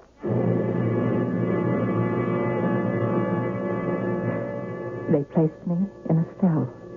It was agreed, or should I say permitted, for me to write one letter. My dearest sisters and nurses, I hope you're not worrying about me. They have told me I shall be questioned again and again until they have what they wish to know, and then I shall know what they will do with me. Can you send me my imitation of Christ and some embroidery to work on? Only a few things, as I have no place to put them. I will write again when there's anything to tell. Don't worry. We must pray for the best. I hope all of you will carry on as usual. Guard, open the Edith Cavell cell door. Good evening, Fräulein. I have come to talk with you. Herr Mayor, I have no chair to offer. Only this one is provided. Have they made you comfortable? You are now, let me see, 4 days as our guest. You receive from friends packages, flowers, yeah? Ah, I see you have been reading. Who is it? A book by Thomas à Kempis. Give it here. Imitation of Christ. I know it well. We Germans are not so illiterate as you might presume. I presume no such thing. I open it to look. Oh, you have marked some passages. Quite a few. Have you come here to make fun of me, Herr Mayor? Not at all. I have come to improve my English. I read where you underline. If thou art unwilling to suffer, thou refusest to be crowned. But if thou desire to be crowned, fight manfully, endure patiently. How is my English? Quite good. And do you endure patiently, Fräulein Cavell? These roses are quite charming. The chrysanthemums, however, they are not doing so well. No, they're dying. They don't like prisons any more than I do. That seems to be the general complaint of your former associates. Albert Liebitz, for instance, a great complainer. The coal man, we have him too. The owner of a cafe you are known in, he is here. Also, Philippe Book. You know him? All these people are here. Did you not know? And they have all confessed. I don't believe you. Now, may I have my book back, please? Read me your favorite passage, bitte. It is no small prudence to keep silent in an evil time, and not be troubled by the judgment of men. Do not worry, Fräulein. The judgment will come soon enough. You Germans may give the orders, Herr Mayor, but the judgment is God's.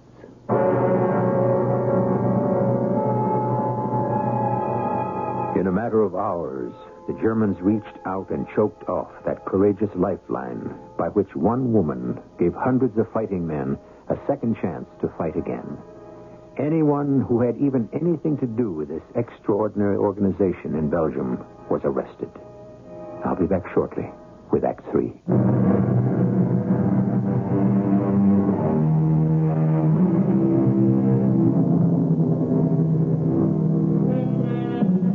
When the Germans could not force a confession from Edith Cavell, they forged a confession.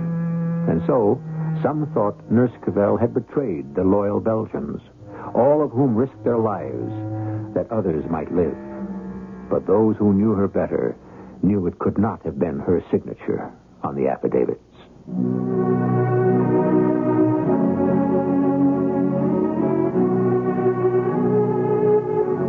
dear sisters and nurses, thank you for my imitation of Christ. Will you also send me my little prayer book? And thank you for looking after my dear old Jackie. Please brush him sometimes and take him for a walk. He enjoys it so. Will you please send me at once my blue coat and skirt, white muslin blouse, and my gray gloves? I would like to wear them for the trial. Love to all. I hope to see you all soon, as time may be short. Your matron. Fräulein. Yes, Herr Mayor. I have been informed you asked for ordinary clothing to wear at the trial. Yes. Why don't you wear your nurse's uniform? A woman in a uniform, a Red Cross uniform, might find more sympathy with the judges. I never wear my uniform outside the hospital. I would suggest, Fräulein, you can use all the help you can get. Heaven will help me. Natürlich, of course. It is for heaven to rescue you English. Do you know what we say of you here, Fräulein Cavell? I have no idea. We call you the angel from England.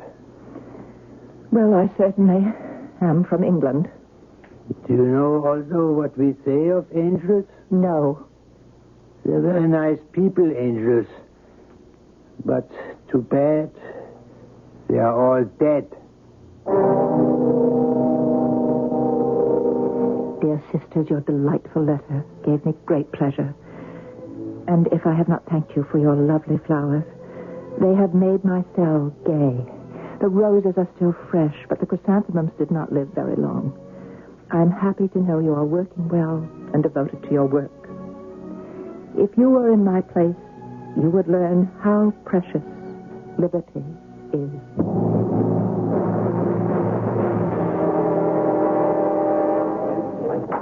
Fräulein Edith Cavell will take the stand.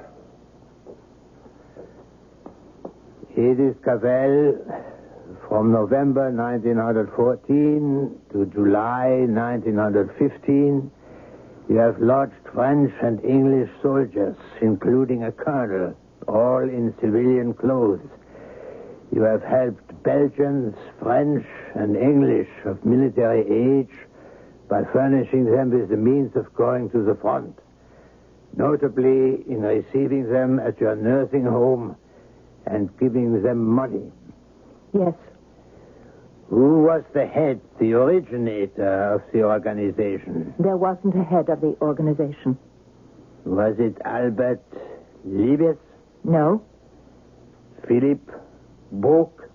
No. Why have you committed these acts? I was sent, to begin with, 2 Englishmen who were in danger of death. Both were wounded. Now, Fräulein, once these people crossed the frontier, did they send you news to that effect? 4 or 5 did so. What did Philippe Book do? What was his role? I knew Monsieur Book very little. I met him a few times. I don't know what his role was. In your signed affidavit, you gave names of those you recruited for this clandestine work.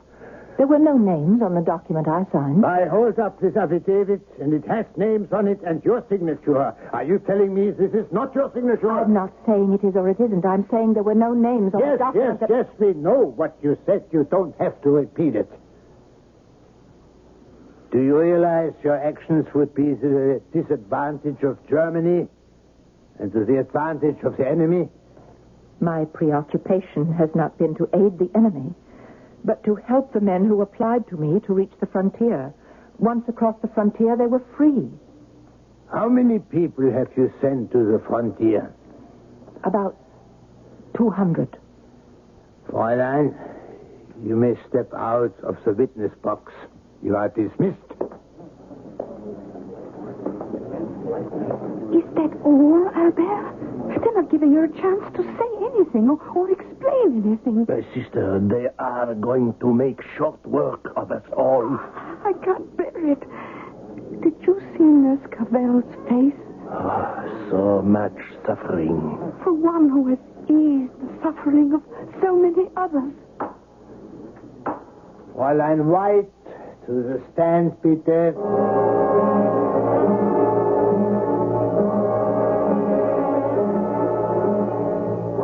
And so, Fräulein White, you admit your treachery. Dressed as a nurse, hiding behind the uniform of the Red Cross, you have dishonored your calling. Do you have anything further to say? No. Speak up.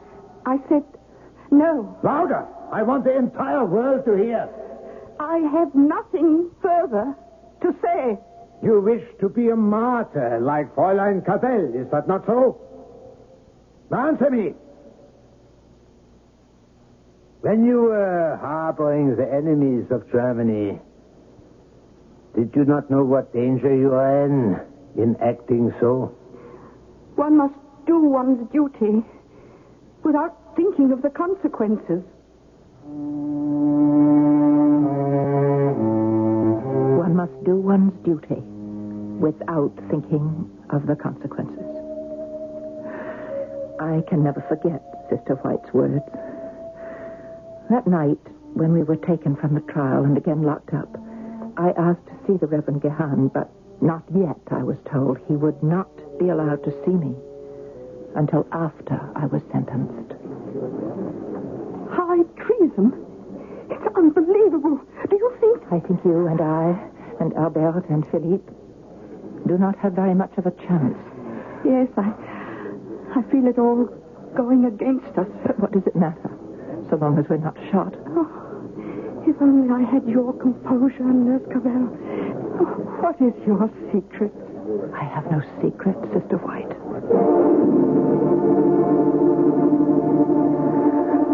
Grant me patience, O Lord, even now in this emergency. Help me, my God, and then I will not fear, however grievously I be afflicted. God, open Fräulein Cavell's cell door. Good evening, Fräulein. Good evening, Herr Mayor. You keep your cell very clean. No, don't get up.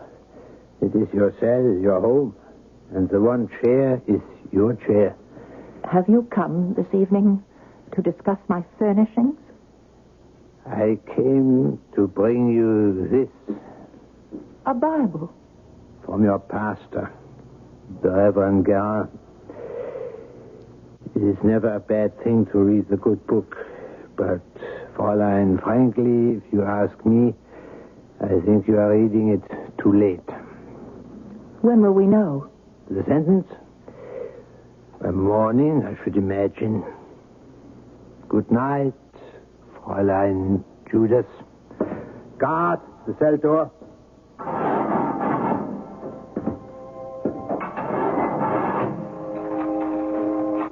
I am racked with grief of heart. I am burdened with sins. I am troubled with temptations. And there is none to help me and save me but thou, O Lord God, to whom I commit myself, that thou mayst keep watch over me and bring me safe to life everlasting. Philipp Vogt, Todesstrafe. Edith Cavell, Todesstrafe. Louise Juliet, Todesstrafe. Todesstrafe. Death. For 5 of us. The others received prison sentences. Some were even acquitted. What could I write, Mother? What could I say now to the sisters at the hospital? Death. I knew, of course I knew. Deep down, I must have known. Reverend, you may go in. Guard. God be with you, my child. No. It's useless. I am English, and they want my life. Yesterday, I was thinking of the last 2 we sent across the frontier. And how you tore a visiting card in half to help us. Did they get away safely? No, I'm afraid they were caught almost at the border and have been sent to prison. They, too. How long will they give me? Only until tomorrow morning at sunrise. The sun rises at 5 these days. Yes. Yes. Oh, Reverend, you must not let my death affect you so. It was good of you to come. Every day I have been asking them. They would not let me see you before. But you know, Reverend, I've seen death so often. It isn't strange or fearful to me. My life has always been hurried and full of difficulties. The time of rest has been a great mercy. 10 weeks of imprisonment? Well, everyone here has tried to be kind. I was thinking, even as I stood in the dock, being sentenced, and now, as I stand so close to God, patriotism is not enough. I must have no hatred or bitterness toward anyone. They would not let me even attend the trial. It was fairly conducted, Reverend. You see, under the circumstances, I did expect to be shot. Oh, now you sit, Reverend. I'll sit on the bed, and you sit on my one chair. Oh, I see someone sent you flowers. The sister. I've kept them all this time, even though they're dried and faded. But I remember them as they were once. Full of life. Do you know the hymn, Edith, Abide with Me? Yes. Well, shall we say the words together? Abide with me. Fast falls the eventide. The darkness deepens. Lord, with me abide. When other helpers fail, and comforts flee, help of the helpless, oh, abide with me. But how can I be sure there is a heaven for me after death? I feel I have sinned so. I am so unworthy. Edith, do you remember the story of the thief on the cross? And do you remember the Lord said unto him, Today thou shalt be with me in paradise. And he was a thief. Edith, you have nothing to feel unworthy of, be ashamed of, and nothing to fear. Oh, thank you. I feel more at peace now. Yes, well, perhaps I had better go, as you will want to rest. Oh, yes, I have to be up at 5 in the morning. We shall meet again. Yes, we shall, Edith. God be with you.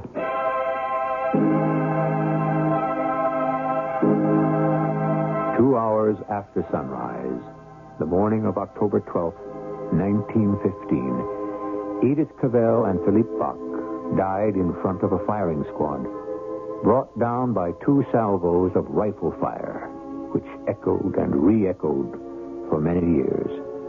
Yet all this might never have happened. There is a postscript, if not an epitaph, about which I'd like to tell you when I return shortly.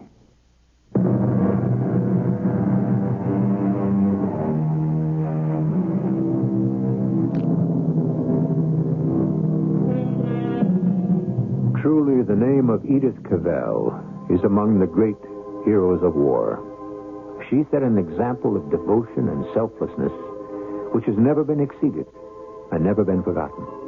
But had not Belgium been the scene of fierce fighting, Edith Cavell, like the other nurses of her hospital, might never have been heard of. There would never have been the great need for the angel from England. Was it the hand of fate that gave us this extraordinary woman? Isn't it amazing that so often, when crisis or catastrophe arises, fate sends us a savior? Our cast included Marion Seldes, Bryna Rayburn, Court Benson, Robert Dryden, and Earl Hammond. The entire production was under the direction of Hyman Brown. And now, a preview of our next tale. You know Gil Blake? Well, I've never actually met him, but... Correction, beautiful. You just did. step in. The name is Gil Blake. I went into that room because I knew instinctively I had no choice. There was danger there. All the old forgotten reflexes sent off a warning buzzer in the back of my head. Behind the man, I could see a robe thrown carelessly on the bed, a typewriter with a sheet folded in the platen, a battered hat I knew only too well. Everything in that room belonged to Gil, except this big man with the unbelievably light blonde hair and the deep, slow, drawling voice that claimed his name. Whoever he was most assuredly not Gil Blake. Radio Mystery Theater was sponsored in part by Buick Motor Division and Contact, the 12-hour cold capsule. This is E.G. Marshall inviting you to return to our Mystery Theater for another adventure in the macabre. Until next time, pleasant dreams.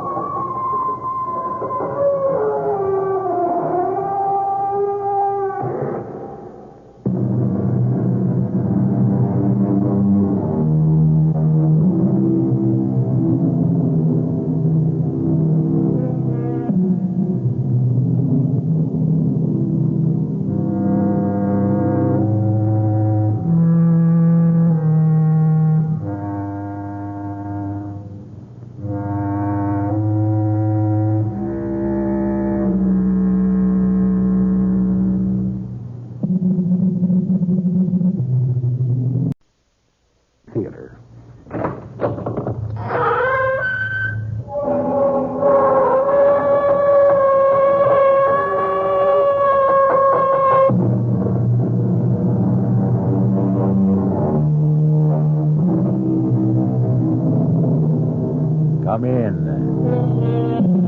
Welcome. I'm E.G. Marshall. Join me in a journey over a strange terrain. A terrain filled with terror and clouded by suspense.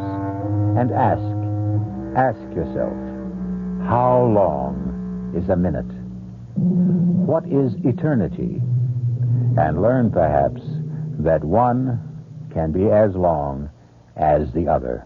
Our mystery drama, An Occurrence at Owl Creek Bridge, was adapted from the story by Ambrose Bierce, especially for the Mystery Theater by Sam Dan, and stars William Prince.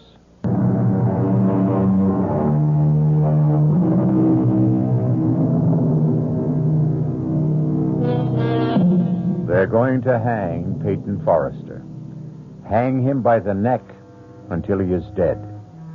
Hang him high from the top of the Owl Creek Bridge, 50 feet above the rushing torrent, which is now raging in full flood. Peyton Forrester stands on a single, fragile plank. The rope is already around his neck. 30 feet of slack neatly coiled beside his boots. But this is not a lynching, nor even an ordinary execution. This is a formal military ceremony. Peyton Forrester is a rebel, literally a Southern civilian, and he has been captured by the Union Army in the fall of this year of 1863 as he tried to sabotage the Owl Creek Railroad Bridge, and now he must pay the price. Actually, the only distress evident in the entire scene seems to be manifested by a young soldier who, with his corporal, is stationed some 10 feet from Peyton Forrester, where they serve solemnly as his guards. Corporal? Just stand steady, boy. Just you stand steady. I'm going to be sick. Oh, no, you ain't, Woody boy. No, you ain't. Now, this thing will be over in less than a minute. See? Corporal? See? Sergeant Smith's getting the board ready. I don't want to know. I don't want to know. Just you take some deep breaths, son. You're going to be all right. Like I said, he's positioning the board that's supporting the plank that Johnny Reb is standing on. I said I don't want to look. Now, nobody says you got to look, Woody boy. Only it's a pity to miss a good hanging. How many you expect to see in your lifetime? I don't want to see none. This one here, this is a prime hanging. Son, much of the time you get to see cutthroats and riffraff and lowlifes. But here, you got a gentleman. Corporal? Yeah, boy? The prisoner. What about the prisoner? Well, what do you suppose the prisoner is thinking about right now? What indeed am I thinking about? I'm thinking that the water I see below me has been turned to gold by the early sun. Gold. Golden. The same golden tints I see in Millicent's hair. I'm thinking of Millicent. Millicent. Golden Millicent. And I hear the very last words she spoke to me. It seems ages, centuries ago. Is it true? Can it be true that it was only last night? Peyton? Yes, Millicent, darling. Now, young Robbie Tompkins is here. Robbie? I thought he was raiding Yankee supply lines. Oh, he was. He's back. He's safe now, bless him. Well, he needs a horse. We can have anything he wants. Bring him in here. Why? Why do you keep him waiting? Now, you and I must talk first, Peyton. You mean one of the true heroes of our country must be kept cooling his heels while you and I... He's not exactly cooling his heels, Peyton. He's busy having his first decent meal in weeks. But I want to see him this minute. After all, he hasn't much time to spend here. He must be in a rush to get home, see his folks. He's not headed home. He's not? No, he's off on a mission. What do you mean? Well, it has something to do with blowing up a bridge someplace. Well, then he needs help. Peyton, I was afraid... I've been sitting here doing nothing for almost 3 years. Now, that's not true. You've been raising food and you've been growing cotton. While better men have been getting killed. Now, what you're doing is more important. And safer and Well, easier. it's not your fault the doctors say you're unfit to serve. But I'm fit enough to help Robbie Tompkins blow up a bridge. Oh, Peyton, darling. No, honey. You know I can't shirk if there's a job to be done. You've got your job. No, honey. It's not enough. Don't go. What are we arguing about? He hasn't even asked me. He'll ask you, Peyton. He'll ask you. Well, then I've got no choice. Please listen to me. You've always been a man of honor. Now, be a man of common sense. Now, what's that supposed to mean? Peyton, the war is over. What are you saying? We have been bled white at Gettysburg. The war has just begun. Peyton, for 6 months, maybe a year, there'll be more slaughter, but it'll be for nothing. The war is over. Don't say that. But it's the truth. Millicent, don't you believe anymore? I believe we need a miracle. Then we'll have a miracle. We'll work harder. We'll fight harder. We'll pray harder. You'll see. We'll have that miracle. You, Mr. Peyton Forrester! Robbie, you young scoundrel! You come in here this minute. Oh, Peyton, you are a sight for sore eyes. Tell me how you outsmarted the Yankees. You tell me everything. Later, right now, I need all the darkness I can get. Hey, well, what's this about a bridge? The railroad bridge at Owl Creek. Are the Yankees at Owl Creek already? That bridge must be destroyed, Peyton. One little barrel of gunpowder? Under the truss? On this side of the river? I figured you'd know the exact spot. And I've got the gunpowder, too. Fuses, all we need. Peyton, Jeff Stewart's cavalry's here. Darling, by the time we explain it to General Stewart, we could turn the whole entire bridge into burnt matchsticks. Now, Robbie. Yes, sir. You go round the back. Get yourself a horse. You'll leave in 5 minutes. Yes, sir. Peyton. Honey, you know I have no choice. But I hear the Yankee general has issued an order. Any civilian caught interfering with the railroad, the bridges, the tunnels, the trains will be hanged. I know, Millicent. We do the same. But I beg you not. Darling, you know what I must do. But you have children. Am I the only father in the South? Peyton, I won't let you Millicent. go. please. Help me. What can I do to... Pray for me. Pray for the miracle.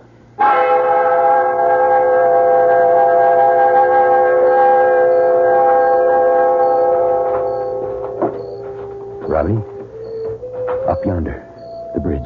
We must be right in the middle of the Yankee camp, Peyton. Keep low to the ground. They won't see us. So I said to Mama, I promise I ain't going to take up with any bad women. I hope, Woody, you kept your promise. Well, I ain't had a chance to test it one way or the other so far, Corporal. To tell the truth, Woody, actually there ain't no such thing as a bad woman. That should be a corporal. Maybe 5, 6 men. Let's move to the right. Now. Hey, Corporal, you hear something out there? Son, you start seeing Johnny Rebs behind every tree and we won't get a wink of sleep. Yeah, but I'm sure I heard... Spence is supposed to be pulling guard duty out there. Hold it, Robbie. There's a sentry between us and the bridge. Now I see him. Headed this way. We have to get rid of him. I'll do it. He doesn't know we're here. As he walks past, I'll jump him.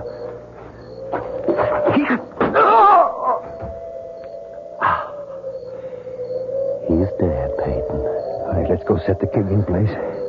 Light the fuse. We'll dive into the water. Swim for it. Say, it's time to relieve Spencer. Hey, Spence! Come on in. Woody'll stand guard. Hurry, Robbie. Yeah. Spencer! Corporal, I hear somebody out there. Huh? Everybody, grab your weapons. On the double. Right. Hand me the fuse, Robbie. There they are! Hold! Robbie, I'm hit, Peyton. I'm hit. Robbie, let me. No, run for it, Peyton. Hold your fire. Run for it. We can take them alive.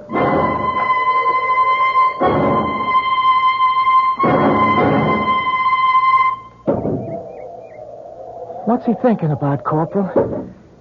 Waiting there for the rope to snap. What must he be thinking about? What would any man be thinking about, Woody? The wife? The kids? I wish we hadn't caught him last night. It was our duty. It would have been so much better if we'd have shot him like his pal. Do you hear that, Woody? What? I hear nothing. Nothing. That's exactly it. Nothing. Sergeant Smith has just finished positioning his board. He has got it in a state now where one more blow releases the plank Peyton Forrester is standing on. And then, down he goes, till the rope snaps. I don't want to hear it. Look, the captain knows Sergeant Smith is ready.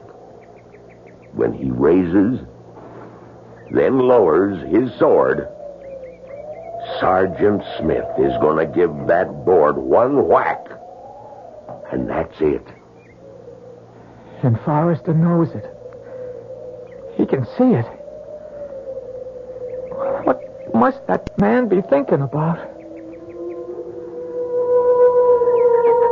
I'm no longer thinking, son. I'm praying. Praying for a miracle. I'm praying the rope is going to snap and break. And I'll get my hands free. And I'll fall into the river. And it'll carry me swiftly away from here to safety. That's what I'm doing, son. I'm praying. Praying for the miracle. Sister Millicent is praying. Just you're praying, too. I can tell by your voice, son. You don't want me to die this way. With all of us praying, has to be a miracle. Has to be. Oh, dear Lord. The captain, he's raising his saber. Woody, you don't have to look. He's bringing it down. Goodbye, Johnny Reb. Corporal, look, the rope! The rope! It snapped, it broke! It broke? It broke? It's a miracle. The miracle! Get my hands free. Roger, I've got to get him free. Come up for air. Dang it! Oh, it's loose! That's free! Free! Air! I need air! There he is, moving downstream. Captain, there he is! Shoot! Fire! Fire away, Yanks! Fire all day, Yanks! Fire everything you got! You won't hit me! You can't hit me! It's a miracle! You can't shoot a miracle!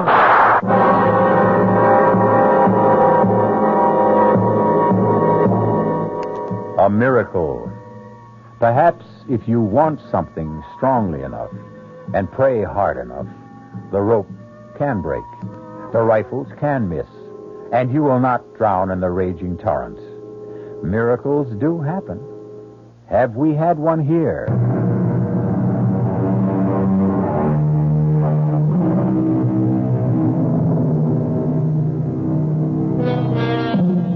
It is late in the year 1863.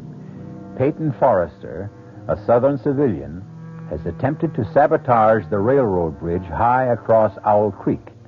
He's been caught by the Union Army and hanged from the bridge. No, not quite. As his living body hurtled downward, the rope that was supposed to snap and break his neck instead broke. Peyton has fallen unharmed into the stream. A squad of soldiers is in rapid but futile pursuit. It's a miracle! Miracle! You can't shoot a miracle! Spread the alarm! He's escaped! I've got to get to General Stewart. I've got to. If we destroy the bridge, the whole Yankee army on this side will be cut off. No supplies, no ammunition. I've got to get to Jeb Stewart.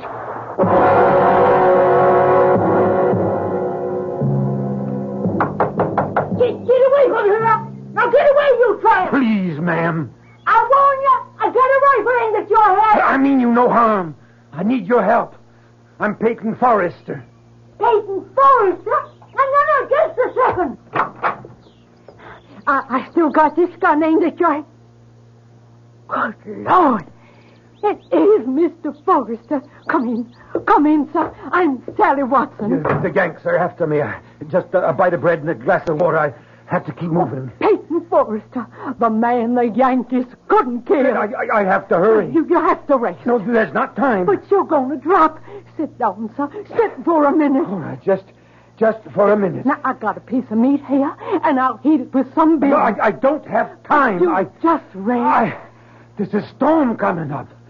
Storm? You can hear the wind. I don't hear nothing. Can't you hear the whistle of the wind? But the whole Yankee army's out looking for you, Mr. Forrester. Where's General Jeb Stewart? I reckon he's a good 10 miles southwest. I've got to get to Stewart. Now, first, you have something to eat. How far the Yankees come since last night? Well, I hear they're past Tuckersburg. Well, then that means they've already reached my place. I can't just sit here. Now, just have something to eat. You have to do enough traveling. Look, down the road. Yankee patrol. And it's headed this way. Oh. Better not be found here. You have to hide. Where? In the cellar. No. It's the first place they'd look. It's only safe. But if they find me here, you'll be shot for sheltering a fugitive. They won't shoot a woman. Least they'll do is burn your house down. Or you just let them. No, my only chance is to run for it. Get out the back way. I'll hold them off for you. Hurry before they see you. Bye, Miss Watson. Goodbye, Mr. Forrester. Let's search that house, man. Corporal. Now, you men out there, that's far enough. You stop where you are. This is private property.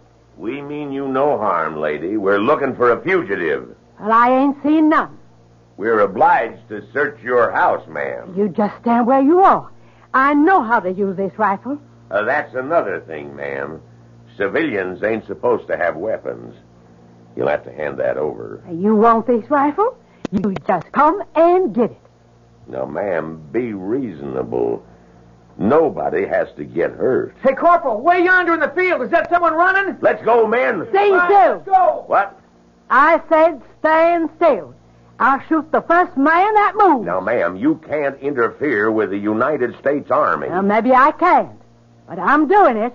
Ma'am, I never shot a woman. That makes us even. I never shot a man. Looks like it's going to be a first time for both of us. Men, after him. Move out. No, I'll shoot. Look out, Corporal!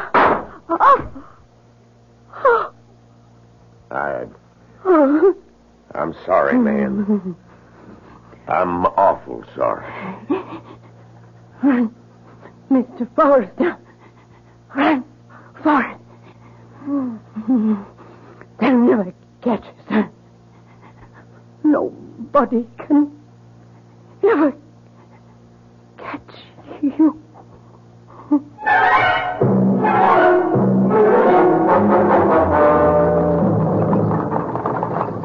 Rayburn. John Rayburn. Whoa! Whoa there! Rayburn! Hey, it's Mr. Forrester. Rayburn, the Yankees are after me. Well, you don't have to worry about the Yankees, Mr. Forrester. They can't kill you. Nobody, nothing can kill you. Let me hide in your wagon, underneath your load of hay. Yankees are still down along this lead, but they're headed this way. Soon the storm will drive them back to camp. Yeah, what storm? Well, can't you hear the storm? The wind. No, sure. But they'll have to come this way. They mustn't see me, Rayburn. Get underneath the hay, Mr. Forrester. Get underneath quicker than lightning. Hey, you all set, Mr. Forrester? Let's get. Come on, you broke down, bandy-legged polecats. Get up!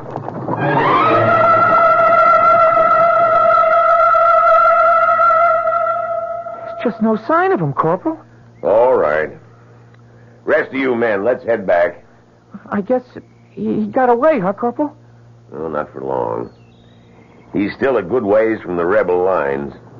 We got men sweeping every square inch of the ground.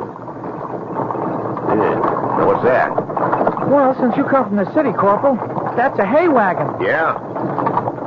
We'll see about that. Hey, you! Yeah, yes, sir. Oh, there! What you got on that wagon? Guess I got me a load of hay. What else? Well, nothing else. Nothing else, huh? You sure? You're sure there's nothing living in that load? Well, there might be one or two field mice. Sometimes they get pitched in with the hay. Field mice, eh? Yeah, maybe. Maybe not. Well, let's see. Let's see about everything. You men, fix bayonets. Now, let us ventilate that hay a little bit. Just. That's it. Up and down. All the way across. Come on now, put a little muscle in there. That's not how I taught you to use a bayonet. Thrust. Thrust. That's it. Everybody's doing just fine. Anybody got himself a little red on this blade? No? Well, maybe there's just hay in there after all. All right, men. All right, that's enough. See? Bayonet's good for something else beside roasting potatoes. What's your name, Rebel? Zeke Rayburn. Mr. Rayburn? Go your way. Go in peace. You're a fortunate man. Indeed you are. Get up! Get up! Get up!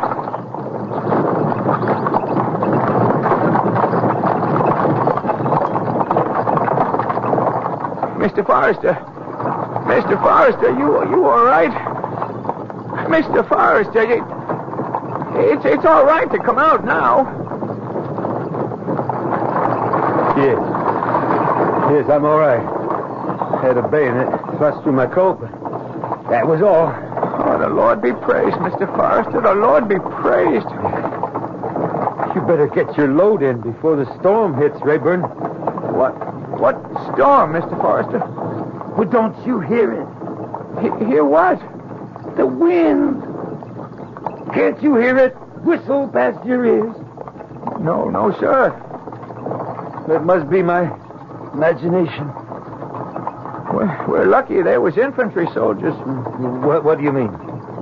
There was cavalry. Well, they might have decided to take the hay for their own horses, and then it would have been all over for you. Yes. How far is it to our lines? Well, it's no more than a mile and a half, but here's where we start running into patrols. You'd be better off on foot. At least you'd have trees and bushes for cover. You're right. Whoa there! Thank you, Rayburn. I'm grateful. It's all of us who ought to be grateful to you, Mr. Forrester. Everybody's talking about it. It's like a miracle. Yes, Rayburn. It is. Now, you keep to the line of trees on your left. You follow them into a little ravine, and on the other side is Jeb Stewart's cavalry. Goodbye, Rayburn. Goodbye, Mr. Forrester.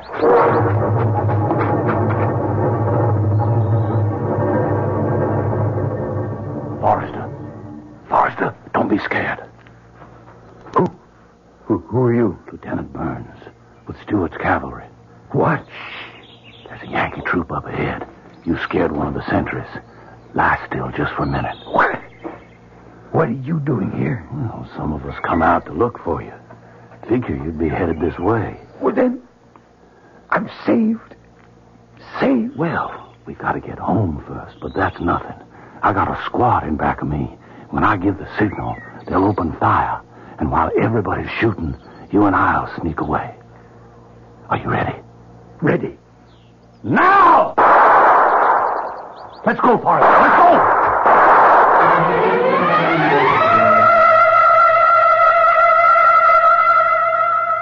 Peyton Forrester. General Stewart. Mr. Forrester, let me shake your hand. Word of your exploit has spread through the entire South. Sir, I can only say I prayed for a miracle. And we needed it. It's been a dark year for us. But now men, women throughout the country are taking heart once more. Thank you, sir. You had to make your way through an entire Union army to get here. I had help, sir. Loyal Southerners fed me, sheltered me, and even fought for me. We're going to win this war, Forrester. I've never been as convinced of it as I am now. I see new spirit in all my men. And it's all due to you. I only did my duty, sir. And, well, no. No, I can't say I did my duty. I failed. You failed? Yes, sir.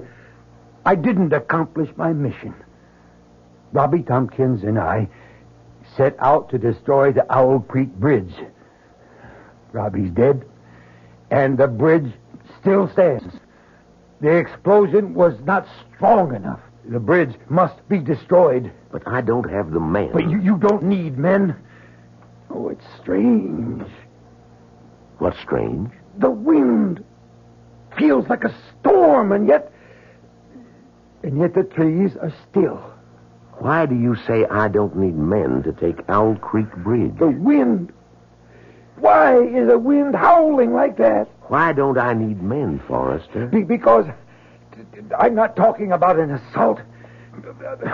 Just give me one volunteer, and we'll accomplish what Robbie and I set out to do last time. You'll never get near the bridge. General, the Federals have at least 3 divisions this side of Owl Creek. If we destroy the bridge, we cut their only supply line. We have them in a trap. You think you can do it? It's part of the miracle. The bridge, it was meant to be destroyed. That's why I was saved. So I could try it again. And this time, succeed.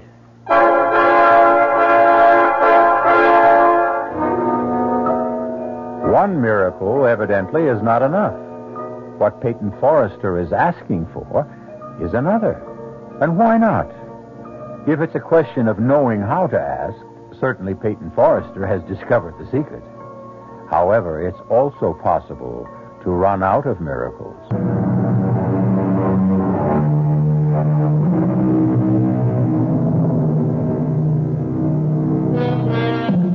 The first time Peyton Forrester tried to destroy the Owl Creek Bridge, the Union Army caught him and tried to hang him. But Peyton prayed for a miracle, and somehow the rope broke at just the right moment, and he fell into the river unharmed. He has made his way to General Jeb Stuart, who has given him the gunpowder to try it again. I'm your volunteer, Mr. Forrester. Lieutenant Burns, you realize this mission must be performed in civilian clothes. Oh, I'm aware of that. And you know the penalty if we're caught. Same penalty we exact from the Union spies that are caught, Mr. Forrester. We'll need the powder and the fuses, and I'll need some hair to make a false beard and mustache. What's that, sir? I should have a white shirt, and so should you, incidentally. Well, why, sir? Burns, do you know anything about medicine? No, sir. Yes, you do, Burns. You're a doctor. Me? We're both medical men. You see, my face is well known. I'll need disguise. I need a way to march up to that bridge as bold as brass. But how, sir? I told you. We'll be a pair of medical doctors. But who's going to believe us? Everybody. Why shouldn't they? We'll even have the proper papers.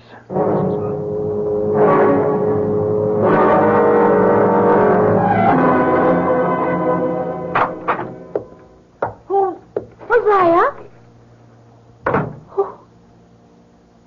Who are you? Millicent. Oh, Peyton. Oh, it's you. Well, if the disguise can fool my own wife. Oh, darling, Yankee soldiers patrol through here all the time. Oh, I know. Oh, you're alive, and I prayed so hard. We prayed for the miracle, Millicent. Now, I want to see you more than anything in all the world, but why are you back this way, darling? The whole Union Army is after you. You should be hiding. I haven't completed my mission. Peyton, the Yankees mustn't find you here. Millicent, Honey, what is it, Peyton? My neck. Something seems to be rubbing against my neck. It's something stiff, something sharp. Oh, you're not well. You're not well, darling. It was such a horrible experience. You're real. No. I'm all right. I need strength. I came home. I saw you. I'm all right. I'm all right now. Peyton, you're not listening to me. Peyton, what is it? Listen to the wind, Millicent. The wind. How it whistles and screams. Peyton, I'm frightened. And now, I must go. Hide, Peyton. I'll hide with you. Owl Creek Bridge still stands. Everyone knows you've done enough. I must go back to the bridge. I won't let you. I won't let you go. Please, listen to me, Millicent. No more. Let's end this senseless killing. What's the good of it? Millicent, we're fighting for our homes. We've lost, Peyton. We've lost. I prayed, Millicent. I stood on that bridge, on that narrow plank, with a thick, rough rope around my neck. I can still feel it scratch and burn my skin, and I prayed. Let there be a miracle. Save me this time. Save me so I can come back and do it right. Destroy the bridge. The war is lost, Peyton. Destroy the bridge and we can capture an entire Union army. An army with supplies, food, ammunition. Destroy the bridge and we can win the war. Now, that little place we have deep in the woods, no one ever goes there. You can hide there and be safe there. I was saved from the noose so I could go back and destroy the bridge. Why did you come back to torture me? I had to come see you. I had to see you. Peyton, if you love me... It's because I love you and the children and this house and our land and the country. It's all tied together. Darling, I never knew how truly golden the highlights are in your hair till I saw the water in the morning sunlight. Stay, Peyton. Stay here. Don't ask me. Don't ask me again. Or I may weaken. Please, don't ask me again. Millicent, I must get to the bridge before the storm. Storm? What storm? The wind. Don't you hear the wind? How it howls, how it shrieks. I must go now.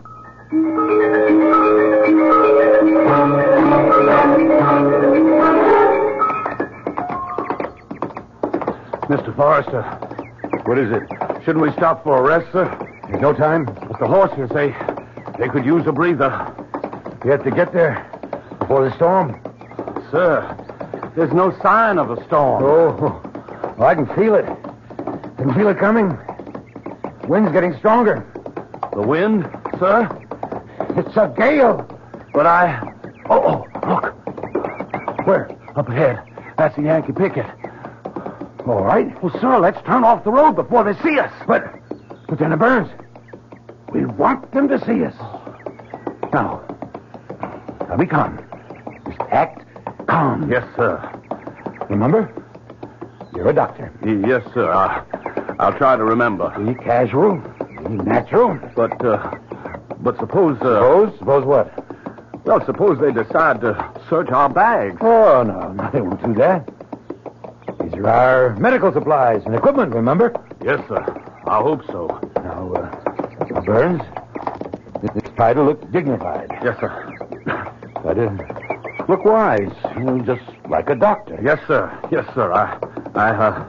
I'm trying. Strange. What, sir? The wind. The gale. What happened to it? I don't know what you're talking about, sir. The wind. It sounded like a hurricane. And you can't be deaf, can you? Well, no, sir, but I didn't hear anything. And now, for some reason, suddenly died away. Gone. Yes, sir. So still, so calm. Oh, yes, it is, sir. It certainly is. Except I'm so nervous, sir. Oh, there's nothing to be afraid of, Burns. Nothing except something scratching my neck. It biting at my throat. Well, it's too cold for mosquitoes, sir. Something's starting to press. It press on my throat. Sir, are you all right? I wonder what happened to that wind. Halt! Well, and who might you two gentlemen be? Corporal, I'm Dr. Jones. My friend here is Dr. Burns. Your friend got a voice? Why, of course, Corporal. And why don't he answer for himself? Oh, he's my assistant. Is that true?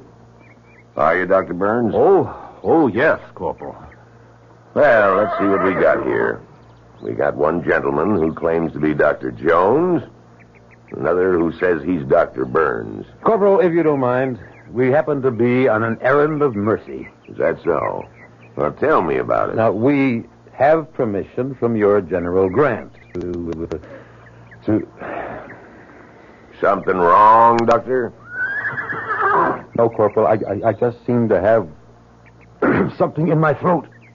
You were saying you had permission from the General to do what? Well, to visit some of our wounded prisoners. You do, huh? Yes, Corporal, and here's the safe conduct. Mine and Dr. Burns. Woody. Yes, Corporal. Bring the lantern. Hold this up. All right. See what it says, Woody. You're better at reading than I am. All right.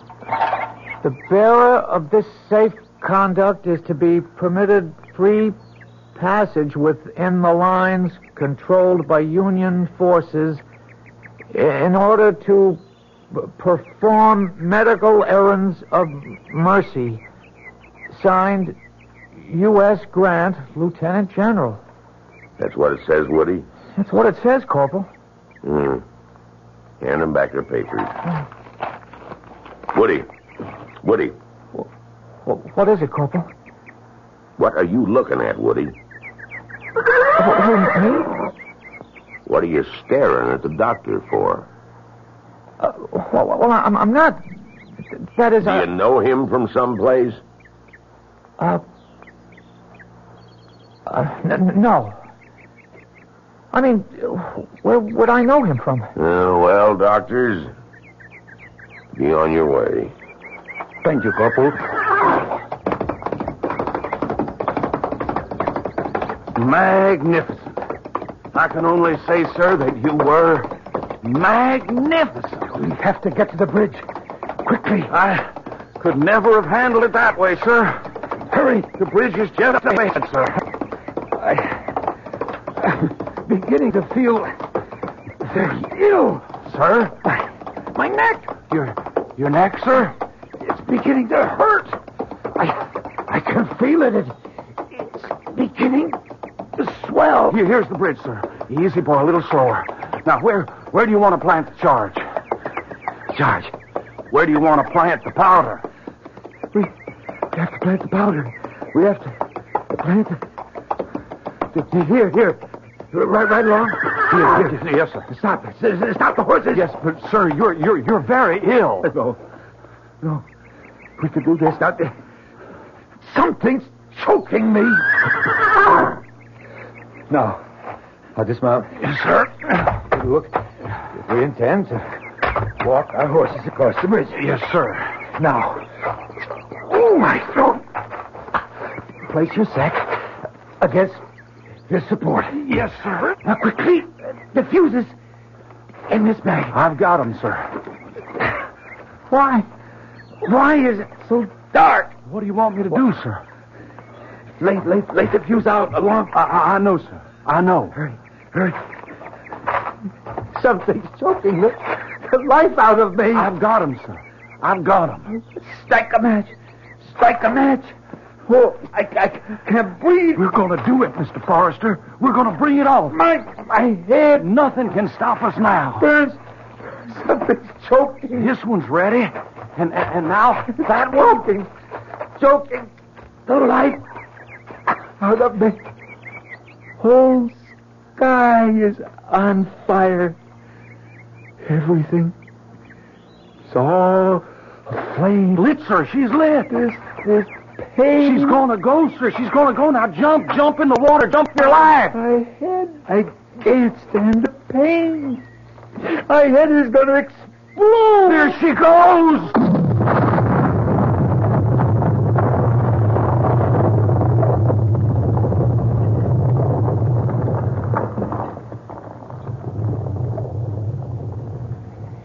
Is it over? It's over, Woody. It's all over. I saw him drop. I closed my eyes. I couldn't bear to see the rest. Well, it's all right, Woody. Corporal, that drop through the air, that drop at 30 feet before the rope snapped tight. What do you suppose he must have been thinking? It only took a couple of seconds. I don't suppose he had time to think about nothing.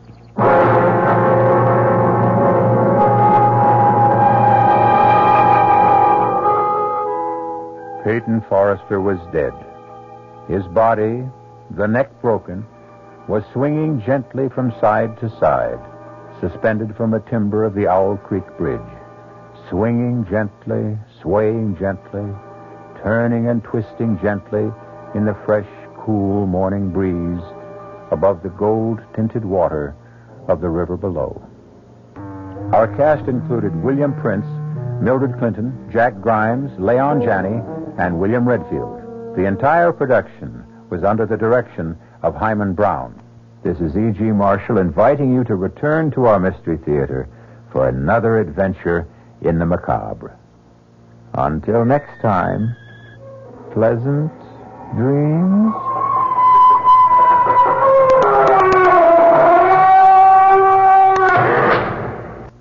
The preceding Mystery Theater program was furnished by the CBS Radio Network. And now here's a scene from tomorrow night's tale on the WOR Mystery Theater.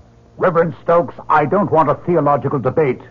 I want you to tell your congregation the truth. And what is that, Dr. Stabler? That my son Michael conducts his lab experiments for scientific purposes. And shall I ask them to believe in coincidence? What coincidence? That a peaceful town is ripped apart every time your son returns. That cattle die for no reason at all. That we are suffering epidemics and the worst drought in our history. All because of coincidence? Yes. This is the 20th century. What else could it be? Ask your son, Dr. Stabler. Ask your son, Michael, if he's just doing lab experiments. That's tomorrow night following Fulton Lewis at 7 o'clock right here on WOR Radio, the Talk of New York. Here are some items. As a moral stricture, it is, perhaps, the noblest statement of mankind. But as a prophecy, it is still, unfortunately, unfulfilled. Indeed, the momentum would seem to be going in the opposite direction. But perhaps this movement might be reversed if we could but manage to make the prosaic implements of peace as glamorous, as exciting, and shall we say, as sexy as those dynamic instruments of war. But who would want to kill Zoltan's daughter? He was the kindest, sweetest, happiest person I ever met. Was he? Oh, yes. He never thought of himself, only of humanity. Completely unselfish. Maybe that was his problem. Could have been. He wanted to give everything away. Is that why you killed him? Me? What are you saying? Why would I kill him? Because everything that he wanted to give away belonged to you.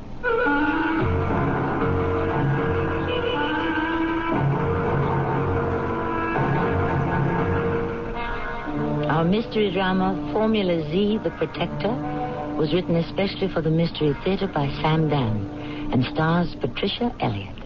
I'll be back shortly with Act One. Avoid paying outrageous prices for out-of-season produce next winter by preserving fresh summer fruits and vegetables now with canning supplies from True Value hardware stores. Hi, Pat Summerall to say the Nesco electric cannery for just $24.99 automatically maintains the right temperature for steaming and canning.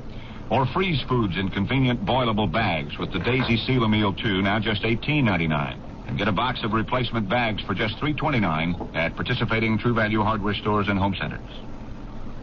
Ow, why'd you slap my hand? Stop nibbling the food till it's cooked. I'm starving. Well, control yourself. You know you should lose weight. I'd love to, but I hate starving and taking pills. Try the AIDS diet plan. AIDS? Appetite suppressant candy cubes. Both AIDS cubes and diet pills help curb hunger, but AIDS do more. Help satisfy your need to taste, chew, and enjoy. More meat? I'm fine, dear. You're sticking to your diet. Thanks to AIDS. AIDS help curb hunger and satisfy taste. Use only as directed.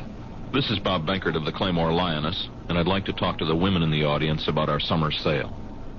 The profile of the woman who shops the Claymore Lioness is one which is discriminating and demanding of exceptional quality and conservative styling.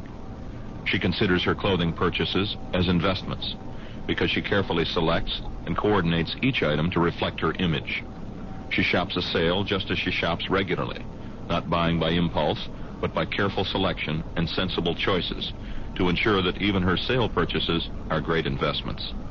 This summer, afflicted by the rotten economy and a cold spring, offers a greater than normal selection of fabulous women's wear in the Claymore Lioness, all marked down for the summer sale. So come and see us at the Claymore Lioness for that dash of panache. Only now it's on sale. The Lioness, in the Claymore shop, 4 blocks north of Maple on Old Woodward in Birmingham.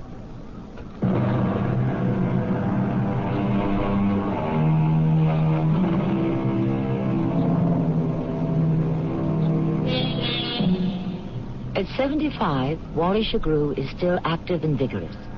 Many years ago, he had retired from the police department after a long and honorable career. Because he feels he must be productive, he has taken a job as a night watchman in a paint factory. Popular, well-liked Wally Shagrew is 75, but he'll never see 76. Wally Shagrew doesn't know it, but he has less than 1 minute to live. It is midnight of a February morning. The snow, which had been falling earlier, has stopped. But it is freezing cold. Wally, who has just checked out the doors in the factory area, heads for the laboratory to make himself a steaming hot cup of coffee. As he opens the door to the lab, he sees 2 men. But before he can say a word...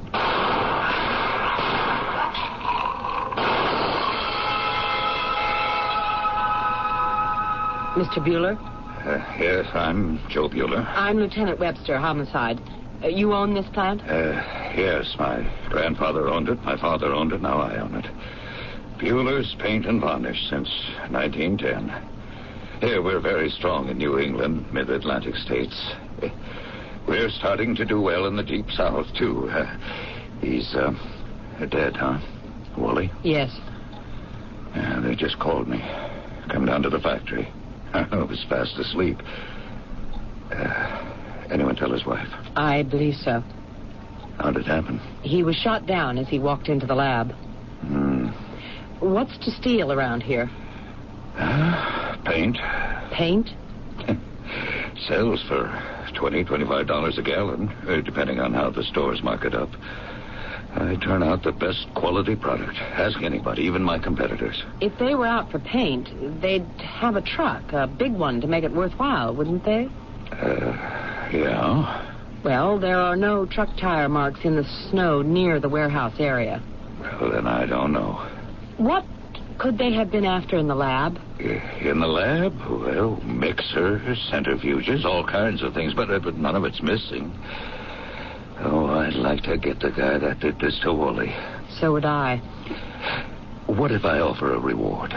I will personally pay $10,000 for the arrest and conviction. Now, will that help? It wouldn't hurt.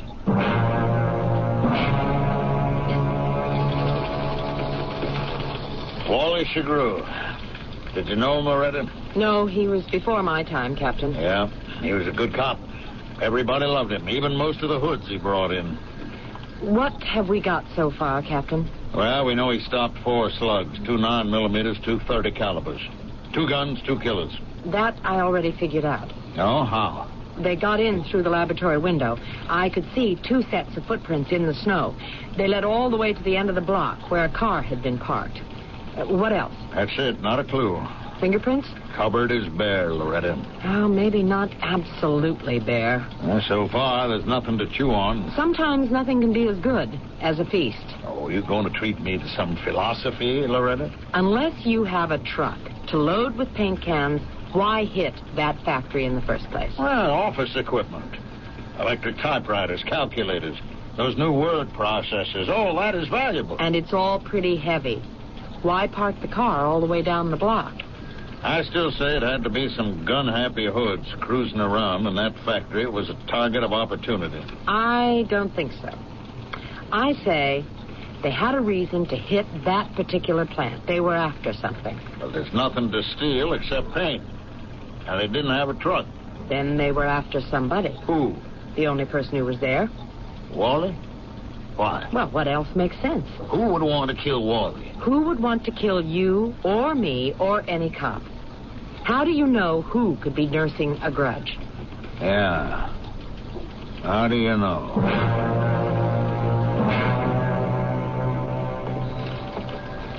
Lieutenant Webster? Yes? I'm Officer Carmel, Lillian Carmel. What can I do for you, officer? It's about Wally Shagrew. Oh, are you working on that, too? Well, I really don't know if I have anything. Well, what do you think you have? Well, now that I review it in my mind... Yes? I can see where it might sound crazy. Please, let me be the judge of that. Well, we just bought this house. The place is a mess. My husband... I should tell you he's a civilian. He teaches English in high school. He wants to be a writer, but... Well, anyway, he goes to buy paint for the outside. He comes back. I look at the bill. It's about $30 a gallon. Hey, I said to him, what'd you buy there, gold? He says to me, nope, but I just might have solved your murder for you. Look at the name on the can. Do you know what that name was, Lieutenant? I would imagine Bueller Paint and Varnish Company. It is the most expensive exterior paint you can buy. How does that solve the case? My husband asked, why does it cost so much? And the paint store man said, because nothing else can protect the outside like this one does. And Bueller will make a fortune with it because it's their own secret formula. So my husband says to me, Wally Shagrew was murdered in the lab. That's where they keep the formula. The killers must have broken in there to steal it. I don't know, Lieutenant. Is it crazy? Oh, yes, we call it Bueller's Exclusive Formula Z, the Protector. Here, what do you think of that name? Well, I suppose it's all right, Mr. Bueller. Is it really a secret formula? It sure is. Why is it so good? Well, now, you take a house with a wood exterior, right? This material seals it like a drum. and still lets it breathe. Who'd want to steal that formula? Who would want to steal the formula? I don't know. Who would like to steal it? Well, now that's another story. Let me hear it. This thing took the whole industry by surprise. It'll be worth millions. So naturally, everyone would like to have it. But I'm the only one that's got it. This secret formula, where is it kept? Would it be in a safe? That's what the crooks could have figured. But no, it's in a computer. You can keep it in a computer? Oh, it's got a special programming code. And who knows it? Just me. Did you invent the formula? Me? Oh, no. Who did? My chemist. Then he knows it, too.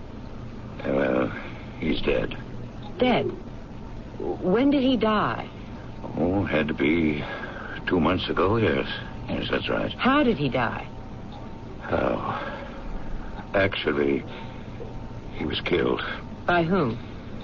Well, you'd know more about that than I would. He was mugged. They never caught the, I guess you call them the perpetrators. What was his name? Zoltan Zodder. Where do we stand on Wally Shagrew, Loretta? Well, they may not have been after Wally. Well, you built up such a logical theory. I now have an even better one. A new paint. Bueller's exclusive Formula Z, the Protector. So? It's going to make millions. The killers could have been after that formula. Oh. Well, is it kept in a safe in the lab? Nope. It's locked in a computer. But they have no way of knowing that. Recently, there was a mugging victim, Zoltan Zodder. That name doesn't ring a bell. Zodder is the chemist who came up with the formula. Now, I went through the file. There's no lead at all. Well, maybe it wasn't a mugging then. It could have been a hired killing. Or a mugging that went too far. How do you mean? Well, somebody wanted that formula. Zodder wouldn't play ball. Some strong arms were sticked on him as a warning. But you know how some of those hoods are. They see blood. They can't stop. A thought. Joe Bueller. Why? Well, Zodder came up with the invention, but Bueller's the one to get rich. Maybe Zodder complained. Maybe Joe was afraid Zodder would sell it to the competition. I think I'll pay Mr. Joe Bueller another call.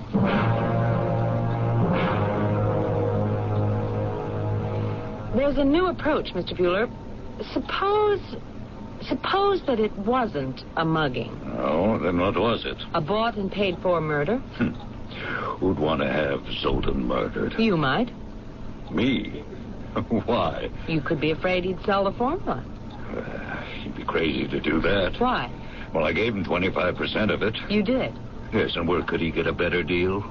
And I didn't have to give him anything. At most outfits, they don't. Can you prove you gave him a share in it? Well, I can have my attorney show you the contract. Tell me about Zoltan Zodder. Where was he from? Oh, one of those countries in Middle Europe. Didn't like to talk about it. I had a chemist. Been with the company 50 years, before I was born. And my grandfather hired him. He finally died. I advertised for a new one. Zoltan Zodder showed up. I remember it was 3 years ago. He walked in here, sat down in that chair you're sitting in. I looked through his application. Well, Mr. Zodder, I see you have a degree from the University of Prague, graduate studies at the University of Leiden. You work for Kali Chemi in Katowice. Do I get the job? Well, none of it's exactly in paint chemistry. Chemistry is chemistry, no? Chemistry from the old Arabic, alchemy, which became alchemy, the magic art of the Middle Ages. I'm not looking for a magician. Yes, you are. You are looking for the magic formula that will suddenly make every other paint on the market obsolete. There's no such magic formula. But there is. Even if there were, in a year, 2 years, 3 at the most, the competition can crack it, and everybody's got it. But you have a head start. A year, 2 years. And when they discover the secret, we shall have created another.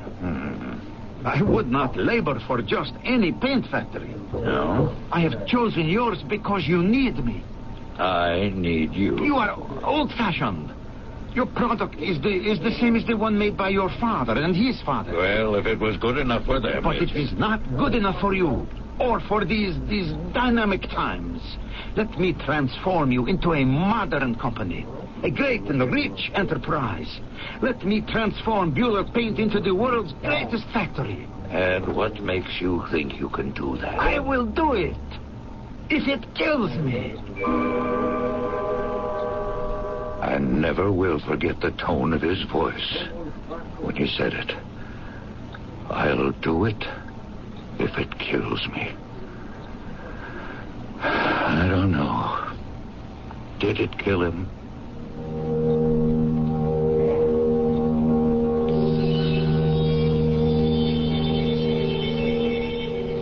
The fact is, he was killed. And there is a connection between his murder and Wally Chagrew's. Or there isn't. One thing we do know. 2 people who worked for that company have been killed in the past 2 months. Could there be something in that factory that is hazardous to one's health?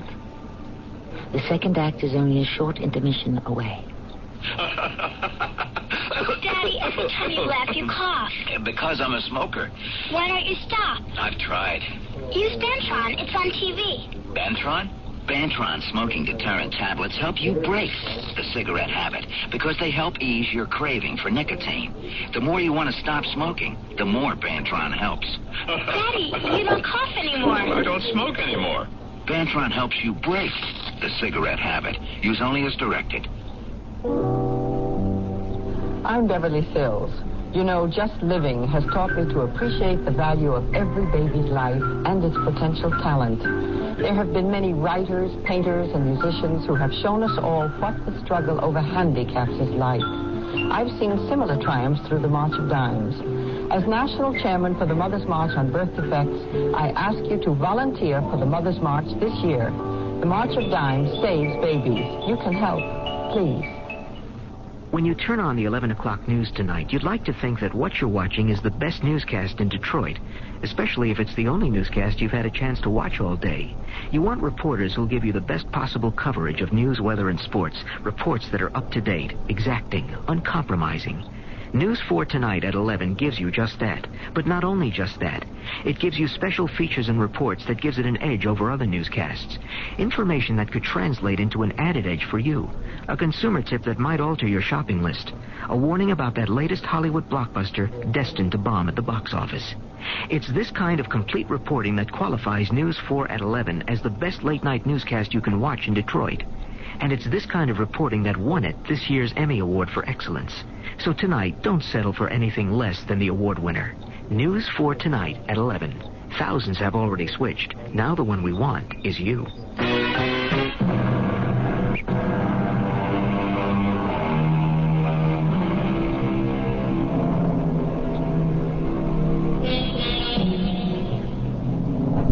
In the old days, the rich and the powerful owned lands.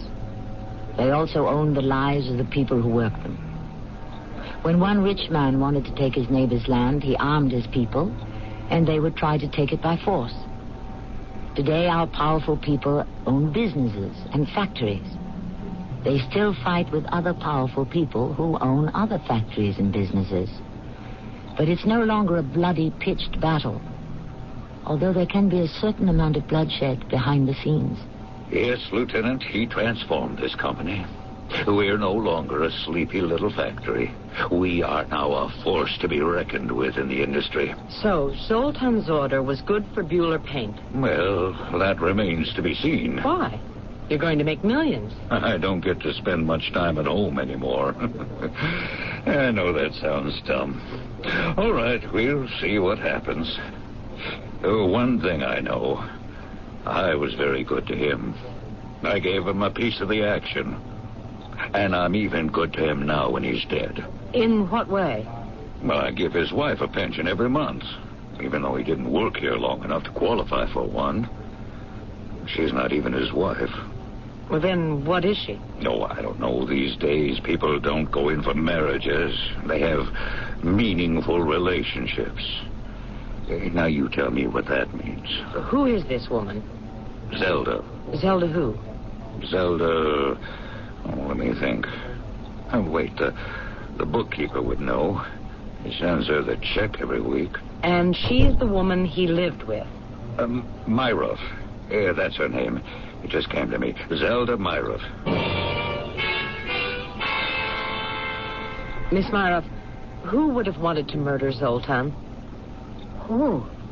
Your police were here 2 months ago. They asked the same question. Do you have the same answer?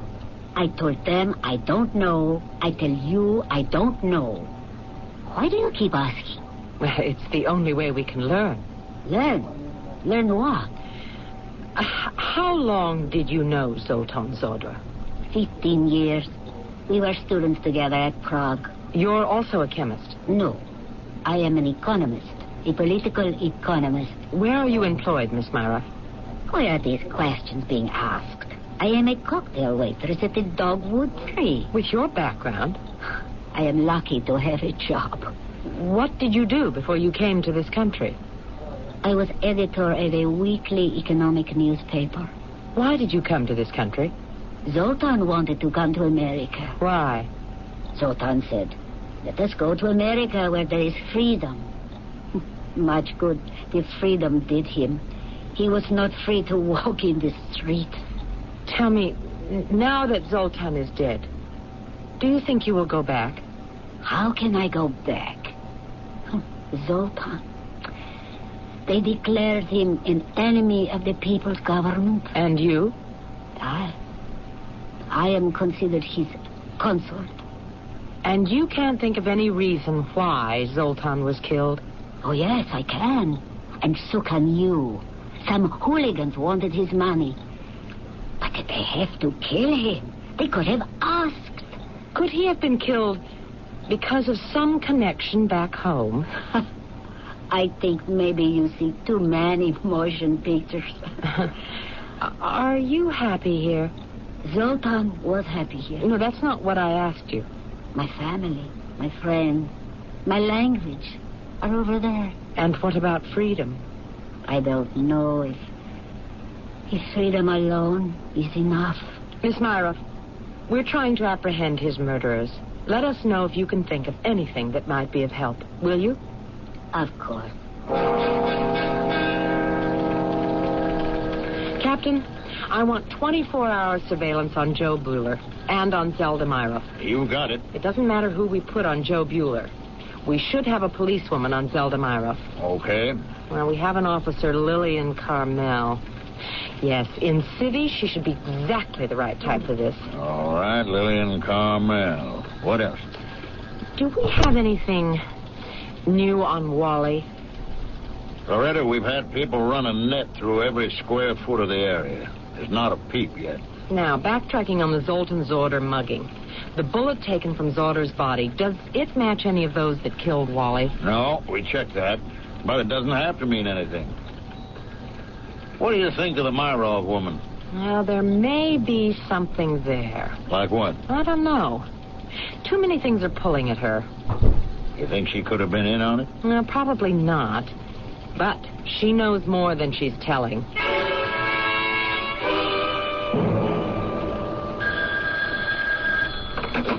Lieutenant Webster.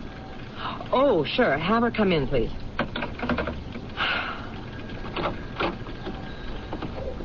Ah, Miss Myroff. Won't you sit down? Thank you. I have come here to ask you a question. Can I expect a truthful answer? Yes. Why am I being followed? Are you sure you're being followed? That is not an answer. Well, who do you think is following you? A blonde-haired girl with blue eyes, perhaps 27 years old. A policewoman. Are you sure she's a policewoman? She is wearing civilian clothes. Oh, no matter. In my country, we learn to recognize policemen almost from the cradle. Well, she's very good. I would not like to have this make a black mark against her. She could fool 99% out of 100, but I am an expert. Obviously. You have not answered my question. Yes, she is watching you.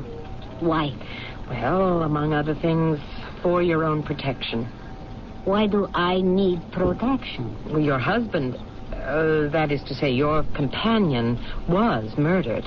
What does that have to do with me? Your life may also be in danger. And what are the other reasons?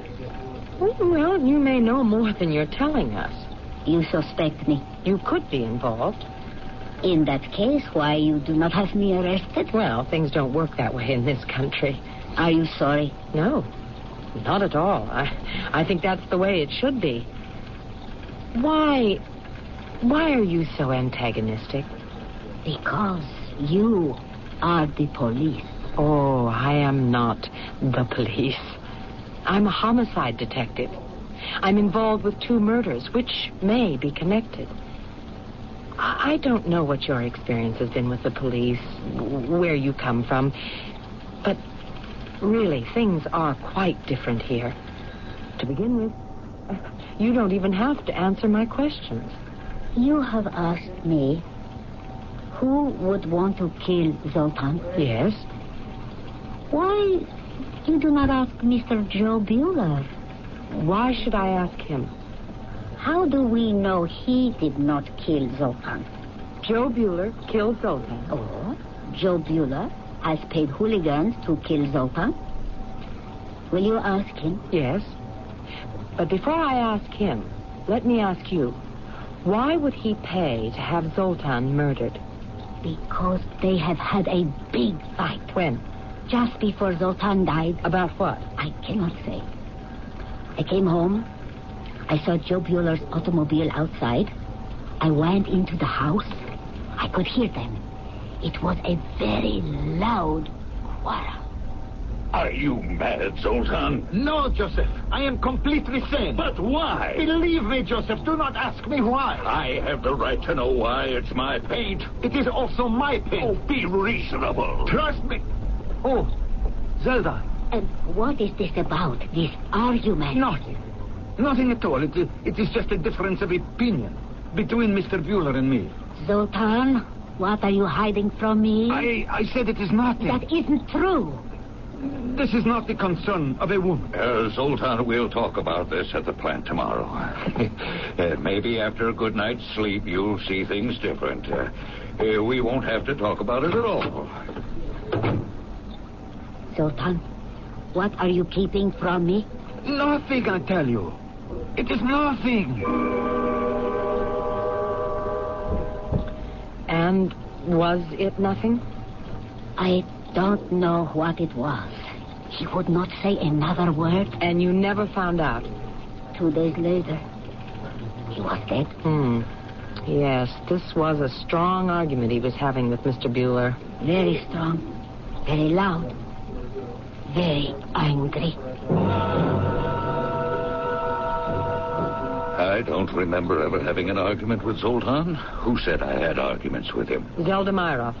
Zelda? She said she came home one afternoon and you were at the house having an argument about... No, that's just a difference of opinion.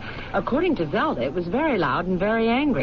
Zoltan was a pretty emotional guy. Now, I may strike you as easygoing, but when it comes to business, I've been known to blow my top. And what did you blow your top about this time? Well, to tell you the truth, I don't even remember. You said to Zoltan, I have the right to know. After all, it's my paint. I said that? Yes, you said that. Now, what did you have the right to know? Well, like I say, Lieutenant Webster, I don't even remember. What was he keeping from you? What did you have the right to know? Oh, this was one of those arguments that took place more than 2 months ago. How can I be expected? It also took place 2 days before he was killed. Lieutenant Webster, I would like to help you.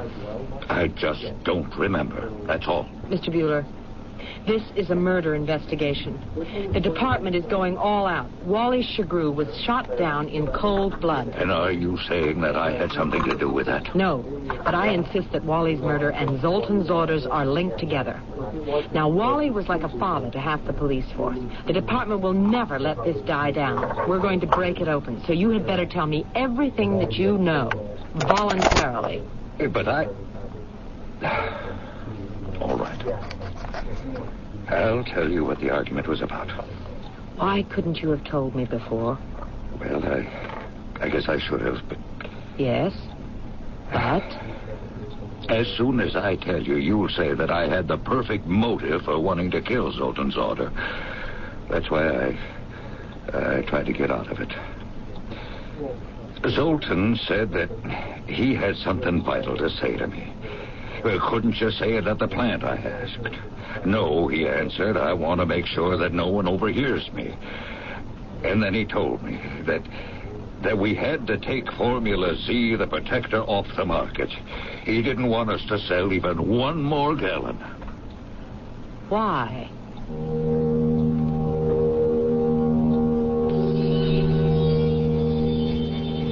Why, indeed. There's no better place to drop a second act curtain. So that is exactly what we shall do. And I can promise you the full and unvarnished answer in Act 3, which shall arrive shortly.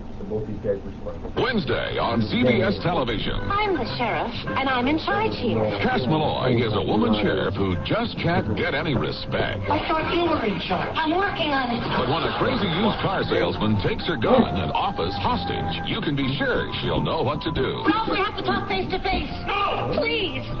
I'm thinking of trading up to a much bigger car. Great. Come on in. Outrageous comedy on Cass Malloy. Wednesday at 8:30, 7:30 Central and Mountain on CBS television.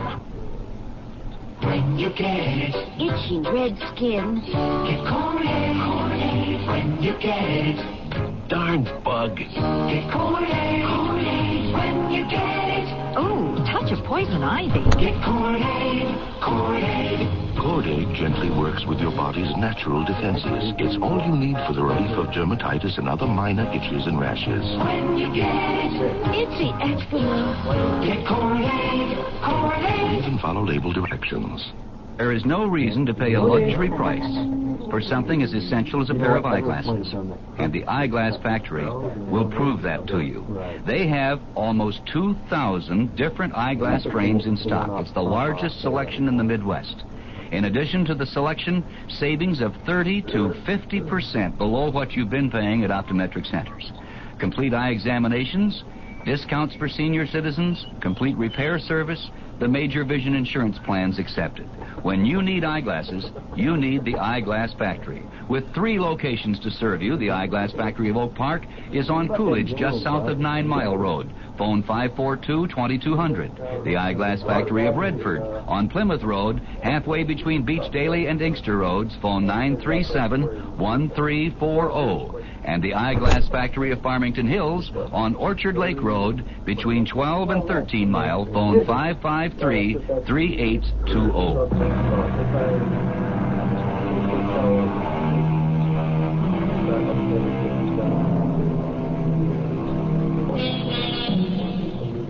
Stick with me and you'll make millions. That was what chemist Zoltan Zotter said to his employer, Joe Bueller. And unlike the overwhelming majority of such promises, this one is on the verge of coming true. So what's the problem? The problem is, or was, that suddenly Zoltan Zotter said to Joe Bueller, in effect, we really don't want to make all those millions, do we? It does seem to me the differences of opinion of this kind could easily lead to murder. Here we have a gold mine. It was like having a license to print money. Check the stores. That paint just walks off the shelves. And he wanted you to stop selling it, just like that. Just like that. Sure. You had a right to an explanation. You would think so, wouldn't you? But there was no arguing with him. I mean, there was no way to win an argument. But how could he justify it? He just stood there. His face was very drawn and pale. His fists were clenched so tight that I could see the whites of his knuckles. And his voice... Oh, I'll never forget how troubled his voice was.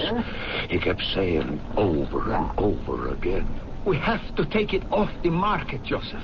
We must take it off the market. Why? Trust me. Well, tell me why. I cannot. Don't ask me. You're talking about millions of dollars. I know. It was your idea to make millions of dollars. We will make them with something else. What? I don't know. But I will think of something. I came up with Formula Z, the protector. I can create something else. Something even better. I am sure to have another great idea. You already had your great idea, Formula Z. Joe, I insist. Are you mad? No, I am sane. But why? Do not ask me why. Look, it's my pain. It is also my pain. Don't be reasonable. Trust me. Oh, Zelda. Just then she came in, and that was the end of the argument. Was it continued the next day? No, that next morning I went off to an industry convention.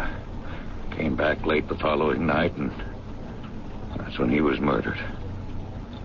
I never saw him again. And you never found out why he wanted the paint taken off the market?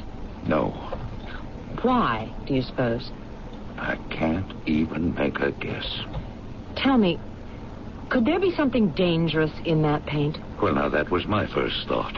I figured maybe he was being idealistic. Although, if there was something harmful to people or the environment, I'd be the first to say scrap it. But could there be something hazardous in the paint? This stuff gets lots of tests before we put it out. And some of the consumer magazines we advertise in, they run it through their labs to okay it from that angle. Then why? You think it hasn't been driving me nuts?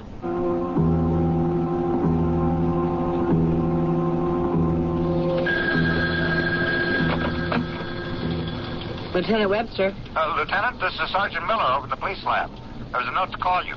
Sergeant, I don't know if there's anything here, but that paint, the Bueller exclusive Formula Z, the protector. Yeah?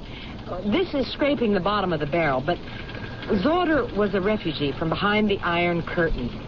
He may have been murdered for political reasons. It may have been somehow tied in with the paint. How? Well, maybe you can tell me. I understand it's a great paint, but why would they kill him for it? What else could it be used for? Well, it could only be used for painting. Painting what?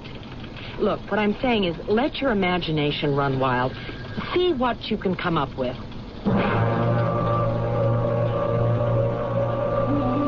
Already, we never had so many people working so hard to crack a case. And we've never had so little to show for it. Captain, I get this feeling that we may never have anything to show for it. You mean you don't think we'll ever find the killer? We may find him, or her, but it may not do us any good. Why?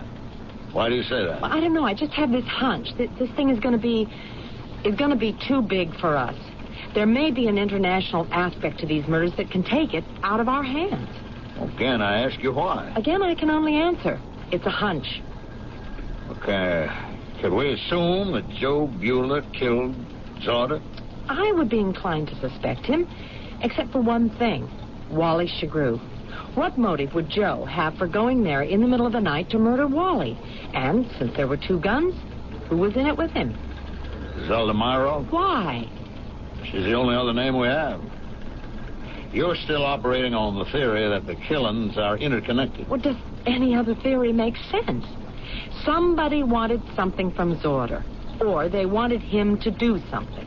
He balked, they killed him. Why kill Wally, too? Well, evidently they didn't get what they wanted. It being the formula. They went to the lab. Wally just happened to be there. I wish this was one of those cop movies. Why?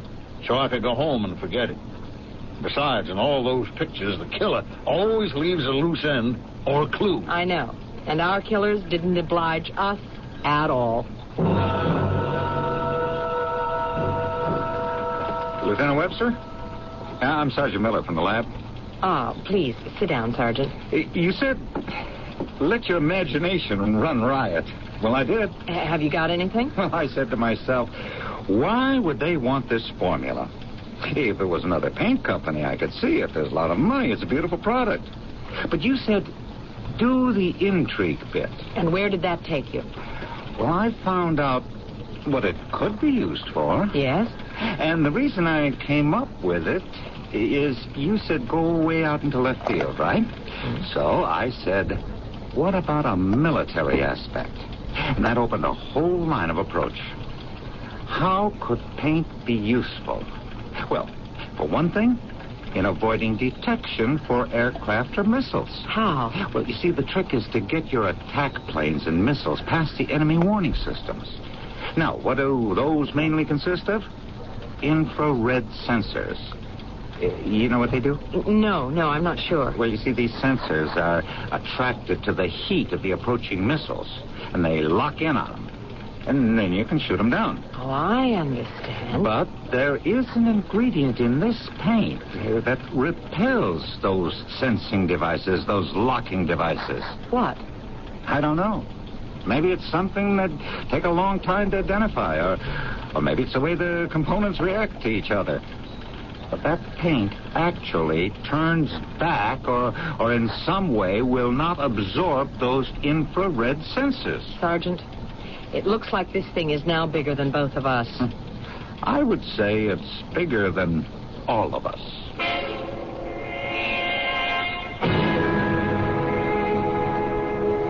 How did they find out about the formula?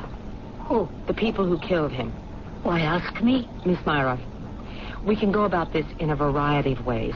First, I could turn you over to the government. Why? Let's not fence with each other. Look, I'm the only friend you have right now. How do I know I can trust you? I'm afraid you have no choice. I can't go back there. Not anymore. Oh, I wanted to go back. You will never know. Look at us. We must both be the same age. Would you like to be far away from your own country forever? No. Speak another language, never see the sights, the familiar scenes of your growing up, your family, your friends. Would you like that? No. But I would try to make the best of it. Oh, yes. It is better than being dead. Sultan came home one night. He was excited. Oh, how he was dancing up and down for joy. The paint, Zelda. The paint. It is a success, Sultan. It has another use. Another totally different value. I never dreamed. It goes far beyond decorating houses. I don't understand. Zelda, I will take it off of the market. You will take it off the market? I will make a gift of it to the government. Why? To show my gratitude to this great country which has been so good to me. Sultan, Zelda, I came here hopeless, penniless. This country opened its arms to me. I have a job, I have a home, I have a future. I can even become rich. But why take the paint off the market? Because I do not want anyone else to stumble into the secret by accident. Sultan, listen to me. Not another word, Zelda. My mind is made up. This must be the end of it.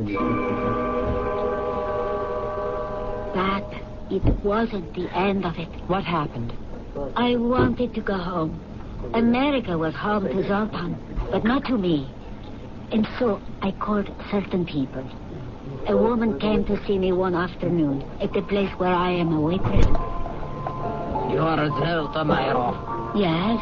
You wish to come home? Yes. Why? I was foolish, stupid. How do we know this change of heart is real? I swear to you. How do we know you are telling the truth? I speak with Zoltan. Why? Because he has perfected something, invented something. What? He hasn't told me, but it is very important. And? Tell him that if he shares it with his own people, all will be forgiven. And once again we can go home. Home. Very well. We shall find out if you are telling the truth. And so, you sold Zoltan down the river? No.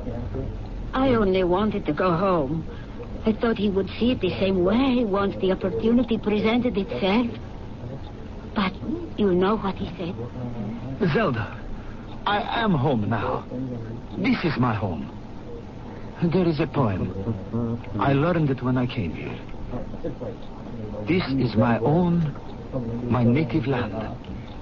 But you weren't born here? Yes, I was. I have become a new person, a happier person, a person who can fulfill himself. Zelda, this is our own, our native land.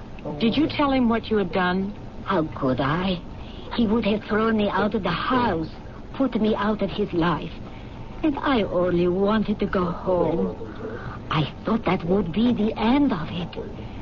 But they sent some men to talk to him. And when he wouldn't listen, they killed him. Who were those men? I don't know. You must tell me. I don't know. Hired hooligans. And who's the woman you contacted? Must I tell? You must tell us everything you know. What do we do now, Captain? As you said, Loretta, it's out of our hands. The woman? She's part of their consulate. She has immunity. Even for a capital crime? Maybe. Maybe not. But the minute they get an idea that something's up, they'll fly her right out of the country. What you're saying is they're going to get away with it. Yes and no. Wally and Zoltan's daughter, we have to look at them as casualties. It's a struggle. It goes on every day. We lose people. They lose people. Poor Wally. He didn't even know why he was killed. So, Captain, what are we going to do? We've got half the force out looking. Do we call them off? How can we? What's going to happen? Lieutenant, only 3 people in the department know the real story. You, me, and Sergeant Miller. We can never say a word about it to anyone else. But it isn't right. It isn't a total loss either. Meanwhile, we have the secret of the paint. It'll be used for our planes and our missiles, not theirs. But what about all the cops working day and night? After a while, the thing blows over. Everything blows over. And Wally, a cop has been murdered. His killers will never be brought to justice. It won't be the first time that's happened, Loretta. Nor will it be the last.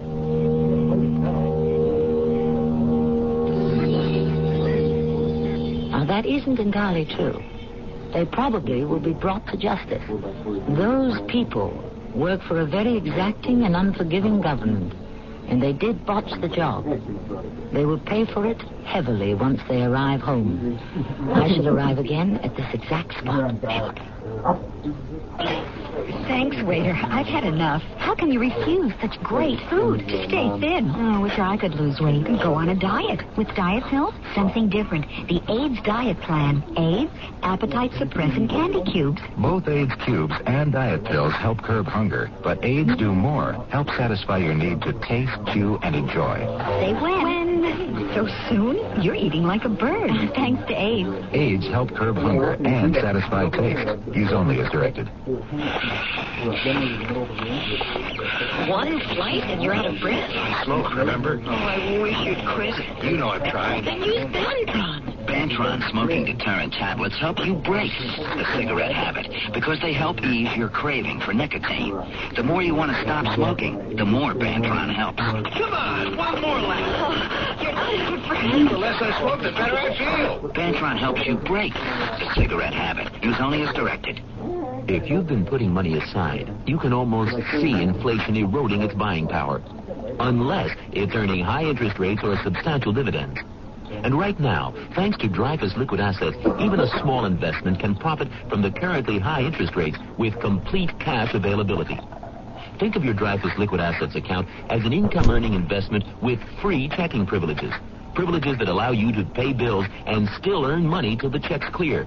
You can even withdraw all or part of your cash by phone. There's never a penalty, never a sales or withdrawal charge. To get all the details, call toll-free 800-228-5000 for a simple no-jargon information booklet and a prospectus including management fee, charges, and expenses. Find out how Dreyfus Liquid Assets helps you get the lion's share from today's high interest rates. Read the prospectus carefully before you invest. 800-228-5000. No charge for the call. 800-228-5000. Call now.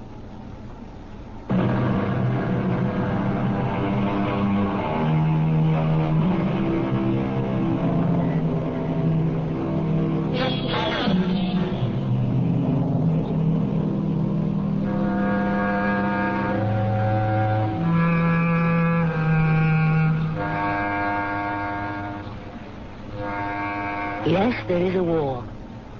Most silent and unseen. And it is waged without surcease between the secret services of conflicting nations. Although there are casualties, and many of those may be innocent bystanders, it is better that we have these small and limited skirmishes among individuals than the general havoc of open, all-out warfare. Our cast included Patricia Elliott, Mandel Kramer, Ray Owens, and Evie Juster. The entire production was under the direction of Hyman Brown. This is Tammy Grimes, inviting you to return to our Mystery Theater for another adventure in the macabre. Dill says Miller had a gun when the chase ended, but bystanders apparently took the weapon before police could get it out of Miller's car. The weather forecast for Denver and vicinity: rain or snow showers, changing to snow late tonight and ending Friday. The snow has already begun north of Denver. Driving is becoming hazardous, particularly to the north. It's been snowing hard in Broomfield for several hours. It's snowing between Golden and Boulder with blowing snow and poor visibility. The going is slow and slick. Otherwise, variable cloudiness tonight through Saturday. Colder Friday and Friday night, but warmer again on Saturday. The low tonight in the upper 20s, the high Friday in the mid-40s, the low Friday night in the low 20s, and the high Saturday near 50 degrees. At the KOA weather station in downtown Denver, it's still 33 degrees. This has been the Night Report for Thursday, March 6th. This is Dick McDaniel saying good night for the Night Report news team. Stay tuned for the CBS Mystery Theater, the Mutual Radio Theater, and our next news at 12 midnight. The CBS Radio Mystery Theater presents...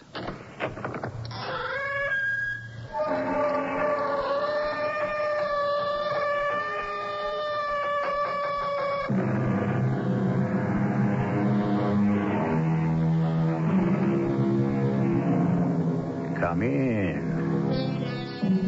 Welcome. I'm E.G. Marshall.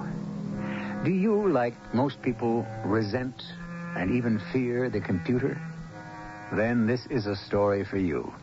Because we must all learn to realize that no matter how much its cold objectivity turns us off, it is just as human as you or I, and as open to error. Whatever its output, it is only the result of what some fallible human being fed into it. A case in point is this story. Don't you worry about Sally, J.M. She may look like a reincarnation of Marilyn Monroe, but she's all tiger. Well, Josh, if you're sure... Oh, I'm sure. What do you mean, about another way? I'll tell you that as we go along. If we're going to do it, there's no time to lose.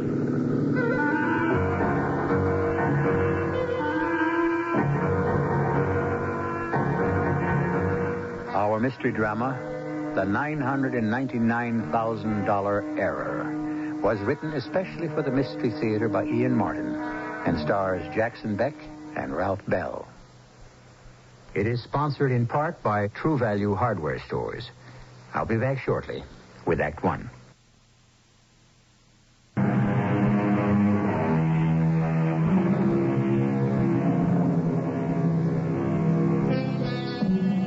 Today, it's a small world, isn't it? Everyone is in everyone else's backyard, right? Well, yes and no.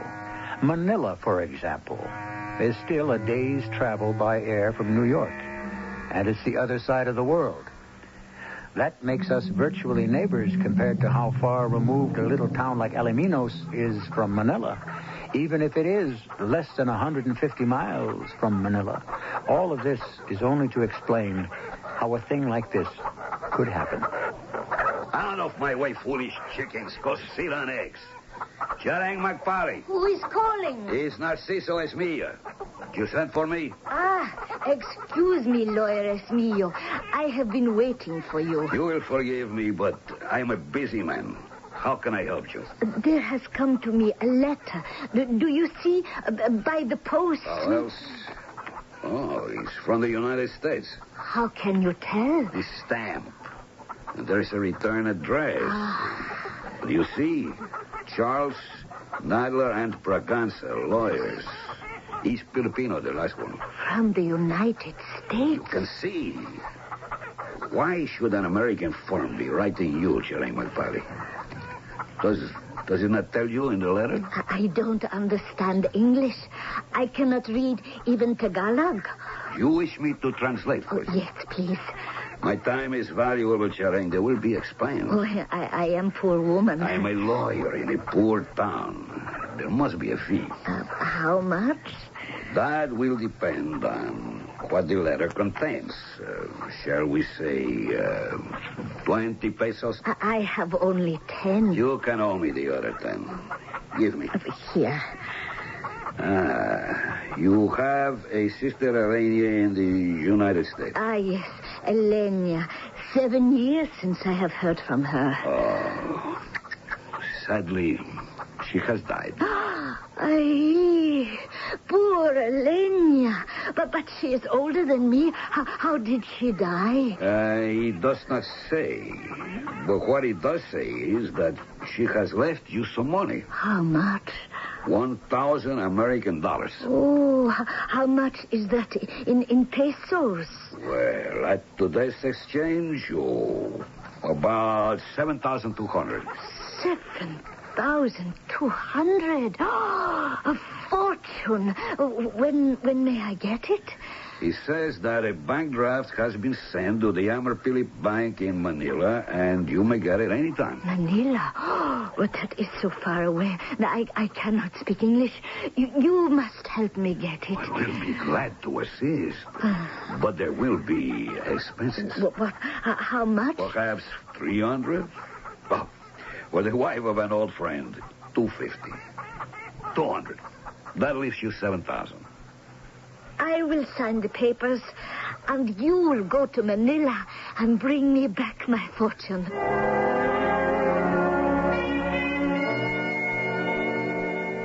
I brought you here to my private office, Senor Esmilla, because it is a little quieter down on the bank floor. Thank you, Senor Garcia. Please, have a seat. I have all your documents here on my desk. I trust there is no trouble.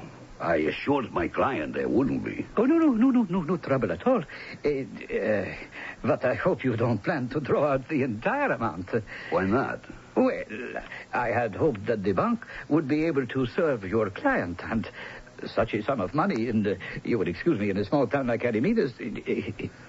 Besides, on such short notice, even a commercial bank of this size would be hard put, without at least 24 hours' notice, to be able to pay out 1 million American dollars in cash.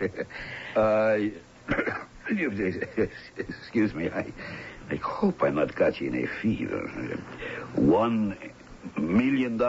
Yes, of course. That is what the bank draft that was sent to us from America is for. Oh, of course. That is as it should be.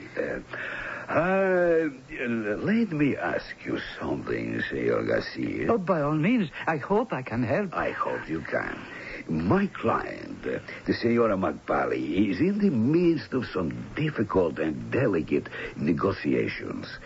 She is contracting to build a huge resort hotel at Dagupan.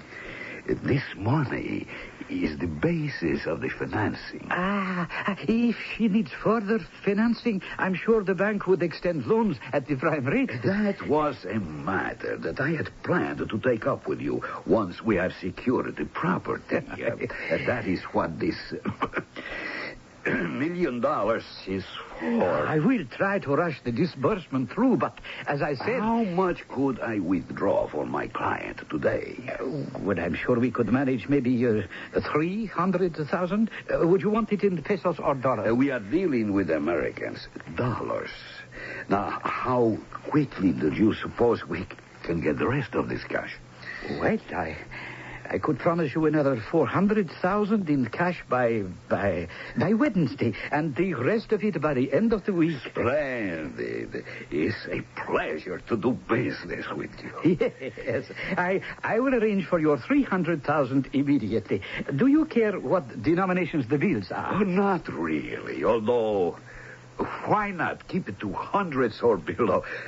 Just one more thing, Mr. Garcia. Si, Senor Esmilla. Get me $1,000 in pesos, will you please?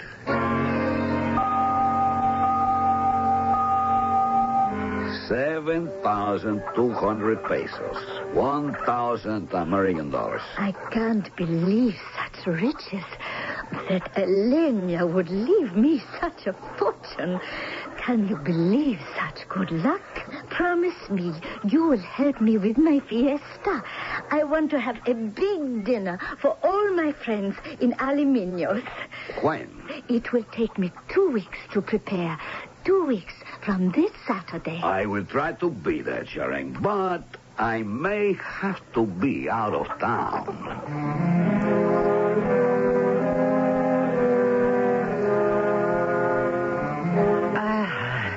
Senores mia, I was afraid you were going to disappoint us. Disappoint you, Senor Garcia? We have the third and the last installment ready for you in cash, small bills, as before.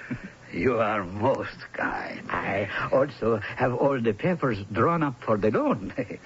Did you bring your principal with you this time?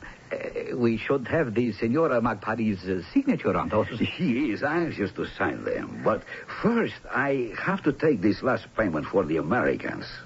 Once she has given them that, her title is clear. I will drive her up Sunday night to Manila, and then we can meet for lunch Monday. Ah, splendid. I had hoped that today, but... wait. Monday will be just as well. I am so glad it will suit your plans.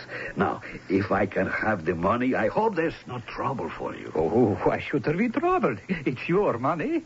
Or rather, I should say the Senora's. And it comes from the American bank. So, as the Americans would say, it is no skin off my nose.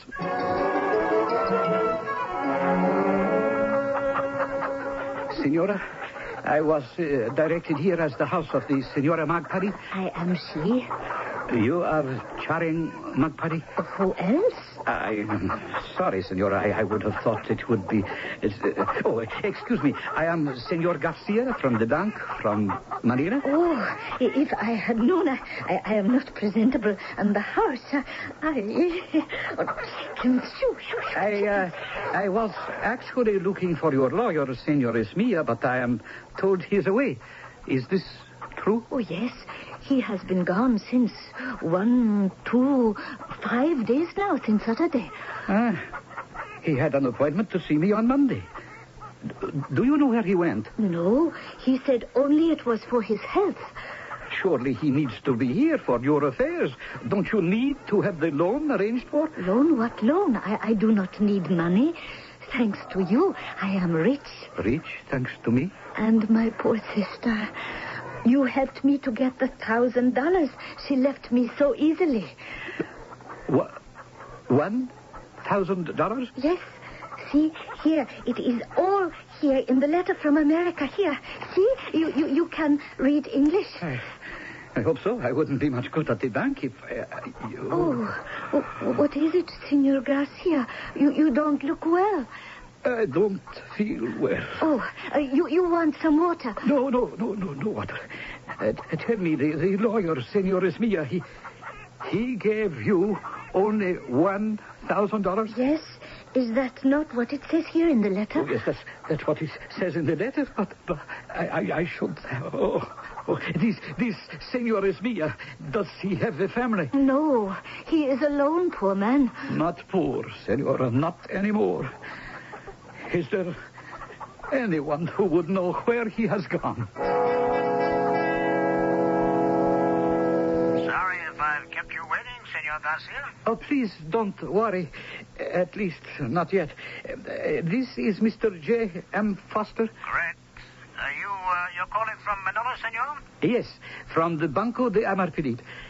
We have been in receipt of a bank draft 10 days ago from your bank, which we honored in the amount of $1 million to be credited to the account of a Senora Charing Magpiro.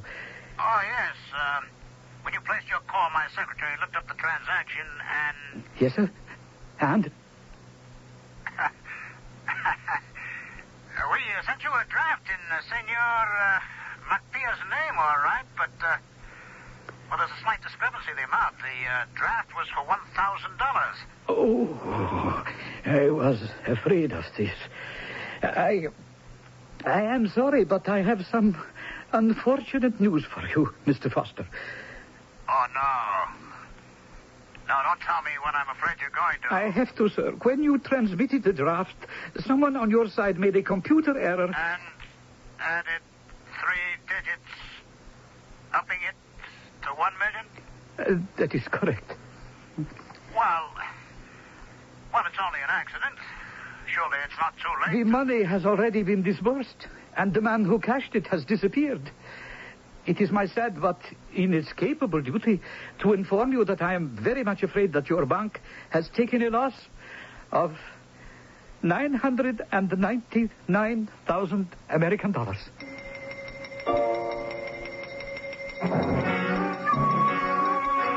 What is your first impulse? To say impossible? Don't. Because 2 years ago it happened in Manila, in the Philippines. Truth again, stranger than fiction.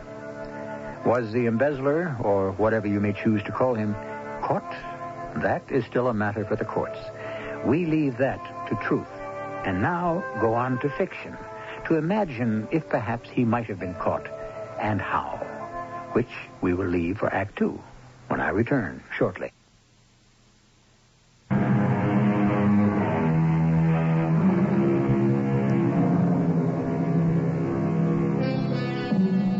We live in a push-button world, a world where the machines are incapable of error. But how do we program the human being to make sure that he is infallible? We can't. The error has now been made.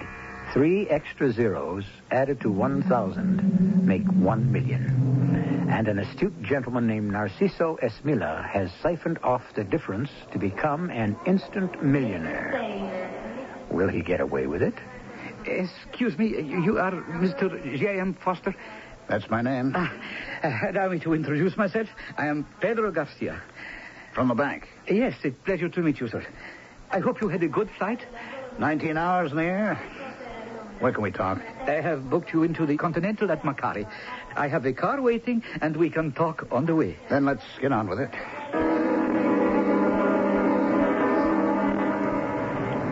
You say you know where this guy Esmilla is? I believe in Brazil.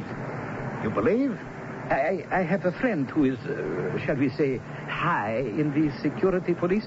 He assures me that they have checked, and Narciso Esmilla was issued a passport and visa and flew there 5 days ago. Has anything been done to arrest him? Where? In Brazil. How can we do that?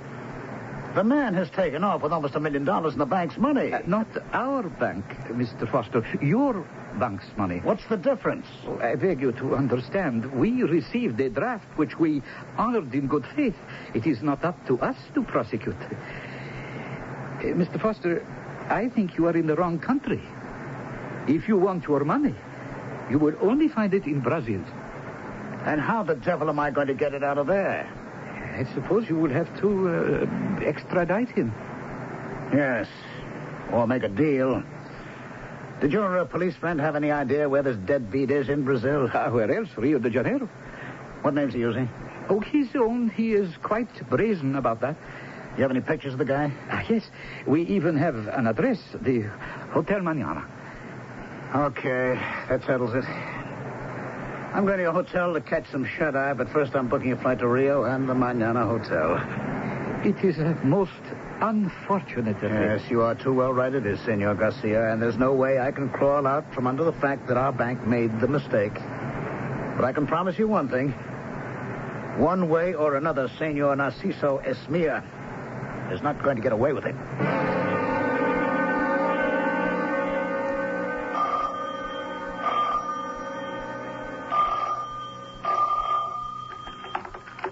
Si? Senor Esmilla? Si? Let's speak in English. It's your language just as much as mine. I just got into Rio from the Philippines. My name is J.M. Foster. I represent the Mohawk Bank and Trust Company. I believe you have a lot of money that belongs to us. I don't have anything of yours. Oh, that belongs to Senora Charing McPally. However, we're going to play this. Through one channel or another, we intend to recover it. I really don't know what you're talking about, Mr. Now, why don't you see me and let me explain? I would be delighted to see you if you insist. So you refuse to admit anything, eh? Of course. My name, you are quite correct about that. And that you are a fugitive from the Philippines? Not a fugitive. I came here for my health, and I find I respond marvelously to the climate in Rio. You came here with $1 million you stole. Now, I really must correct you about that. First of all, I deny I have the money you accuse me of taking. But secondly, if we examine your accusation, Mr. Foster, how could money that was freely given be stolen? You know it was only a mechanical error that made it available. I had no idea, of course, that there was error involved. But in any case, the money went to the Senora McParley. You know damn well it didn't. Prove it. I could. At enough expense that I don't particularly want to go to. There's a simpler way. I'll settle. Settle? I want to avoid publicity. I'm willing to pay for that. The bank made a mistake. We'll absorb it. 25 cents on the dollar. I don't quite understand. You can keep 250 less the 1,000 you so generously allowed Senora McParley to have. Give me the rest, and I'll fold my tent and silently steal away. No prosecution. Prosecution? For what? I don't have to answer that. I think you do. First, what proof do you have that I have the money? That is still not with Senora McParley in the Philippines. Second, whoever has it, who does it really belong to? Your bank extended the draft, no one else.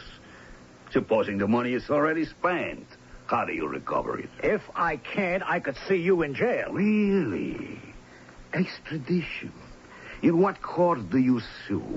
Who do you accuse, since you can't prove yet which of us has the money? Headlines, a bank that is a laughingstock in which no one wants to invest. Is it worth it all? I've made my last offer. Will you accept? Why should I? I hold all the cards. That's where you made your mistake, Esmila. Now that you raised my Yankee hackles, you're not going to get away with this swindle. I did not swindle anyone. Your computer did that. Isn't it nice to think that there is no real way to reverse the mistake?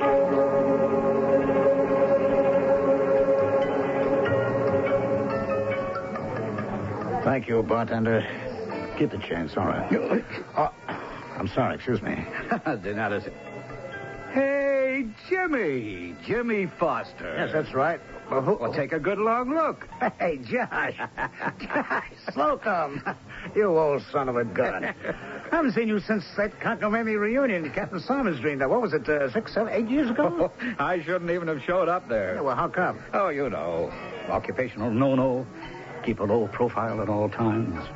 Hey, you're out of all that by now, Josh, aren't you? Standard answer, no comment. You son of a gun. You kept on with it, huh? No comment.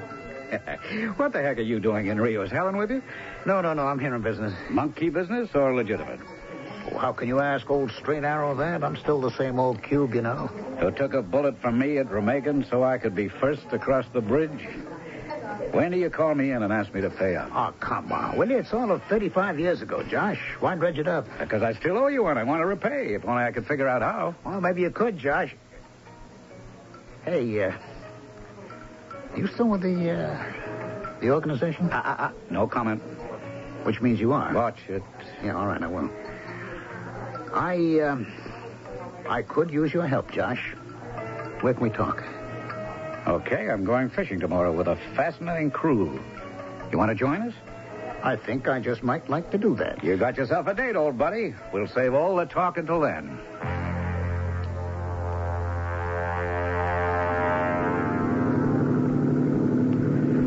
So, how do you like my crew? I'm not quite sure how to answer that. Huh? She's so beautiful, she stirs every red corpuscle in my old arteries. Makes me feel young again. But then, she's so young, she makes me feel older than Methuselah. Don't let Sally fool you. She's not quite as young as she looks. I haven't robbed the cradle, J.M. Not quite. Don't let Josh feed you any romantic double talk, Mr. Foster. I was the one who took one look at him and said, that's for me. That's a pleasant fiction Sally likes to weave. It's no fiction, just plain truth.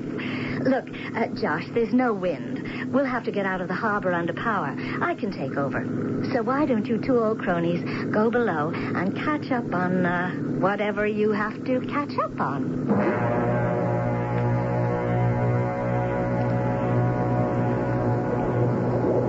So you're left holding the bag, old buddy. The way it goes. We made the mistake originally.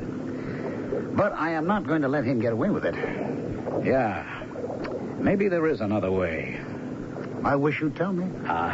You know us cloak and dagger boys. We tell as little as we can. What do you mean, about another way? I'll lay it out for you right now. If we're going to do it, there's no time to lose.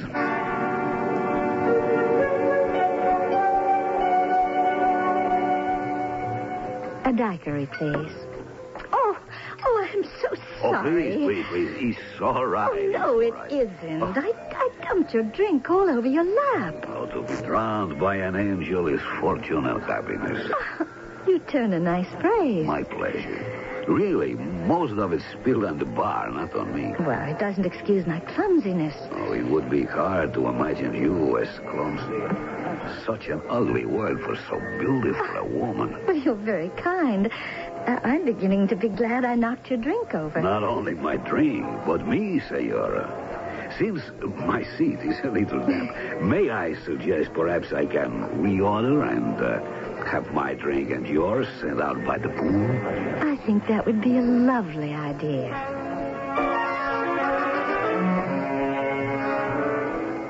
This was a most pleasant accident, Senora. Wasn't it? But I think you are not alone here at the hotel? Oh, my husband, he has his own interests. Pardon? I love all you Latin people so much. You couldn't possibly understand what drives us Norte-Americanos, particularly someone like my husband. I don't know if I follow you. I hope you will, Senor. Oh, I am so sorry. My name is Narciso Esmilla, but they call me Pepe. I like that. Pepe. My name is Sally, and what I do is my business. What my husband does is his. It bores me. Why? His only interest is money. How does he make it? He's a finder. A what? A finder. He's a geologist and a miner. He goes all over the world finding precious ores and oil, I don't know what. I suppose he's very good at it. We're rich enough in money, but not much else. How can anyone be in a town like Rio de Janeiro and not long for romance? I'd like to bring you some. I'm sure you can. I knew it the moment I saw you. But not now. I see my husband coming. You better leave. How soon can I see you again? Trust me to arrange it. Now go. Hey, what are you doing out here, Sal? I thought you said you'd meet me in the bar. Oh, well, I just wanted to get some air. I just hooked your fish, darling. When and how do you want me to land him? So far, Esmilla has gotten away with everything without breaking the law, except technically. Is Josh Slocum able to trump his ace and reverse the process? Can human ingenuity reverse the computer's mistake? And how? I shall return shortly with Act 3.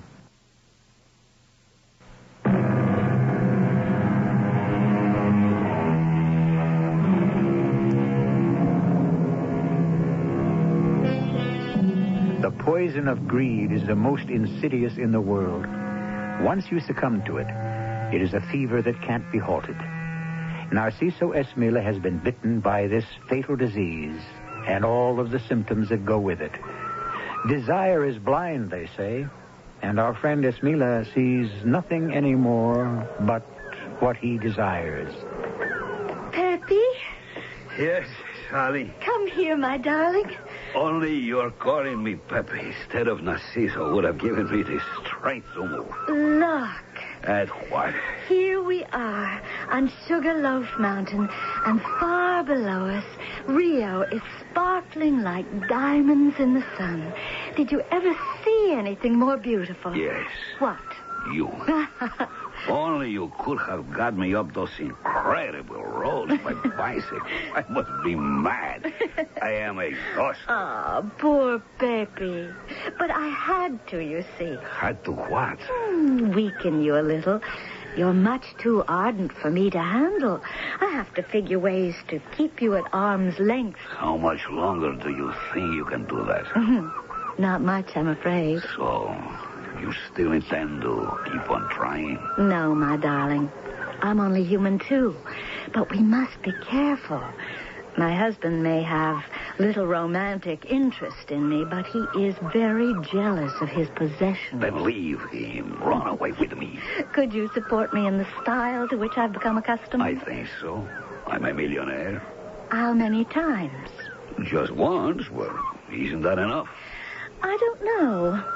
If the deal Josh is working on goes through, he'll be a multimillionaire. Maybe even a billionaire. What deal? Oh, I can't talk about it. It's all very hush-hush. It involves the government somehow. I'd like to know more about it. Where is he now? Josh? He's upriver where the diamond... He had to go into the interior on business. Will he be back tonight? No, not until tomorrow. Well, then have dinner with me in my room. No, I must have dinner with a friend. But later, why don't you come to my rooms? When? Shall we say 11? I'll be waiting for you. And I will be counting the minutes.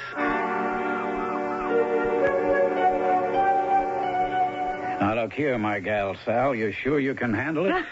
Narciso? Don't worry, Josh. He's a paper tiger.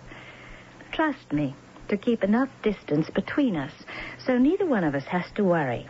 As long as you come in on time. Okay. How long do I give you after he arrives? Oh, not more than 5 minutes. Just as soon as we get into the bedroom. Well, I'll be hiding out on the terrace. The moment I see you go inside, I'll slip in and out the front door of the suite. Now, you be sure to make plenty of noise with the keys so we can hear you come in. Check. And you make sure he hears the phone call before you get rid of him. I'll leave the bedroom door open a crack. Now, where are you going now? To get JM all primed, I don't want just to catch our little spider. I want to make sure we stick a pin in him.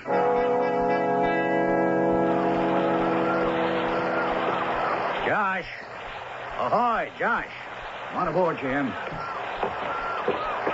Let's go below out of the rain. Oh, brother, I'm soaked. Why did I have to drag all the way down to the boat to meet you? We're in the same hotel. I couldn't take any chances of our being seen together, not now. Why? I don't want our little pigeon, little Peppy, to fly the coop till we get the door slammed tight on him. Tonight, we're going to dangle that extra carrot in front of him. And by tomorrow, we ought to be ready to lower the boom. You get everything set up through a bank? Yes, I'm all set. They going to sit still for our jiggery pokery? Well, this one will. They don't use our name, but it's an affiliate of ours. What's it called? Banco Fidedigno. It's just 2 blocks down from the hotel. Okay, we'll find it. All right, old buddy, we better scram. I've got a date with an angel. An angel? You better believe it, Sally. She's going to pull your irons out of the fire, J.M., just like you did for me 34 years ago. Josh, you don't owe me anything. All on the point of view. Anyway, by the time we're finished with this little caper, the board is going to be clean. Nobody's going to be owing anyone nothing. It's 11 o'clock, Josh. Okay. Here I go gently into the dark night. And here comes my lover breathing fire. Don't leave me with him too long. I don't want to have to belt him one. Leave that for me later. You wouldn't be so impatient, lover boy, if you only knew. Peppy. Sally. Come in. Come in quickly. Yes. Oh, you are so beautiful. All I want to do is take you in my arms. There isn't quite room for the moment. Roses. Oh, how lovely. Not half lovely enough for you.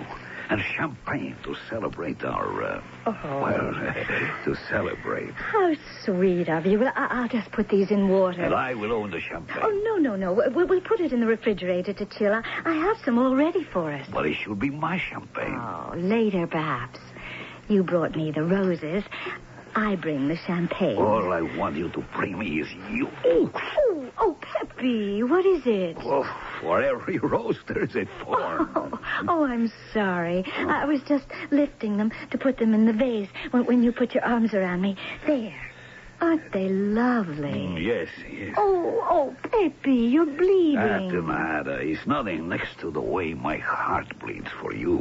Oh, how poetic. I think that should lead us straight to the bedroom. The bedroom? Yes. That's where we have to go to find what we want, isn't it? Yes, but I didn't exactly think that... There we are. Champagne. Will you open it? Yes, of course. Now, I think I'll just turn down the lights and make it more romantic. There. How's that? Oh, that's more like it. It sets the mood. This should complete it, I hope. Yes. Let me drink some fast to give me courage. What's that? Oh, Lord. It's my husband. I got to get out of here. Shh. There's no way. What are we going to do? I don't know. Shh. What is he doing? Dialing someone international code. Where? America, probably. Listen. Well, Brad, it's Josh. Yeah, it's still in Rio. Look, we're in business. It's great. Couldn't be greater. I just came down early from the camp. They're bringing them up in handfuls. All we got to do is get them out, and we're billionaires, Daddy. Billionaires. Did you get the money? What? Well, you got to be kidding. I got to have it. Brad, I told you what I need. 1 million cold cash to pay off all around. Will the divers, the government here, buy a helicopter to get to the boat, another boat to get us to the Florida Keys? But you promised. I know it doesn't grow on trees, but this is the biggest thing I ever ran across. For 1 lousy million, the money guy could come out clean, no taxes, 1,000%. Yeah. All right, keep in touch. But I tell you, and I kid you not, if we don't make it by tomorrow, this boat will never come in. It'll be long gone. He's coming in here. What am I going to do? Is he armed? Yes. He always carries a gun. Dios. Now, let me get the light. And if you value your life, stay right here in the bedroom. Hello, Josh, darling. I didn't expect you home. Well, I didn't expect to be back so soon. I thought I was bringing you the best news in the world, but... Did you hear any of that phone call? Enough. Brad let you down again? Yeah, I didn't figure this time. The chance of a lifetime, right up the flue. Oh, I don't think so. You didn't count on your clever little wife. I think I found just the man to bankroll you. Peppy, come on in here and meet your silent partner, the man who's going to make you really rich.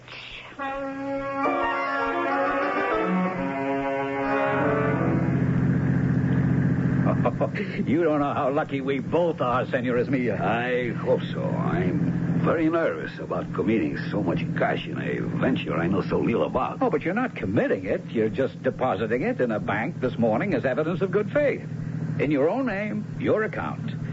Then I'll take you to see what you're investing in and establish my good faith. Are the profits really so fabulous? Oh, just let us get the diamonds out of Brazil and the sky is the limit. If the government ever dreamed of the bonanza I uncovered, they'd move in and stop us dead. Oh, look at the quality of these diamonds. Just let me spill them out inside the lid. There. And that was brought up by just one diver. Diver? See, we mine these from the river bottom. A diver goes down with an air hose and blows a pit in the river bottom. In the clay deposits, we find diamonds. We found one bend where the clay washing down built up and got trapped, and we have mined it practically dry. But what we took out will make you and me rich for the rest of our lives. Thanks to my little wife. Yes, she is an excellent businesswoman. Oh, don't I know it. I mean, another guy might have put the wrong interpretation of you and she being together last night. Only I know Sally too well to doubt her. Hey, wasn't it lucky for both of us she found you to come up with the cash we need to swing this? I guess I ought to thank my lucky stars. I guess you better.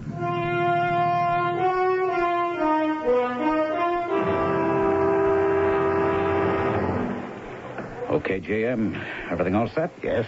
Papers all in order? Right. Then I guess I'll go break the news to old Narciso. Want to be in at the death. I think I'll wait till you spring the bad news. Then I'll come in and bask in the good. Okay. Here goes.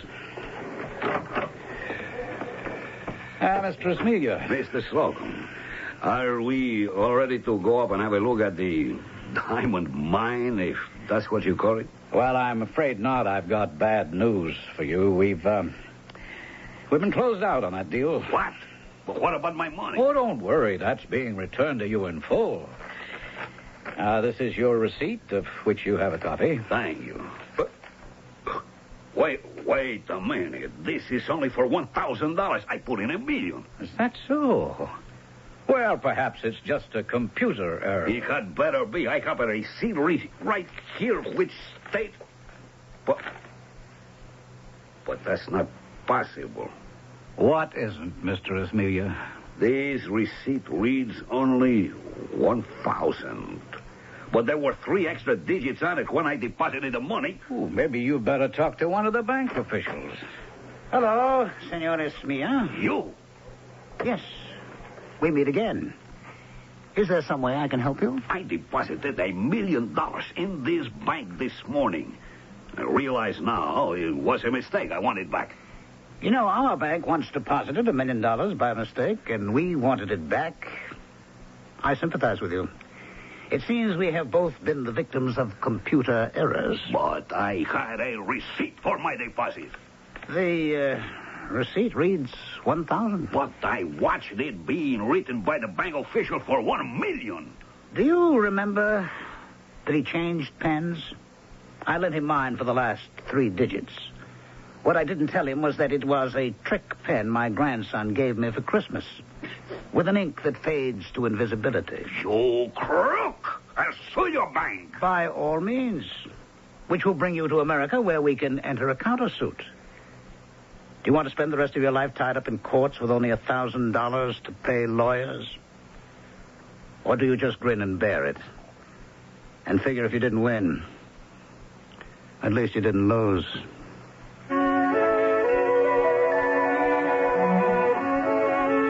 I don't have too much sympathy for Narciso Esmilo, do you? I think he got off lucky. But I must say, I'm glad he didn't get away with it, as the people in the real case on which this was founded still seem to be doing. I'll have more to say about that when I return shortly. Do you know why a joint savings account with your spouse, life insurance in each other's names, even joint ownership of your home could someday cause your family to pay thousands of dollars in extra taxes? For authoritative information and answers to vital questions concerning your family's financial security, you should read an important book from Dow Jones & Company called How to Save Taxes Through Estate Planning. In easy-to-understand, everyday language, it explains how to make sure your hard-earned assets are protected from unnecessary and crippling taxes. Vital information that every family should know. You can order this valuable book now and have it charged to your Visa, MasterCharge, or American Express card by calling toll-free 800-228-5000. How to Save Taxes Through Estate Planning is only $8.95 plus $1 postage and handling. And if you call now, you'll also get free a 24-page companion financial planning workbook. So call now, 800-228-5000. Toll free, 800-228-5000.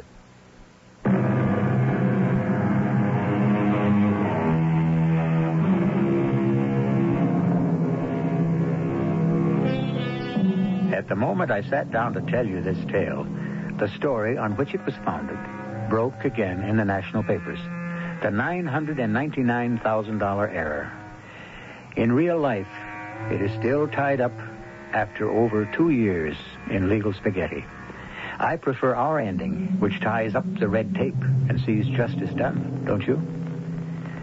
Our cast included Jackson Beck, Ralph Bell, Carol Teitel, and Ian Martin. The entire production was under the direction of Hyman Brown. And now, a preview of our next tale. It sounds like someone at the door. At the front door. 1 minute. All right, I'm coming. I can just find my slippers. Who is it? Oh, my God, who's out there? Who is it? Who's out there? Go away! Go away! Whoever you are, go away! The door! The lock is broken. It's coming in here! Oh, God, it's coming in! Ah! Oh, dear Lord, help me! Help me, somebody! Ah! This is E.G. Marshall inviting you to return to our Mystery Theater for another adventure in the macabre. Until next time, pleasant dreams.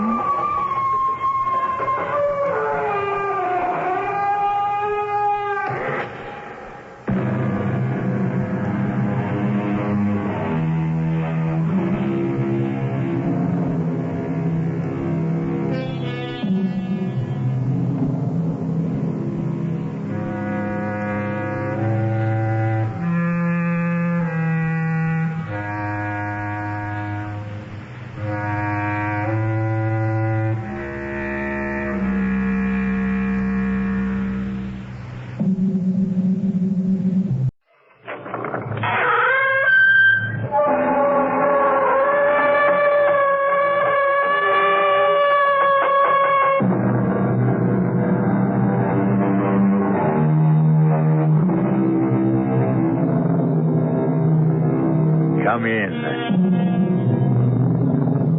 Welcome.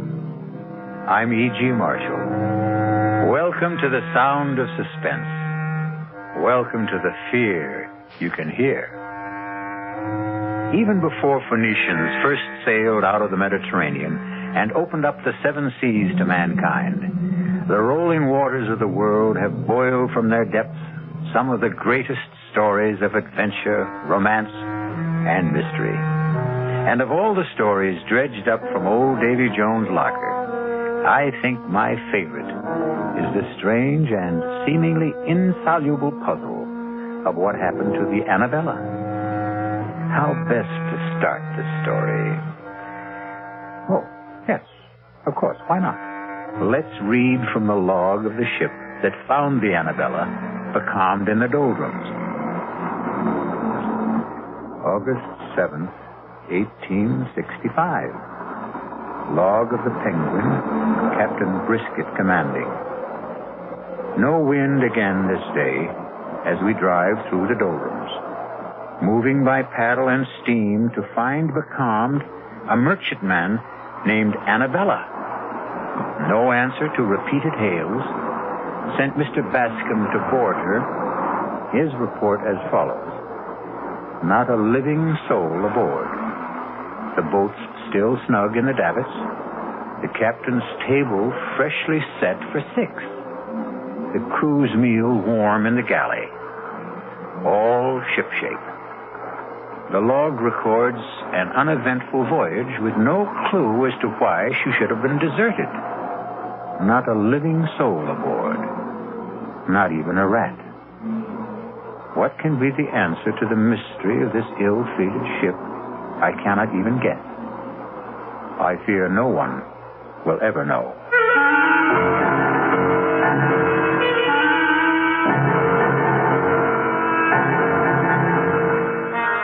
Our mystery drama, Sea Fever, was written especially for the Mystery Theater by Ian Martin and stars George Matthews and Brett Morrison. It is sponsored in part by the Kellogg Company, makers of Kellogg's Special K cereal, and by Anheuser-Busch Incorporated, brewers of Budweiser. I'll be back shortly with Act One.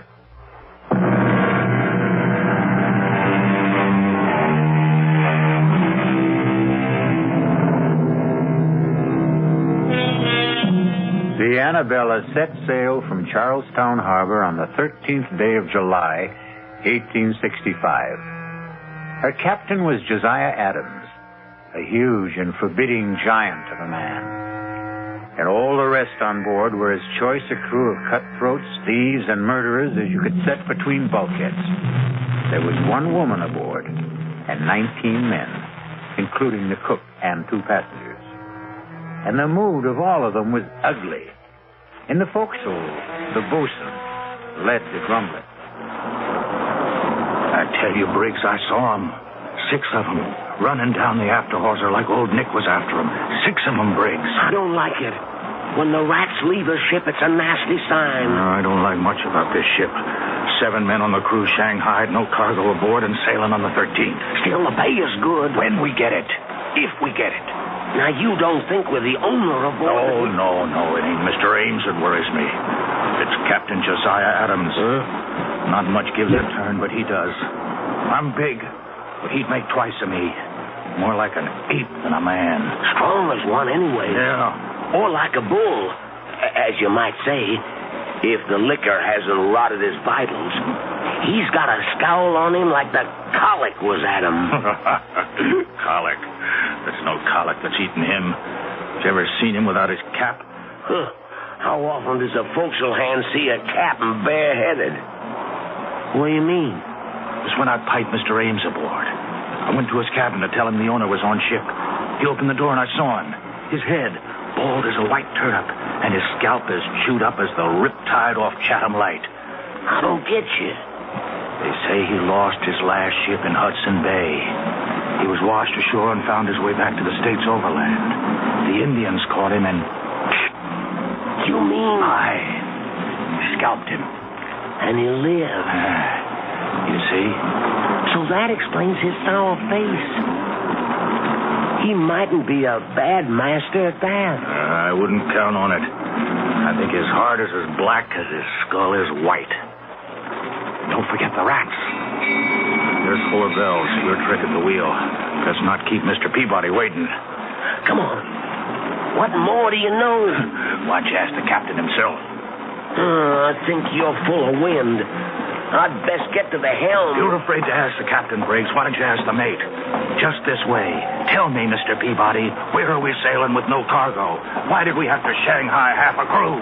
Take a leg there, Briggs. You're late. 4 bells sounded and gone. Stand to the wheel. Aye, sir, Mr. Peabody.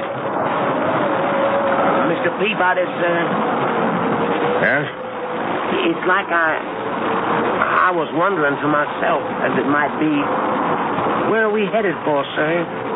Africa. The Gold Coast. I knew it. I knew it in my bones. You knew it? Why did you ask? It's blackbirding. That's what it is. Slave trade, ain't it? The slave trade is dead, I believe, Briggs. In America, legally. But not in Brazil. They still pay fancy prices in Brazil. That's what it is. I might have known. And if it is, would you object? Me? Not if the pay is high enough. One question, sir? Any further questions or answers you'll have to get from the captain. Mr. Ames or his fellow passenger, Mr. Rogers. After you've stood your watch. They're in the cabin if you'd care to risk it. Sir.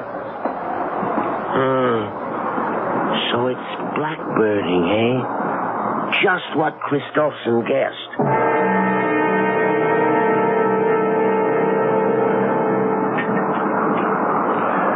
Wine, Rogers? Sherry from Spain. Sharpens the appetite before dinner. Something will have to wet mine. This miserable tub rolls like a horse in mud. Well, you'll soon get your sea legs. Small need of them I'll have where I'm going. You'll need them to get there. To the Gold Coast, Mr. Rogers. The Gold Coast. Heat and dust and flies and traffic in human bodies. Slave trader Rogers. A fine job for a fine gentleman. Would you prefer a prison cell? The past is dead. I stole from you and was caught. You let me choose whether to rot in jail in poverty or in Africa in luxury. I chose the second. Now, in heaven's name, let's forget the first. Gladly. More wine. As much as you desire. There's no lack of it. Mm-hmm. More than enough for the voyage. If the captain doesn't drink it. Captain Adams prefers a lustier brew. He must be the biggest man I've ever seen. And that head... I wouldn't refer to it in front of him. He's tender about that scalp pit. I wouldn't blame him. How he ever survived. Tribute to his magnificent constitution. The man is all steel. Not all. What? No, he has at least one soft spot. You mean his wife? Well, you know, the old legend is that it's bad luck to have a woman aboard. A woman aboard?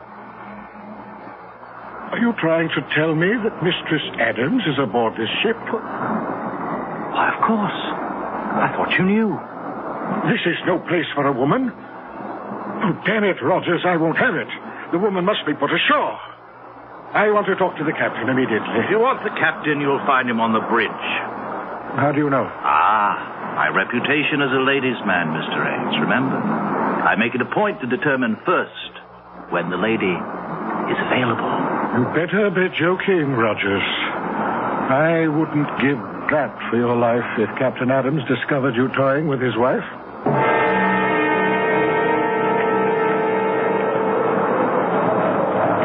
Wind's freshening, Captain. That's God's worry and mine, Seaman, not yours. Hold it to the point. Aye, aye, sir. Captain Adams. What is it, Mr. Ames? A word with you, sir. No. What? You heard me and get off my bridge. No one sets foot behind the wheel except on my orders or invitation.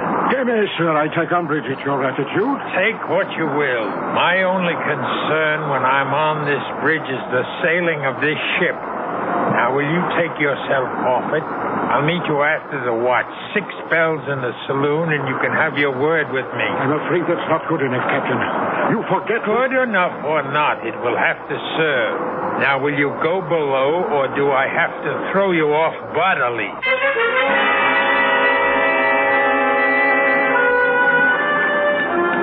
What time is dinner, Cook?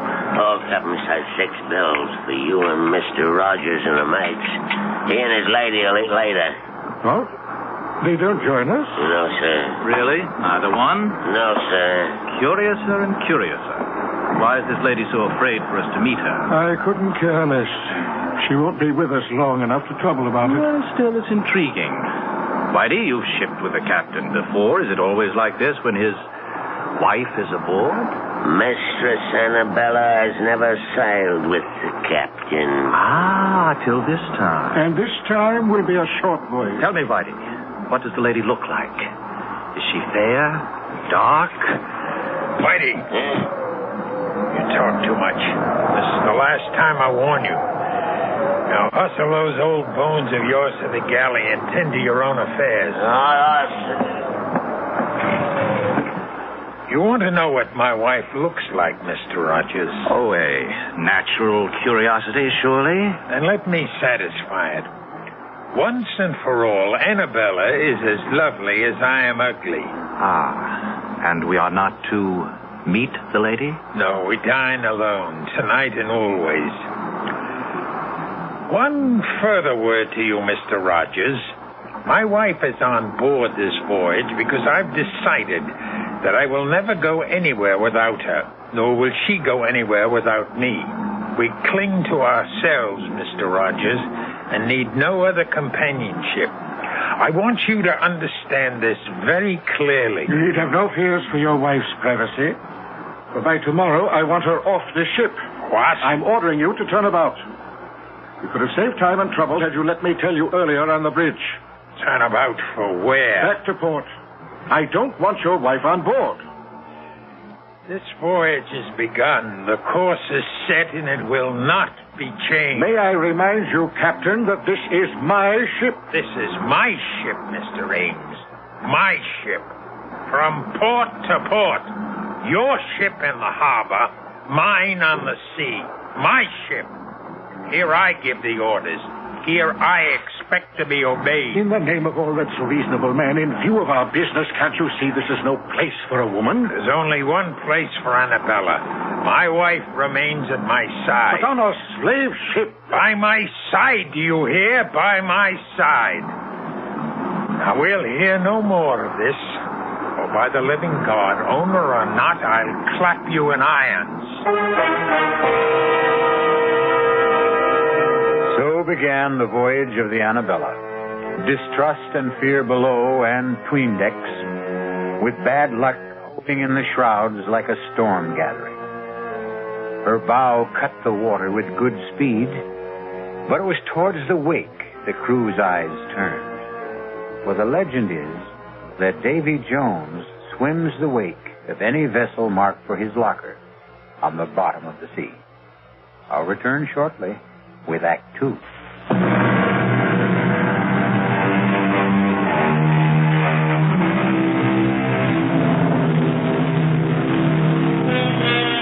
For the first week, the Annabella sailed southeast by south, beating down towards the tropics. The crew still grumbled, and Rogers strove to drown the irresistible temptation to try and catch a glimpse of the captain's wife by drinking steadily. Two things served to deter him: the captain's wary vigilance and his fear of the sheer brute strength of the man. But once the ship veered due east and the mounting seas demanded more and more of the captain's time on deck, Roger's courage and desire began to grow.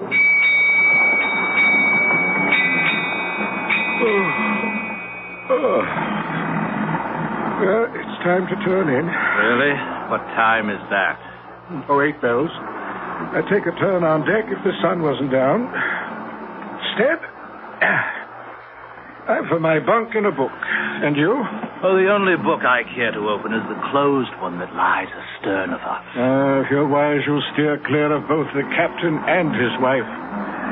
And that Spanish sherry, it's stronger than it seems.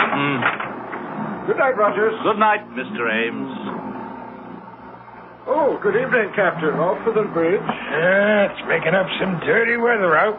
I won't sleep much this night. Batten down tight, Mr. Ames. We may be taking some seas. Are you now for bed, Rogers? No, Captain, I'm not quite finished the bottle. I'd take it with me to my bunk if I were you. You'll be safer on your back when the swells begin to lift. Aye, aye, Captain. But you'll bring us through safe and sound, won't you? I won't leave the bridge till I know all's secure. I want you to sleep sound this night, Rogers. Who mans the wheel, Mr. Peabody? Paget, sir. Soundest hand we have. And the second mate mans the bridge? Aye, aye, sir. Good enough. Follow me aft. Right, Captain. Here. Help me to move this hatch. Here. That's well enough. Now batten down tight when I've dropped through. Make sure she's watertight. Aye, aye, sir.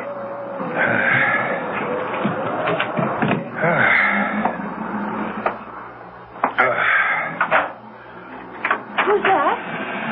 Who's there? Oh, Josiah. I thought you were going to the bridge. I intended you to think so, Annabella. Disappointed to find me back so soon? Disappointed? No. But how did you come back? Through the stern hatch. But why? I had my reasons. You're sure you're not disappointed that I returned? No, dear. You don't find it lonely shut in here in the cabin? Well, sometimes. I'd like to go on deck and feel the fresh, salt breeze on my face. And meet the crew or the passengers, perhaps? Perhaps. At least the passengers. The owner of the ship and... Mr. Rogers, isn't it? You know his name. Whose name? Rogers.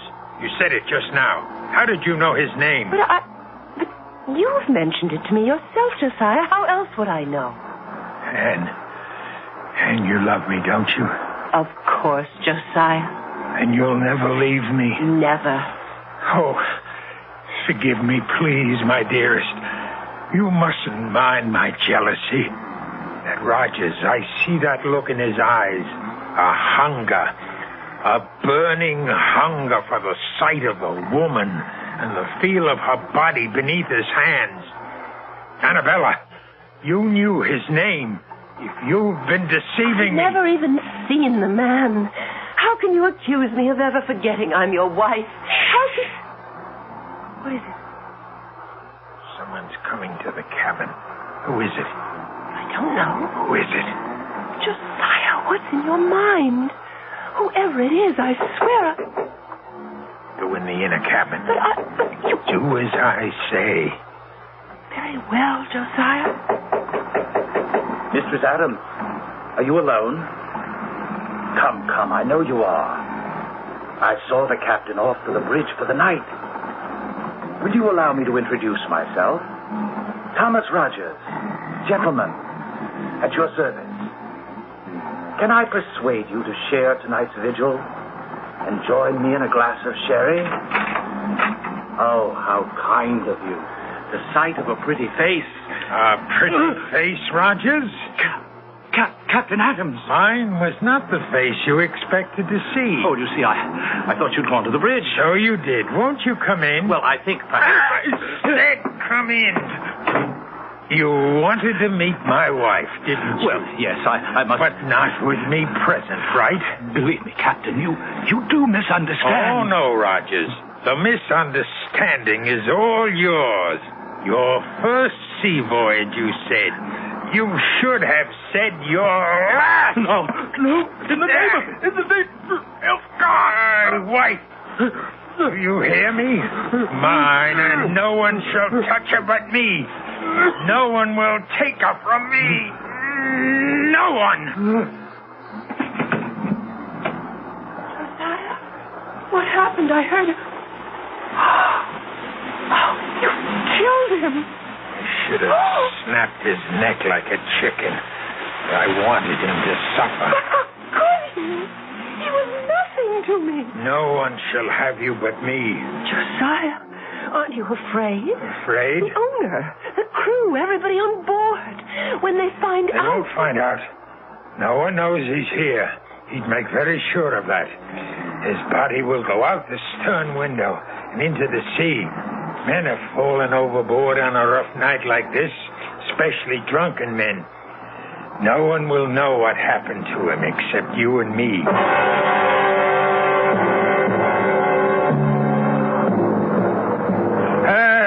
Trim her a little, Briggs. You're losing wind. Yeah. Bring her nose up, man. God, rot you for a clumsy fool. Here, let me have the wheel. Aye, sir. Your eyes, you've lost way on her. Sorry, Captain. The wind just veered a couple of points. Sailor should smell a wind change. Yes, but I Save your excuses. Do you think you can hold her on this tack? Just try me, Captain, sir. Here, then. But keep her running, all right? Yes, Mr. Ames. Like a word with you below. I can't leave the bridge. Have I your permission to join you? If you insist. Searching for you, sir.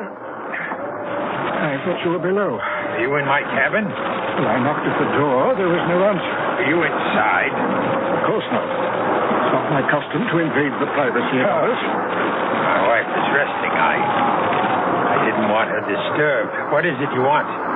Can we get out of this cursed wind? I don't want to leave the wheel. This fool handles it like a landlubber. You can trust me, Captain. I wonder. Come after the taffrail, Mr. Ames. Lead the way, Captain. Over here on the lee side. You'll find the breeze a little more to your liking. You know, I've been concerned since Mr. Rogers' mysterious disappearance last night. Mysterious? A drunken sot who never found his sea legs? I warned him to steer clear of the deck. We did every mortal thing we could to find him. Yes, I know. But without him now to leave as my agent on the Gold Coast, Go on. Well, it's deuced awkward. Without someone to recruit the next batch after we leave, there's little point in continuing on. So, you think we should put back for America? Or the nearest port where I can pick up a suitable man for replacement. And perhaps put my wife ashore. Well, since you mention it, I don't trust women too much in a business like this. They talk too much. Just drop her at whatever port we touch. Well, I should be glad to make sure she's suitably settled, if you wish it. If I wish it. Do you take me to be mad, Mr. Ames? Mad? Why, believe me, sir, nothing... Don't you think I see through your childish subterfuge? Leave Annabelle with you while I sail off to the ends of the earth? No, please, You, too, trying to steal her away from me. But you can't have her any more than Rogers could. Captain, your wife means nothing to me. I'll make sure she doesn't. Just as I made sure with Rogers. Then it was you who... Yes, I killed him with these two hands. And he disappeared. Just as you will. No! She's mine. Only mine. No one can have her but me.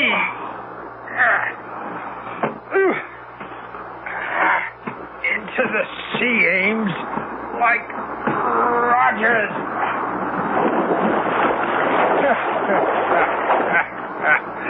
The sea can hold her secrets. You all right, Captain? I thought I heard it. Briggs, I told you to mind that wheel. Well, I put the lash on it, sir. I thought I heard it cry, and Said I could trust you. Well, you can, sir. Where's Mr. Ames? He's left. Why? Well, it was just that I thought I heard a splash, and... Oh. You can trust me, sir. No, Captain. No, let go. I wouldn't trust you with the wheel. No, Captain. I wouldn't trust you with my life.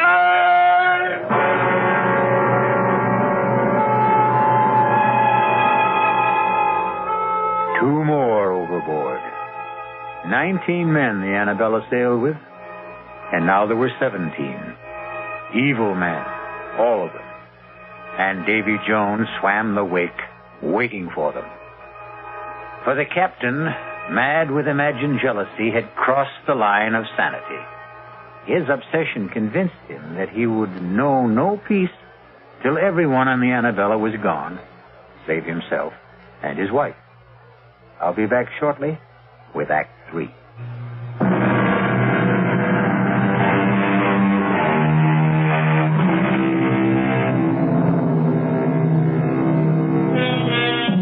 The squall that blew up so suddenly on the Annabella proved to be a full-fledged hurricane that so fully occupied all aboard that there was no time to question missing men. Indeed, 2 other hands were blown out of the rigging or shaken loose before the Annabella found calm waters in the eye of the storm. Now again, discontent grows in the forecastle.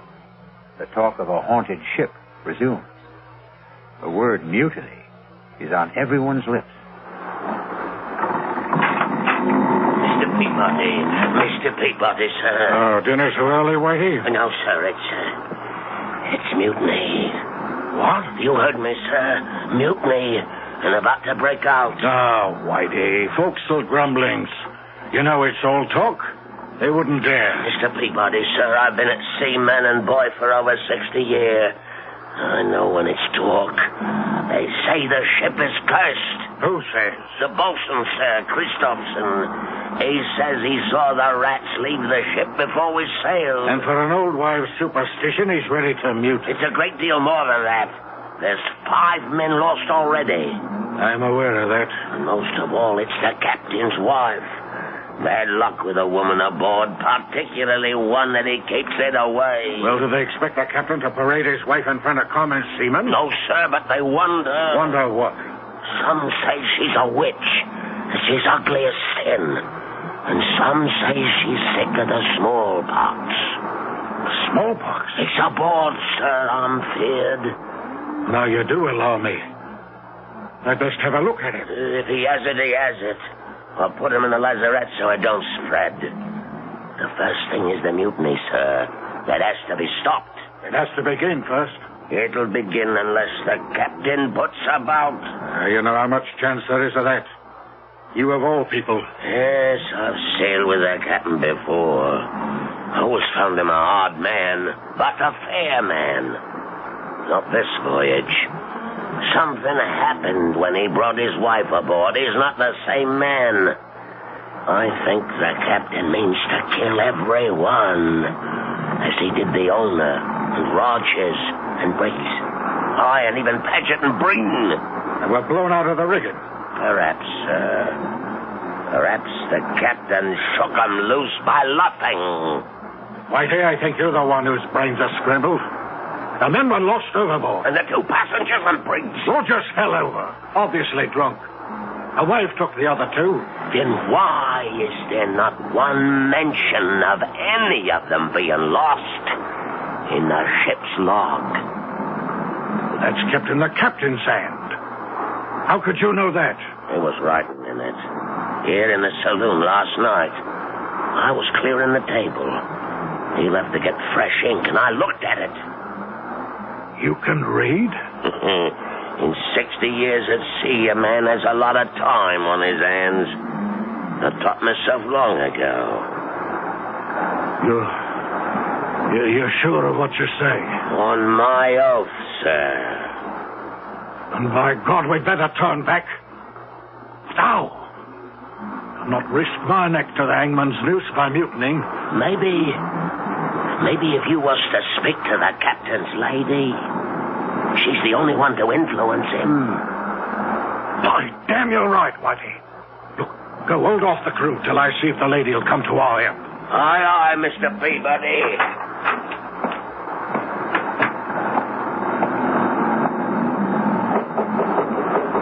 Mistress Adams? Mistress Adams? It is Mr. Peabody, first mate under the captain.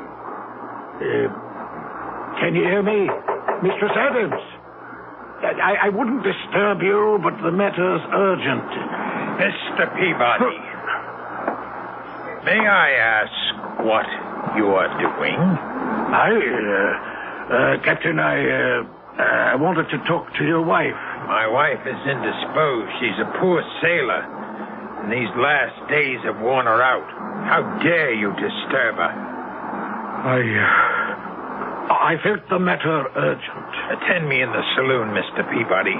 First, let me see to my wife. Aye, aye, sir.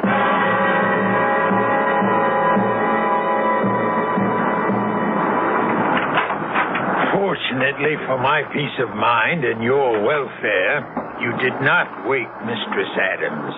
Now, why did you wish to see her?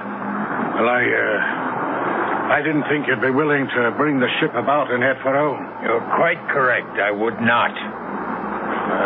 Feeling sure of that, I hope to enlist Mistress Adams' aid in persuading you to change your mind. That was the only reason you chose to disobey my orders? That no one was to approach my wife? And what other reasons? What other, indeed?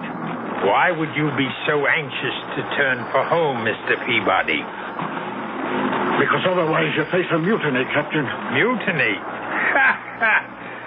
Aye, damn. I could ask for nothing better than to cut down some of the forward scum. If I didn't wear my pistols at all times, I'd have a knife between my ribs before this. Mutiny, eh? And if they do, where do you stand, Mr. Mate? I'm an officer, sir, but unarmed. We'll remedy that.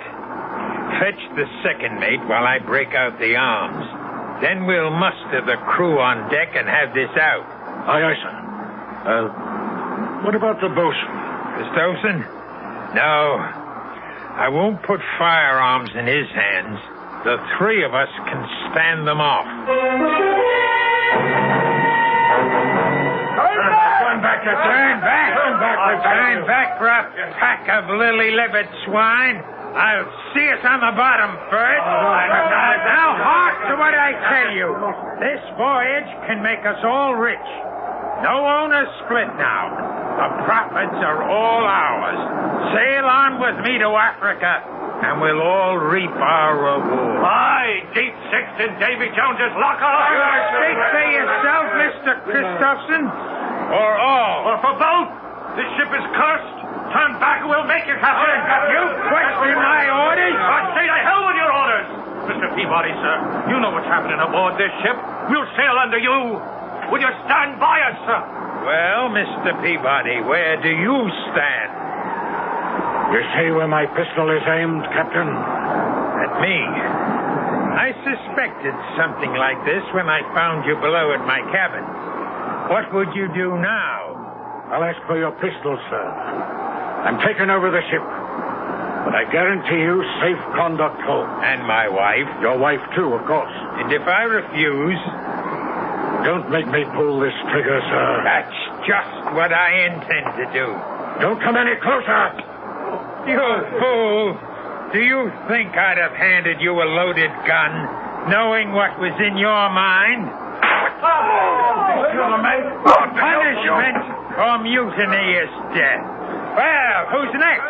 Who else wants to go on trial? I thought so. We'll smell the wind. The hurricane's coming back. To the rigging, all of you. And reef sail, or by heaven... Reef them yourself, old baldhead. We've taken our last order from you, you murdering devil. Go back to your cabin and tell your wife... I warned you, Christopherson. Captain Josiah, some are armed.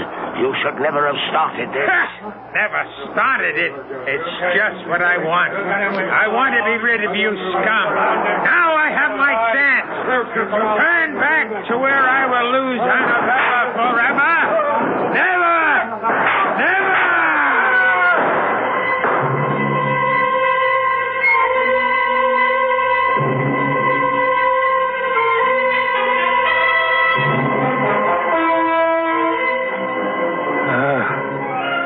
Not a puff of air, Whitey. In the wake of the storm, we'll lie here wallowing in the doldrums for God knows how long. It's as well, sir. There's scarcely enough men left to sail the ship. Well, what there is dog-tired and half alive. How many left? Timmins died this morning. 4 killed in a mutiny. 1 more lost overboard. And Rudge, who died in a fall from the crow's nest. That leaves 5, sir. Are they counting you, Whitey? You're counting me. 5 of you still between us. We're woeful short-handed, sir. Yes. I have a mess cooking for the crew. Can I sit him down to eat? Huh? Eat? Oh, yes, of course. We must all eat. But first, serve all hands a double ration of grog, including yourself. I'll put a cask of rum out in the saloon. Oh, sir. Before you serve the crew, though, set the table in the saloon. Yes, sir. For 6. For 6, Captain? Certainly. The passengers, the 2 mates, myself, and my wife. Oh, at last, my darling, I can bring you to the table as befits a captain's wife, for they're all dead. We have nothing to fear from them anymore. Only 5 left. And they'll be gone soon, Annabella. You understand, don't you? It's all to keep you. To hold them from taking you from me, beloved. To hold you forever. Josiah? Anne, what are you doing on deck? I'm looking for someone I once knew. Who? Josiah Adams. You? But I'm here, Annabella. Here. If only you were. The Josiah I knew. I still am. With the blood of all those men you killed on your hands. They stood between us. And the ones that were left, whose drinks you poisoned, who are dying now. I had to kill them so we could be together always. Don't you see? That's what's tearing us apart. What were any of them worth to deserve to live? Blackbirders and thieves, riffraff and murderers. They stand between us no longer. Only one thing stands between us, Josiah. Why are you too blind to see? No, Anne. No, I took you from America with me. We can be safe on the other side of the world. I can sail the longboat, just the two of us across the seas. We can scuttle the ship. And even if she were raised, no one would know her secrets. I've kept the log as though the voyage was calm and uneventful. Let them find the ship. We'll be gone. Tonight, at last, you can dine at the captain's table, as you always should have. And then we'll sail away. No, Josiah. Search your heart, and you know it can never be. It's all a dream. It's all a dream. Never, never, never. Anna, speak to me. Answer me. Call for her, Captain. Call for her. Whitey. Don't be afraid. I'm still alive, but not for long. I thought you were a ghost. No, only one ghost sailed with this ship. Be quiet. You can't scare me anymore, Captain. I'm dying. What's your wife? What about my wife? She's dead, Captain. No! She always has been. Long before we ever sailed. No. Yes. Killed when the Indians got you. Dead for over 2 years. No. It had to be, Captain. It had to be. There's nobody in your cabin. Never has been. Don't you think I didn't know? Didn't I see her die before my eyes? But I cheated death, and I cheated him of her. I took her away with me to the ship. I had to keep her alive. I had to. And you had to kill all of us to do it. Because all of us, alive, were proof that she wasn't. It had to be. And you're alone at last. Or will be. All of us are dead save me. And I'm almost gone. I'll be alone at last. And I can bring her to my table, like the lady she is. The table is set for 6. But there'll be only one of you there, Captain. Or 5. The dead don't mix with the living. There's only one way to find your wife again. Only one way. The last of them. Annabella, we're free. Annabella, where are you? Anna, come to me. Annabella. Annabella. I know you died long ago in America, but you lived on in my mind, in my heart, and in my blood. I thought if I took you with me to the sea, away from the land where I dug your grave, you could still live and breathe for me alone. There's only one way to find you at last. Oh, Annabella, forgive me, love, for all that I've done. I'm coming home to you.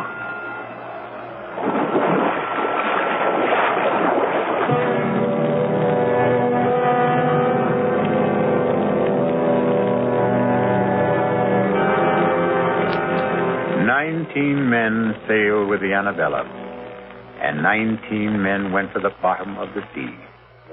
The ship weathered all the storms, but then a ship is a woman, which only goes to prove that on land or sea, the ladies have the better instinct for survival. I'll be back shortly.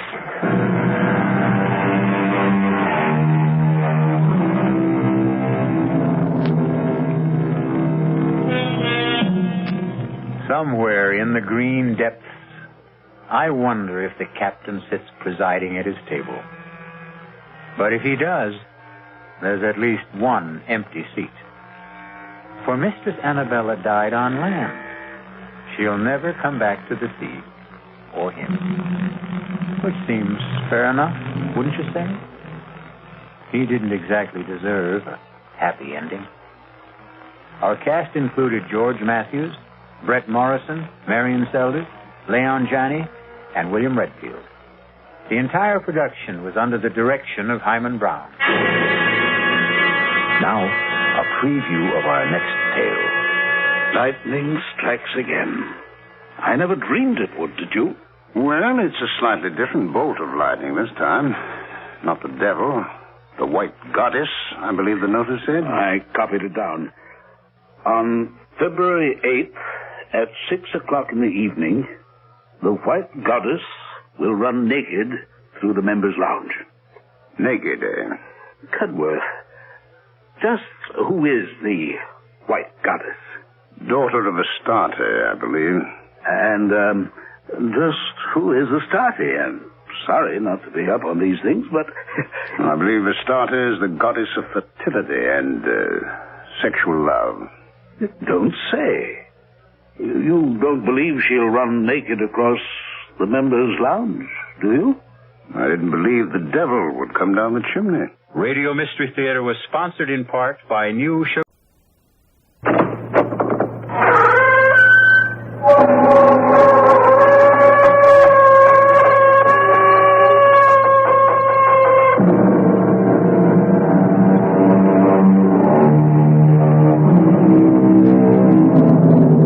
Come in.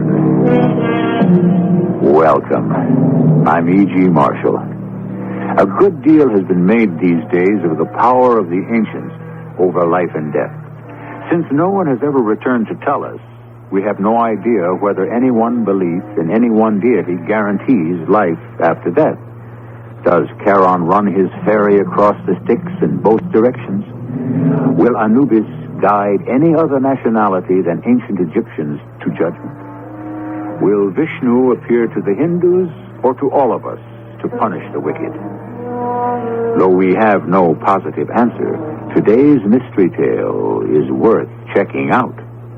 Frank, where have you been? I've been going crazy trying to reach you. I've been to Boston for a 3-day seminar. What's the matter? Can you please come over right now? You're my husband's best friend. I've nobody else to turn to. He just sits there in front of that statue like a zombie. And I'm scared. Please, Frank, hurry. Hurry.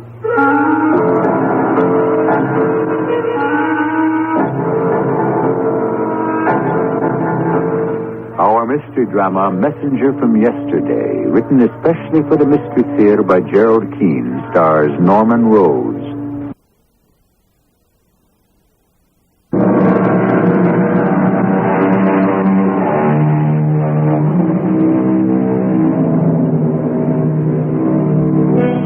Perhaps it would never have happened if the college had not been named Imhotep.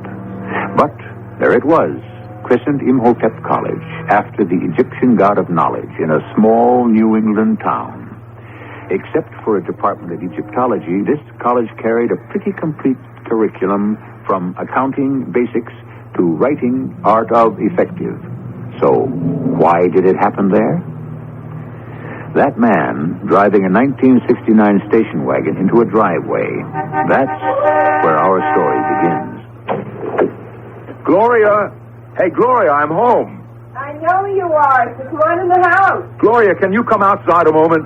Darling, I'm in the middle of frosting my own birthday cake, if you want to know. I know it's your birthday, honey. That's why I want you to come out to the car. I can't come now, Ramsey. You'll be sorry, Gloria. Oh, all right. Oh, men, you are all alike. I have to stop what I'm doing because King Tut here, my famous professor of Egyptian history, has given an order. All right, now, well, what is it? I don't see anything. Look in the back. Ramsey. What is that? Are you crazy? Happy birthday, darling. A life-size statue of an Egyptian pharaoh? I don't know whether to laugh or cry. Do you think it looks all right in that corner? Well, I don't know, Gloria. You see the way its right arm is sort of bent at the elbow? Mm-hmm. Well, I was thinking if we could sort of, prop it up against the mantelpiece, how would it look there? Ramsey, you are really too much. You bring me a life-size reproduction of a standing pharaoh, and you want to put it in the middle of the room? Oh, it'll look like it's leaning with its elbow on the mantelpiece. Come on, how about it? A contemporary sculpture. Oh, I can imagine what our friends will say when they come to visit. Gloria, who's your friend? Or, Gloria, there's a man by the mantelpiece. I was kidding. I think it looks great in the corner. Can you think of any other place? It is the only place. I certainly don't want it in the kitchen, and I don't see it in the bedroom. All kidding aside, sweetie. You like it? How can I not like it? It's beautiful. All that gilt. Must have cost a fortune, but I'm afraid to ask. Gloria, look at it.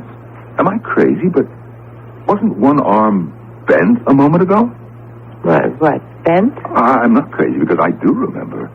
Mr. Ray of the junk teak shop where I got it, I remember we were carrying it out to the station wagon, and that right arm was bent. Mr. Ray said it probably had been, holding something like a spear. How could it have been bent? That's what I want to know. Because right now, that pharaoh has got both his arms straight down at his sides. Am I forgiven, Gloria? Oh, I don't know. I'll think about it. Dinner will be ready soon. I don't mind cooking my own birthday dinner or baking my own birthday cake, but in all the years we've been married, you have never come home without champagne. I will never forgive myself for forgetting it. I've got no excuse whatsoever. Classes were over early, too, because my students had a test today, so I didn't even have to do any teaching. Well, I guess it was all the excitement of finding this full-size standing pharaoh in that crazy place. It just threw me. I can't believe he let you have it for so little. Are you telling me the truth, Ramsey? Well, it's a reproduction. The dealer said that this was a test statue. You know how they do it. They make a mold of the original and then cast copies from that. I guess this one was imperfect, so they chucked it. Well, not so anyone could tell. Well, all right, Professor West, if you can tear your eyes away from my golden pharaoh for an hour, dinner is on the table.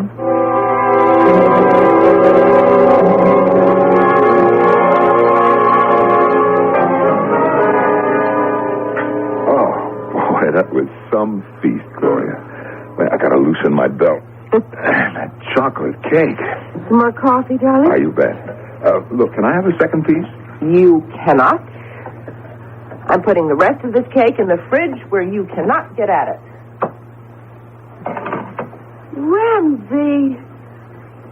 Ramsey West, you old faker, you bought it after all and snuck it into the ice box. What did I do? This bottle of champagne. And I was beginning to feel sorry for myself. Hey, where did that come from? Oh, Mr. Innocent.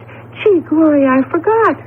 I got so excited finding this Egyptian statue in a junk shop, I clean forgot. Look, honey, this bottle of champagne, I never saw it before, believe me. You are the sweetest absent-minded professor I ever married.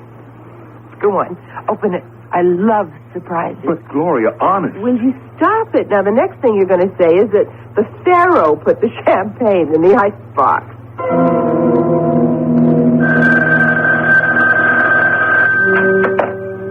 Hello?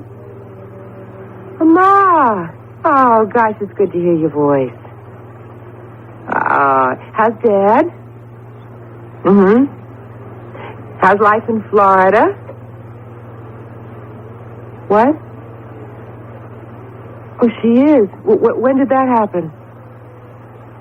Oh, my gosh. Well, now, look, if Sis is ill and there's no one to take care of the kids, sure, I'll go.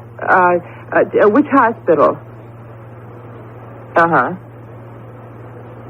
I'll take the next plane to Chicago. Don't you worry. No, Ramsey can't come. It's exam time at college. Now listen, don't you worry about Sis. And call you when I get there. Okay. And love to Dad.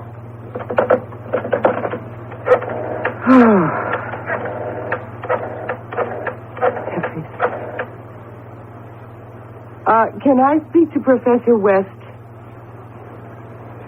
Well, this is his wife, and it's urgent. Oh, I see. Well, then can I leave a message for him? Okay, tell him that my sister is sick, and I'm taking the next plane to Chicago to help take care of her kids. Will you see he gets that? Thanks a lot.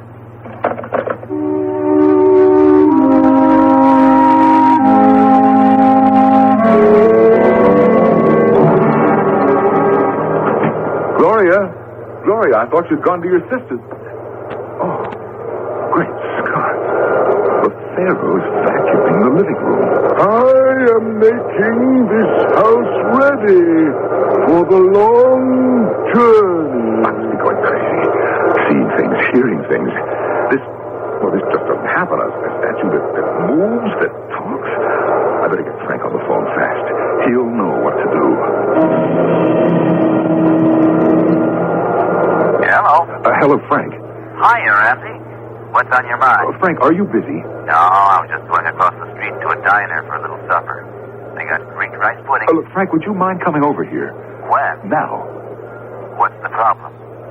You sound kind of funny, Ramsey. What's the matter? Well, I don't know. I think I'm suffering from some kind of delusions. What's that noise I hear? Well, someone is vacuuming.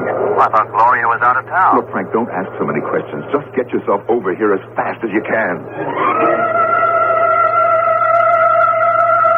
And even when I pulled the vacuum cleaner plug out of the wall, the machine kept right on going, and the Pharaoh kept moving it across the rug. Oh, come on, Ramsey. What is this? That statue over there in the corner was doing your house cleaning? Oh, what can I tell you? Gloria will love you if you're your little Egyptian homemaker when she gets back. No minimum wage or Social Security to cough up. Frank, I tell you, that figure standing there against the wall was vacuuming. All right. Let's be scientific about it. First, let's examine it. Now, see. Oh, it's really a beauty. I haven't seen anything like this outside a museum. Is it on loan from someone? Oh, it's Gloria's birthday present. I picked it up at Mr. Ray's junk teak for next to nothing. You were always lucky. Look at the workmanship. This must have been made by one of the master carvers. And the age of it. 19th dynasty, am I right? The original probably was. This 5'5" statue is a copy? Yeah, from the Edwards collection. Even copies aren't cheap. I don't know what to tell you, Ramsey. It's a physical impossibility for this statue to move. You must have imagined it. I didn't. I tell you, it's physically impossible. Now tap all the way around to the back. See? Solid, through and through. It's not on casters. Now, how could the legs have been walking? Search me, but they were. I'd say, on the basis of what you tell me, you need a rest from teaching Egyptology. You've probably become so immersed in your subject, how can I put it, the ancient Egyptians have become so real to you that your mind has brought this statue to life. Frank, will you take a look at the handle of this vacuum cleaner? Do you see those specks? I'll be a son of a gun. Mm-hmm. Would you say that on this handle there are traces of gilt and gold paint? Oh, boy. Mm-hmm. Do you still think that I was seeing things? No. But I'm beginning to wonder about me. Ramsey, how many drinks have we had? Go on, tell me more. It said, I am making this house ready for the long journey? Right, as clearly as you're saying it now. Tell you what I think. And I'm not a professor of psychology without pretty much knowing that field. Especially aberrations. Aberrations? The human mind is a funny thing. There comes a time when it acts as though it had a mind of its own. You've just had a signal, that's what. A warning. Your mind is saying, Ramsey, you've been overworking. I'm going to give you a sign that'll scare the daylights out of you. So you had better take a rest. That's what my mind is saying to me. Mm-hmm, more or less. Well, I guess you're right. It's been my experience that if those signals are disregarded, the subject could be heading for a nervous breakdown. That's a little free advice. Now, got any food in the kitchen? I'm starving. Wait till you see Gloria's creamy chocolate cake. She's got it tucked away in the icebox.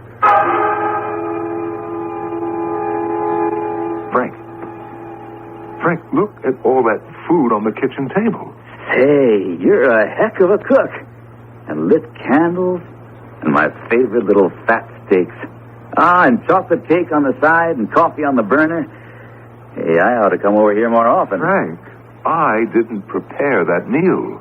What are you talking about? I tell you, I had nothing to do with cooking this dinner, or setting the table, or lighting the candles. Well, whatever magic you practiced, it turned out great. It sure beats the diner. I'm sitting down and digging in. Wonderful. Cooked to a T. I hope the nourishment was prepared as you wish. What did you say? Frank, turn around. Look who's standing in the door. Jumping Jehoshaphat. The Pharaoh.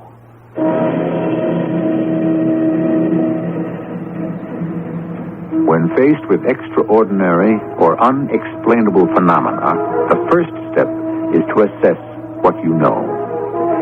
Better than most other people, Professor West knows the ancient Egyptians believed that life continued after death. Whether there is fact in such a belief, who can tell? But certainly, the power of movement, recognition, and speech had been given to this plaster effigy of a man who lived 2,500 years ago. I shall return shortly with Act Two.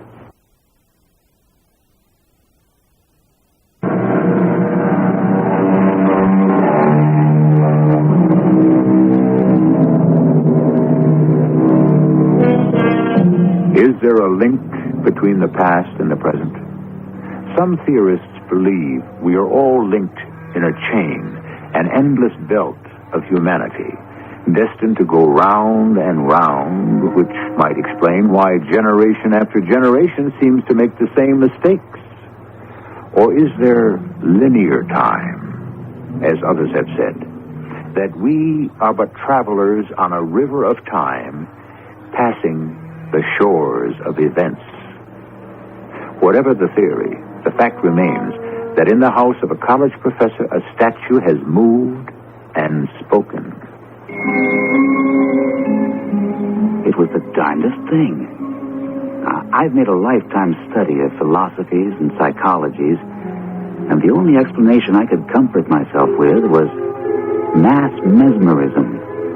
Hypnotists use it, faith healers use it, and somehow Ramsey and I had fallen for it. I swear to you, Frank, I had nothing to do with preparing that dinner. Now, don't keep saying that. It's too much for me to handle right now. Let me just add up what I do know. And here I am in your living room. It's 10 o'clock at night. I've eaten. I'm sitting in front of your fireplace. You're 6 feet away. I'm standing upright, leaning against that mantelpiece. Is a 5'5" reproduction of a 19th dynasty pharaoh. Now, how far would you say I am from the pharaoh? 2 feet, 3, somewhere between. Mm-hmm. It's made of plaster, has 2 feet that are well balanced on the ground, no platform, covered with gold paint. What any scientist would call a totally inanimate object. Yet I saw it move, and I heard it talk. Glad it's you too, Frank. We might get a raid on twin straitjackets. No, wait a minute. I never said you were disturbed. What I said was, you may be under a strain. So we're both under a strain. Now, let's keep pulling it apart. Do you mind if I smoke? I'm trying a new tobacco, and when I see you turning blue, I'll stop. There are matches up there on the mantelpiece. Yeah. Now, where's that tobacco? Did you say there were matches up here? Oh, my heavens. Will you look at him? He's lit a match for you to light your pipe with. Thank you, Pharaoh. Thank you. I've got it. There was a slip-up when these copies were being manufactured, and you got yourself a robot. A robot? Well, how's that possible? Anything is possible. No, that's not what I mean, Frank. A robot has to be programmed, like a computer. My Pharaoh acts independently. He sees a problem. He solves a problem. He deduces we're hungry. He makes a meal. The room needs cleaning. He does it. I'm not denying that you haven't got yourself a very special kind of robot. Oh, I've got an idea. Thanks a lot for coming over, Frank. I'll see you to the door. But I don't... Come on. Do you think the Pharaoh can listen and understand us? Who knows? But I'm not taking any chances. Let's go outside. I'll walk you up the street. Look, I'll fix the latch so I can get back inside. Okay, shoot. I've got to find out who made that Pharaoh. You got something. Who indeed? Well, after my 10 o'clock class tomorrow, I've got the rest of the day off. I'll go to the junk-teak and find out where he got it and keep tracking back. How about you? You want to come? Can't. Big day for applied psych. I'm free in the evening, though. A horrible thought that crosses my mind is maybe some manufacturer is turning out a whole army of robots, and all of them may not like to do housework.